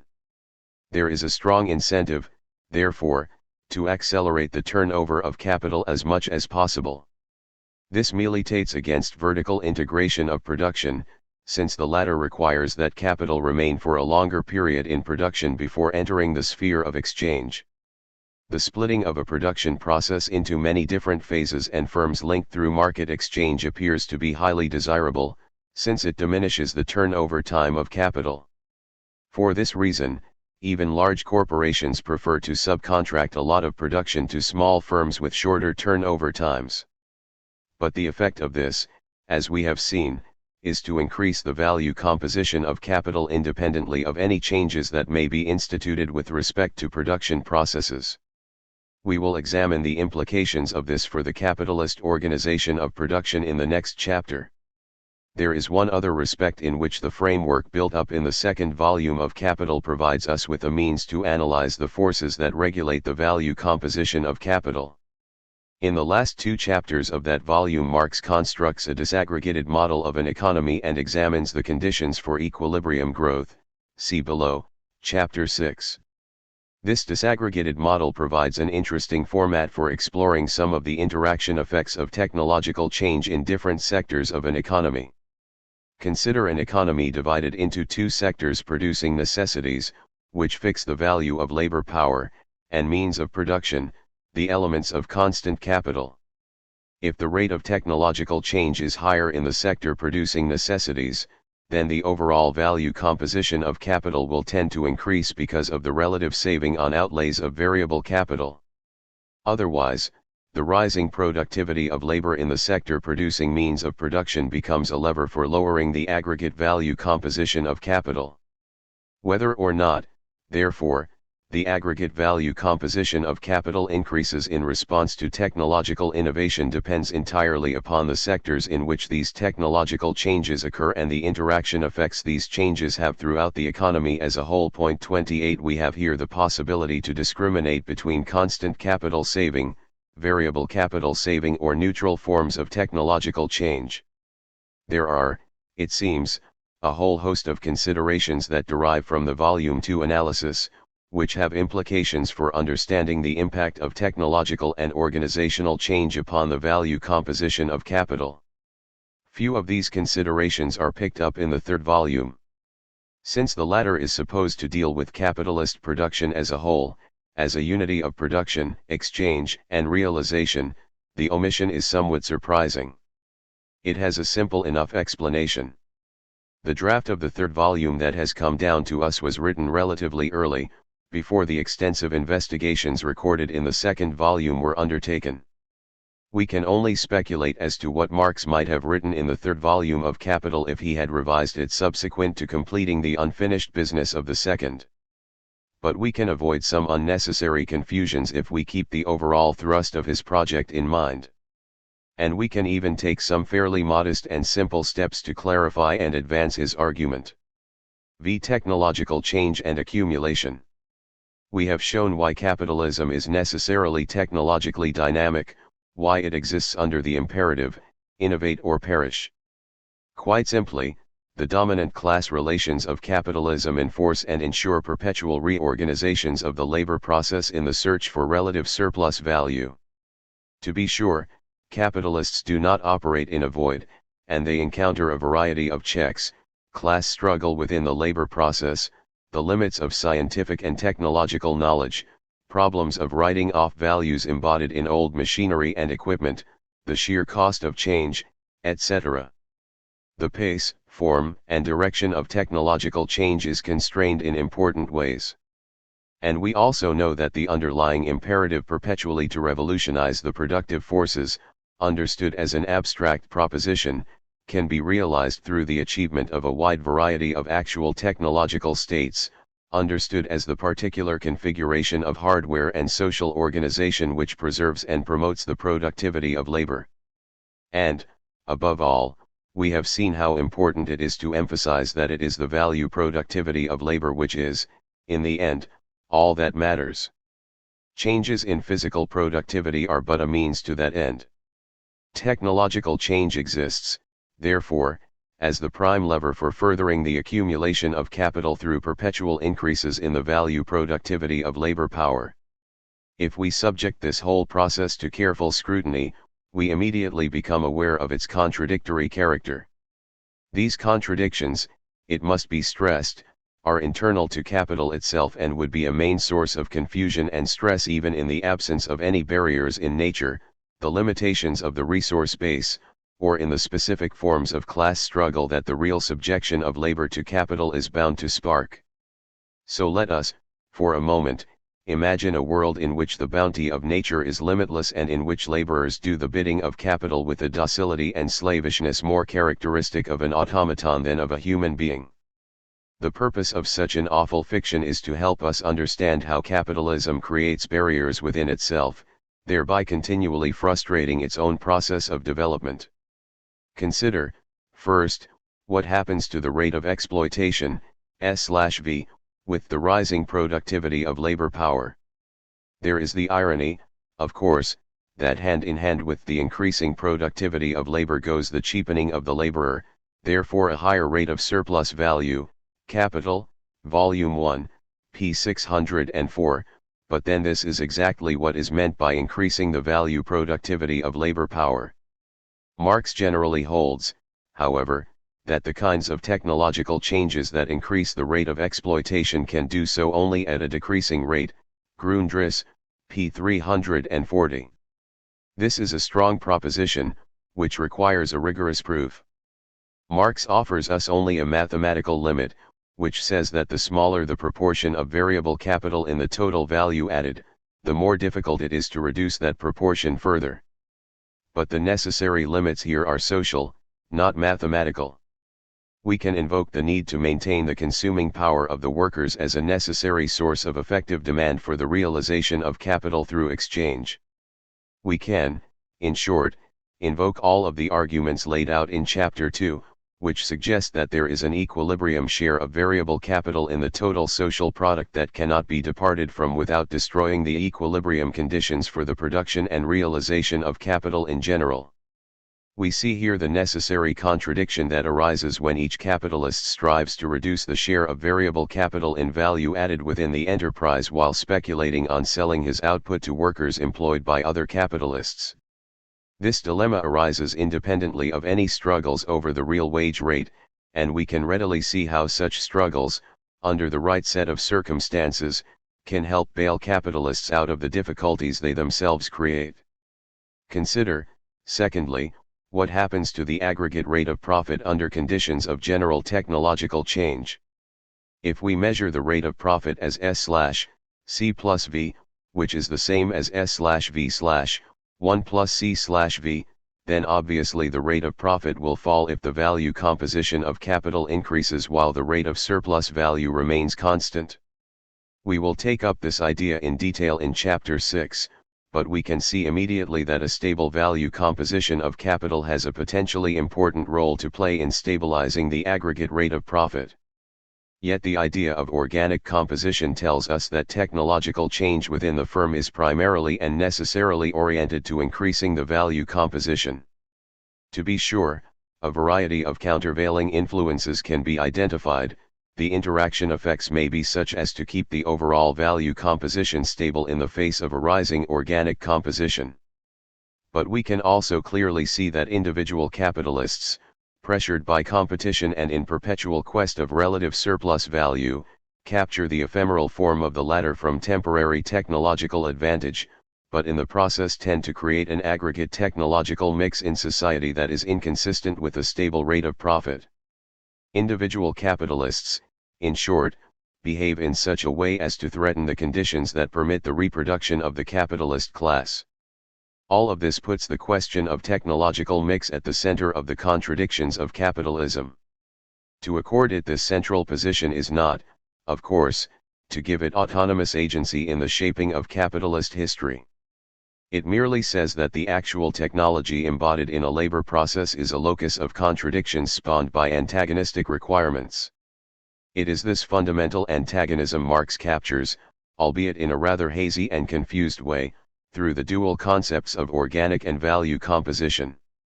The problem for capital in general is somehow to stabilize the value composition in the face of a perpetual tendency to increase the organic composition through technological change within the enterprise.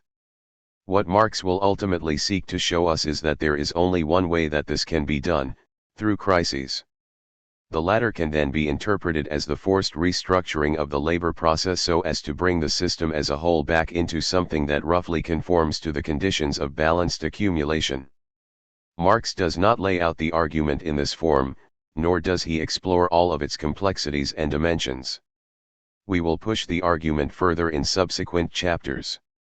There is, however, one dimension to it worthy of further comment here since it is implicit in the considerations we have already advanced in this chapter.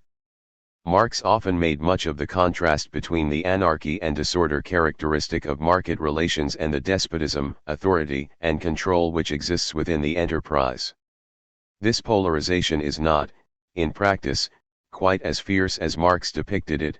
Class struggle within the labor process modifies the latter, and monopolistic, oligopolistic, and price leadership behavior modifies the former. But even taking account of such modifications, the general principle to which Marx appealed seems reasonably valid. Notice that the concept of organic composition is tied to determinations within the enterprise and is therefore within the arena of capitalist control. The value composition, on the other hand, represents the general relationship between living and dead labor after all the interaction effects and other diverse forces within the market have been ironed out. It is therefore tied to determinations expressed through the anarchy and disorder of the market. The boundary between the realm of control and the anarchy of the market is set by the size of enterprise. Where, exactly, this boundary is drawn is of great significance to the workings of the economy as a whole. We must therefore consider the forces, if any, that roughly determine the position of this boundary. The analysis of the flow definition of value composition here yields some interesting results. The greater the degree of vertical integration, we have shown, the lower the value composition of capital within the enterprise and the greater is the arena of direct capitalist control. To this is opposed the requirement to accelerate the turnover time of capital by fragmenting activity, subcontracting and generating a proliferation in the division of labor. This serves to increase the value composition of capital at the same time as it extends the arena of chaotic and anarchistic exchange relationships at the expense of regulated and controlled production. Between these two forces we can begin to spot the requirement for some equilibrium organization of production that fixes the degree of vertical integration, size of firm, etc., and thereby fixes the boundary between the market and the relatively, controlled environment within the enterprise. Since this equilibrium is the product of fundamentally opposed forces, it is inherently unstable. But there is a connection here with the prospects for accumulation. The value composition of capital cannot be determined independently of these organizational characteristics. If a stable value composition of capital is essential for stable profits, then it follows that there is some equilibrium form of organization consistent with balanced accumulation. This is a fundamental and very simple idea, which is helpful to understanding the changing organization of capitalist production. We take up this idea in more concrete fashion in the next chapter. Chapter 5. The changing organization of capitalist production. In its surface appearance, at least, we live in a very different world from that which prevailed in Marx's time. This is nowhere more apparent than in the dramatic changes that have taken place in the capitalist forms of organization for production and marketing. Since the beginning of the Industrial Revolution, Heimer writes, there has been a tendency for the representative firm to increase in size from the workshop to the factory to the national corporation to the multi-divisional corporation and now to the multinational corporation. Heimer, 1972, p. 113. While governments were never exactly laissez-faire with respect to economic activity throughout the 19th century, they always played key roles with respect to money and large-scale public works, as well as ensuring the legal basis of contracts and private property. The by now all too familiar intervention of the state through fiscal and monetary policies was virtually unknown before the 1930s. The sheer scale and complexity of organization, in both government and business, have changed out of all recognition in the last 200 years. Any theory of the economic evolution of capitalism must take these massive organizational changes into account and explain their historical necessity. Marx himself frequently referred to what he called the laws of centralization of capital, and Engels elaborated at length on the idea. The need to resolve the antagonism between the control exercised within the workshop and the anarchy of production in society generally, Engels wrote, inevitably led to the centralization of capital as a means to extend the islands of systematic control within the sea of blind market forces. Joint stock companies were the first organizational step in this direction, but soon this form also becomes insufficient and gives way to large-scale monopolies, trusts, cartels, etc., which seek market domination and vertical integration in production and distribution. Finally, the official representative of capitalist society, the state, will ultimately have to undertake the direction of production.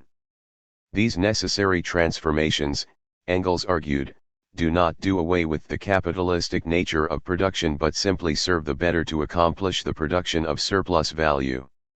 After Engels, Hilferding attempted a comprehensive analysis of finance capital, conceptualized as a unification of banking capital and productive capital through a variety of organizational arrangements. Lenin, drawing much upon Hilferding's argument while rejecting the latter's politics, dubbed imperialism the highest stage of monopoly capitalism and shortly thereafter coined the expression state monopoly capitalism to describe the new forms of economic organization then evolving in the advanced capitalist countries. Since then, a whole host of writers have sought to characterize these organizational changes and to interpret them. This has not proved easy, and a lively debate on some of the fundamentals of Marxian theory has ensued. 1. For the most part, the debate centers upon a supposed transition from competitive through monopoly or finance forms of capitalism to a present stage of state monopoly capitalism. Some writers challenge the terminology of stages, while others accept the terminology as descriptively useful but interpret the meaning of the terms quite differently. In what follows I shall endeavor to analyze the process of transition without bothering particularly about the labels to be put upon it.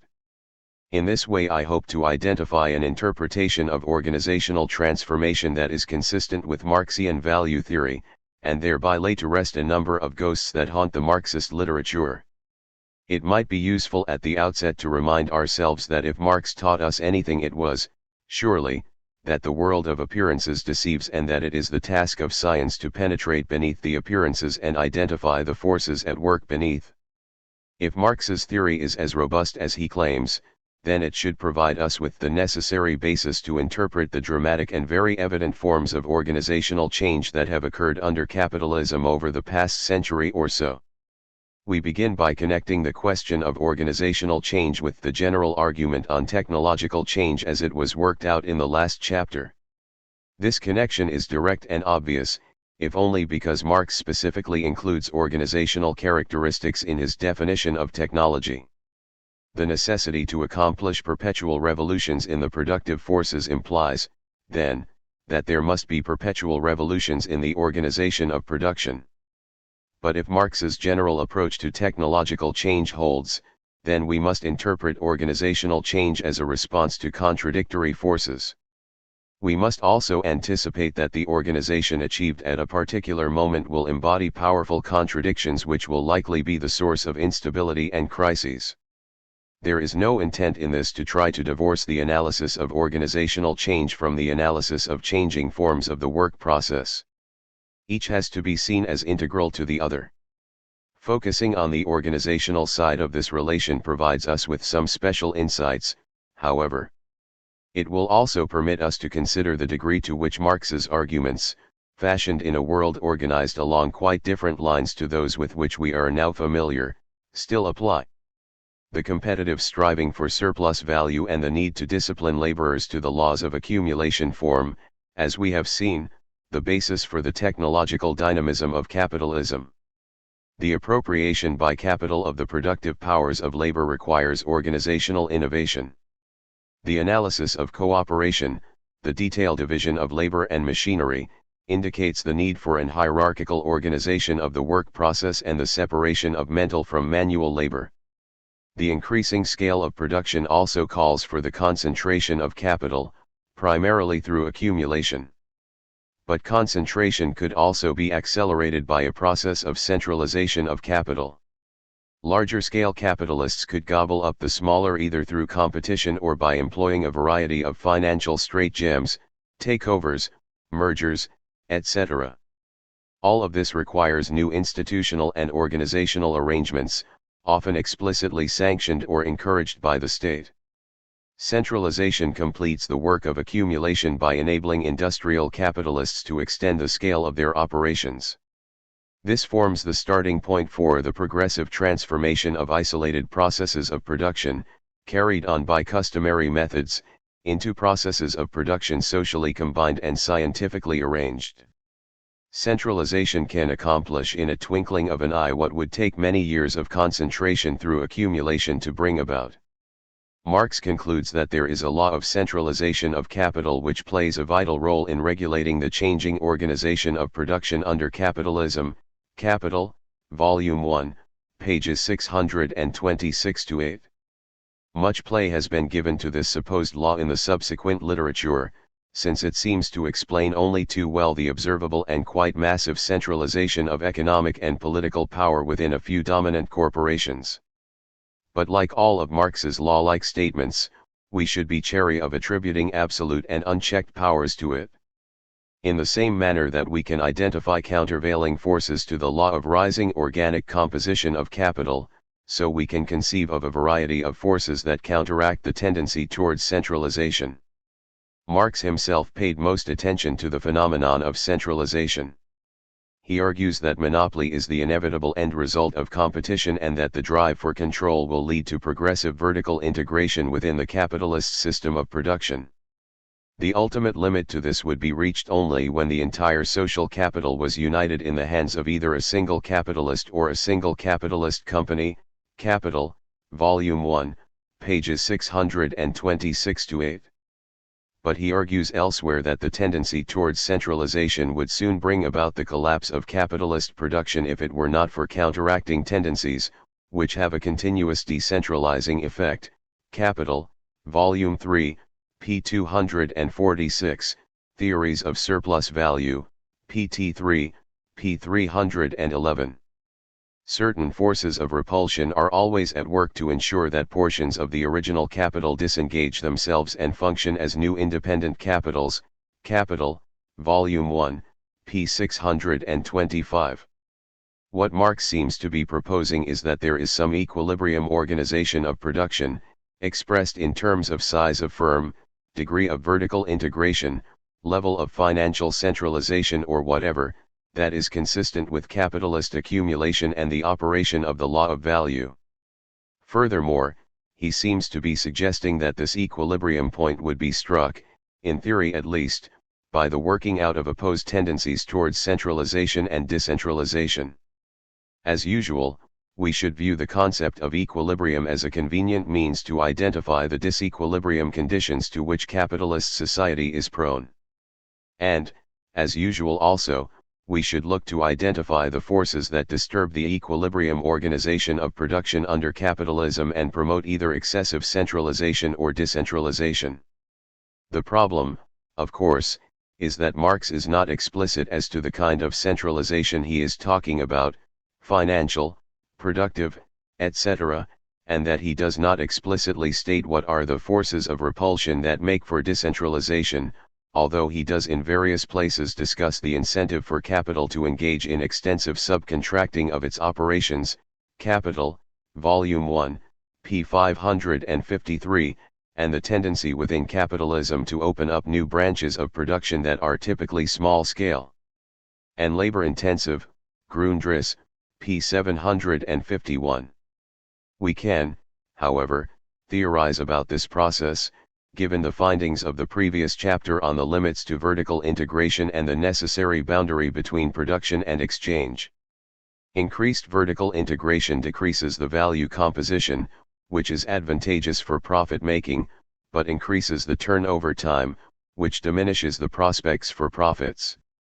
The degree of vertical integration can, in the first instance, be interpreted as the product of these two opposed incentives. General considerations that fix the boundary between the sphere of capitalist control within production and market exchange also now come into play. In the market, it is true, chance and caprice have full play.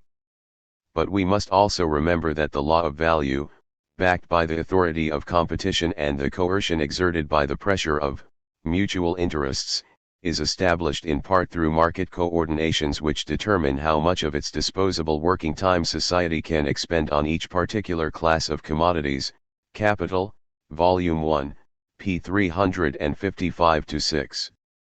The spheres of production and exchange mutually condition each other. Capitalism cannot do without market coordinations and still remain capitalism. Centralization extends the sphere of controlled production at the expense of exchange. If the sphere of operation of the latter is cut back to the point where market coordinations are seriously impaired, then the processes that allow values to be determined, see Chapter 1, are rendered less effective and the operation of the law of value is emasculated. This, presumably, explains why excessive centralization without countervailing forces of repulsion would soon bring about the collapse of capitalist production.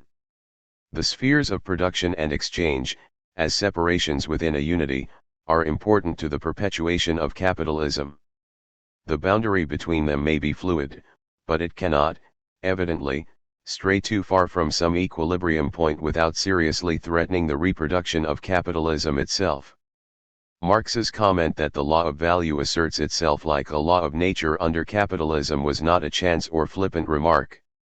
The law of value, to be sure, is a social product, but the social relations of capitalism ensure that a capitalist society is not only wedded to the law's consequences but must also perpetually search to perfect the law's functioning. This implies that organizational change ought to be interpretable in terms of such a process. If this idea is accepted as a hypothesis, then the task before us is to explain how the manifest and far-reaching changes in organizational structure under capitalism have served to perfect the operation of the law of value. In this spirit, presumably, Engels argued that the observable organizational changes during the 19th century were promoted by the desire to enhance the production of surplus value. But the transition from competitive to state monopoly forms of organization certainly appears to represent a movement away from the authority of competition and therefore a movement away from the regulatory power of the law of value. Some Marxists have drawn such a conclusion. Baron and Sweezy, for example, argue.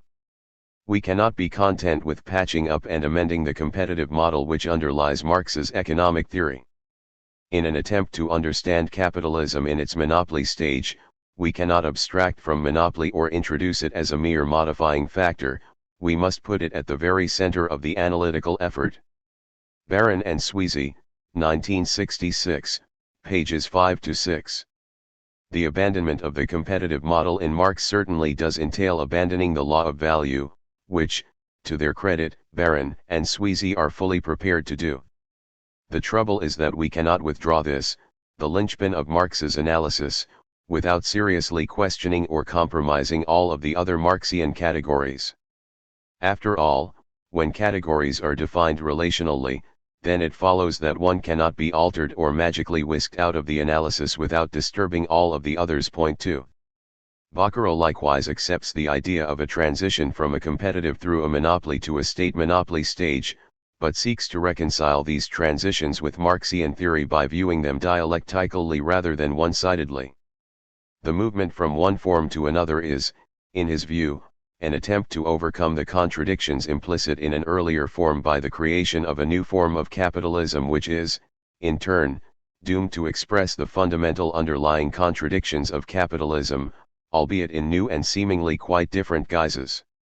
We should not confound the fact that capitalism always remains capitalism with the idea that the relations of production and the overall economic structure remain untransformed. According to Marxist theory, the relations of production are the object of an incessant process of transformation. This does not prevent the essentially capitalist nature of these relations being preserved and deepened. The fundamental relation of exploitation of the proletariat persists. Boccaro, 1974, p. 31, 3. The kind of reconciliation that Boccaro proposes must, if it is to be convincing, be both theoretically secure and historically appropriate. A Marxian theory of capitalist dynamics must be united with the results of historical materialist investigation, a unification that Marx insisted was vital to both. Since this is ever a difficult task, I shall proceed schematically. Theoretically, I will presume that the operation of the law of value depends upon the articulation of a set of competitive mechanisms which serve three fundamental purposes: to equalize the prices of commodities, to equalize the rate of profit between firms and among sectors, and, finally, to channel the movement of capital and allocate labor power so that accumulation can be sustained. For the sake of simplicity, I shall also abstract entirely from the actual mechanics of the process whereby new organizational structures are formed.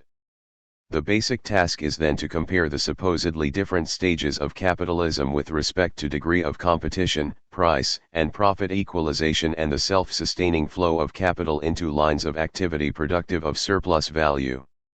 Consider, now, the supposedly competitive stage of capitalism as it existed in, say, the 1840s in the advanced capitalist world.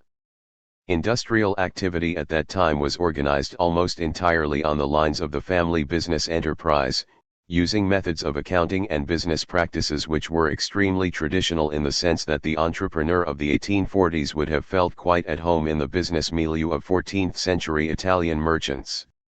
Ownership and management were one and the same. The size of firm was such that the whole industrial structure could reasonably be characterized as highly decentralized. Of course, there were at that time plenty of examples of vertically integrated industries in which the social division of labor had yet to take hold, as well as older monopoly forms which had not yet been eliminated. The British East India Company lasted until 1845, for example. We might reasonably suppose that the latter would pass with time, as would the extensive sectors of activity still organized along pre-capitalist lines: artisan production, peasant agriculture, petit bourgeois commerce and workshop production, etc. All of these forms would ultimately be reduced to the pure capitalist model. The only activities that were large-scale and centralized were public or quasi-public works, railroads, canals, port and harbor facilities, etc. and government finance. Some of the major banking houses, such as Barings and Rothschilds, were in a position to make or break governments, and the taxing powers of the latter were increasingly integrated into the world of high finance via government debt. In these arenas there were abundant complaints concerning the immense concentrations of economic and financial power. But industrial and agricultural activity, by and large, was small-scale, fairly decentralized and generally independent of direct financial control by the high financiers who, by and large, resisted direct long-term involvement with industrial and agricultural production. The main connection between productive activity and the world of finance lay in the provision of short-term commercial credit. But it is one thing to point to the small scale of enterprise and fragmentation of economic activity, and quite another to presume that this entailed perfect competition, the equalization of prices and profits, let alone an adequate basis for sustained accumulation. Price variations from locality to locality were quite marked. While there are not many systematic studies on differentials in profit rates, what evidence we do have, all of which is in money price terms, suggests that it varied greatly from firm to firm, from industry to industry and from place to place. 4 The mechanisms for equalizing prices and profits through competition were anything but perfect, and labor allocations were haphazard at best. And it is not hard to see why. To begin with, transport costs were relatively high and the spatial integration of national economies, let alone the international economy, was in its very early stages. Quite small firms could operate as monopolists in the local markets they commanded. Transaction costs, the necessary expenses of circulation, were also relatively high in relation to volume and value, while the flow of information was slow, sporadic, and incomplete with respect to price movements, profit opportunities, techniques of production, and so on. Capital markets were in a very primitive state, they were often local rather than national, and the whole institutional framework for facilitating the flow of money, whether to permit commodity exchange or in its function as money capital, was scarcely adapted to bring about rapid adjustments in production. And to cap it all, the traditional family structure of ownership was as much a barrier as a virtue when it came to being able to respond to new profit opportunities. Since ownership and control were identical and the joint stock company form had yet to penetrate far into industrial and agricultural activity, the potential for expansion of business, either through large-scale operation or by geographical spread, was strictly limited by the managerial capabilities of the family or a limited partnership. A high degree of organizational decentralization went hand in hand, therefore, with localized monopoly power and all manner of frictions and barriers that inhibited true competition and prevented the equalization of prices and profits. 5 The virtue of the pioneering entrepreneurial capitalists, those legendary figures of 19th century capitalism, lay precisely in their remarkable ability to sustain accumulation in the face of all of these barriers, including, we should note, their own mode of organization. And if the technological transfers and the capital movements were quite remarkable, given the general state of affairs, this did not and could not amount to perfection of competition by any standards. So why on earth do we typically dub this period of capitalist history as the classical competitive stage? The answer presumably lies in the manner in which the firm has been idealized in bourgeois thought and the hegemonic role that this thought plays in fashioning our understandings of the world.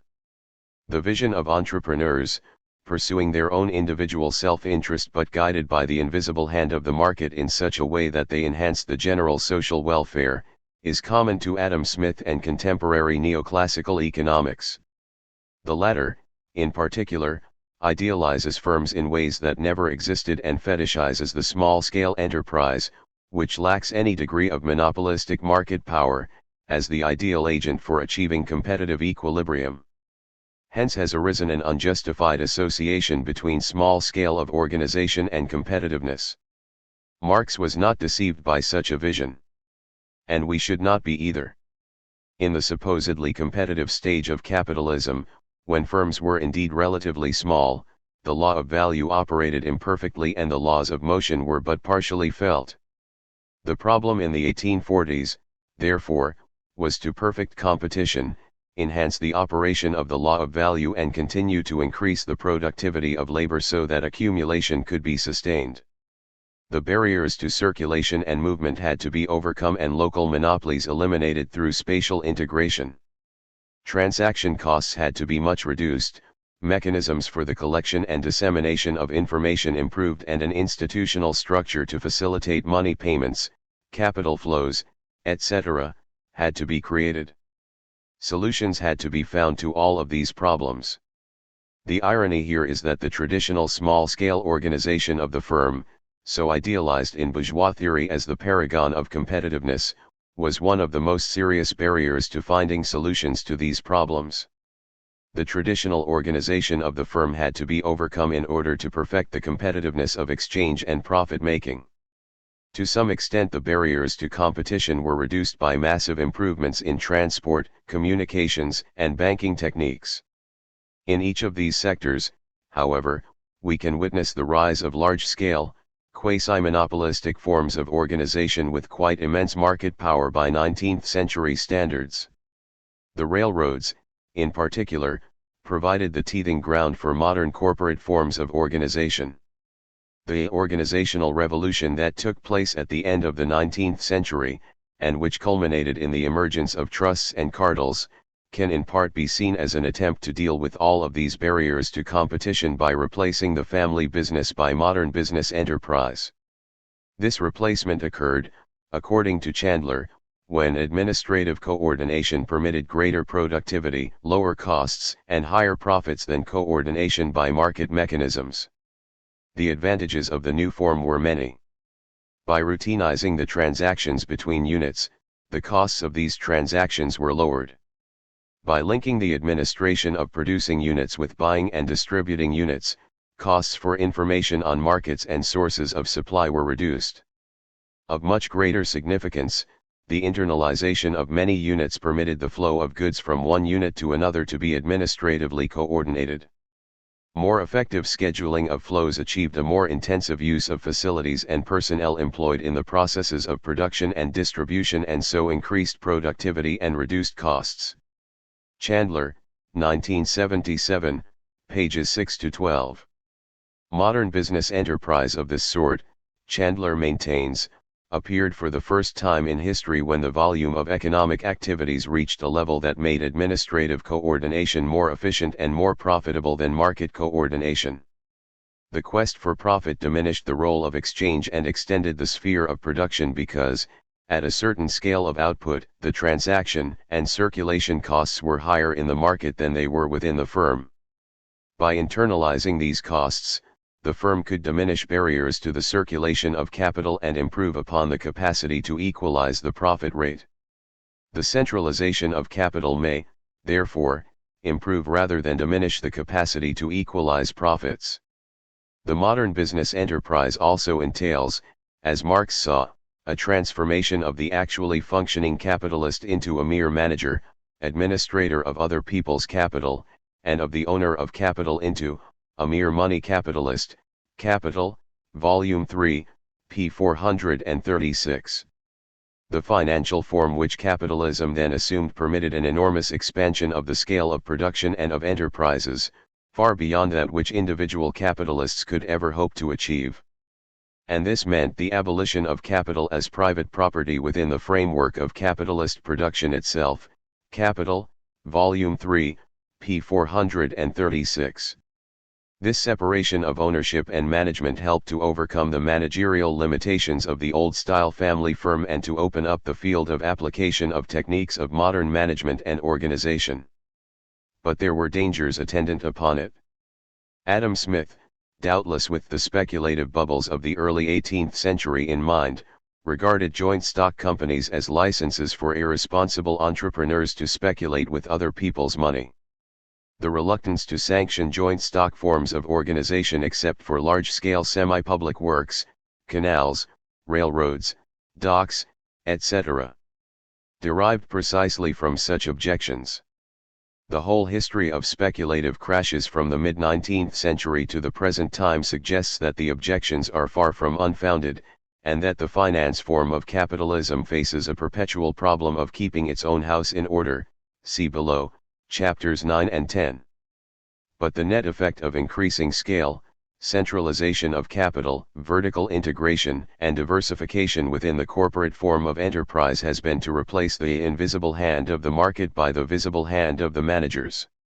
How, then, does this visible hand or managerial coordination within the sphere of production relate to the expression of value which, our theory tells us, must at least partially be arrived at through exchange?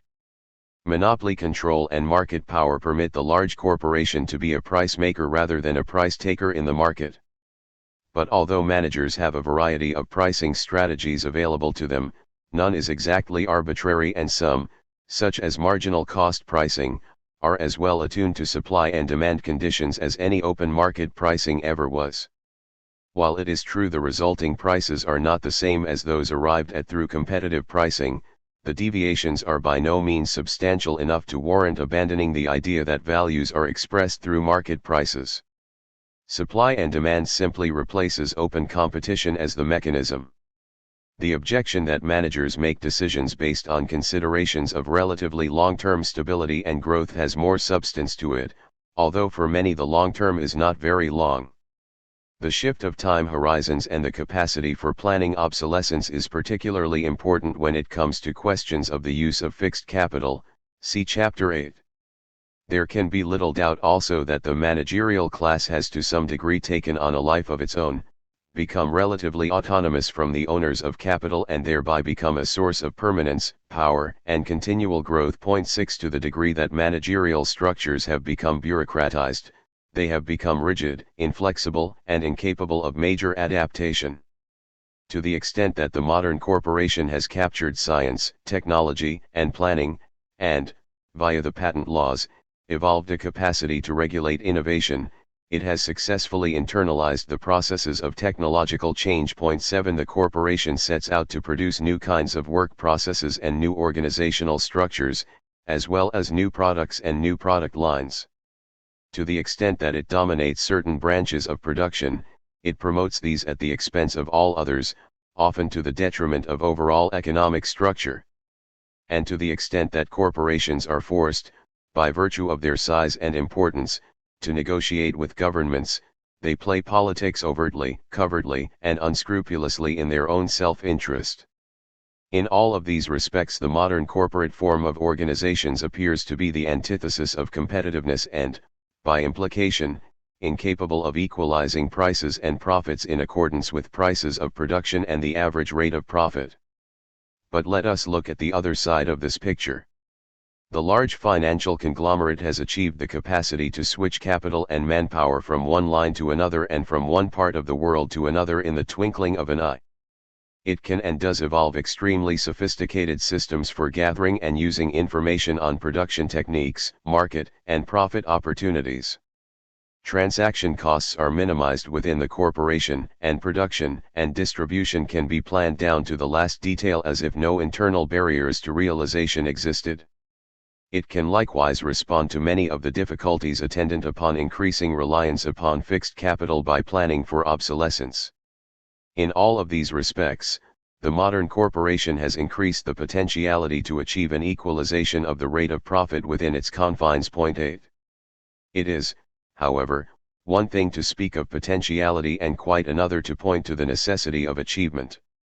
To discover the secrets of profit equalization and the contemporary forms of competition, we have to penetrate the maze of modern managerial structures in much the same way that Marx insisted we should penetrate into the hidden abode of production, on whose threshold there stares us in the face no admittance except on business, in order to force the secret of profit-making. Capital, Volume 1, p. 176. Chandler is one of the few historians who have been privileged to enter into this difficult territory. His discoveries are of interest. Most important from the standpoint of our present argument is that what appears on the outside as a steady and seemingly irreversible movement towards centralization has been accompanied on the inside by a progressive, controlled decentralization in the structure of management. Here, perhaps, we can find the secret of the counteracting movement towards decentralization which prevents the collapse of capitalist production through excessive centralization. The idea of an equilibrium organization, achieved by a balance between the forces of repulsion, making for decentralization, and the forces of centralization is not at all remote. But it is now expressed by an internalization of competition within a corporation that presents itself to the world as a centralized monopolistic monster. The historical evidence is not inconsistent with such an argument. Decentralized, multi-divisional structures within the large corporation began to emerge in the 1920s in response to specific kinds of problems which the centralized systems of the immediately preceding period had had great difficulty in handling. As Chandler put it, by placing an increasingly intolerable strain on existing administrative structures, territorial expansion, and to a much greater extent product diversification brought the multi-divisional form. The structural reorganization undertaken at General Motors in the midst of the crises of 1921-2 created a decentralized organization that, not only helped it to win the largest share of the automobile market in the United States, but also to expand and administer successfully its overseas manufacturing and marketing activities. Furthermore, because of its administrative structure, it was able to execute brilliantly a broad strategy of diversification in the making and selling of all types of engines, and products using engines, in the years after the automobile market fell off in the late 1920s. Competition, even of the limited variety that operates under market oligopoly, soon forced the other automobile companies to follow suit. The decentralized, multi-divisional corporate structure had become general throughout the world by the 1960s. 9. The interesting point, of course, is that this decentralized structure is so organized that each division, whether it be a product line or a territory, can be held financially accountable. The managerial performance of each division can be measured in terms of a rate of return on capital from each division. The function of central management is to monitor performance and to allocate resources, labor power, managerial skills, and finance, in relation to the present or estimated future profitability of each division. With transaction costs held to a minimum, the modern managerial structure generates a form of competition within itself which often has the effect of equalizing the profit rate. The central conclusion to which this points is that the modern financial conglomerate is, in terms of its internal organization at least, far more efficient and effective at equalizing the profit rate than its supposedly perfectly competitive forebears were in the first half of the 19th century. This multi-divisional corporate structure and the internalization of competition did not come about by accident. The large trusts and cartels formed at the beginning of the century in a phase of massive centralization of capital were, within a short period, in deep financial difficulty, in spite of all of their supposedly immense market power. And they were in difficulty precisely because they did not know exactly where, in the midst of their complex operations, profits were coming from or unnecessary costs were being incurred. The collapse of capitalist production indeed appeared imminent, had not the forces of repulsion been unleashed to create the multi-divisional structure. The forces of repulsion were mobilized, however, by external constraints operating through the market, constraints that forced even the largest of corporations into some kind of conformity to the law of value. This brings us to the question of how competition is maintained between financial conglomerates and the degree to which this competition produces an equalization of prices and profits across all economic units no matter what their size or type. The main test of oligopoly and monopoly lies in the degree of market power and the ability to dictate prices free of competitive pressures in the marketplace. Market prices are equalized at the dictates of the monopoly or according to strategies of price leadership within an oligopoly. Profit rates may still be equalized, but the equalization is distorted by monopoly prices which supposedly deviate from the prices of production that would be realized under competition. It is easy to make rather too much of this argument. Large corporations, operating within an oligopolistic market environment, are subject to a variety of competitive pressures. They compete through product differentiation, marketing sophistication, and so on. The separation between ownership and management also has an important impact upon the form that competition now takes. To the extent that the corporation operates on borrowed funds and raises money through issuing stocks and bonds, it enters into a general competition for money capital. The performance of an enterprise is measured in terms of yield, surplus value distributed as profits to stock and bond holders, and prospects for long-term growth. An inefficient and low-paying enterprise cannot stay alive for long, no matter what its market power with respect to prices.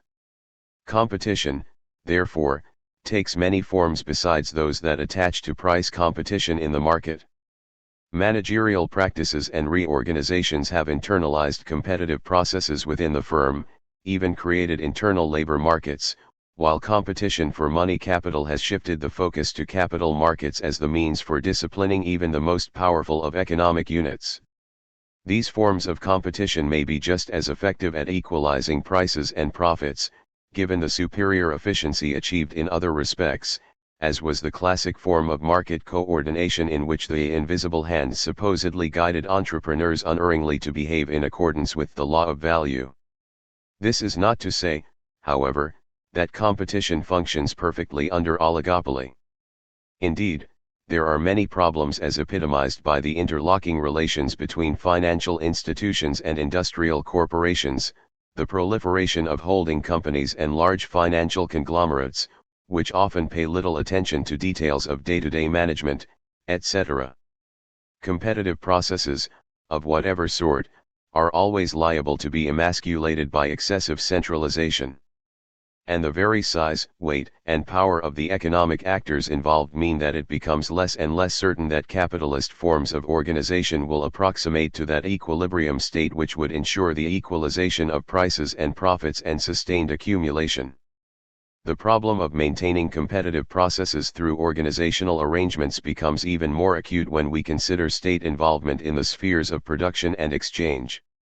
We are speaking here of the varieties of direct intervention on the part of the state rather than of the state as protector of private property rights, contracts, etc., or the state as manager of the processes of production and reproduction of labor power, through investments in health, education, welfare services, etc.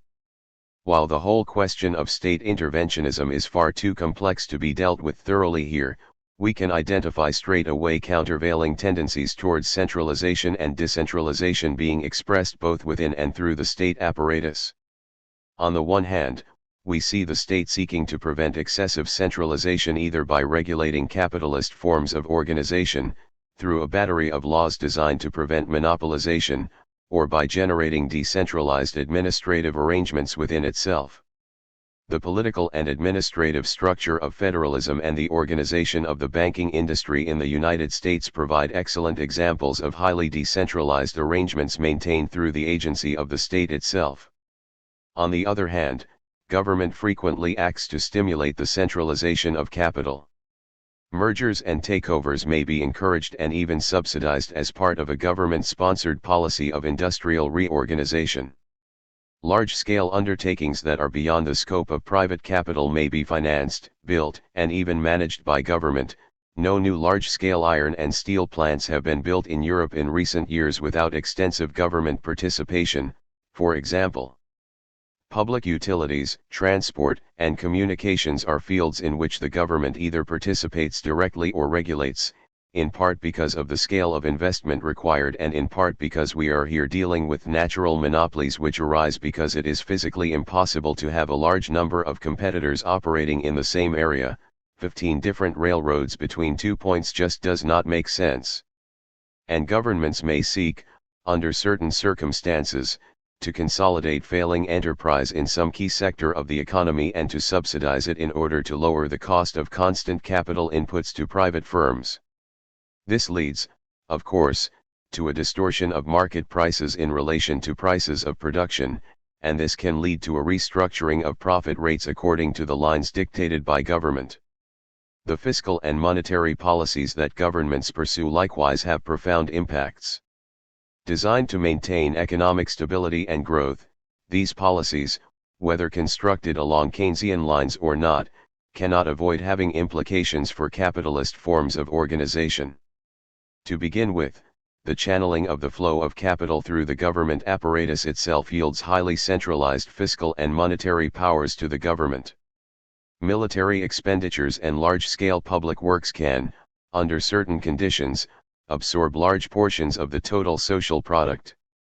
In addition, laws governing taxation, depreciation arrangements, etc., which may themselves be constructed as part of the battery of tools for guaranteeing economic stability and growth, often have profound consequences for corporate organization. These are all very complex matters, which deserve careful study. The purpose in broaching them here is to consider in general theoretical terms the degree to which these kinds of organizational arrangements can possibly be consistent with the operation of the law of value as Marx defined it. On the surface at least, the activities of government seem to have little or nothing to do with the maintenance of that competitive exchange process through which Marxian theory sees the law of value operating. State monopoly capitalism, as it is sometimes called, appears even more fundamentally antagonistic to the operation of the law of value than does monopoly or finance capitalism. Point 10. We can reduce the complexity of this question by focusing on the mechanisms whereby the state may be disciplined by capital. This does not, unfortunately, resolve all difficulties, but it indicates one path we can follow to extricate ourselves from what appears to be a serious theoretical impasse. We could conceive of the state as being controlled politically in the interest of the capitalist class. The idea that the state is the executive committee of the bourgeoisie is not unfamiliar in Marxist circles. While there is often an element of truth in such a conception, we do not necessarily have to invoke it here, since there are other forces at work which can equally well serve to discipline the state to the requirements of capital, assuming, of course, that the basic legal and institutional arrangements of capitalism are preserved. These forces are primarily financial. In the first place, taxes, which form the lifeblood of state activity, are themselves a slice out of surplus value or out of variable capital. The state cannot take out more than some equilibrium share of surplus value or variable capital without fundamentally disrupting the distributional arrangements that underlie the circulation of capital. We should note here, of course, that, since production and consumption can never be equilibrated under the antagonistic relations of distribution, it becomes a distinctive aim of Keynesian policies to undertake the impossible. Hence, the more Keynesian policies succeed in equilibrating production and consumption in the long run, the more they threaten the social relations of distribution which are central to capitalism. When public policy is forced to revert to protect those social relations of distribution, the ability to equilibrate production and consumption is immediately diminished. Secondly, to the degree that the state engages in direct production on a long-term basis, it usually has to borrow from capital markets. It cannot borrow what is not there, and it is forced to compete, albeit on a somewhat privileged basis, for its share of money capital. It must also provide a rate of return on the capital it borrows, a return that must come either directly out of the exploitation of labor power in the sector under its control or indirectly by taxation of surplus value produced elsewhere. What all of this means is that at some point or other the state has to be financially accountable in relation to the fundamental processes of capital circulation and surplus value production. The mechanisms whereby this accountability is pressed home are often intricate and subtle. But there are enough examples of the gross exercise of disciplinary powers to make this argument more than merely plausible. A dominant capitalist power, such as the United States, or an international agency, such as the International Monetary Fund, will likely put strong pressure on weaker governments to conform to certain standards of behavior. Government participation in certain sectors that are judged to be the domain of private enterprise may be curtailed and the excessive centralization of economic power within the government checked.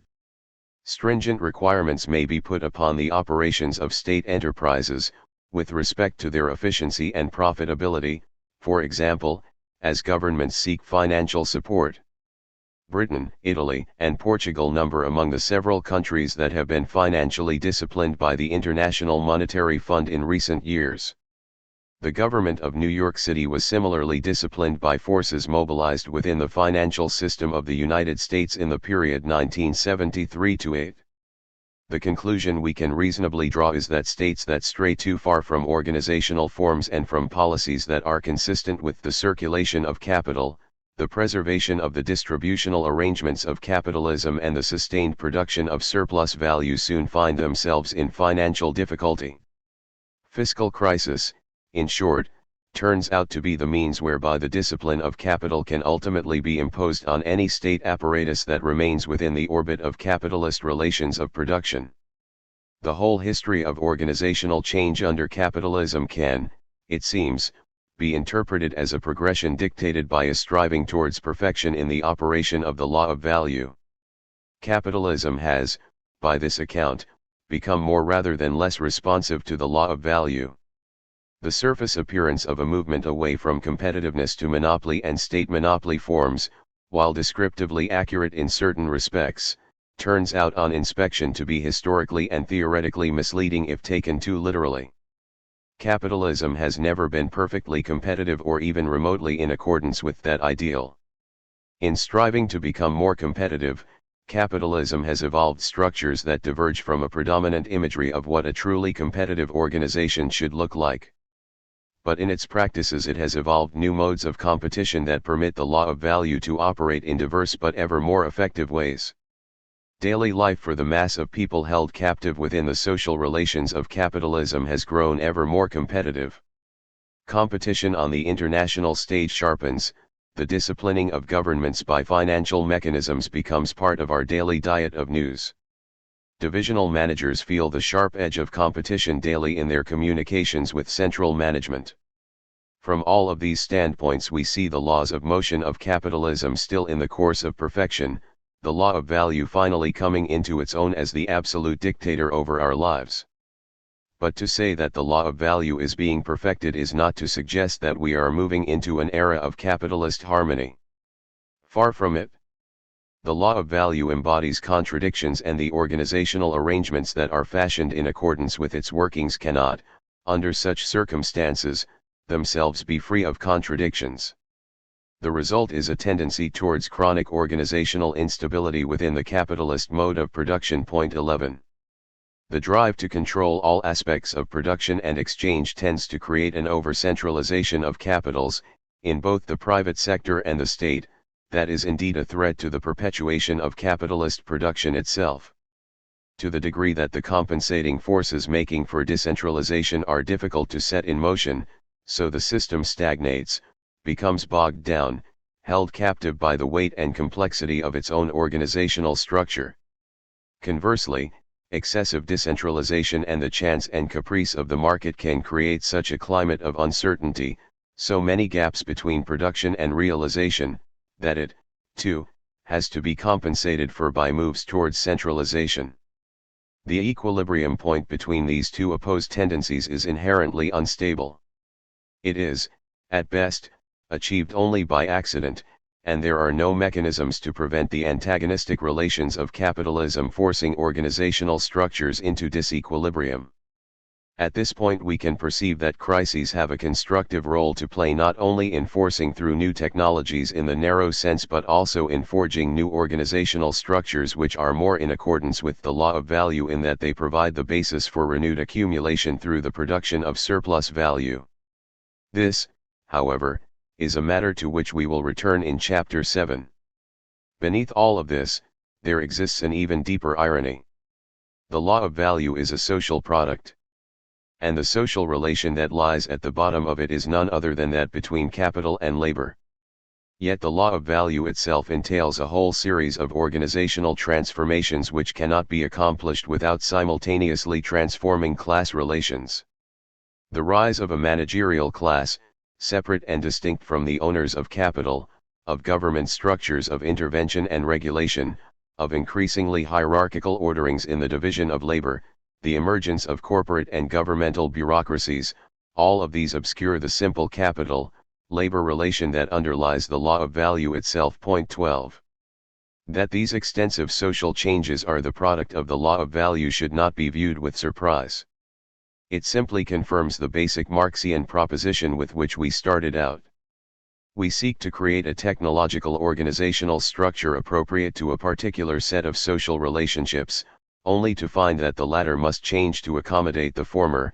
In seeking to change the world, we change ourselves. Or, put in more classical Marxian form, the resolution of one set of contradictions within the social and technological apparatus of capitalism inevitably engenders others. The contradictions are replicated in new and frequently more confusing forms. And it is, of course, the working out of such a process that is writ so large in the history of capitalist forms of organization and the transformations they have undergone. Chapter 6. The dynamics of accumulation. Capitalism is highly dynamic and inevitably expansionary. Powered by the engine of accumulation for accumulation's sake and fueled by the exploitation of labor power, it constitutes a permanently revolutionary force which perpetually reshapes the world we live in. How can we represent and analyze the complex dynamics, the inner laws of motion, of the capitalist mode of production? Marx addresses this question by fashioning a variety of abstract representations of the processes of production and circulation of capital. He then treats these representations as theoretical objects, systematically investigates their properties, and so builds various models of the dynamics of accumulation. Each model forms a particular window or vantage point from which to view an extraordinarily complex process. There are three major models of the dynamics of accumulation set out in Capital. Each reflects the manner in which the theoretical object is constituted in each of the three volumes of Capital. In the first volume, Marx seeks to uncover the origin of profit in a production process carried out under the aegis of the social relationship between capital and labor. The theory of surplus value is constructed and elaborated upon, and great emphasis is placed upon the processes of technological and organizational change. But questions or difficulties that might attach to the circulation of capital are excluded from the analysis entirely under the simple assumption that capitalists experience no difficulty in disposing of the commodities they produce. Commodities generally trade at their values. This leaves Marx free to constitute his first model of accumulation, which explores the social and technological conditions that fix the rate of exploitation. The model, though firmly anchored within the theoretical domain of production, therefore deals with the distribution of the values produced as between capitalists and laborers. The model is argued out in tough, rigorous, and uncompromising terms. The second volume of Capital focuses upon the circulation of capital through all of its phases. Production and purchase of labor power are viewed as relatively unproblematic moments in this process. The focus is upon problems that arise as capital moves from one state to another and in the exchange relations that must prevail if capital is to be realized. Technological change is very little emphasized, and the grand lines of class struggle, so evident in the first model, disappear almost entirely from the picture.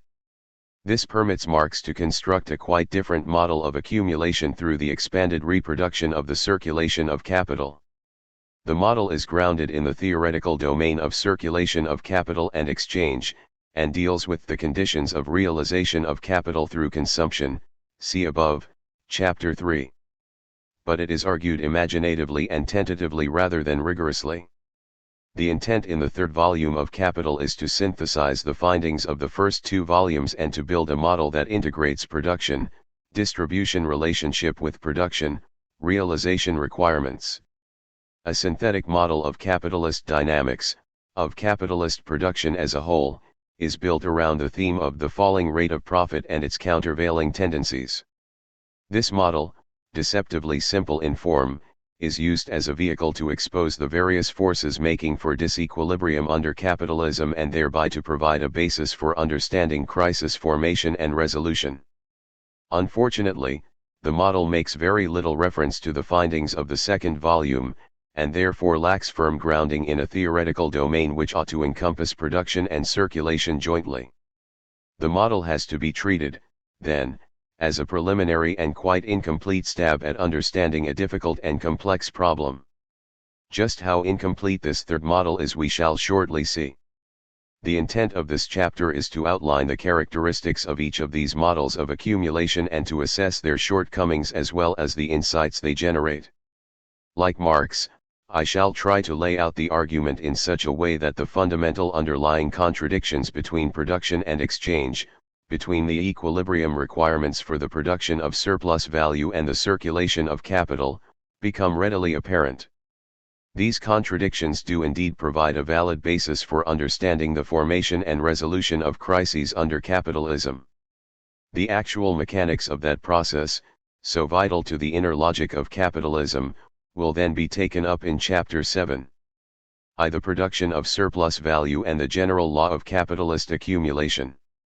If, as Marx avers, The historical mission of the bourgeoisie is accumulation for accumulation's sake, production for production's sake. Capital, Volume 1, p. 595, then a portion of the surplus value must be converted into new capital to produce more surplus value. Towards the end of the first volume of Capital, Marx spells out the influence of the growth of capital on the lot of the laboring classes and in the process builds a model of the dynamics of accumulation. Certain assumptions are tacitly incorporated in order to facilitate the argument. There are just two classes in society, capitalists and laborers. The former are forced by competition to reinvest at least a part of the surplus value they appropriate in order to ensure their own reproduction as a class. The laborers, denied any access to means of production, are entirely dependent upon employment by the capitalists for their livelihood. The working class can produce nothing for itself. Capitalists encounter no barriers to the disposal of commodities at their value. Costs of circulation as well as all transaction costs are ignored. The economy is considered as a single aggregate, so that input-output relationships between different sectors can be ignored. In such a highly simplified economy there are only two forms of revenue, wages and aggregate profits, or, as conceptualized in value terms, variable capital and surplus value. Since S/V represents the rate of exploitation, we can explore certain facets of the lot of the laborer by examining changes in the rate of exploitation under the social relations of capitalist production and exchange. To do this requires that we examine the relative shares of variable capital, the total wage bill, and surplus value, prior to distribution, in the total social product. Although Marx conducts the analysis in value terms, there is tacit appeal to market prices because wages are considered free to vary from the underlying value of labor power. The wage rate, the actual rate of exploitation, is fixed by the supply of and demand for labor power. What Marx now has to explain is how the day-to-day realities of supply and demand are themselves structured so as to ensure a rate of exploitation consistent with the requirements of accumulation. Marx builds two versions of his accumulation model. The first excludes technological and organizational changes and presumes that the physical and value productivities of labor power remain constant. Accumulation under these conditions entails an increasing outlay on variable capital. It therefore reproduces the capital relation on a progressive scale, more capitalists or larger capitalists at this pole, more wage workers at that.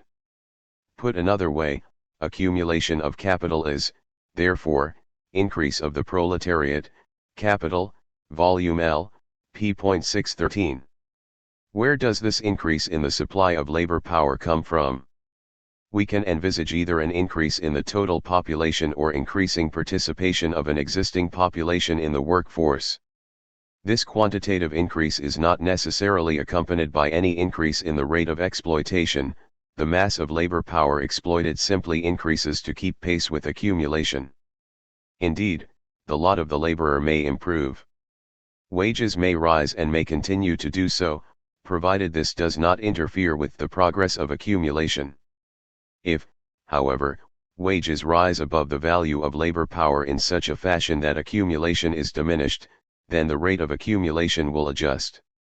A smaller part of the revenue is capitalized, accumulation lags, and the movement of rise in wages receives a check. The rise of wages therefore is confined within limits that not only leave intact the foundations of the capitalistic system, but also secure its reproduction on a progressive scale. Capital, Volume 1, p. 620. The pace of accumulation appears to move inversely with the wage rate. But Marx insists that, in spite of appearances, accumulation remains the independent and the wage rate the dependent variable. It is accumulation for accumulation's sake, after all, that forced the wage rate up in the first place by pushing the demand for labor power over and beyond its available supply. The first version of this model permits us to explain short-term oscillations in wage rates in relation to fluctuations in the pace of accumulation. The rate of actual exploitation, represented by wages, fluctuates around the underlying equilibrium value of labor power. but there is nothing in the model's specification to guarantee that major departures from equilibrium do not occur in the long run. In the face of strong barriers to any increase in the supply of labor power, wage rates could rise so far above the value of labor power that scarcely anything was left over for accumulation. Under these conditions, the reproduction of capitalism would be threatened. And so Marx builds his second version of the accumulation model. He now drops the assumption that the physical and value productivities of labor remain constant. Technological and organizational changes can be used as means to sustain accumulation in the face of labor scarcity. By reducing the demand for variable capital in relation to the total capital advanced, these changes lower the wage rate and thereby permit an increase in the actual rate of exploitation. This result is achieved, Marx notes, by increasing the value composition of capital. An increase in the productivity of social labor, therefore, becomes the most powerful lever of accumulation. Capital, Volume 1, p. 621. Marx specifies the exact mechanisms that allow a rising rate of exploitation to be achieved no matter what the pace of accumulation. Technological and organizational changes so reduce the demand for labor in relation to the available supply that a relative surplus population or industrial reserve army is produced. A portion of the workforce is, in short, thrown out of work and replaced by machines. But if a surplus laboring population is a necessary product of accumulation, this surplus population becomes, conversely, the lever of capitalistic accumulation, nay, a condition of existence of the capitalist mode of production. It forms a disposable industrial reserve army, that belongs to capital quite as absolutely as if the latter had bred it at its own cost. Independently of the actual increase of population, it creates, for the changing needs of self-expansion of capital, a mass of human material always ready for exploitation. Capital, Volume 1, p. 632. This technologically induced unemployment not only provides a reserve pool of labor power to facilitate the conversion of surplus value into new variable capital, but it also exerts a downward pressure on wage rates. The industrial reserve army, during the periods of stagnation and average prosperity, weighs down the active labor army. During the periods of overproduction and paroxysm, it holds its pretensions in check. Relative surplus population is therefore the pivot upon which the law of demand and supply of labor works. It confines the field of action of this law within the limits absolutely convenient to the activity of exploitation and to the domination of capital. Capital, Volume 1, p. 639. We finally discover here the secret of those mechanisms that hold the share of wages in total product to that proportion absolutely convenient to the accumulation of capital. See above, Chapter 2. Technological change, broadly under the control of the capitalists, can be used to ensure that the rate of exploitation is held close to an equilibrium condition defined by the requirements of accumulation. There is nothing to ensure that this equilibrium will be achieved exactly. Cyclical oscillations in the relative shares of wages and profits will reflect the constant formation, the greater or less absorption, and the reformation of the industrial reserve army or surplus population. Capital, Volume 1, pages 632-3. Wage rates may also be kept systematically depressed below the value of labor power under certain conditions. Technological change, we saw in Chapter 4, has its origins in competition as well as in the need to deal with labor scarcity or heightened class struggle. Growth in the industrial reserve army blunts the stimulus for technological change only when wage rates fall so low that fixed capital costs more than the labor it is designed to supplant. Conversely, wage rates cease to fall only when the stimulus to technological change is blunted. There is nothing whatsoever to guarantee that the lower bound set to wage rates by considerations of this sort will correspond to the equilibrium wage required for balanced accumulation. The stage is thus set for the derivation of Marx's celebrated theorem regarding the inevitable and progressive impoverishment of the proletariat. The theorem follows quite naturally from the assumptions built into this model of accumulation. Marx shows that accumulation and technological change under capitalism means an increase in the absolute number of unemployed, a trend that could be reversed, under the assumptions of the model, only briefly in periods of extraordinary expansion. Unemployment and underemployment are produced by capital. The working class is consequently faced with an endemic crisis with respect to job security, wage rates, conditions of work, etc.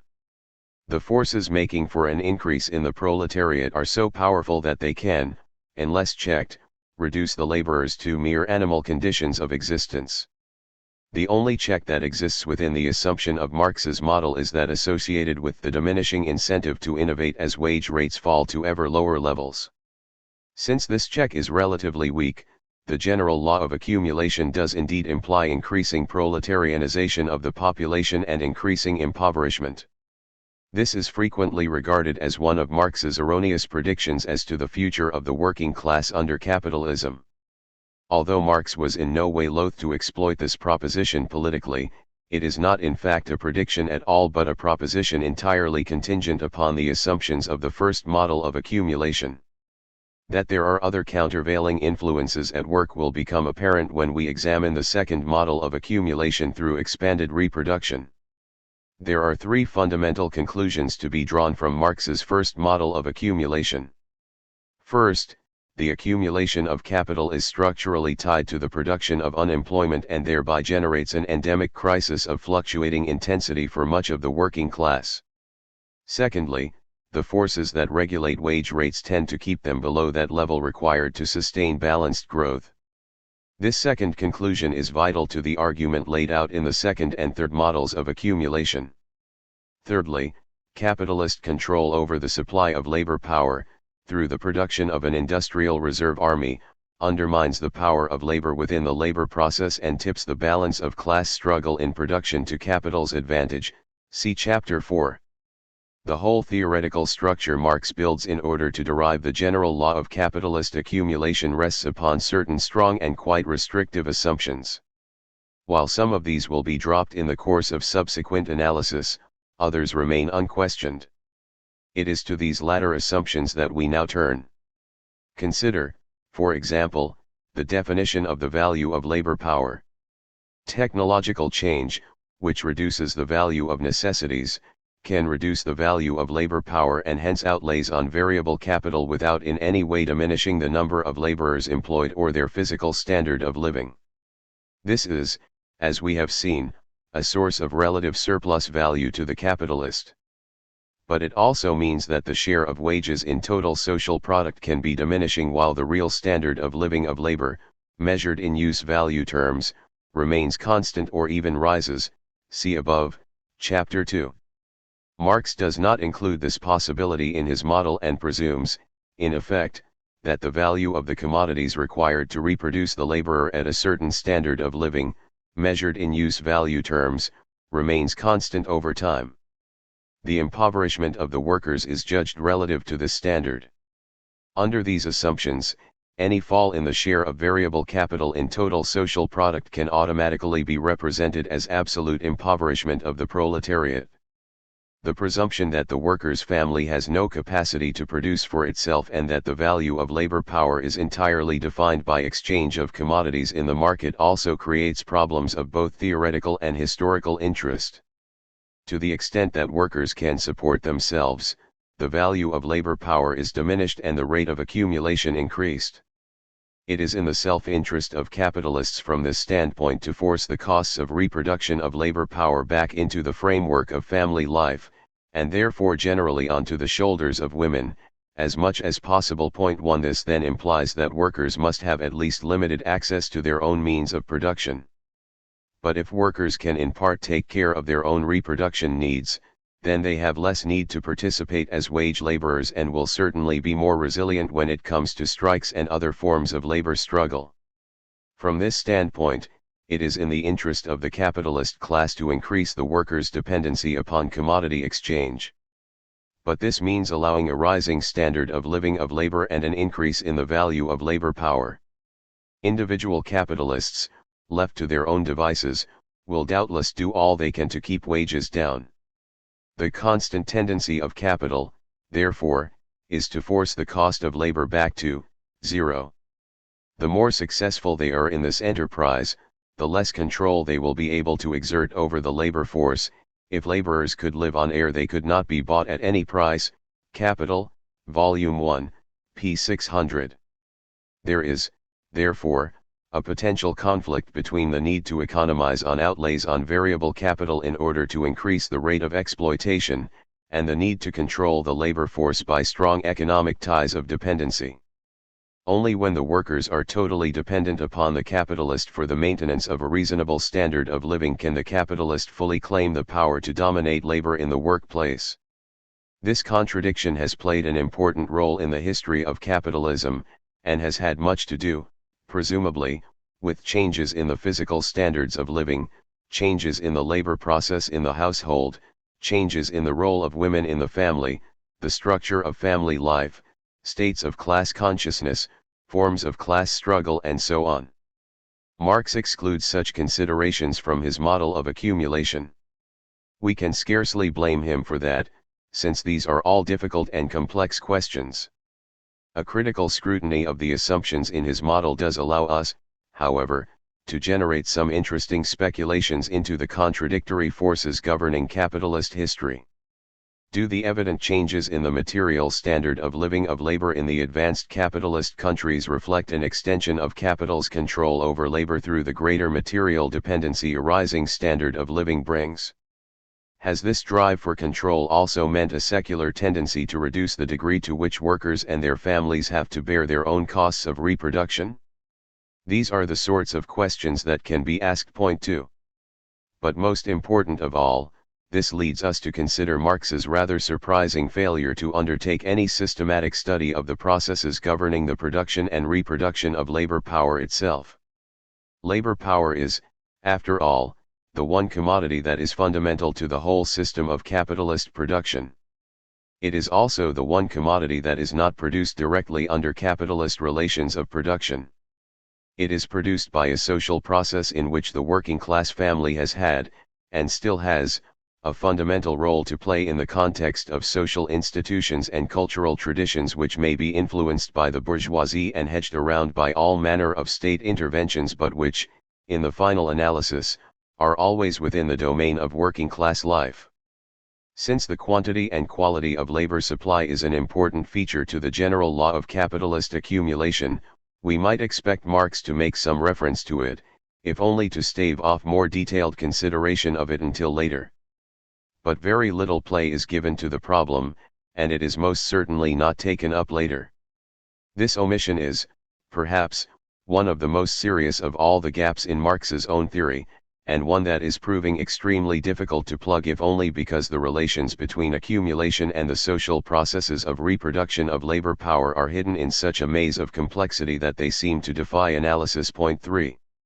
We could defend Marx against such criticism by pointing out that the purpose of the general law of accumulation was to establish that capital produced an industrial reserve army no matter what the supply of labor power, and that we could explain poverty and unemployment without reference to the processes of social reproduction that were frequently invoked though poorly understood by the classical political economists. Marx's attacks upon Malthusian population theory, a theory Ricardo cheerfully and uncritically accepted, were explicit and violent. What Marx complained about so bitterly was the Malthusian view which attributed poverty and the misery of the mass of the population to a supposedly natural law of population. Marx argued that there is no such thing as a universal law of population, but that every special historic mode of production has its own special laws of population, historically valid within its limits alone. Capital, Volume 1, p. 62. What the general law of accumulation does, very successfully, is to demonstrate that the production of a relative surplus population by capital is at the bottom of the pretended natural law of population that Malthus formulated and Ricardo accepted. Problems arise, however, as soon as we seek to push the general law of accumulation into more realistic territory. Marx hints that in order to do that a theory of accumulation and population growth would have to be constructed as an integrated whole. Accumulation, he states, entails as a fundamental condition, maximum growth of population, of living labor capacities, Grundriss, p. 608. Furthermore, if accumulation is to be a steady continuous process, then this absolute growth in population, although it may be decreasing in relation to the capital employed, is a necessary condition. An increasing population appears as the basis of accumulation as a continuous process. Theories of Surplus Value, pt2, p47, cf. Grundrisse, pages 764, 771. Growth of population, as Sweezy points out, appears to be an important hidden assumption in Marx's general law of capitalist accumulation. Generally speaking, it seems that the processes Marx invokes could not operate effectively under conditions of absolute population decline, and that the more rapid the rate of expansion in labor supply through population growth, the less marked would cyclical fluctuations become. 4. But we are provided with few insights as to the mechanisms that link population growth with accumulation. When it comes to features promoting a high rate of population growth, earlier age of marriage, rising birth rates, etc., Marx does not read very differently from Malthus. The only addition, and that one of great importance, is that the laboring family, denied access to the means of production, would strive in times of prosperity as much in times of depression to accumulate the only form of property it possessed, labor power itself, Capital, Volume 1, p. 643. But the laws of population growth under capitalism, if such laws there be, remain to be specified. And Marx seems to be trapped in the same general swamp of ignorance with respect to the processes of reproduction of labor power as were his contemporaries. The workforce can also be expanded by increasing the proportion of the total population participating as wage laborers. This latent industrial reserve army, as Marx calls it, can exist in a variety of forms: women and children in the family not yet employed as wage laborers, independent peasant proprietors and craftsmen, artisans of all kinds, and a whole host of others who can make their living without selling their labor power as a commodity. Marx holds that the expansion of the capitalist mode of production tends to be destructive of all of these social forms, many of which are relics of a pre-capitalist economic system, and to increase the proportion of the population that has to sell its labor power in order to live. In Marx's own time that proportion was relatively small even in advanced capitalist countries like Britain. The social relations of capitalism have penetrated slowly into all spheres of life to make wage labor the general condition of existence only in fairly recent times. In this regard, also, we find ourselves moving progressively towards a perfection of those conditions that permit the law of value to operate unrestrainedly. The creation of the modern proletariat was, however, no easy matter, and from the first moments of primitive accumulation up until the present, it has involved violent expropriation, legal maneuvers of all kinds, and not a little chicanery. The mobilization of a latent industrial reserve army is not therefore to be regarded as a simple or easily accomplished task. 5. The expansion of the labor supply by these means reaches its limits when the whole of the able-bodied population participates in the labor force. While this limit is close to being reached in some of the advanced industrial economies, there are massive reserves of labor power in other parts of the world. The history of capitalism is replete with examples of pre-capitalist economies that have been destroyed and their populations proletarianized either by market forces or physical violence. This happened to the Irish in the mid-19th century. It was one of Marx's favorite examples, but we can see the same processes at work today as Mexicans and Puerto Ricans are brought into the workforce in the United States, as Algerians become part of the French proletariat, as Yugoslavs, Greeks, and Turks become part of the Swedish labor force, and so on. All of which brings us to the edge of another problem that touches the general law of capitalist accumulation, the relative mobilities of capital and labor on the world stage, see Chapter 12. The mobilization of an industrial reserve army, particularly the latent portion, depends upon both social and geographical mobility of both labor and capital. With respect to labor, for example, the more quickly labor power can be transferred from one sphere to another and from one production locality to another, the more quickly can the rate of profit be equalized and the passion for accumulation satisfied. Capital, Volume 3, p. 196, Volume 1, p. 632. A highly mobile labor force becomes a necessity for capitalism. But here, too, we can spot a contradiction. The Industrial Reserve Army can play its role in depressing wage rates only if it remains in place, as a permanent threat to those already employed. Labor cannot be so mobile that it escapes entirely from the clutches of capital. In this regard, the superior mobility of capital on the world stage, preempting possibilities for escape the world over and drawing more and more of the world's population into commodity exchange relations if not into capitalist relations of production, becomes vital to the sustenance of accumulation for accumulation's sake.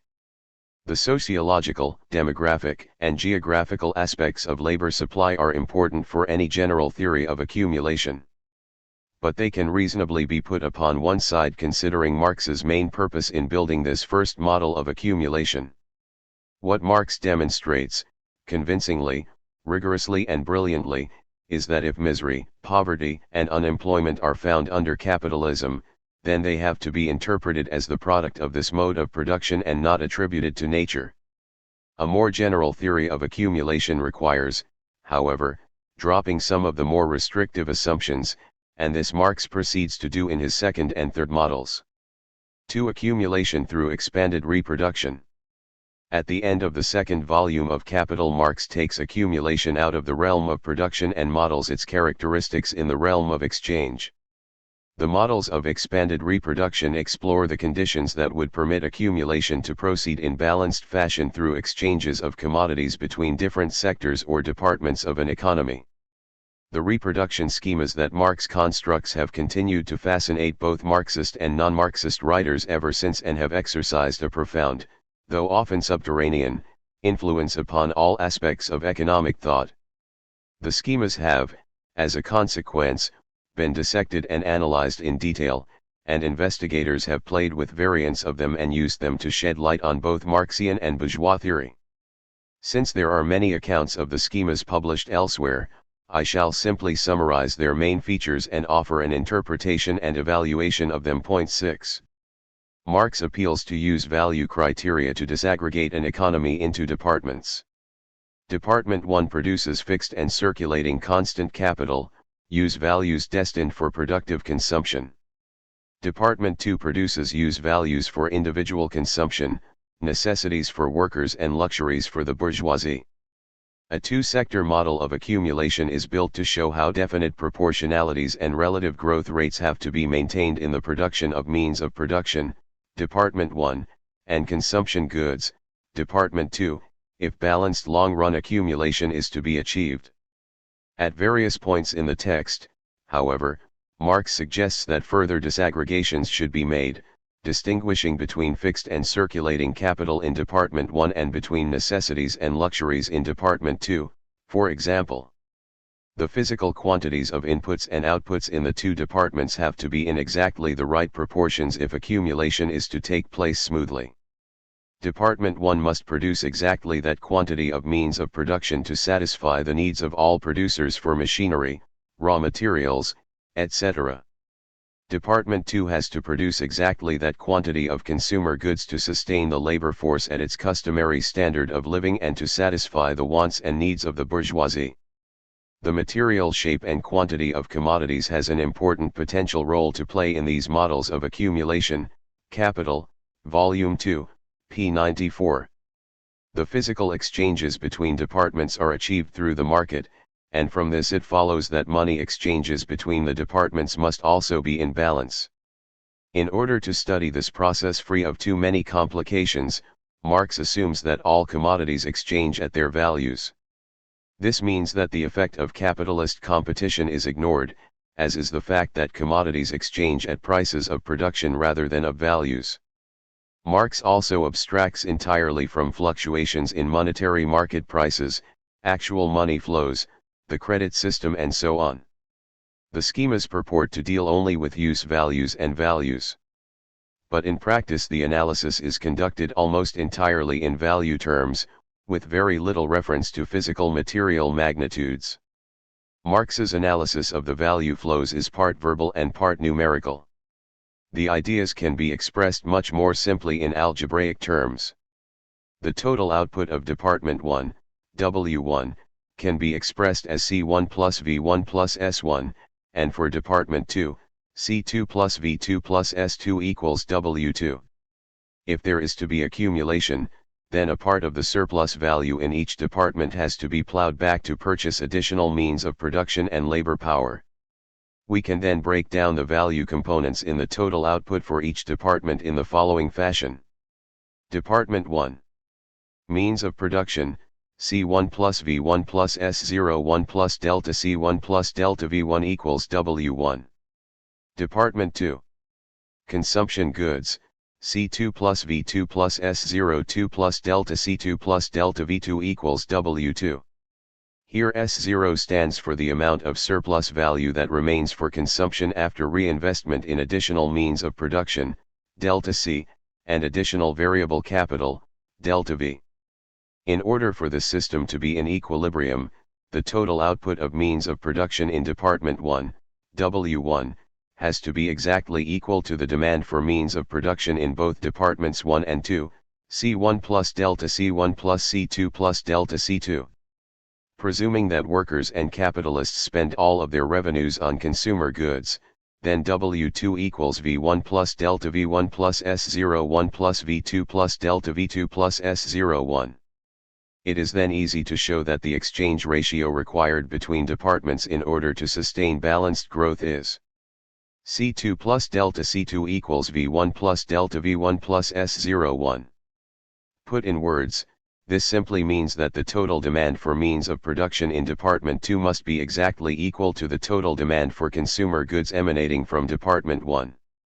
If this proportionality is not maintained, then balanced accumulation cannot be sustained and a crisis of disproportionality, over or underproduction of either means of production or consumer goods, ensues. Marx's numerical example has some interesting properties and so it is worth reconstructing. The outputs of the two departments are: Department 1 4000 C plus 1000 V plus L000 S equals 6000 equals W1. Department 2 1500 C plus 750 V plus 750s equals 3000 equals W2. Notice that the rate of exploitation, S/V, is the same in both departments but that both the value compositions of capital, C/V, and the rates of profit, S/C plus V, differ between the departments. There is no equalization in the rate of profit. This follows from Marx's simplification that commodities trade at their values rather than according to their prices of production.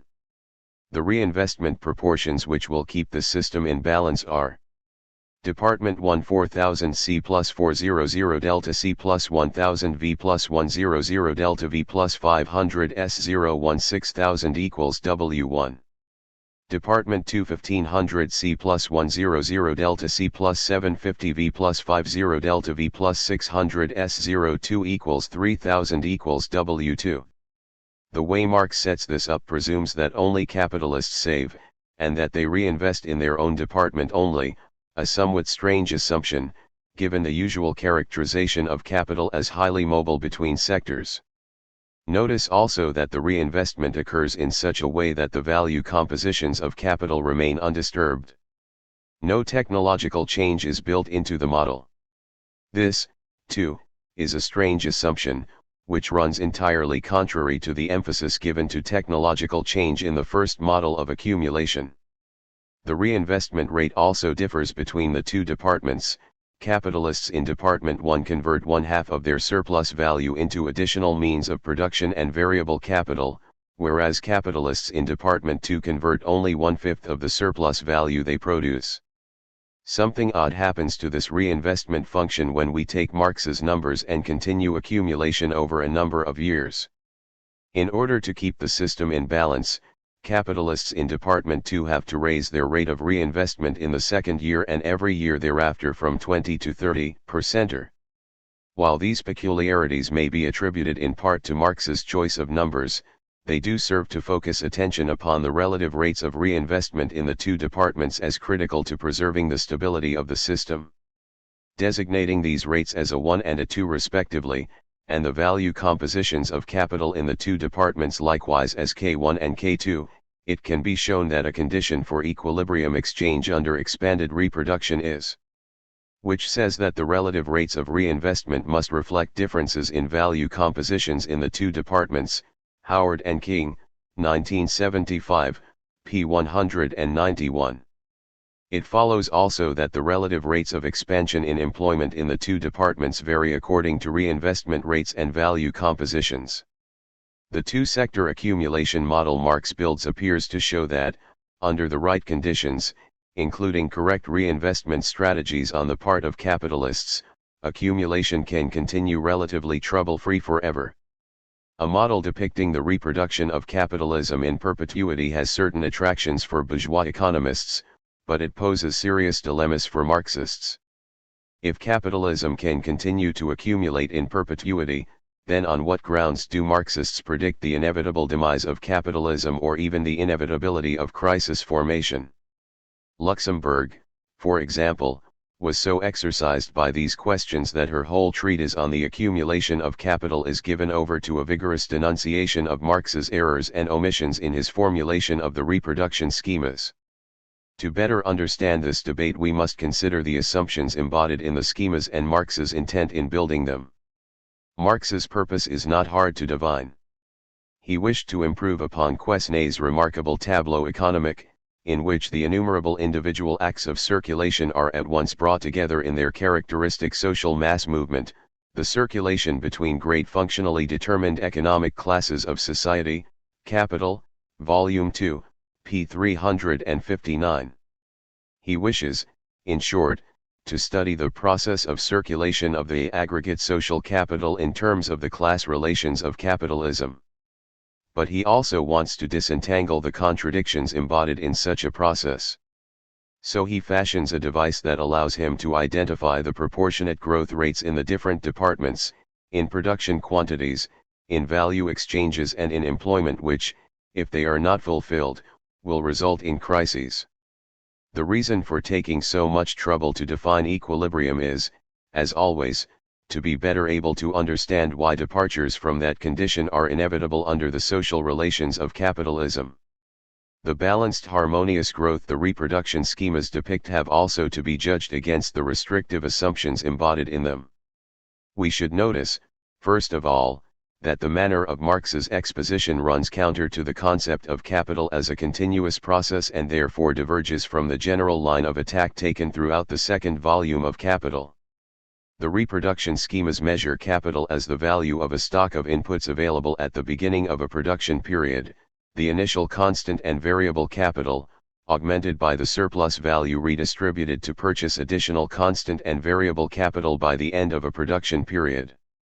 The necessary balances are defined by a beginning and end of the year accounting procedure which ignores everything that goes on in between. The accounting also presumes that all capital exists in the form of commodities that are totally used up during the production period. No capital exists as money, as inventories, or as fixed capital carried over from one production period to the next. By modeling accumulation in highly simplified stock terms, Marx gains greatly in analytical tractability. But the price he pays is a departure from the very basic but much more difficult flow conception which he sought to hammer out in preceding chapters, particularly those dealing with the circulation of variable capital and surplus value. Secondly, the emphasis on the value exchanges to the exclusion of all else is inconsistent with Marx's stated purpose, and violates his rule of never treating any one of the triumvirate of value, use value, and exchange value in isolation. Balanced growth would in fact require that physical use value and money exchanges also balance. While Marx might be forgiven for dropping one of these dimensions of analysis, he cannot be excused for dropping two, particularly since his stated intent was to consider use value as well as value aspects in his model. Had he followed through on this intent he would have come up with some helpful insights. In order to know, for example, whether a balanced exchange of values coincides with balanced exchange of use values, we would first need information on the technological coefficients that relate physical inputs to outputs and fix the relative values of the commodities being exchanged. This leads us directly to the very important concept of a viable technology, defined as that production technology which can equilibrate physical and value exchanges between departments simultaneously. The socially necessary labor time embodied in means of production has to be in exactly the right ratio to that embodied in consumption goods if balance is to be achieved simultaneously on both use value and value dimensions. This plainly puts severe restraints upon the technology that can be adopted. Marx seems to be aware of some of the difficulties, because he holds technology constant in his models of expanded reproduction. This treatment contrasts markedly with the emphasis placed upon technological change in the first volume model of accumulation. The contrast is so vivid that it immediately suggests a very important hypothesis, that there is a serious potential conflict between the viable technology defined from the standpoint of balanced exchange and the technological change required to sustain accumulation through production. This clash of requirements, properly identified and understood, provides us with a tool to dissect crises under capitalism. Had Marx firmly laid out such an argument, then the problems besetting the synthetic model of accumulation in the third volume of Capital would have been much more easily resolved. This clash of technological requirements is, therefore, a theme to which we will return in detail in the next section and the subsequent chapter. There are various other restrictive assumptions built into Marx's model of expanded reproduction that call for critical examination. There are presumed to be only two classes in society, capitalists and laborers, and other aspects of distribution are ignored.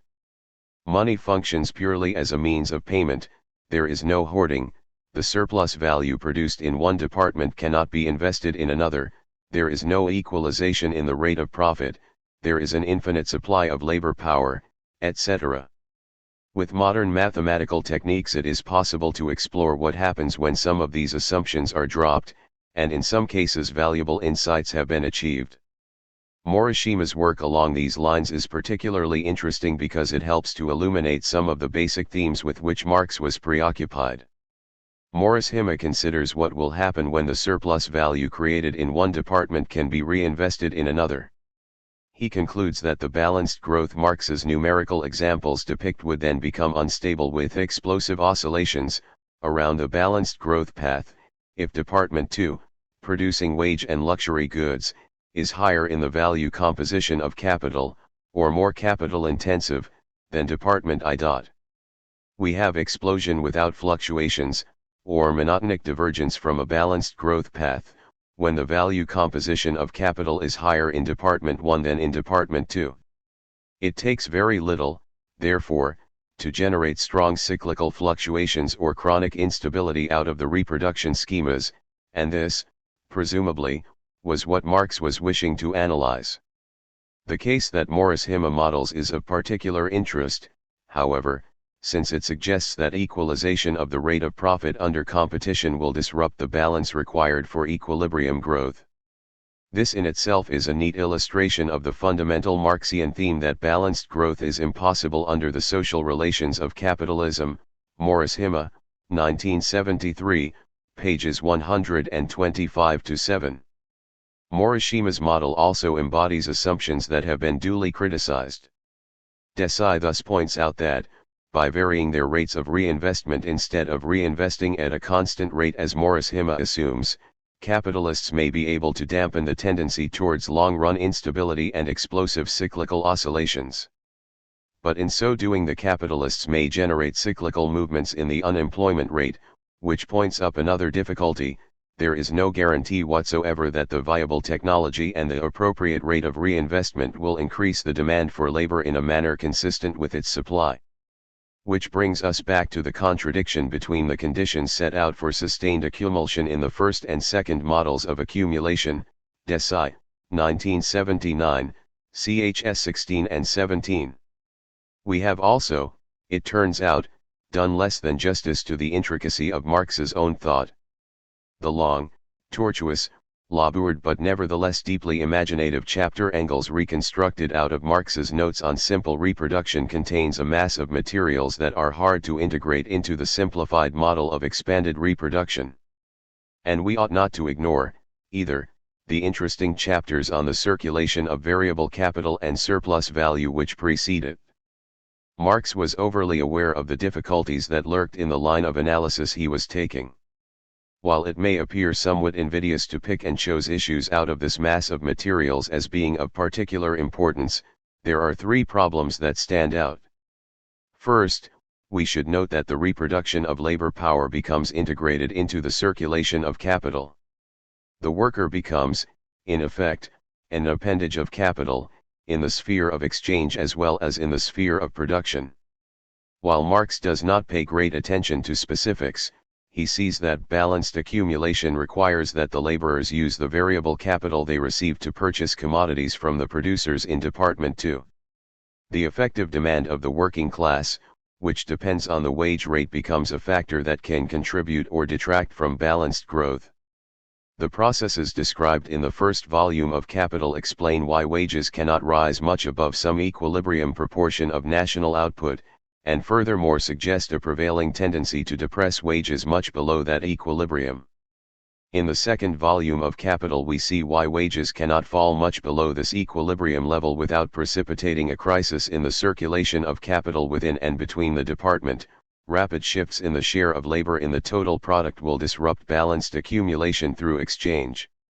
The social consequences of transforming the working class into a mere appendage of capital, as variable capital, in the realm of exchange are legion. Once the consumption of workers becomes integrated into the circulation of capital, their independence and autonomy in the sphere of exchange relations becomes a potential threat which capitalists must take steps to diminish. The capitalists producing wage goods are obliged to produce the specific use values that workers want and need.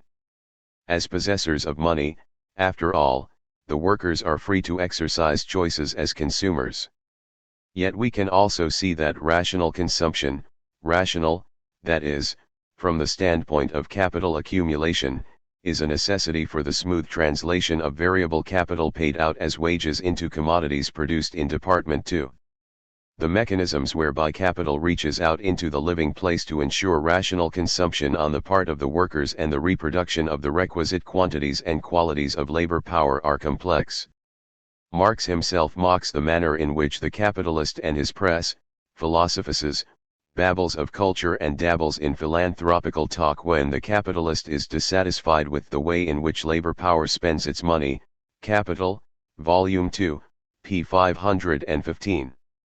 To this we should add the various instruments of persuasion and domination, including those mobilized through the agency of the state, usually, of course, in the name of public welfare, by means of which working-class culture and consumption habits are brought roughly into line with the requirements of rational consumption for accumulation. The more we venture along this road, however, the more we are forced to enter into that domain of the reproduction of labor power which Marx generally ignores. 7 But the translation of the living laborer into mere variable capital allows us to perceive, however dimly, the lines of a different form of class struggle over the quality of life for labor.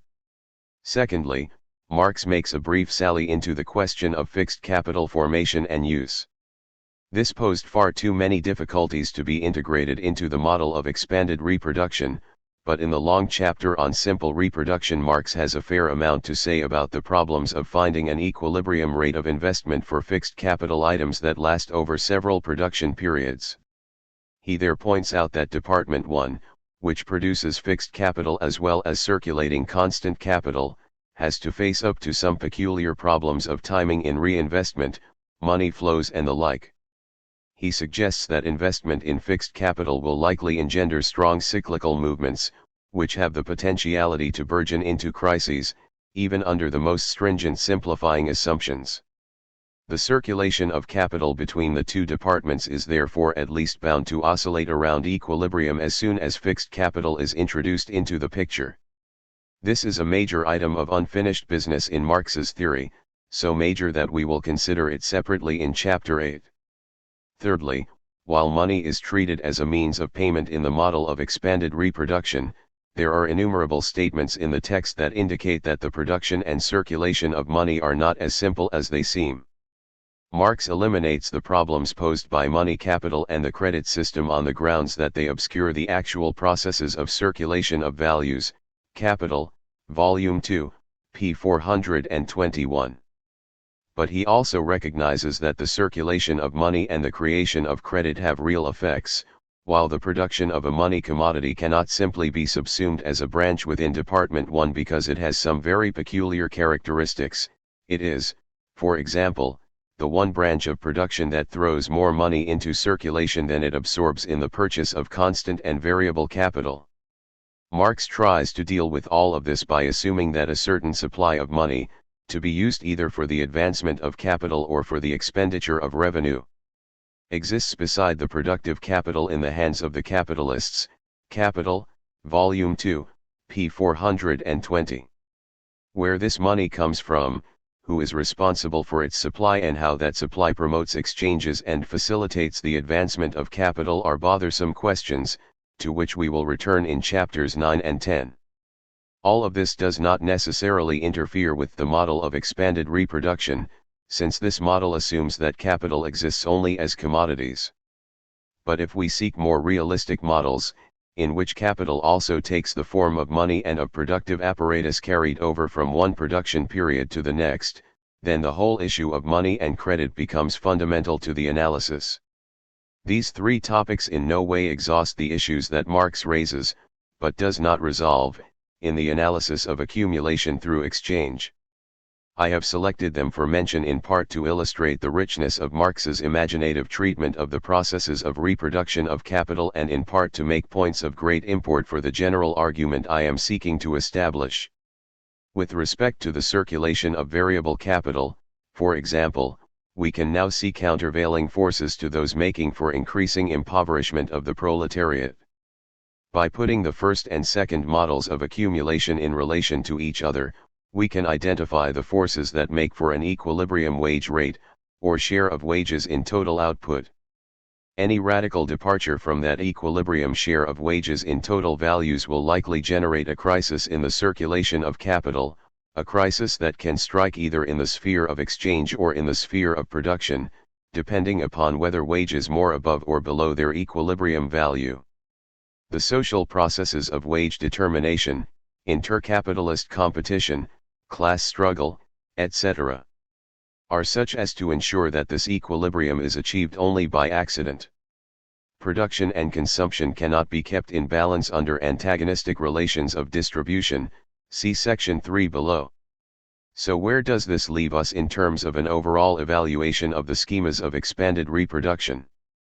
Marx was most certainly not trying to build a framework with which to model the actualities of the capitalist growth process or the realities of input-output structures.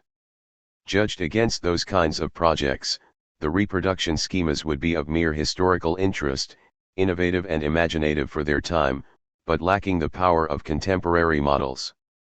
Judged in relation to Marx's own project, the schemas have a quite different interpretation.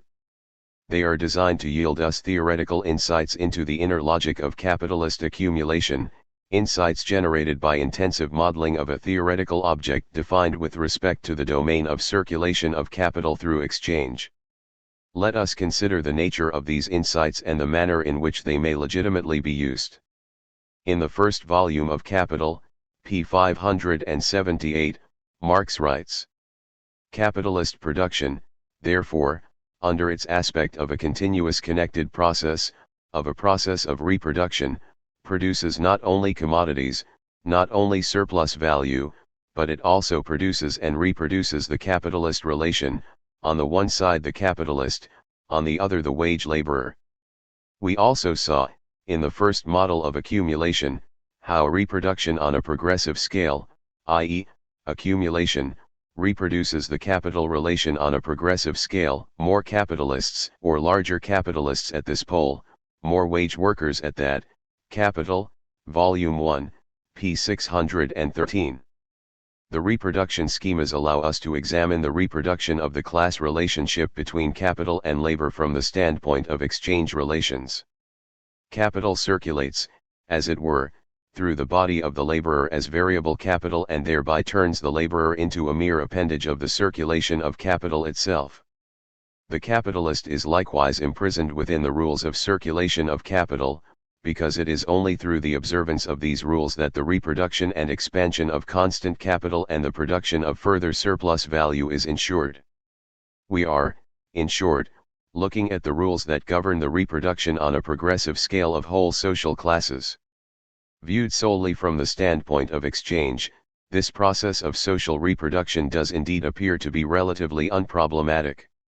There are, to be sure, innumerable peculiarities and complications which ought to be taken into account in any full accounting of balanced accumulation. The difficulties posed by the circulation of fixed capital, the problem of accounting for inventories, stocks of money capital, the operations of the credit system, etc., all loom large. But many of these problems either disappear on analysis or at best impart cyclical oscillations to an otherwise smoothly functioning secular reproduction process. An elaborate exploration of these additional features makes no more than a dent in models that depict the reproduction of the class relations of capitalism in perpetuity and in relatively trouble-free states. Taken directly for what they are, divorced entirely from Marx's overall project, the models deserve the vigorous denunciations to which Luxemburg subjects them. And Luxemburg is in fact quite correct in her principal objection, that Marx nowhere explains in his reproduction schemas where the effective demand is to come from that will serve to realize the value of commodities in exchange. But in this Marx is only being true to himself. It was, after all, his principal point in the first volume of Capital that we could never discover the secrets of where profit came from by analyzing the realm of exchange. And in the chapter on the circulation of surplus value in the second volume of Capital, Marx makes exactly the same point about effective demand. Dig as deep as we can never find how capital is realized in exchange without going back into the realm of production, that hidden abode, on whose threshold there stares us in the face no admittance except on business. It is, then, in the realm of production that we shall see, not only how capital produces, but how capital is produced.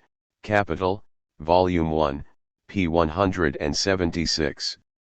It is also in that realm of production that capital is realized, see above, Chapter 3.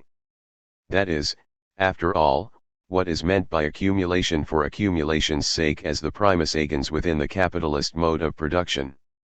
What all of this does, of course, is force us to consider the stark contrast between the rules regulating accumulation in the realm of production and those that regulate balanced accumulation in the realm of exchange.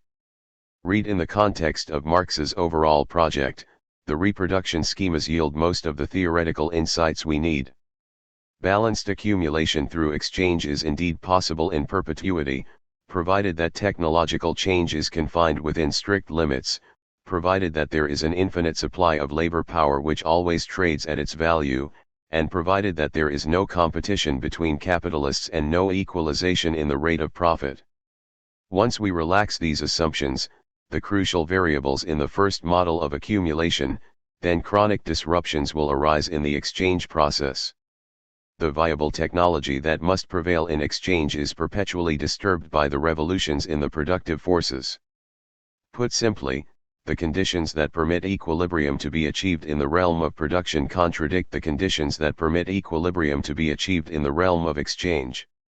Capitalism cannot possibly be in such a state that it can satisfy these conflicting requirements simultaneously. The stage is set for building a third model of accumulation, one that exposes the internal contradictions of capitalism and demonstrates how these contradictions are the fount of all forms of capitalist crisis. 3. The falling rate of profit and its countervailing influences. The reproduction schemas in the second volume of Capital demonstrate that the capitalist process of production as a whole represents a synthesis of production and circulation. In the third volume, Marx seeks to drive beyond general reflection relative to the synthesis, to locate and describe the concrete forms which grow out of the movements of capital as a whole and thereby approach step by step the form which they assume on the surface of society. Capital, Volume 3, p. 25. If Marx is to complete his project, he must build a third model of accumulation which synthesizes the insights of the first two. The model must depict and mirror the internal contradictions of capitalism and describe their manifestations in the world of appearance. For Marx, this meant explaining the origin, functions, and social consequences of crises. Unfortunately, Marx does not complete his project effectively. He leaves us instead with a preliminary sketch of what the third model of accumulation might look like. He hinges his ideas on the most important law of modern political economy, that of a tendency towards a falling rate of profit. This is, he claims, a law which, despite its simplicity, has never before been grasped and, even less, consciously articulated. Grundriss, p. 748. The idea that profit rates would tend to decline was not new, however. Smith, Ricardo, and John Stuart Mill all depicted capitalism gradually running out of steam until it lapsed into a stationary state with a zero rate of accumulation. Ever eager to turn capital into a critique of political economy as well as into an exposition of the true laws of motion of capitalism, Marx attempts to build a model that will explain the supposed tendency towards a falling rate of profit at the same time as it identifies the origins of crises under capitalism. Classical political economy, with the exception of Smith, explained the tendency towards a falling rate of profit by way of factors external to the workings of capitalism. The fault, Ricardo suggested, lay in nature, because agricultural productivity was subject to diminishing returns. Appeals to nature of this sort were anathema to Marx. When faced with the problem of falling profits, he says scathingly of Ricardo, he flees from economics to seek refuge in organic chemistry. Grundriss, p. 754. Marx seeks the cause of the phenomena within the inner logic of capitalism. The argument he constructs is both brilliant and simple. Let us define the rate of profit, he says, as. From the second of these expressions we can see that the rate of profit varies inversely with the value composition and positively with the rising rate of exploitation. If the rate of exploitation increases more slowly than the value composition, then we will have a falling rate of profit. Marx in general holds that the rate of exploitation can increase only at a decreasing rate, see above, pages 55, 155-6. The increasing difficulty in squeezing higher rates of exploitation out of an already severely pauperized workforce, the state of class struggle and the need to maintain a modicum of working-class consumption exercise a restraining influence. Furthermore, it can be shown that the rate of profit becomes less and less sensitive to changes in the rate of exploitation, the greater the value composition becomes, see Sweezy, 1968. The burden of proof for the falling rate of profit law therefore lies in showing that the value composition of capital tends to rise without restraint. Marx simply invokes here the supposed law of the rising organic composition of capital as sufficient to this task. He then concludes that it is the progressive development of the social productivity of labor which, under the social relations of capitalism, provokes a perpetual tendency towards a falling rate of profit. Capital, Volume 3, p. 212. By means of this simple stratagem, Marx makes the law of falling profits compatible with the laws of motion of capitalism. But given the enormous development of the productive forces of social labor under capitalism, the difficulty which has hitherto troubled the economist, namely to explain the falling rate of profit, gives place to its opposite, namely to explain why this fall is not greater and more rapid. Capital, Volume 3, p. 232. The law turns out to be a tendency because it is modified by an array of counteracting influences. Marx lists 6 such counteracting influences in Capital, but 2 of these, foreign trade and an increase in stock capital, fail to conform to his usual assumptions, a closed economy and a concept of surplus value that precludes the facts of distribution. This leaves us with 1. A rising rate of exploitation albeit at a decreasing rate, 2. Falling costs of constant capital, which checks the rise in value composition, 3. Depression of wages below the value of labor power, and 4. An increase in the industrial reserve army, which preserves certain sectors from the ravages of technological progress by lessening the incentive to replace labor power by machines. In the Grundriss, pages 750-1, Marx lists a variety of other factors that can stabilize the rate of profit other than by crises. He writes of the constant devaluation of a part of the existing capital, by which I presume he means planned obsolescence, the transformation of a great part of capital into fixed capital which does not serve as agency of direct production, investment in public works, for example, and unproductive waste. Military expenditures are now often used as an example in the contemporary literature. He also goes on to say that the fall in the rate of profit can be delayed by creation of new branches of production in which more direct labor in relation to capital is needed, or where the productive power of labor is not yet developed, labor-intensive sectors are opened up or preserved. And, finally, monopolization is treated as an antidote to the falling rate of profit. This is, to put it mildly, a somewhat motley array of factors to be taken into account. They all deserve far more scrutiny than Marx gives them. And we are nowhere provided with a firm analysis of them. Some, such as wages moving below values, appear to be temporary palliatives at best, while others, such as savings in constant capital and the opening up of labor-intensive lines of production, appear to have the potential to keep the profit rate stable in the long run.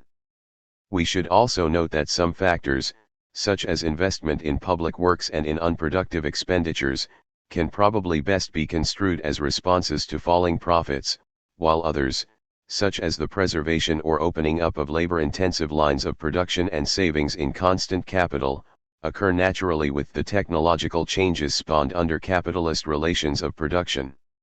However all this may be, Marx leaves us with the definite impression that none of this motley array of counteracting influences, when taken separately or all together, can successfully counter the long-run tendency towards a falling rate of profit. At best they delay the inevitable. He can then press home his argument to its final conclusion. The growing incompatibility between the productive development of society and its hitherto existing relations of production expresses itself in bitter contradictions, crises, spasms. The violent destruction of capital, not by relations external to it, but rather as a condition of its self-preservation, is the most striking form in which advice is given it to be gone and to give room to a higher state of social production. Grundriss, pages 749-50. Marx has, apparently, killed two birds with one stone. He has set the political economists straight as to why the rate of profit must fall at the same time as he has sketched a model that reflects the contradictions of capitalism and its concrete manifestations in the world of appearance. Unfortunately, his argument is incomplete and by no means rigorously specified.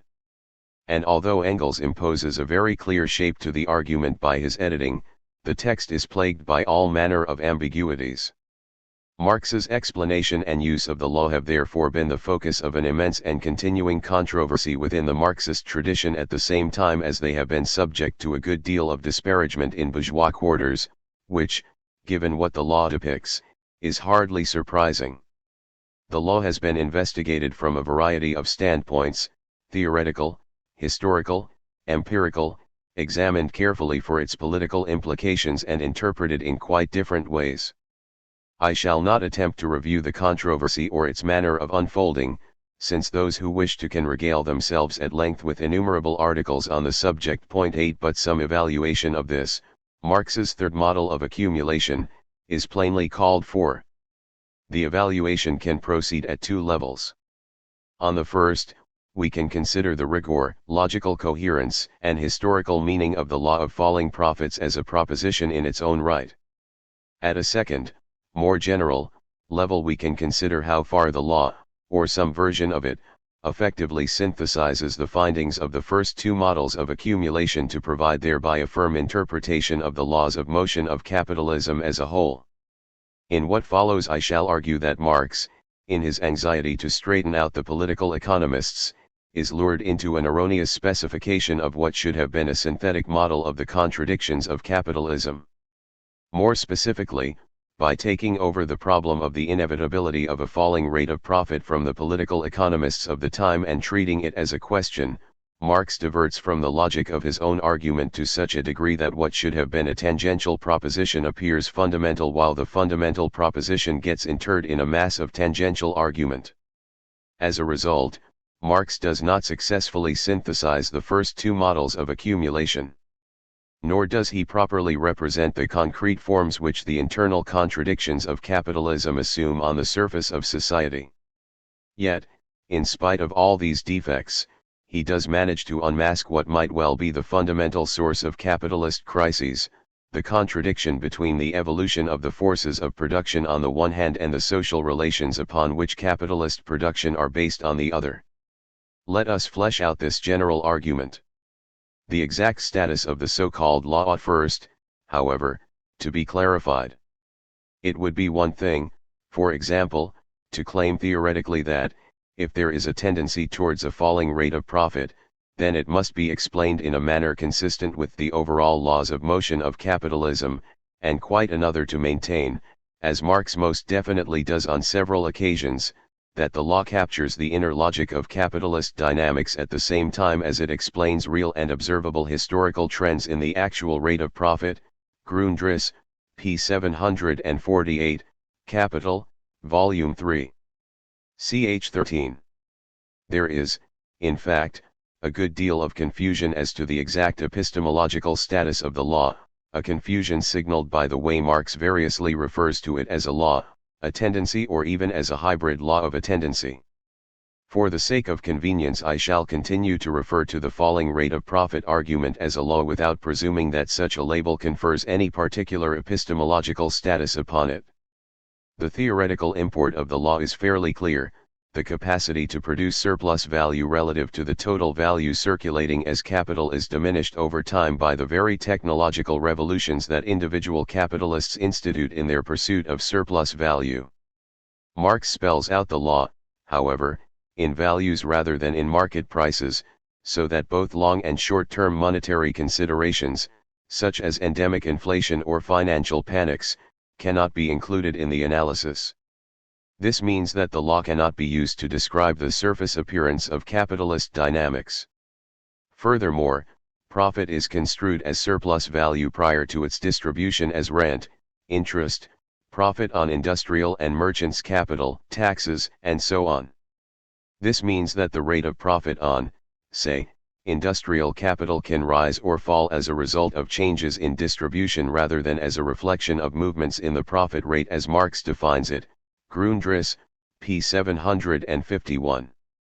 We have to be particularly wary, therefore, of treating the law as a direct historical or empirical proposition. We cannot, for example, assemble data on corporate profits in the United States since 1945 and prove or disprove the law by appeal to that particular historical record. Even braver and more sophisticated attempts, such as that by Gilman, 195-7, to chart changes in the value composition of capital and the rate of profit over a long time period are suspect because the necessary relationships between values and market prices are hard to establish, while shifting distributional arrangements also muddy the waters considerably. Accounting for taxes is particularly troublesome. An historical record dominated by price movements and distributional shares cannot easily be matched up against the law of falling profits. 9. The most that the law can bear as an historical proposition is the not insubstantial weight of explanation for long-run secular stagnation and violent periodic crises. Marx tends to emphasize the crises, but there is much confusion in the text as to whether or not capitalism could overcome an inherent tendency towards long-run decline by way of the perhaps increasingly violent shakeouts and rationalizations achieved in the course of crises. Different schools of thought exist on this point. 10. Unfortunately, Marx's falling rate of profit argument is not particularly well honed or rigorously defined even as a purely theoretical proposition. Consider, for example, the definition of profit which Marx uses. It is not exactly clear, from Marx's text, what the constant capital, refers to. There are three possibilities: 1. The constant capital used up, preserved, in the course of a year; 2. The constant capital employed throughout a year, which would include fixed capital not used up; or, 3. The capital advanced for the purchase of constant capital, in which case the turnover times of the various elements of constant capital become crucial to the calculation. Marx himself wavers between the first two definitions and occasionally invokes the third. Engels, cognizant that Marx had done less than justice to the findings of the second volume of Capital, inserted a whole chapter on the effect of turnover on the rate of profit and frequently adds sentences and paragraphs to draw attention to what he saw as a serious omission in Marx's formulation of the problem. In general, Marx's argument in the third volume of Capital reflects his thinking in the first volume but makes scant reference to the powerful formulations of the second, which is not surprising, since the text of the third volume that has come down to us was apparently written before the extensive investigations of the second were undertaken. The exclusion of fixed capital and turnover time from the analysis leaves us in practice with a definition of C as the constant capital used up in the course of a year and a definition of profit that in no way synthesizes the analytic structures of the first two models of accumulation. In short, Marx's measure of the rate of profit might be reasonable if we are prepared to assume that all capital is produced and used up in all sectors during a standard production period. Such a limited definition might be acceptable for some purposes, but it is hardly adequate to capture the inner logic of capitalism as a whole, let alone the concrete forms assumed on the surface of society by the laws of motion of capitalism.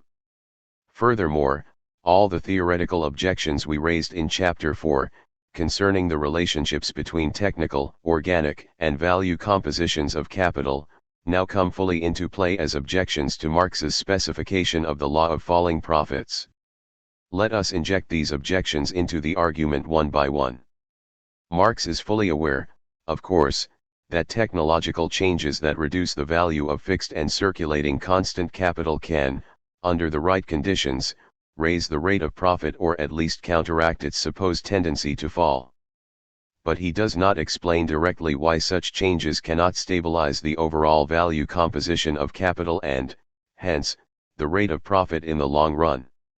His critics have therefore pointed to a supposed bias in Marx's theory towards labor saving as opposed to what are called capital saving or neutral innovations, a bias some regard as justifiable in Marx's own day but as no longer so given the predominant forms of technological progress since the latter half of the 19th century. 11 This is a somewhat unfortunate characterization of the problem, one which, we should note, stems from bourgeois theory, since Marx is concerned only with movements in the value ratio of constant and variable capital. In this regard, he has at hand, in the reproduction schemas of the second volume of Capital, a ready tool to explore the impacts of differential rates of technological change in the two departments producing constant and variable capital goods respectively. Thus, Morris Hima, 1973, pages 160-3, and Hirsch, 1977, show that a special distribution of technological change, one that focuses in particular on certain sectors within Department 1, which produces means of production, can lead to a stable or even declining value composition of capital in the economy as a whole. The circumstance that allows of such a result is exactly that which Marx felt indicated the moment capital came truly into its own, when it evolved a capacity to produce machines with the aid of machines. Capital, Volume 1, p. 384. An economy dedicated to the production of machines by ever more sophisticated machines sounds somewhat insane, of course, but the technical possibility that it could stabilize the value composition of capital does indeed exist. We are then justified in asking whether or not the social processes that regulate technological change under capitalism are such as to guarantee such a result. Since individual capitalists institute technological changes in response to competitive pressures and the state of class struggle, we can immediately conclude that the particular mix of technological changes required to keep the value composition of capital stable will at best be achieved by accident. Indeed, individual capitalists in command of their own production process can best proceed by seeking to increase the productivity of the labor they employ relative to the social average. The thrust of technological innovation within the firm is always towards savings in socially necessary labor time. And under conditions of labor scarcity or heightened class struggle, there is every incentive for individual capitalists to economize on the labor power they employ. The parallel incentive for individual capitalists to seek economies in employment of constant capital is, by contrast, much weaker. The actual processes regulating technological change under capitalism are indeed systematically biased towards variable capital as opposed to constant capital saving. The anarchic character of intercapitalist competition prevents any rational application of technological change, rational, that is, from the standpoint of sustaining accumulation through a stabilization of the value composition of capital. Crises therefore become the means to rationalize technological structures in relation to the requirements of accumulation. Put in these terms, Marx's falling rate of profit argument appears far less vulnerable to the barbs of his critics. This is not, then, where the real difficulties with Marx's formulation of the problem lie. A different line of criticism might be constructed on the basis of ideas set out in Chapter 4, Section 4. We there showed that the measure of value composition decreases, everything else remaining constant, with increasing vertical integration. It then follows that the measure of the rate of profit captured by individual firms should increase with increasing vertical integration, again, assuming everything else remains constant. In one sense the effect is illusory, because Marx's argument on the falling rate of profit is directed at the economy viewed as a single aggregate. He is concerned with the rate at which capitalists, viewed in aggregate, use the values they command to create surplus value. And vertical integration, unless accompanied by technological change, different patterns of exploitation, etc., presumably has no impact upon that aggregate rate in and of itself. The manner in which capitalists share in the aggregate surplus value produced is affected. A simple increase in vertical integration appears to be one way of raising or protecting profit levels within the firm when actual surplus value produced is lower than average. There are evident opportunities for misallocation of labor power under these conditions. Increasing vertical integration usually means increasing centralization of capital and change of technology away from the variable and towards constant capital. What may be gained through vertical integration may be lost through changing technology in the work process. On the other hand, smaller firm size has the advantage of faster turnover and a technological mix that usually depends more upon variable capital, though this is not always the case. The disaggregation of production, accompanied by shifts in technological mix, may indeed provide a means to raise the aggregate profit rate. The trouble is that the advantages of vertical integration exert a pull in exactly the opposite direction. In this sense, the rate of profit may indeed be judged as sensitive to the exact mix of organizational and technological characteristics. We find ourselves considering, once more, the idea of an optimal degree of centralization, decentralization in production in relation to sustained accumulation, see above, pages 139 to 50. It is against such a background that we can evaluate some of the ways in which Marx thought the profit rate might be stabilized. In some cases these entail the mobilization of the forces of repulsion which typically counter excessive centralization. First of all, new labor-intensive sectors could be opened up to supply new social wants and needs so as to compensate for increasing reliance upon constant capital in older, more centralized, sectors. We could here introduce the idea of product innovation cycles, since it has frequently been observed that new products, initially produced on a small scale with labor-intensive technologies, are ultimately transformed into mass production, constant capital-intensive industries. We can then easily show that for product innovation to compensate fully for the falling rate of profit would require a perpetually accelerating rate of product discovery. This is inconceivable in the long run. Increasing division of labor and specialization of firms within existing lines of production, on the other hand, provides a more powerful mechanism for stabilizing the value composition of capital. Historically, there has been a trend towards what is called increasing roundaboutness in production, an increasing segmentation of previously integrated production processes into separate, specialized phases, coordinated through the market or more directly through subcontracting. The advantage lies in a superior efficiency derived from specialization of function and the decreased turnover time of capital, a phenomenon we will shortly examine in greater detail. Since smaller firms, partly by virtue of their size, tend to be more labor-intensive, and since specialization of function permits a dramatic change in the character of labor power required as well as in labor relations, the result may be to stabilize the aggregate rate of profit in spite of the supposed disadvantages of disaggregation. Point 12. The fall in the profit rate might also be checked by mechanisms that hold back the pace of technological change. There is a whole host of ways, takeovers, patent laws, and the like, whereby large powerful organizations blunt competition and the impulsion to innovate. Large relative surplus populations can spur moves back towards labor-intensive techniques, such as sweatshops, Copel, 1978, particularly if machines become more expensive than the labor power they replace. Some critics push this argument even further. There is nothing irreversible about technology, they say, and switching and reswitching from labor to constant capital-intensive techniques can easily stabilize the profit rate. Howard and King, 1975, pages 207-10.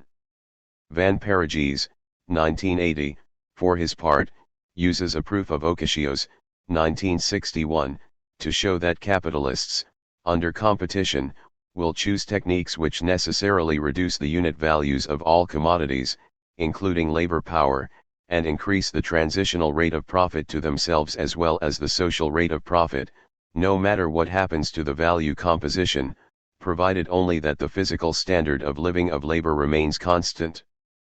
This powerful version of the theory of relative surplus value breaks down only under monopolization, increasing living standards of labor, or because of barriers posed by fixed capital circulation. Innovation through competition does not necessarily produce the particular outcome Marx predicts. It can still function, however, as the fundamental underlying force making for disequilibrium and crises. If real wages are held constant, as Okashio assumes, the share of variable capital in total output declines, sparking imbalances between production, distribution, and realization, unless there is a compensating acceleration in demand for means of production and luxuries. An economy which stuck to such a trajectory would soon find itself in that lunatic condition of producing ever more machines by machines or relying upon an ever-increasing disparity in wealth of the two great social classes. Also, switching of techniques, although a real possibility, is the kind of adjustment that will more likely be forced through in the course of crises than something achieved in the normal course of events. Furthermore, switching and reswitching of technologies incurs costs. Marx definitely held that massive technological reorganizations could only ever be enforced through catastrophes and crises. Capital, Volume 2, p. 170. This was particularly the case because of the peculiarities that attached to the circulation and use of fixed capital. This, however, brings us to the point where we have to take up Marx's elaborate studies on the working period, production and circulation times, fixed capital circulation, etc., and integrate them into the model of falling profits. To do this we have to go back to basics and redefine profit in a way that genuinely reflects a synthesis of the thinking of both Volume 1 and Volume 2 of Capital. Capital, we may recall, is conceived of as a process of circulation and expansion of value. From the second volume of Capital we see that capital takes on very different material expressions in the course of its circulation. This suggests a rather different formula for profit than the one which Marx uses. Point 13. The denominator is here meant to capture in value terms the total quantity of capital in the different phases of the circulation of capital. As it stands, this formulation takes no account of differential turnover times and presumes that all products are produced and consumed within one standard period of turnover. It also treats of surplus value as a flow in relation to the total stocks of capital in the various states. Now consider what a flow version of this formula might look like. We cannot even begin to specify it without a knowledge of the structures and time requirements of production and circulation in different sectors of the economy. The models of expanded reproduction are helpful in elucidating the structures. We can see, for example, that capital which takes on the form of variable capital has a dual existence. On the one hand, its money form lies somewhere in between the capitalists who have paid out wages and the commodity producers who have yet to receive back that money in return for the wage goods they supply, while in its commodity form it exists as labor power at work under the command of the capitalists. We can, in this fashion, examine the conditions of circulation of constant and variable capital and surplus value, Capital, Volume 2, CHS 15-17. But the time requirements vary greatly and are extremely hard to incorporate in any conception of profit. The different components of constant capital are used up in production at quite different rates. For example, some way has to be found to reduce the infinite diversity of circulation times to some common denominator. Put another way, we have to identify both theoretically and practically some normal process of circulation of capital, or, as I shall prefer to call it, socially necessary turnover time. I shall define the latter, by analogy with the concept of socially necessary labor time, as the average time taken to turn over a given quantity of capital within a particular sector, under the normal conditions of production and circulation prevalent at the time. Firms with shorter than necessary turnover times will receive excess profits or relative surplus value. There will likely be, therefore, a competitive struggle to accelerate turnover times. We can also see that a faster turnover time yields a higher rate of profit on an annual basis when all else is held constant. Turnover times can be reduced by a variety of means, one of which involves splitting a production process into independent phases under the command of independent firms.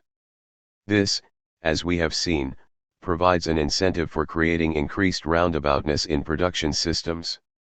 The falling profits associated with increasing disaggregation may therefore be overwhelmed by the rising profits associated with faster turnover times. There is, presumably, an equilibrium point between these two opposed tendencies consistent with a stable rate of profit. A closer inspection of the concept of socially necessary turnover time, however, suggests that we are using it to cover a multitude of complexities which ought not to be so cavalierly interred. Different elements of variable and constant capital turn over at different rates even within firms, and there will likely be widely divergent average turnover rates in different sectors. It may take decades to turn over the capital locked into a hydroelectric project and a few days to retrieve the capital laid out on setting up a sweatshop in the garment industry. How can such widely divergent turnover times be reduced to some common yardstick so as to be able to compare profit rates? It is as crucial to find an answer to this problem as it was to explain how abstract labor becomes a yardstick against which diverse forms of concrete labor can be evaluated. Without a common measure of turnover time, there can be no equalization of profit rates because there would be no standard against which to determine whether the profit rate was higher or lower than average, or even rising or falling. The solution that Marx is perpetually hinting at in the second volume of Capital, but which he fails to press home to its final conclusion, is that the credit system provides the mechanism to reduce different turnover times to a common basis, and that this common basis is the rate of interest. In the same manner that the market exchange of commodities serves to reduce diverse concrete labors to the common denominator of abstract labor, so do the market processes surrounding money itself, in particular, that part of the money market called the capital market, reduce diverse concrete production processes with their specific and often highly idiosyncratic time requirements to a standard socially necessary turnover time. This conclusion is, however, deeply disruptive of Marx's own argument. He insists that both the origin and the rate of profit can be discussed independently of the facts of distribution. While the origin of profit in the exploitation of labor power can indeed be so discussed, we now conclude that the rate of profit cannot be discussed independently to the distributive processes that form the rate of interest, except under certain highly restrictive assumptions, which we will shortly specify. Marx's notorious reluctance to allow the facts of distribution into his analysis stemmed from his fierce struggle with a bourgeois political economy which treated distribution as fundamental while neatly sidestepping the need to consider the social relations of production. But Marx errs in the other direction. His refusal to take up the role of the credit system and the rate of interest in the second volume of Capital prevents the full flowering of a potentially rich analysis of the process of circulation of capital. His failure to integrate even the limited though deeply suggestive findings on turnover time into his falling rate of profit argument prevents the latter being used as a viable synthetic model of the contradictions of capitalism. So where does this leave us with respect to the law of falling profits? Is there no way in which we can minimize the damage and rescue at least a part of Marx's argument? At first blush, it seems that the best we can do is to lay out very clearly the assumptions that would allow Marx's argument to hold. Assume 1. A two-class society comprised solely of capitalists and laborers. 2. An economy with an extremely simple structure in which all commodities are produced and consumed within the same standard time period. This means that all turnover times are considered equal, no inventories or hoards of commodities or money exist, and that no fixed capital is carried over from one production period to the next. 3. Money functions purely as a means of exchange which reflects and measures values precisely. 4. Capitalist relations of production and exchange dominate every facet of life. Then, given Marx's characterization of capitalist relations of production and exchange, we can deduce that the profit rate, again, assuming Marx's formula for profit is appropriate, must necessarily fall. The problem of falling profits, which had dogged the political economists of the time, is effectively solved. I do not, however, regard this as the most important insight to be garnered from a more rigorous specification of Marx's law. The fundamental proposition emerges from a consideration of the processes that tend to generate the falling profits in the first place.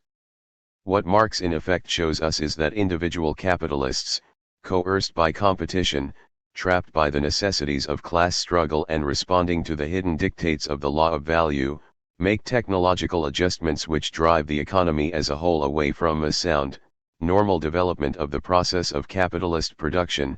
Capital, Volume 3, p. 255.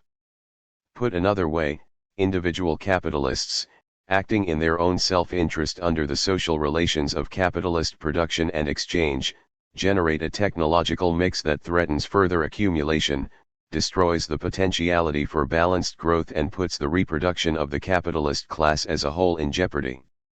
Individual capitalists, in short, necessarily act in such a way as to destabilize capitalism.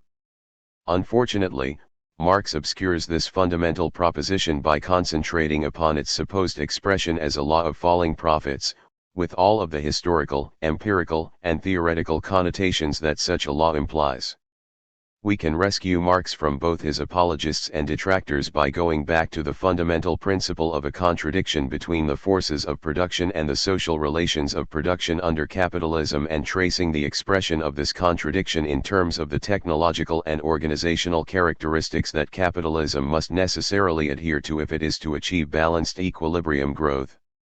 In the first volume of Capital we see individual capitalists in command of their own production processes, using technological change within the firm as a lever for accumulation, a lever to be used against other capitalists in the struggle for relative surplus value and against the laborer in the struggle to prevent the working class from appropriating much or any of the surplus value produced. The result: perpetual revolutions in the productive forces and an ever-increasing productivity of social labor. This is the idea that Marx sought to capture in his concept of a rising organic composition of capital. When we pushed the analysis of the reproduction schemas in the second volume of Capital somewhat further than Marx had time for, we came up with the concept of a viable technology which would permit the successful reproduction of class relations at the same time as it permitted balanced accumulation among and within sectors in physical, monetary, and value terms. What Marx is driving at in his third model is that, if accumulation is to be sustained, then the aggregate value composition of capital must remain reasonably stable. By stepping back into the framework of the reproduction schemas we can specify more clearly what that means. The viable technology now encompasses a specific distribution of technological change across sectors so as to keep the value composition of capital stable. What this tells us is that the dynamics of technological and organizational change are critical for the stability of capitalism, and that the paths of change compatible with balanced growth are, if they exist at all, highly restricted. The basic question Marx poses is this: how on earth can the processes of technological and organizational change, as regulated by individual capitalists acting under the class relations of capitalism, ever achieve the viable technology to permit balanced accumulation and the reproduction of class relations in perpetuity? While Marx does not prove the point beyond any possible shadow of doubt, he makes a pretty good case that the necessary technological and organizational mix could only ever be struck temporarily by accident, and that the behavior of individual capitalists tends perpetually to destabilize the economic system. This is, I believe, the correct interpretation to be put upon what Marx depicts as the fundamental contradiction between the productive forces and the social relations under capitalism. It is also, I would submit, the fundamental proposition that lies buried within the falling rate of profit argument. Chapter 7. Overaccumulation, Devaluation and the First Cut Theory of Crisis. The tendency of the profit rate to fall breeds overproduction, speculation, crises, and surplus capital alongside surplus population. Furthermore, it reveals that capitalist production meets in the development of the productive forces a barrier which has nothing to do with the production of wealth as such, and this peculiar barrier testifies to the limitations and merely historical transitory character of the capitalist mode of production. Capital, Volume 3, p. 242. Periodic crises, long-run secular decline, stagnation, and even, perhaps, some ultimate economic catastrophe seem to be implied in Marx's comments. The exact interpretation to be put upon them is of great political importance. The Big Bang theorists assume a quite different political posture from those who see capitalism ending with a whimper. The political differences that split the international socialist movement in the period 1890 to 1926, between Luxemburg and Lenin, between those who kept to a revolutionary line and those who, like Bernstein, Koski and Hilferding, were to seek a social democratic path to socialism, were frequently expressed in terms of different interpretations of the long-run dynamics of capitalism. Today, the political posture of the French Communist Party is reflected in Bocquerat's theory of the transition to state monopoly capitalism, and attacks upon that theory by writers like Mageline reflect the rather different political stance of other forces on the left. Strategies of class alliance, of historical compromise, of Eurocommunism are likewise debated against the background of some theory of the long-run evolutionary path of capitalism. The search for a correct interpretation of Marx's theory is not, therefore, an empty academic exercise, but a politically sensitive task that has to be undertaken with all the rigor we can command. Marx himself is infuriatingly ambivalent. His writings have consequently been subject to widely divergent interpretations. 1. The ambivalence remains even when he appears to rule out certain possibilities. He firmly states, for example, that overproduction does not call forth a constant fall in profit, but periodic overproduction occurs constantly, followed by periods of underproduction, and that when Adam Smith explains the fall in the rate of profit from an overabundance of capital, he is speaking of a permanent effect, and this is wrong. The transitory overabundance of capital, overproduction, and crises are something different. Permanent crises do not exist. Theories of Surplus Value, pt. 2, pages 468, 497.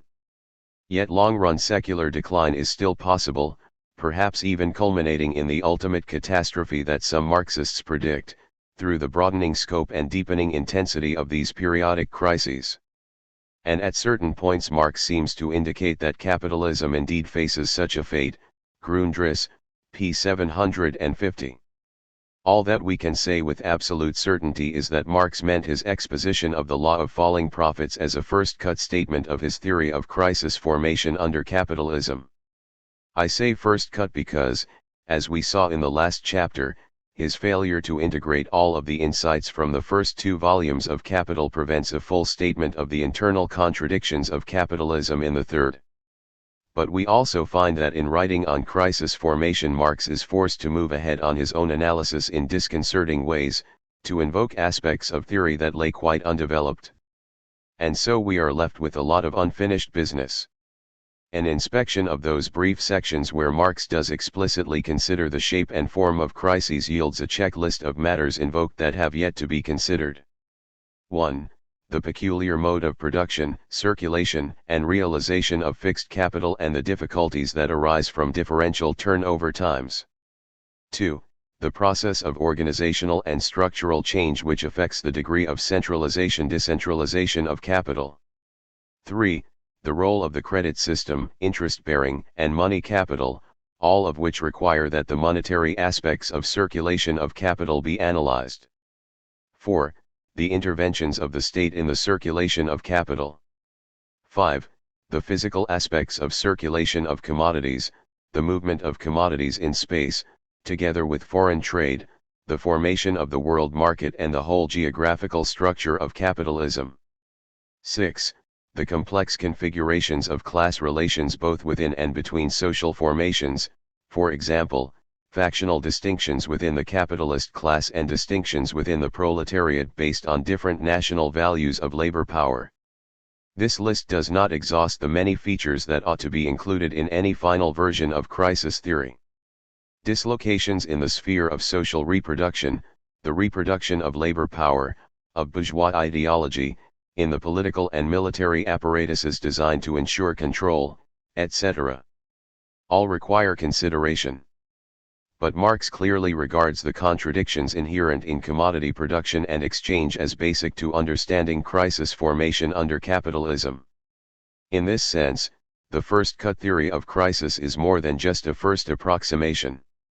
It reveals, rather, the underlying rationale for the evident instability of capitalism as a mode of economic and social organization.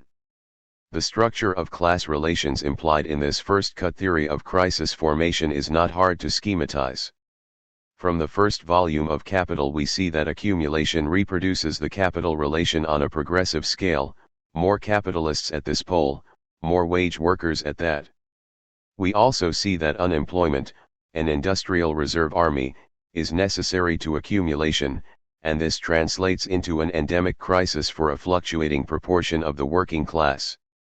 From the second volume of Capital we see the conditions that allow individual acts of circulation to be brought together into a process of circulation between great functionally determined economic classes of society so as to permit the reproduction of both the capitalist and working classes. The contradictions are brought out in the third volume of Capital. They are expressed as a disruptive collapse of the processes of social reproduction of the two great social classes in society and take the form of an excess of capital simultaneously with a growing surplus population.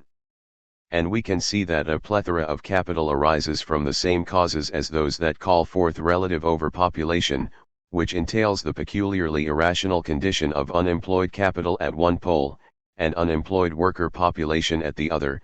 Capital, Volume 3, pages 245, 251. The crisis clearly strikes at both capital and labor alike as well as at the very basis of the reproduction of class relations. A technical understanding of the modus operandi of Marx's first cut theory of crisis formation has to be spelled out, therefore, against this backdrop of crisis in the reproduction of class relations. I. Overaccumulation and devaluation of capital. Marx's falling rate of profit argument does convincingly demonstrate that the capitalist's necessary passion for surplus value-producing technological change, when coupled with the social imperative accumulation for accumulation's sake, produces a surplus of capital relative to opportunities to employ that capital. Such a state of overproduction of capital is called the overaccumulation of capital. If the amount of capital in circulation is to remain in balance with the limited capacity to realize that capital through production and exchange, a condition implied by the stabilization of the rate of profit, then a portion of the total capital must be eliminated. If equilibrium is to be re-established, then the tendency towards overaccumulation must be counterbalanced by processes that eliminate the surplus capital from circulation. These processes can be examined under the heading the devaluation of capital. At first sight, the concept of devaluation appears somewhat odd if not nonsensical. Capital, after all, was initially defined as value in motion, so we are here talking, in effect, of the devaluation of value, which sounds like a contradiction in terms. Point 2. The thrust of Marx's argument is to concede the contradiction but to insist that it lies in the capitalist mode of production rather than in the terms per se. The latter are merely designed to reflect the contradictions inherent in capitalist production and exchange. All of which prompts some fundamental reflections upon the nature of the value concept itself.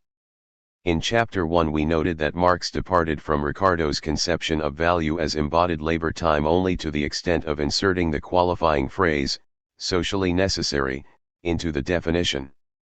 I then argued that it is the invocation of social necessity that provides Marx with the leverage to fashion a critique of political economy and an account of the contradictory laws of motion of capitalism.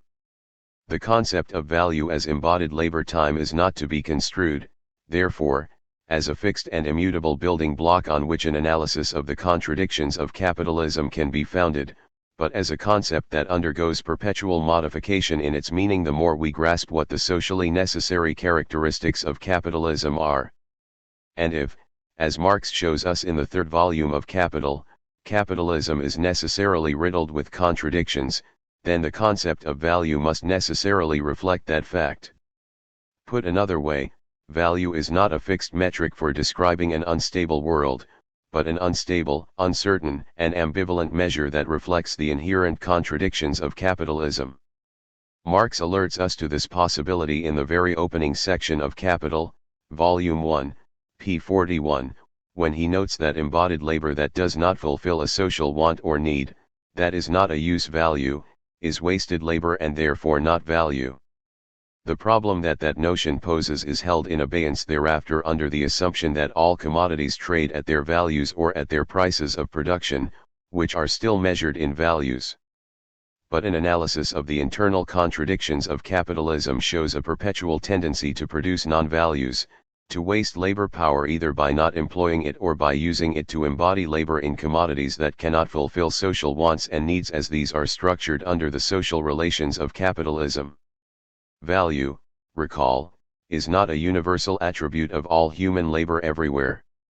It attaches specifically to capitalist production and exchange, and now has to be seen to include its opposite, the non-production of values and the production of non-values. This is what devaluation entails. Interestingly enough, we have already put in place the conceptual apparatus to allow such modification. In Chapter 3 we showed how and why Marx considered devaluation as a necessary moment in the circulation of value. Capital, in the course of its circulation, undergoes a series of metamorphoses from money into material commodities into production processes into commodities, etc. Since capital is value in motion, value can remain value only by keeping in motion. This allows Marx to provide a purely technical definition of devaluation as value that is at rest in any particular state for more than a moment. An inventory of commodities not yet being used or not yet sold, a reserve of money, etc., can all be lumped together under the heading of devalued capital because the value is not in motion. This necessary devaluation, inherent in the circulation of capital itself, is automatically suspended once value resumes its motion by undergoing the metamorphosis of moving from one state to another. No permanent ill effects derive from devaluation provided that capital can complete its circulation through all phases within a particular period of time. From this technical standpoint we can see that the concept of socially necessary turnover time is implied in the very notion of value itself, and that value can have no meaning independent of the necessary devaluations entailed in the circulation of capital through the different states. The purpose of Marx's argument, which in effect makes devaluation part of value itself, is to get away from the identities assumed under Say's law, to show that supply does not necessarily create its own demand and that the potentiality for crises always lurks in the need perpetually to overcome the separation between the various moments or phases in the circulation of capital in time and space. Point 3 For most of capital, Marx is content to invoke the possibility and only the possibility of crises. But when Marx presents his first cut theory of crisis, the concept of devaluation comes very much to the fore to help understand the permanent ill effects of the contradictory laws of motion of capitalism. Devaluation is the underside to overaccumulation. We are now in a position to draw upon insights generated by what must have seemed rather abstract and hair-splitting arguments advanced in Chapter 3. The overaccumulation of capital in general can immediately be translated into particular manifestations of excess capital held up in all of the states it assumes in the course of circulation. We can therefore have 1. An overproduction of commodities, a glut of material commodities on the market expressed as an excess of inventories over and beyond that normally required to accomplish the smooth circulation of capital. 2. Surplus inventories of constant capital inputs and partially finished commodities over and beyond those required for the normal circulation of capital. 3. Idle capital within the production process, particularly fixed capital which is not being used to its full capacity. 4. Surplus money capital and idle cash balances over and beyond the normal monetary reserves required. 5. Surpluses of labor power, underemployment in production, and expansion of the industrial reserve army over and beyond that normally required for accumulation, a rising rate of exploitation which creates at least a temporary devaluation of labor power. 6. Falling rates of return on capital advanced expressed as falling real rates of interest, rates of profit on industrial and merchants' capital, declining rents, etc. This list summarizes the forms of appearance of overaccumulation and ties them all to the fundamental underlying contradiction between the evolution of the productive forces and the barrier posed by the social relations of capitalism. It permits Marx to expose the theoretical error in the Ricardian view that there could be an excess of capital but no generally overproduction of commodities, Capital, Volume 3, p. 256. It was, Marx held, quite absurd to admit the existence and necessity of a particular phenomenon which is called A, but deny it as soon as it is called B. Theories of Surplus Value, pt. 2, pages 496-9. The analysis also helps us to deal with the perpetually rumbling and rather wrong-headed controversy in Marxist circles as to whether crises should be construed as arising out of underconsumption, the inability of the masses to pay for the immense quantities of commodities which capitalists produce, or out of a tendency towards a falling rate of profit. 4 In the world of appearance, falling rates of profit and a glut of commodities are both surface representations of the same underlying problem. Conceived of theoretically, the tendency towards perpetual revolutions in the productive forces as expressed in a rising value composition of capital becomes the basis for understanding crisis formation only when it is put into opposition to the antagonistic relations of distribution and production upon which capitalism is founded. It is the opposition between the productive forces and the social relations that is fundamental, and we cannot therefore assign priority to one or the other side.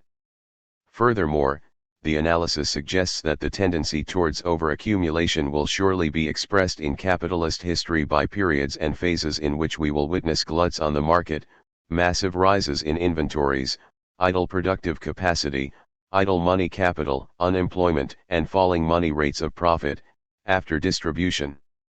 We can gain a certain confidence in Marx's first cut theory of crises to the degree that capitalist history is quite regularly and periodically scarred with events such as these. The interpretation has to be cautious, because Marx leaves a great deal out and the analysis of actual crisis formation has yet to be undertaken. The most that we can conclude at this point is that the signs are very hopeful. If overaccumulation takes on such surface forms of appearance, then we can expect its nemesis, devaluation, to strike in the same tangible ways. Capital held in money form can be devalued by inflation, labor power can be devalued through unemployment and falling real wages to the laborer, commodities held in finished or partially finished form may have to be sold off at a loss, the value embodied in fixed capital may be lost as it lies idle. The mechanics are different in each case, and the impacts will vary depending upon which kind of devaluation we are talking about. And we are not yet in a position to render all aspects of such a process explicit. We have yet to put in place, for example, frameworks for considering inflation and fixed capital formation and use. But we can provide some more detailed analyses of the processes of devaluation given the conceptual apparatus we have at hand. This will be the subject of the rest of this chapter. 2. The constant devaluation of capital which results from the rising productivity of labor. There are, Marx claims, features to the inner logic of capitalism which delay the falling rate of profit other than by crises, such as, example, the constant devaluation of a part of the existing capital, Grundriss, p. 750. What Marx has in mind here is in essence quite simple. Since the value of a commodity is set, in the first instance, by the socially necessary labor time taken to produce it, then that value falls with the rising productivity of labor power. The same principle holds even when we appeal to prices of production. The rate of change differs between sectors and in some cases can move up rather than down. The rising productivity of labor under capitalism is therefore accompanied in general by falling unit values of commodities. Capital, Volume 3, p. 226, provided all else remains constant. The value of the same commodity may alter from one moment to the next. In the sphere of exchange, this fact is expressed as a difference between original purchase price and subsequent replacement cost in real terms. This gap gives rise to the potentiality for appreciations and depreciations in the exchange value of commodities. Capital, Volume 3, p. 311. Under certain circumstances, depreciation can be understood as a form of devaluation. When the productivity of labor is rising rapidly, for example, the unit values of commodities fall fast so that the value embodied in inventories of constant capital, partially finished or finished products and of commodities on the market is perpetually being revalued in relation to the newly achieved social productivity of labor power. Under normal conditions, depreciation can have only a marginal impact upon commodities that are produced and used up within a very short time period. But production processes that require a long working period, large reserve inventories of constant capital or large quantities of fixed capital are much more sensitive. Commodities that necessarily remain long upon the market, or can be consumed only slowly, are likewise affected. Housing, public facilities, transport networks, etc. The incessant revolutions in value promoted by the perpetual hunt for relative surplus value always threaten the value of any past, dead labor that has not yet been realized through production or final consumption. While this difficulty is felt to some degree everywhere, it is of much greater social significance in some spheres than in others. The individual capitalist probably notices it most directly when the introduction of cheaper and more efficient fixed capital effectively reduces the value of the machinery that he or she is employing. There is strong pressure to avoid such ill effects by using up the fixed capital as fast as possible, which means intensifying the work process, going to a shift system, etc. Capital, Volume 3, pages 113 to 14. Society as a whole probably notices the problem most emphatically when there are revolutions in the value of the basic money commodity, gold, or when there is inflation in the imputed value of paper currencies, the latter being the social form assumed by devaluation in modern times par excellence. These are both matters that we will take up in later chapters, since we have not yet developed the technical basis for discussing them. We can give some consideration here, however, to the relationship of overaccumulation, devaluation to the centralization of capital.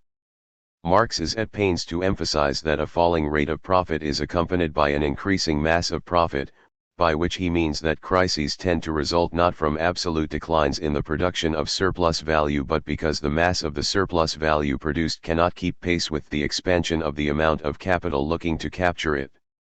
If the reduction of the total quantity of capital is all that is needed to bring the system back into equilibrium, then the centralization of capital, which involves the progressive expropriation of the more or less direct producers, Capital, Volume 3, p. 219, can be seen as one of the means available to accomplish such a task. The takeover of smaller capitalists by larger ones deprives the former of their capital through a kind of expropriation which in effect devalues their capital to the advantage of the large-scale capitalists. The latter can absorb the physical and financial assets of the small-scale capitalists at a reduced value. The same mass of profit is then shared among a smaller number of capitalists who have managed to reduce the total quantity of capital in circulation without in any way impairing their own activities. They have, in effect, visited the costs of devaluation upon the smaller capitalists who have been expropriated. To the degree that centralization is always going on under capitalism, it forms one of the means to achieve a constant devaluation of a part of the existing capital.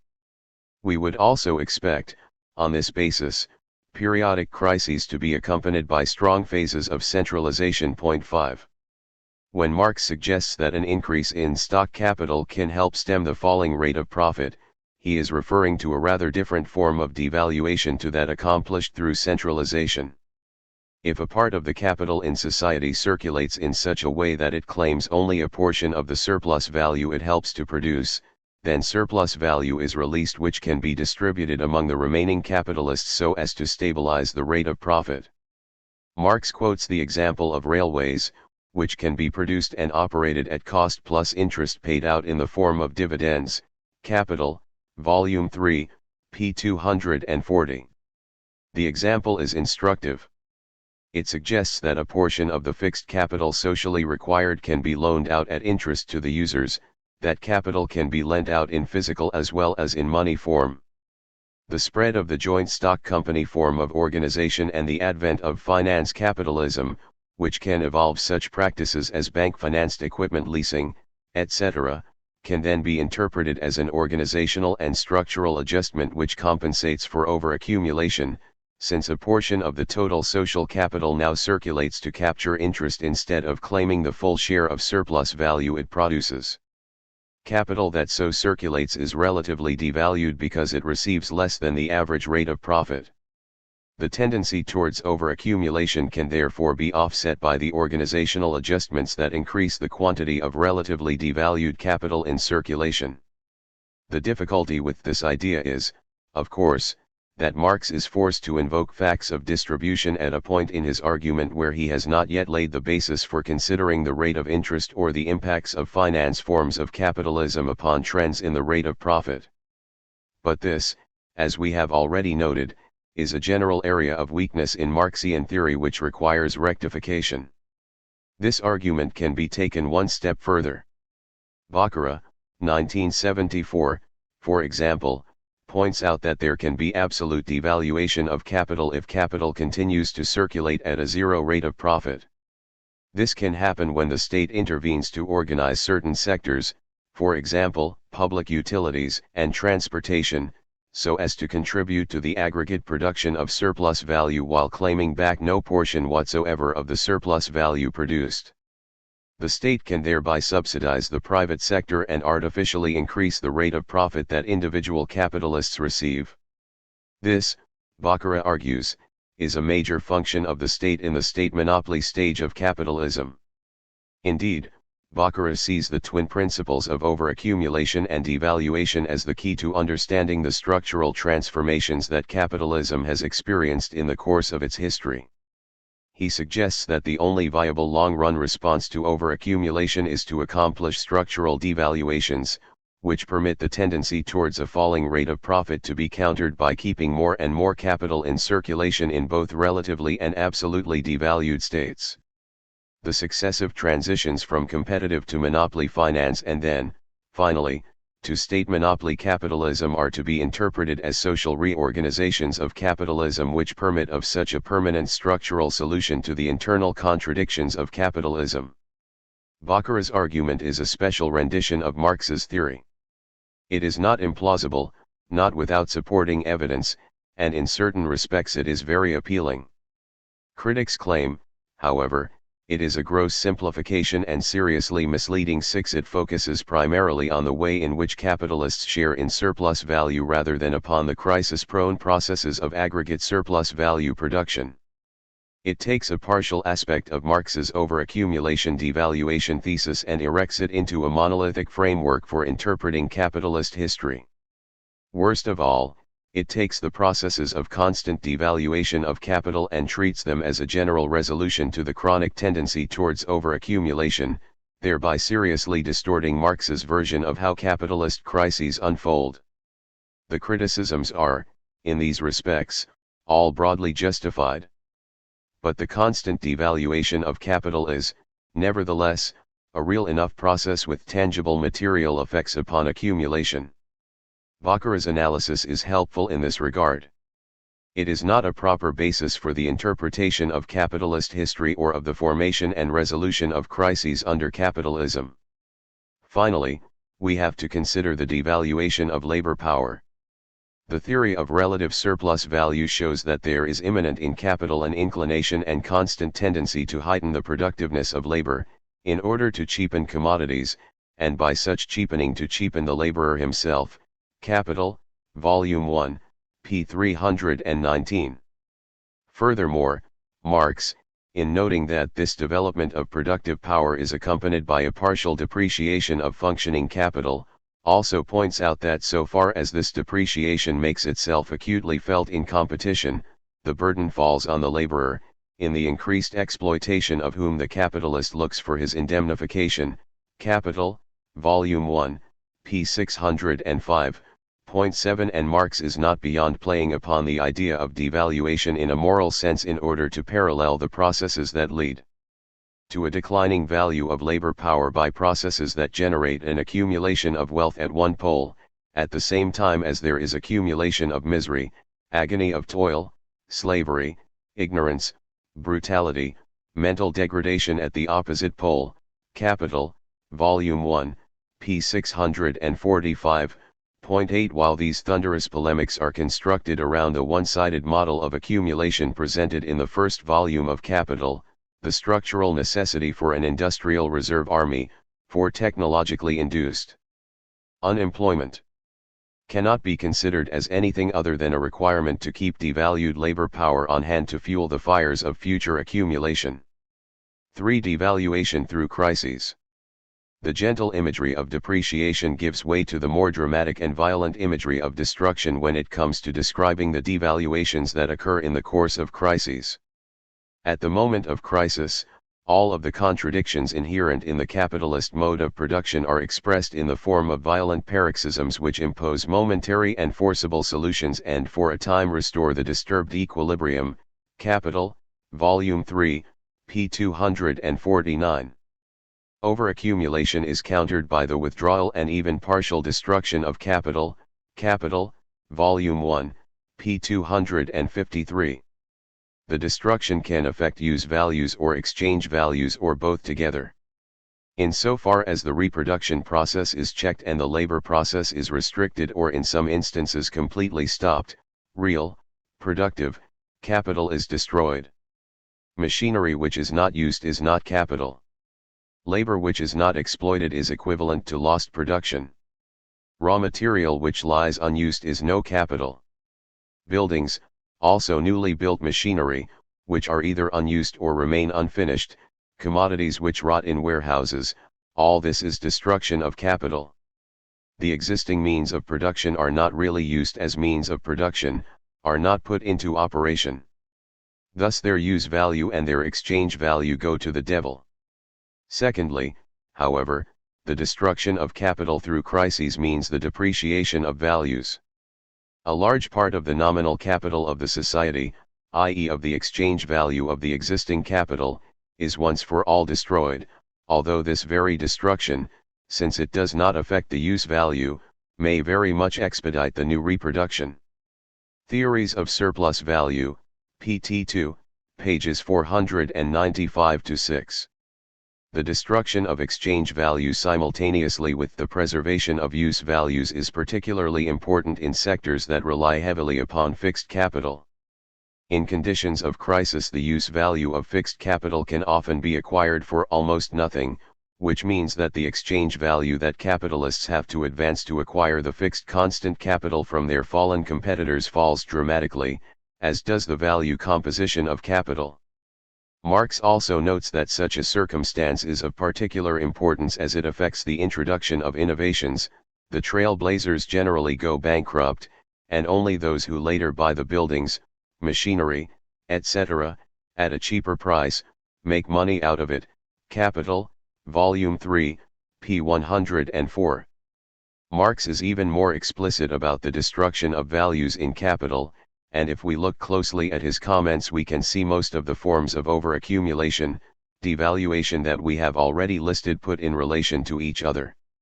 The main damage, and that of the most acute nature, would occur in respect to the values of capitals. That portion of the value of a capital which exists only, in the form of promissory notes on production in various forms, is immediately depreciated by the reduction of the receipts on which it is calculated. A part of the gold and silver lies unused, i.e., does not function as capital. Part of the commodities on the market can complete their process of circulation and reproduction only through an immense contraction of their prices, hence through a depreciation of the capital which they represent. The elements of fixed capital are depreciated to a greater or lesser degree in just the same way. The process of reproduction is halted and thrown into confusion by a general drop in prices. This confusion and stagnation paralyzes the function of money as a medium of payment. The chain of payment obligations due at specific dates is broken in 100 places. The confusion is augmented by the attendant collapse of the credit system, which leads to sudden and forcible depreciations, to the actual stagnations and disruptions of the process of reproduction, and thus a falling off in reproduction. Capital, Volume 3, pages 254-5. The consequence is that the reproduction of class relations is put in jeopardy. Lines of social conflict emerge which, in their broad outlines at least, reflect the underlying contradictions under which capitalism operates. For example, the latent antagonism between individual capitalists, acting in their own self-interest, and the class interests of capital, see above, p. 188, come to the fore. So long as things go well, competition affects an operating fraternity of the capitalist class, so that each shares in the common loot in proportion to the size of his respective investment. But as soon as it no longer is a question of sharing profits, but of sharing losses, everyone tries to reduce his own share to a minimum and to shove it off upon another. The class as such must inevitably lose. How much the individual capitalist must bear of the loss, is decided by strength and cunning, and competition then becomes a fight among hostile brothers. The antagonism between each individual capitalist's interests and those of the capitalist class as a whole, then comes to the surface. Capital, Volume 3, p. 253. The fight as to who is to bear the brunt of the burden of the devaluation, depreciation, and destruction of capital will likely be bitter and intense. The breaking of the fraternal bonds within the capitalist class has its reverberations with respect to distributive shares as landlords, financiers, industrial and merchant capitalists and state interests all vie to preserve their respective shares of surplus value. But what happens here is not simply a reflection of factional power. The existence of surplus capital in money form, which, recall, is the most adequate form of capital, means that, without fail, the moneyed interest enriches itself at the cost of the industrial interest in the course of the crisis. Theories of Surplus Value, pt. 2, p. 496. The very structure and manner in which crises come into being dictate certain distinctive distributive effects. And so it is in the relationship between capital and labor. By throwing workers out of work, capitalists in effect discard variable capital and thereby transform the endemic problem of crisis for the industrial reserve army into a condition of chronic maladjustment and social breakdown. The laborers lucky enough to preserve their jobs are almost certainly likely to suffer a diminution in the wages they receive, which means at least a temporary depreciation in the value of labor power which can, under the right circumstances, be translated into a permanent reduction in that value. Competition among the workers will be exacerbated, as will the general antagonism between labor and capital. However the losses are distributed, and whatever the power struggle that ensues, The general requirement for returning the system to some kind of equilibrium point is the destruction of the value of a certain portion of the capital in circulation so as to equilibrate the total circulating capital with the potential capacity to produce and realize surplus value under capitalist relations of production. Once the necessary devaluation has been accomplished, overaccumulation is eliminated and accumulation can renew its course, often upon a new social and technological basis. And so the cycle will run its course anew. Capital, Volume 3, p. 255. But the fundamental paradox remains. The highest development of productive power together with the greatest expansion of existing wealth will coincide with depreciation, devaluation of capital, degradation of the laborer, and a most straitened exhaustion of his vital powers. These contradictions lead to explosions, cataclysms, crises, in which by momentous suspension of labor and annihilation of a great portion of the capital the latter is violently reduced to the point where it can go on. Yet these regularly recurring catastrophes lead to their repetition on a higher scale, and finally to its violent overthrow. Grundriss, p. 750. This first-cut theory of crisis formation under capitalism is a mixture of acute insight, muddled exposition and intuitive judgment, all spiced with a dash of that Milnile vision to which Marx was prone. But the account, though incomplete, is of compelling power, at least in terms of the social consequences of the devaluation of capital that it depicts. We can begin to see how, why, and according to what rules capitalists fall out with each other at times of crises, how each faction seeks political power as a means to shove off the damage onto others. And we can begin to see the very human tragedy of the working class consequent upon the devaluation of variable capital. The inner logic that governs the laws of motion of capitalism is cold, ruthless, and inexorable, responsive only to the law of value. Yet value is a social relation, a product of a particular historical process. Human beings were organizers, creators, and participants in that history. We have, Marx asserts, built a vast social enterprise which dominates us, delimits our freedoms and ultimately visits upon us the worst forms of degradation. The irrationality of such a system becomes most evident at times of crisis. The violent destruction of capital not by relations external to it, but rather as a condition of its self-preservation, is the most striking form in which advice is given it to be gone and to make way for a higher state of social production. Grundriss, p. 749. Chapter 8. Fixed Capital. Marx's analysis of the contradictory laws of motion of capitalism rests heavily upon understanding the swift-flowing currents and deep perturbations associated with technological change. Although Marx's conception of technology is very broad, he accords a certain priority to the instruments of labor, machinery in particular, as major weapons in the fight to preserve the accumulation of capital.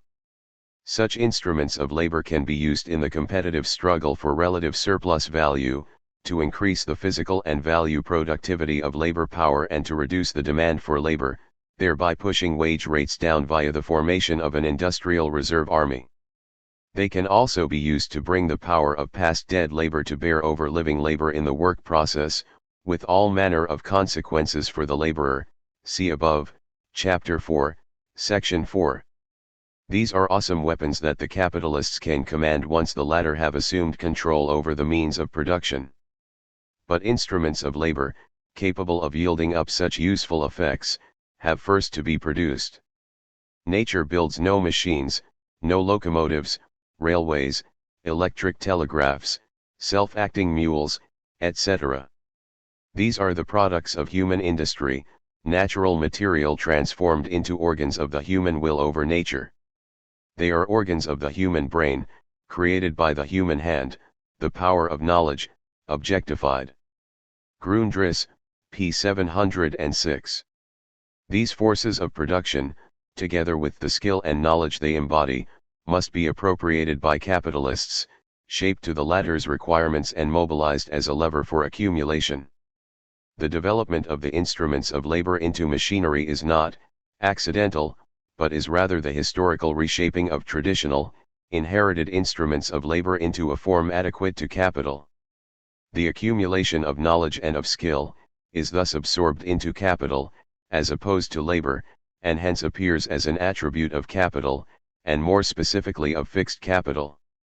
Grundriss, p. 694.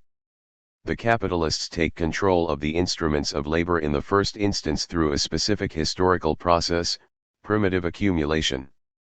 This implies, however, that at first capital subordinates labor on the basis of the technical conditions in which it historically finds it. Capital, Volume 1, p. 310.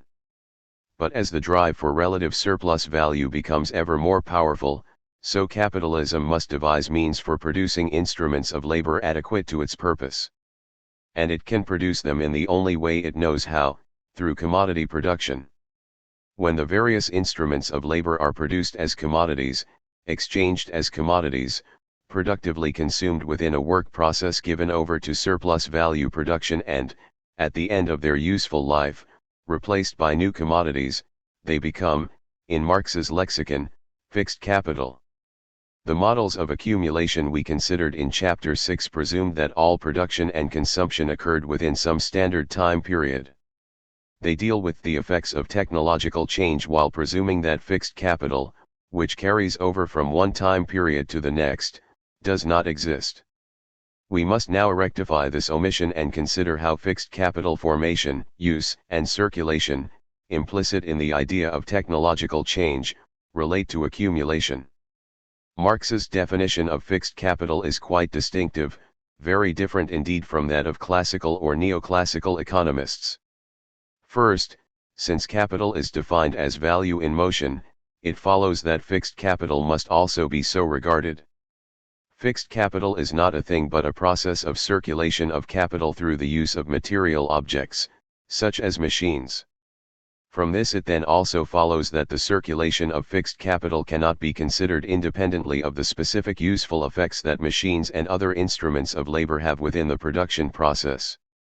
Fixed capital cannot be defined independently of the use to which material objects are put. Only instruments of labor actually used to facilitate the production of surplus value are classified as fixed capital. A number of implications follow from this definition. For example, not all instruments of labor are fixed capital. The tools of the artisan are not used to produce surplus value and are therefore not defined as fixed capital. Items used in final, rather than productive, consumption, such as knives and forks and houses, are not fixed capital but form part of what Marx calls the consumption fund. Capital, Volume 2, p. 210. Fixed capital is, then, only that part of the total social wealth, the total stock of material assets, that is used to produce surplus value.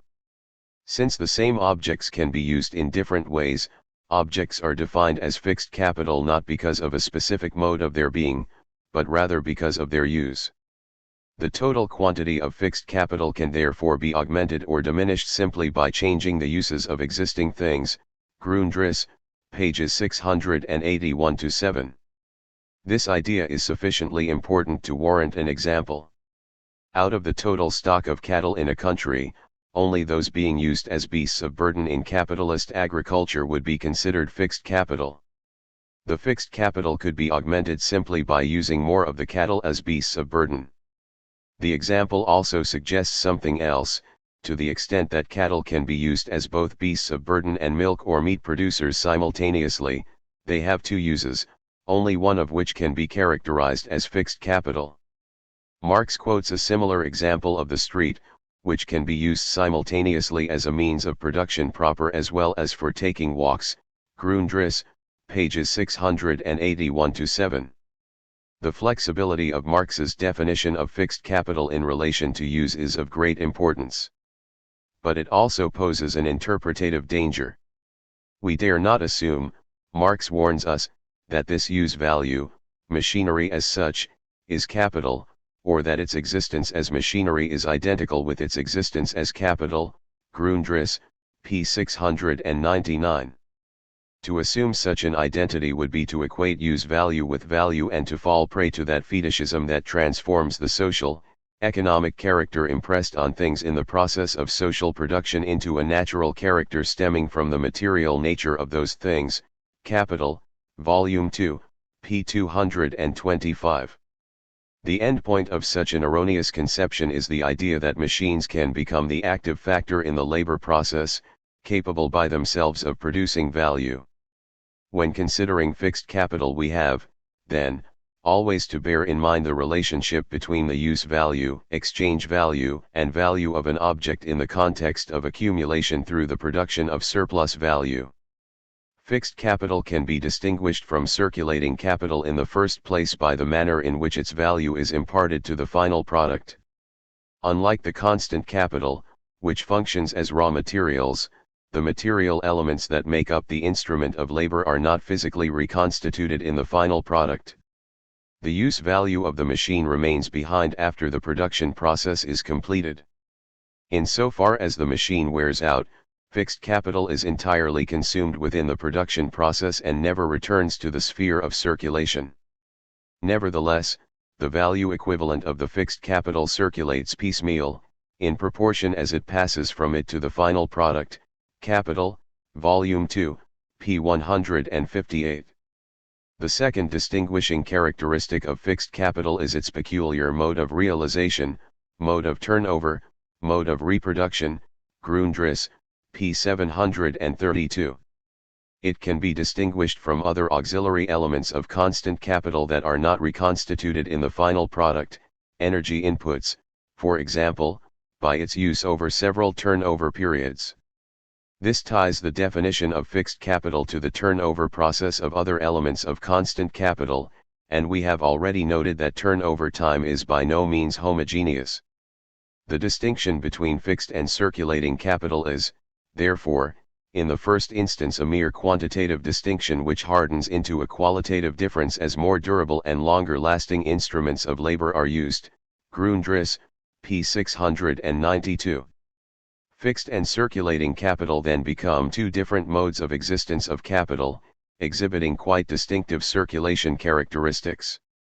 Since instruments of labor are transformed into fixed capital through a specific historical process, it also follows that capital itself produces its double way of circulating as fixed and circulating capital, Grundriss, pages 702, 727, 737. The relationship between fixed and circulating capital, as we shall see in section 2 below, then become a key consideration in charting the laws of motion of capitalism. The categories fixed and circulating capital organize our thinking in ways that are fundamentally different to those implied by the categories constant and variable capital, which we have hitherto used. Both sets of categories have this in common: they are defined within production. Capital in commodity or money form is in a form in which it can be neither fixed nor circulating. Since all capital must take on the form of money or commodity at some point in its existence, it follows that the relationship between fixed and circulating capital as well as that between constant and variable capital is mediated through commodity and money exchanges and modified by the existence of capital in these other forms, Capital, Volume 2, pages 207-9. But within the production sphere we can now identify two quite different ways of conceptualizing the organizational form of capital. The dual definitions, set out in Table 8.1, are at first sight confusing. So what, exactly, is their purpose? Table 8.1. The categories of constant and variable capital reflect the class relation between capital and labor within the hidden abode of production. They thereby help us to understand the production of surplus value, the origin of profit and the nature of exploitation.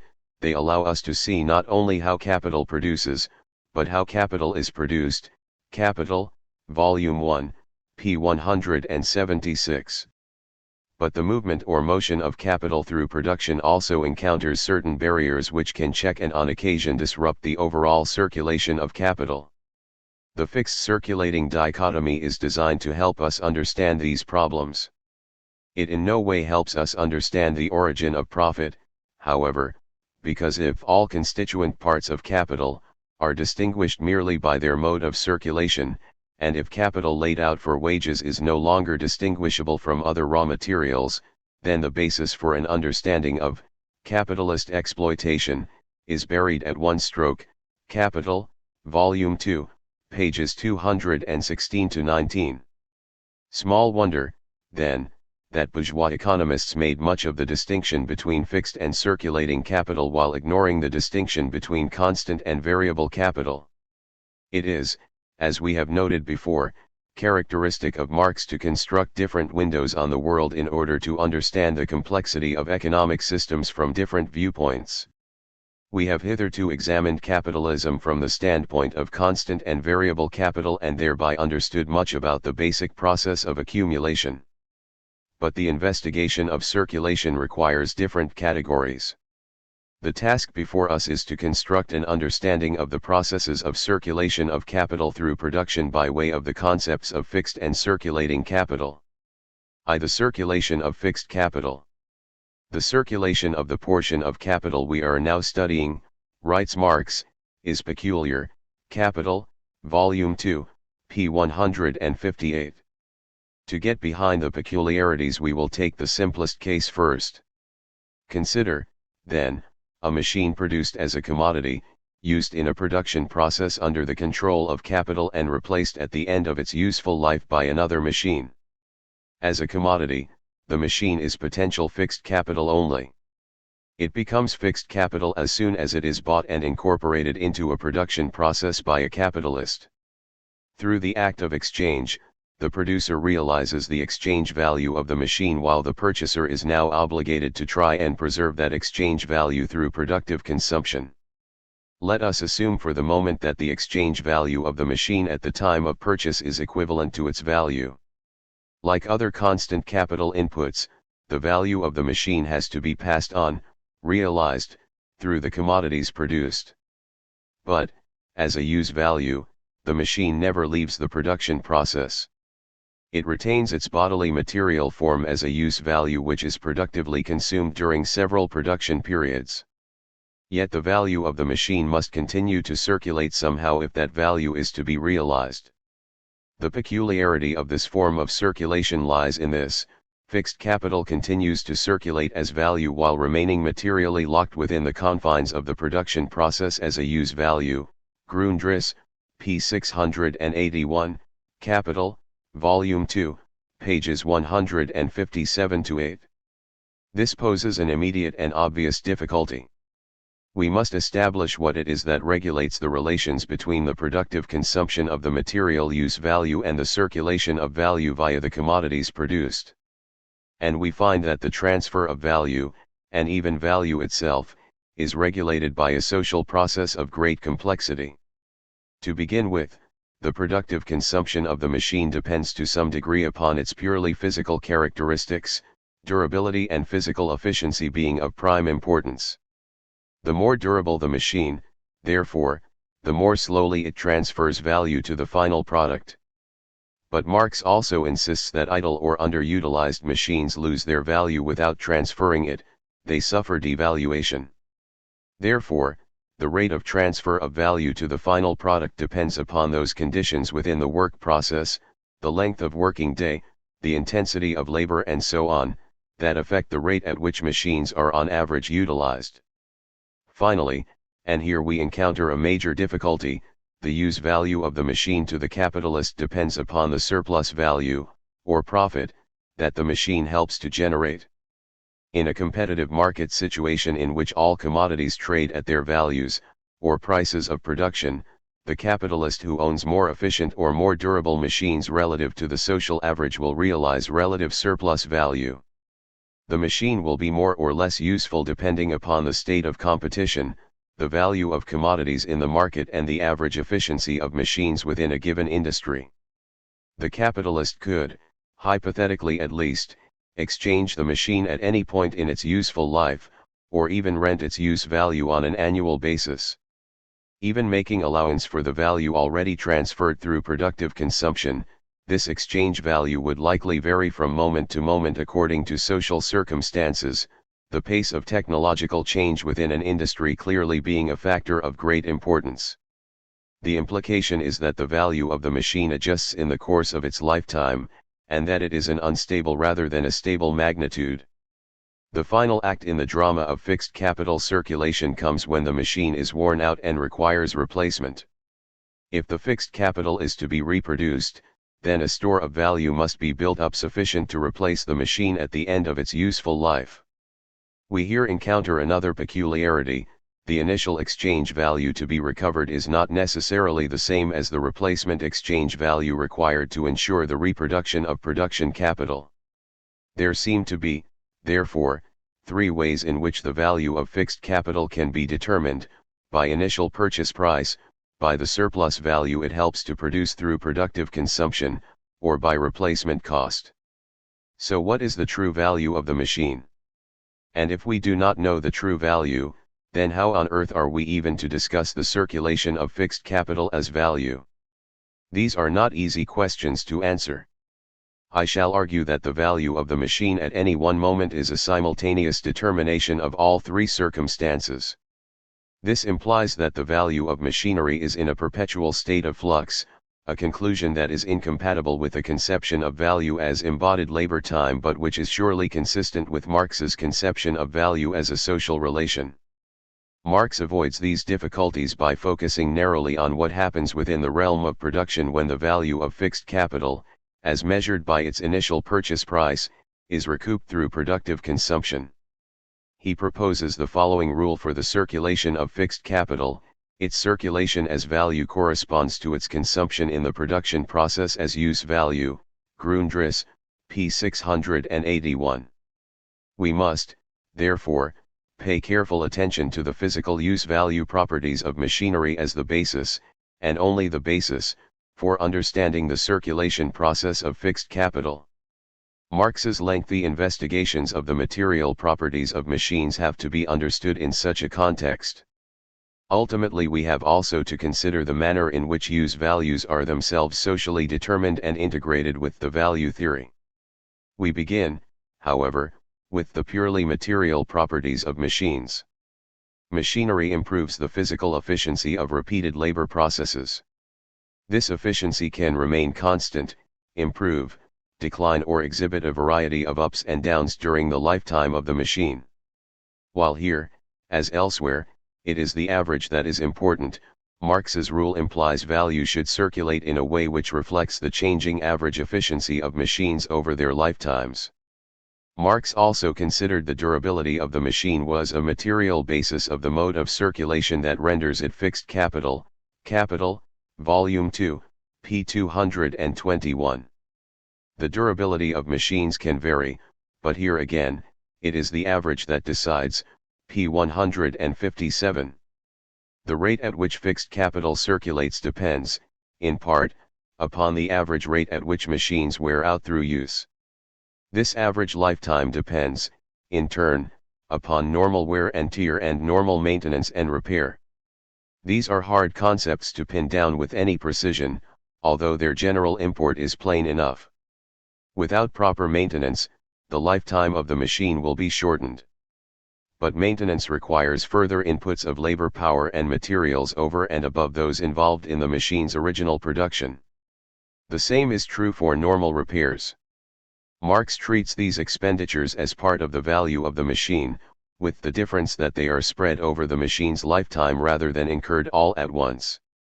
For this reason, Marx treats these expenditures as part of the circulating rather than fixed capital. Capital, Volume 2, pages 173-4. The initial purchase of the machine obligates the capitalist to allocate a portion of the circulating capital to the maintenance and repair of the fixed capital. The transfer of value through wear and tear of fixed capital is calculated on its average life, but this average life itself is based on the assumption that the additional capital required for maintenance purposes is continually advanced. Capital, Volume 2, p. 175. The distinction between repairs and replacement is unfortunately rather hazy. Machines often consist of heterogeneous components, which wear out in unequal periods of time and must be so replaced. Capital, Volume 2, p. 171. The machine as a whole can be repaired by replacing defective parts, but when all of the constituent parts of a machine have been replaced, has not the machine as a whole been replaced? Circumstances of this sort make it very difficult to calculate the lifetime of the machine. Marx spends a considerable amount of energy toying with such issues, without, however, resolving them to his own satisfaction. Capital, Volume 2, pages 169 to 82. Point 1. He ends up setting all of these physical complications aside in order to define a highly simplified model of the depreciation of machinery in which the circulation of fixed capital exhibits the following characteristics. By the wear and tear of the instruments of labor, a part of their value passes on to the product, while the other remains fixed in the instrument of labor and thus in the process of production. The value fixed in this way decreases steadily, until the instrument of labor is worn out, its value having been distributed during a shorter or longer period over a mass of products originating from a series of constantly repeated labor processes. The longer an instrument lasts, the slower it wears out, the longer will its constant capital value remain fixed in this use form. But whatever may be its durability, the proportion in which it yields value is always inverse to the entire time it functions. If of two machines of equal value one wears out in 5 years and the other in 10, then the first yields twice as much value in the same time as the second. Capital, Volume 2, p. 158. What Marx is proposing here is what is now known as straight-line depreciation of machinery. To avoid confusion, I shall use the term value transfer to refer to the rate at which the value embodied in machinery is realized through productive consumption.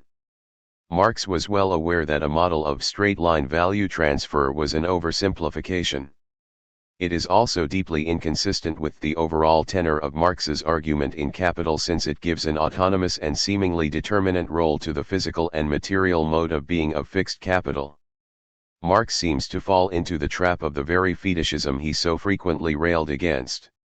The admission of use value as an economic category is all very well, but Marx is not thereby relieved of the obligation of specifying how that use value is modified by the modern relations of production.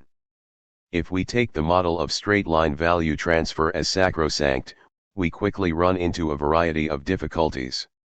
For example, straight-line value transfer calculated with respect to an original purchase price, assumed to be equivalent to value, will equal replacement investment only under special and quite unrealistic conditions: no technological innovation, no variations in the cost of machinery, etc. When such conditions do not hold, a discrepancy arises between the value recouped and the value needed for replacement. The continued circulation of fixed capital is threatened at its point of replacement. Straight-line value transfer also presumes that the lifetime of the machine is known. So how is this lifetime determined? Marx provides two answers. Initially, he appeals to a purely physical concept: a machine is built with a certain physical capacity and durability and wears out within a certain time period. But he also recognizes that the economic lifetime may be different. The capitalist discards a machine not because it is worn out physically, but because a higher profit can be had by replacing it. The use value of the machine to the capitalist is that it allows the latter to produce greater surplus value, and this use value, as Marx clearly recognizes, changes with social circumstances. The economic lifetime of a machine cannot, therefore, be known in advance, since it depends upon changes in the design and cost of machinery, the general rate and form of technological change, the conditions affecting the rate of exploitation of labor power, the ebb and flow of the industrial reserve army, for example, profit rate differentials under different technologies within a given line of production, and so on. The lifetime of machines, being a social determination, is at best variable and at worst quite unpredictable, blown hither and thither by the winds of competition, the restless search for profit, and an accumulation process that spawns such a dramatic pace of technological change. What began by seeming a solid material foundation for the analysis of value transfer is transformed by social processes into a quagmire of uncertainty. The rate at which fixed capital transfers its value to the final product, originally conceived of as an issue that pertained only to production, cannot, evidently, be analyzed independently of the effects of the chill winds of market competition. Interestingly enough, we have already encountered a parallel problem in determining the meaning of organic and value compositions of capital. And it is quite proper that we come up against this same issue here, since fixed capital has such an important role to play in determining organic and value compositions. We now encounter the rule that the use value of fixed capital within the confines of production and the firm depends upon the ability of the firm to realize profits in a competitive market environment. How, then, can we come up with a method for handling the transfer of value of fixed capital under such circumstances? To do so obviously requires that we build some kind of bridge between the separate but related processes of production and circulation. The difficulties can most easily be resolved by treating fixed capital circulation as a case of joint production. At the beginning of each production period, the capitalist advances a total quantity of value to purchase labor power, raw materials, and instruments of labor. At the end of the period, the capitalist has a commodity for sale on the market and a residual quantity of fixed capital value embodied in a machine which can be used again, replaced, or even sold to somebody else. The residual value of the fixed capital is treated as one of the outputs of the production process. This way of handling the problem has been used to great effect by writers such as von Neumann, Sraffa, Steedman, and Morris Hima. The last author shows how this artifice can be used to determine the economic lifetime of machines, to provide an economic criterion for entrepreneurs' decisions not to use a machine of a particular age any longer, and a method for bringing value transfer in line with replacement cost. Point 2. Interestingly enough, Marx himself pioneered the technique, as both Sraffa and Morris Hima are at pains to point out, with respect to the analysis of capital employed in the production of goods taking different time periods. And there are hints that Marx saw an analysis of joint products as a way out of the dilemmas posed by his straight-line model of value transfer. Capital, Volume 2, p. 153, Theories of Surplus Value, pt 3, p. 391. He simply failed to press home the possibility, for whatever reasons, and thereby to break open what has turned out to be one of the most complex of all issues for economic theory to handle. This theoretical artifice of joint products is more than a convenient fiction, however, because second-hand markets for machines do exist, while renting and leasing of equipment on a periodic basis is not an uncommon feature.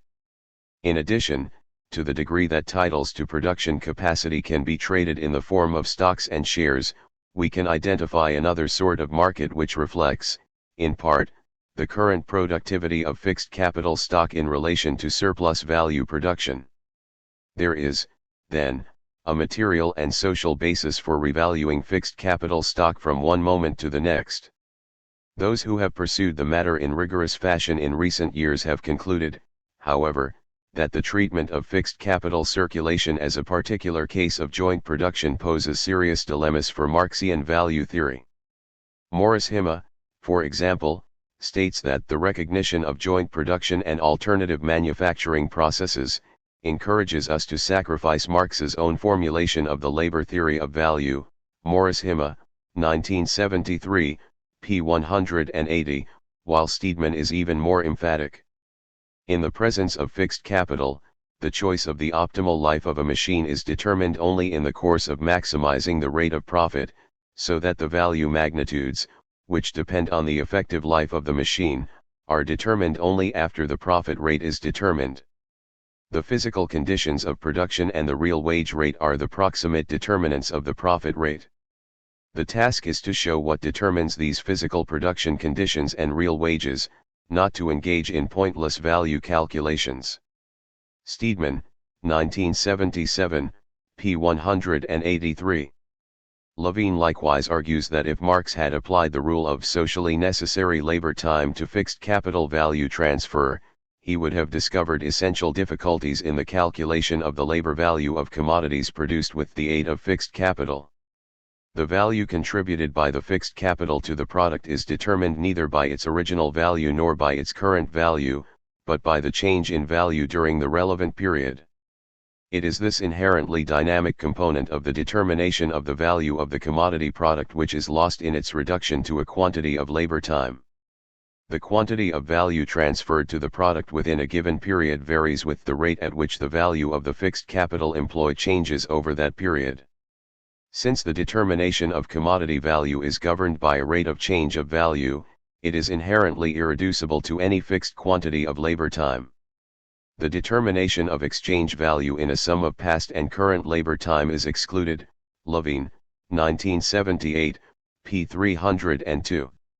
Levine goes on to add, by way of a footnote, that in order to retain the labor theory of value as a theory of the determination of exchange value, it would be necessary, in effect, to exclude fixed capital. Levine, 1978, p. 302. All of these accounts accurately reflect the difficulty of arriving at some appropriate way to calculate the rate at which the value of fixed capital is transferred.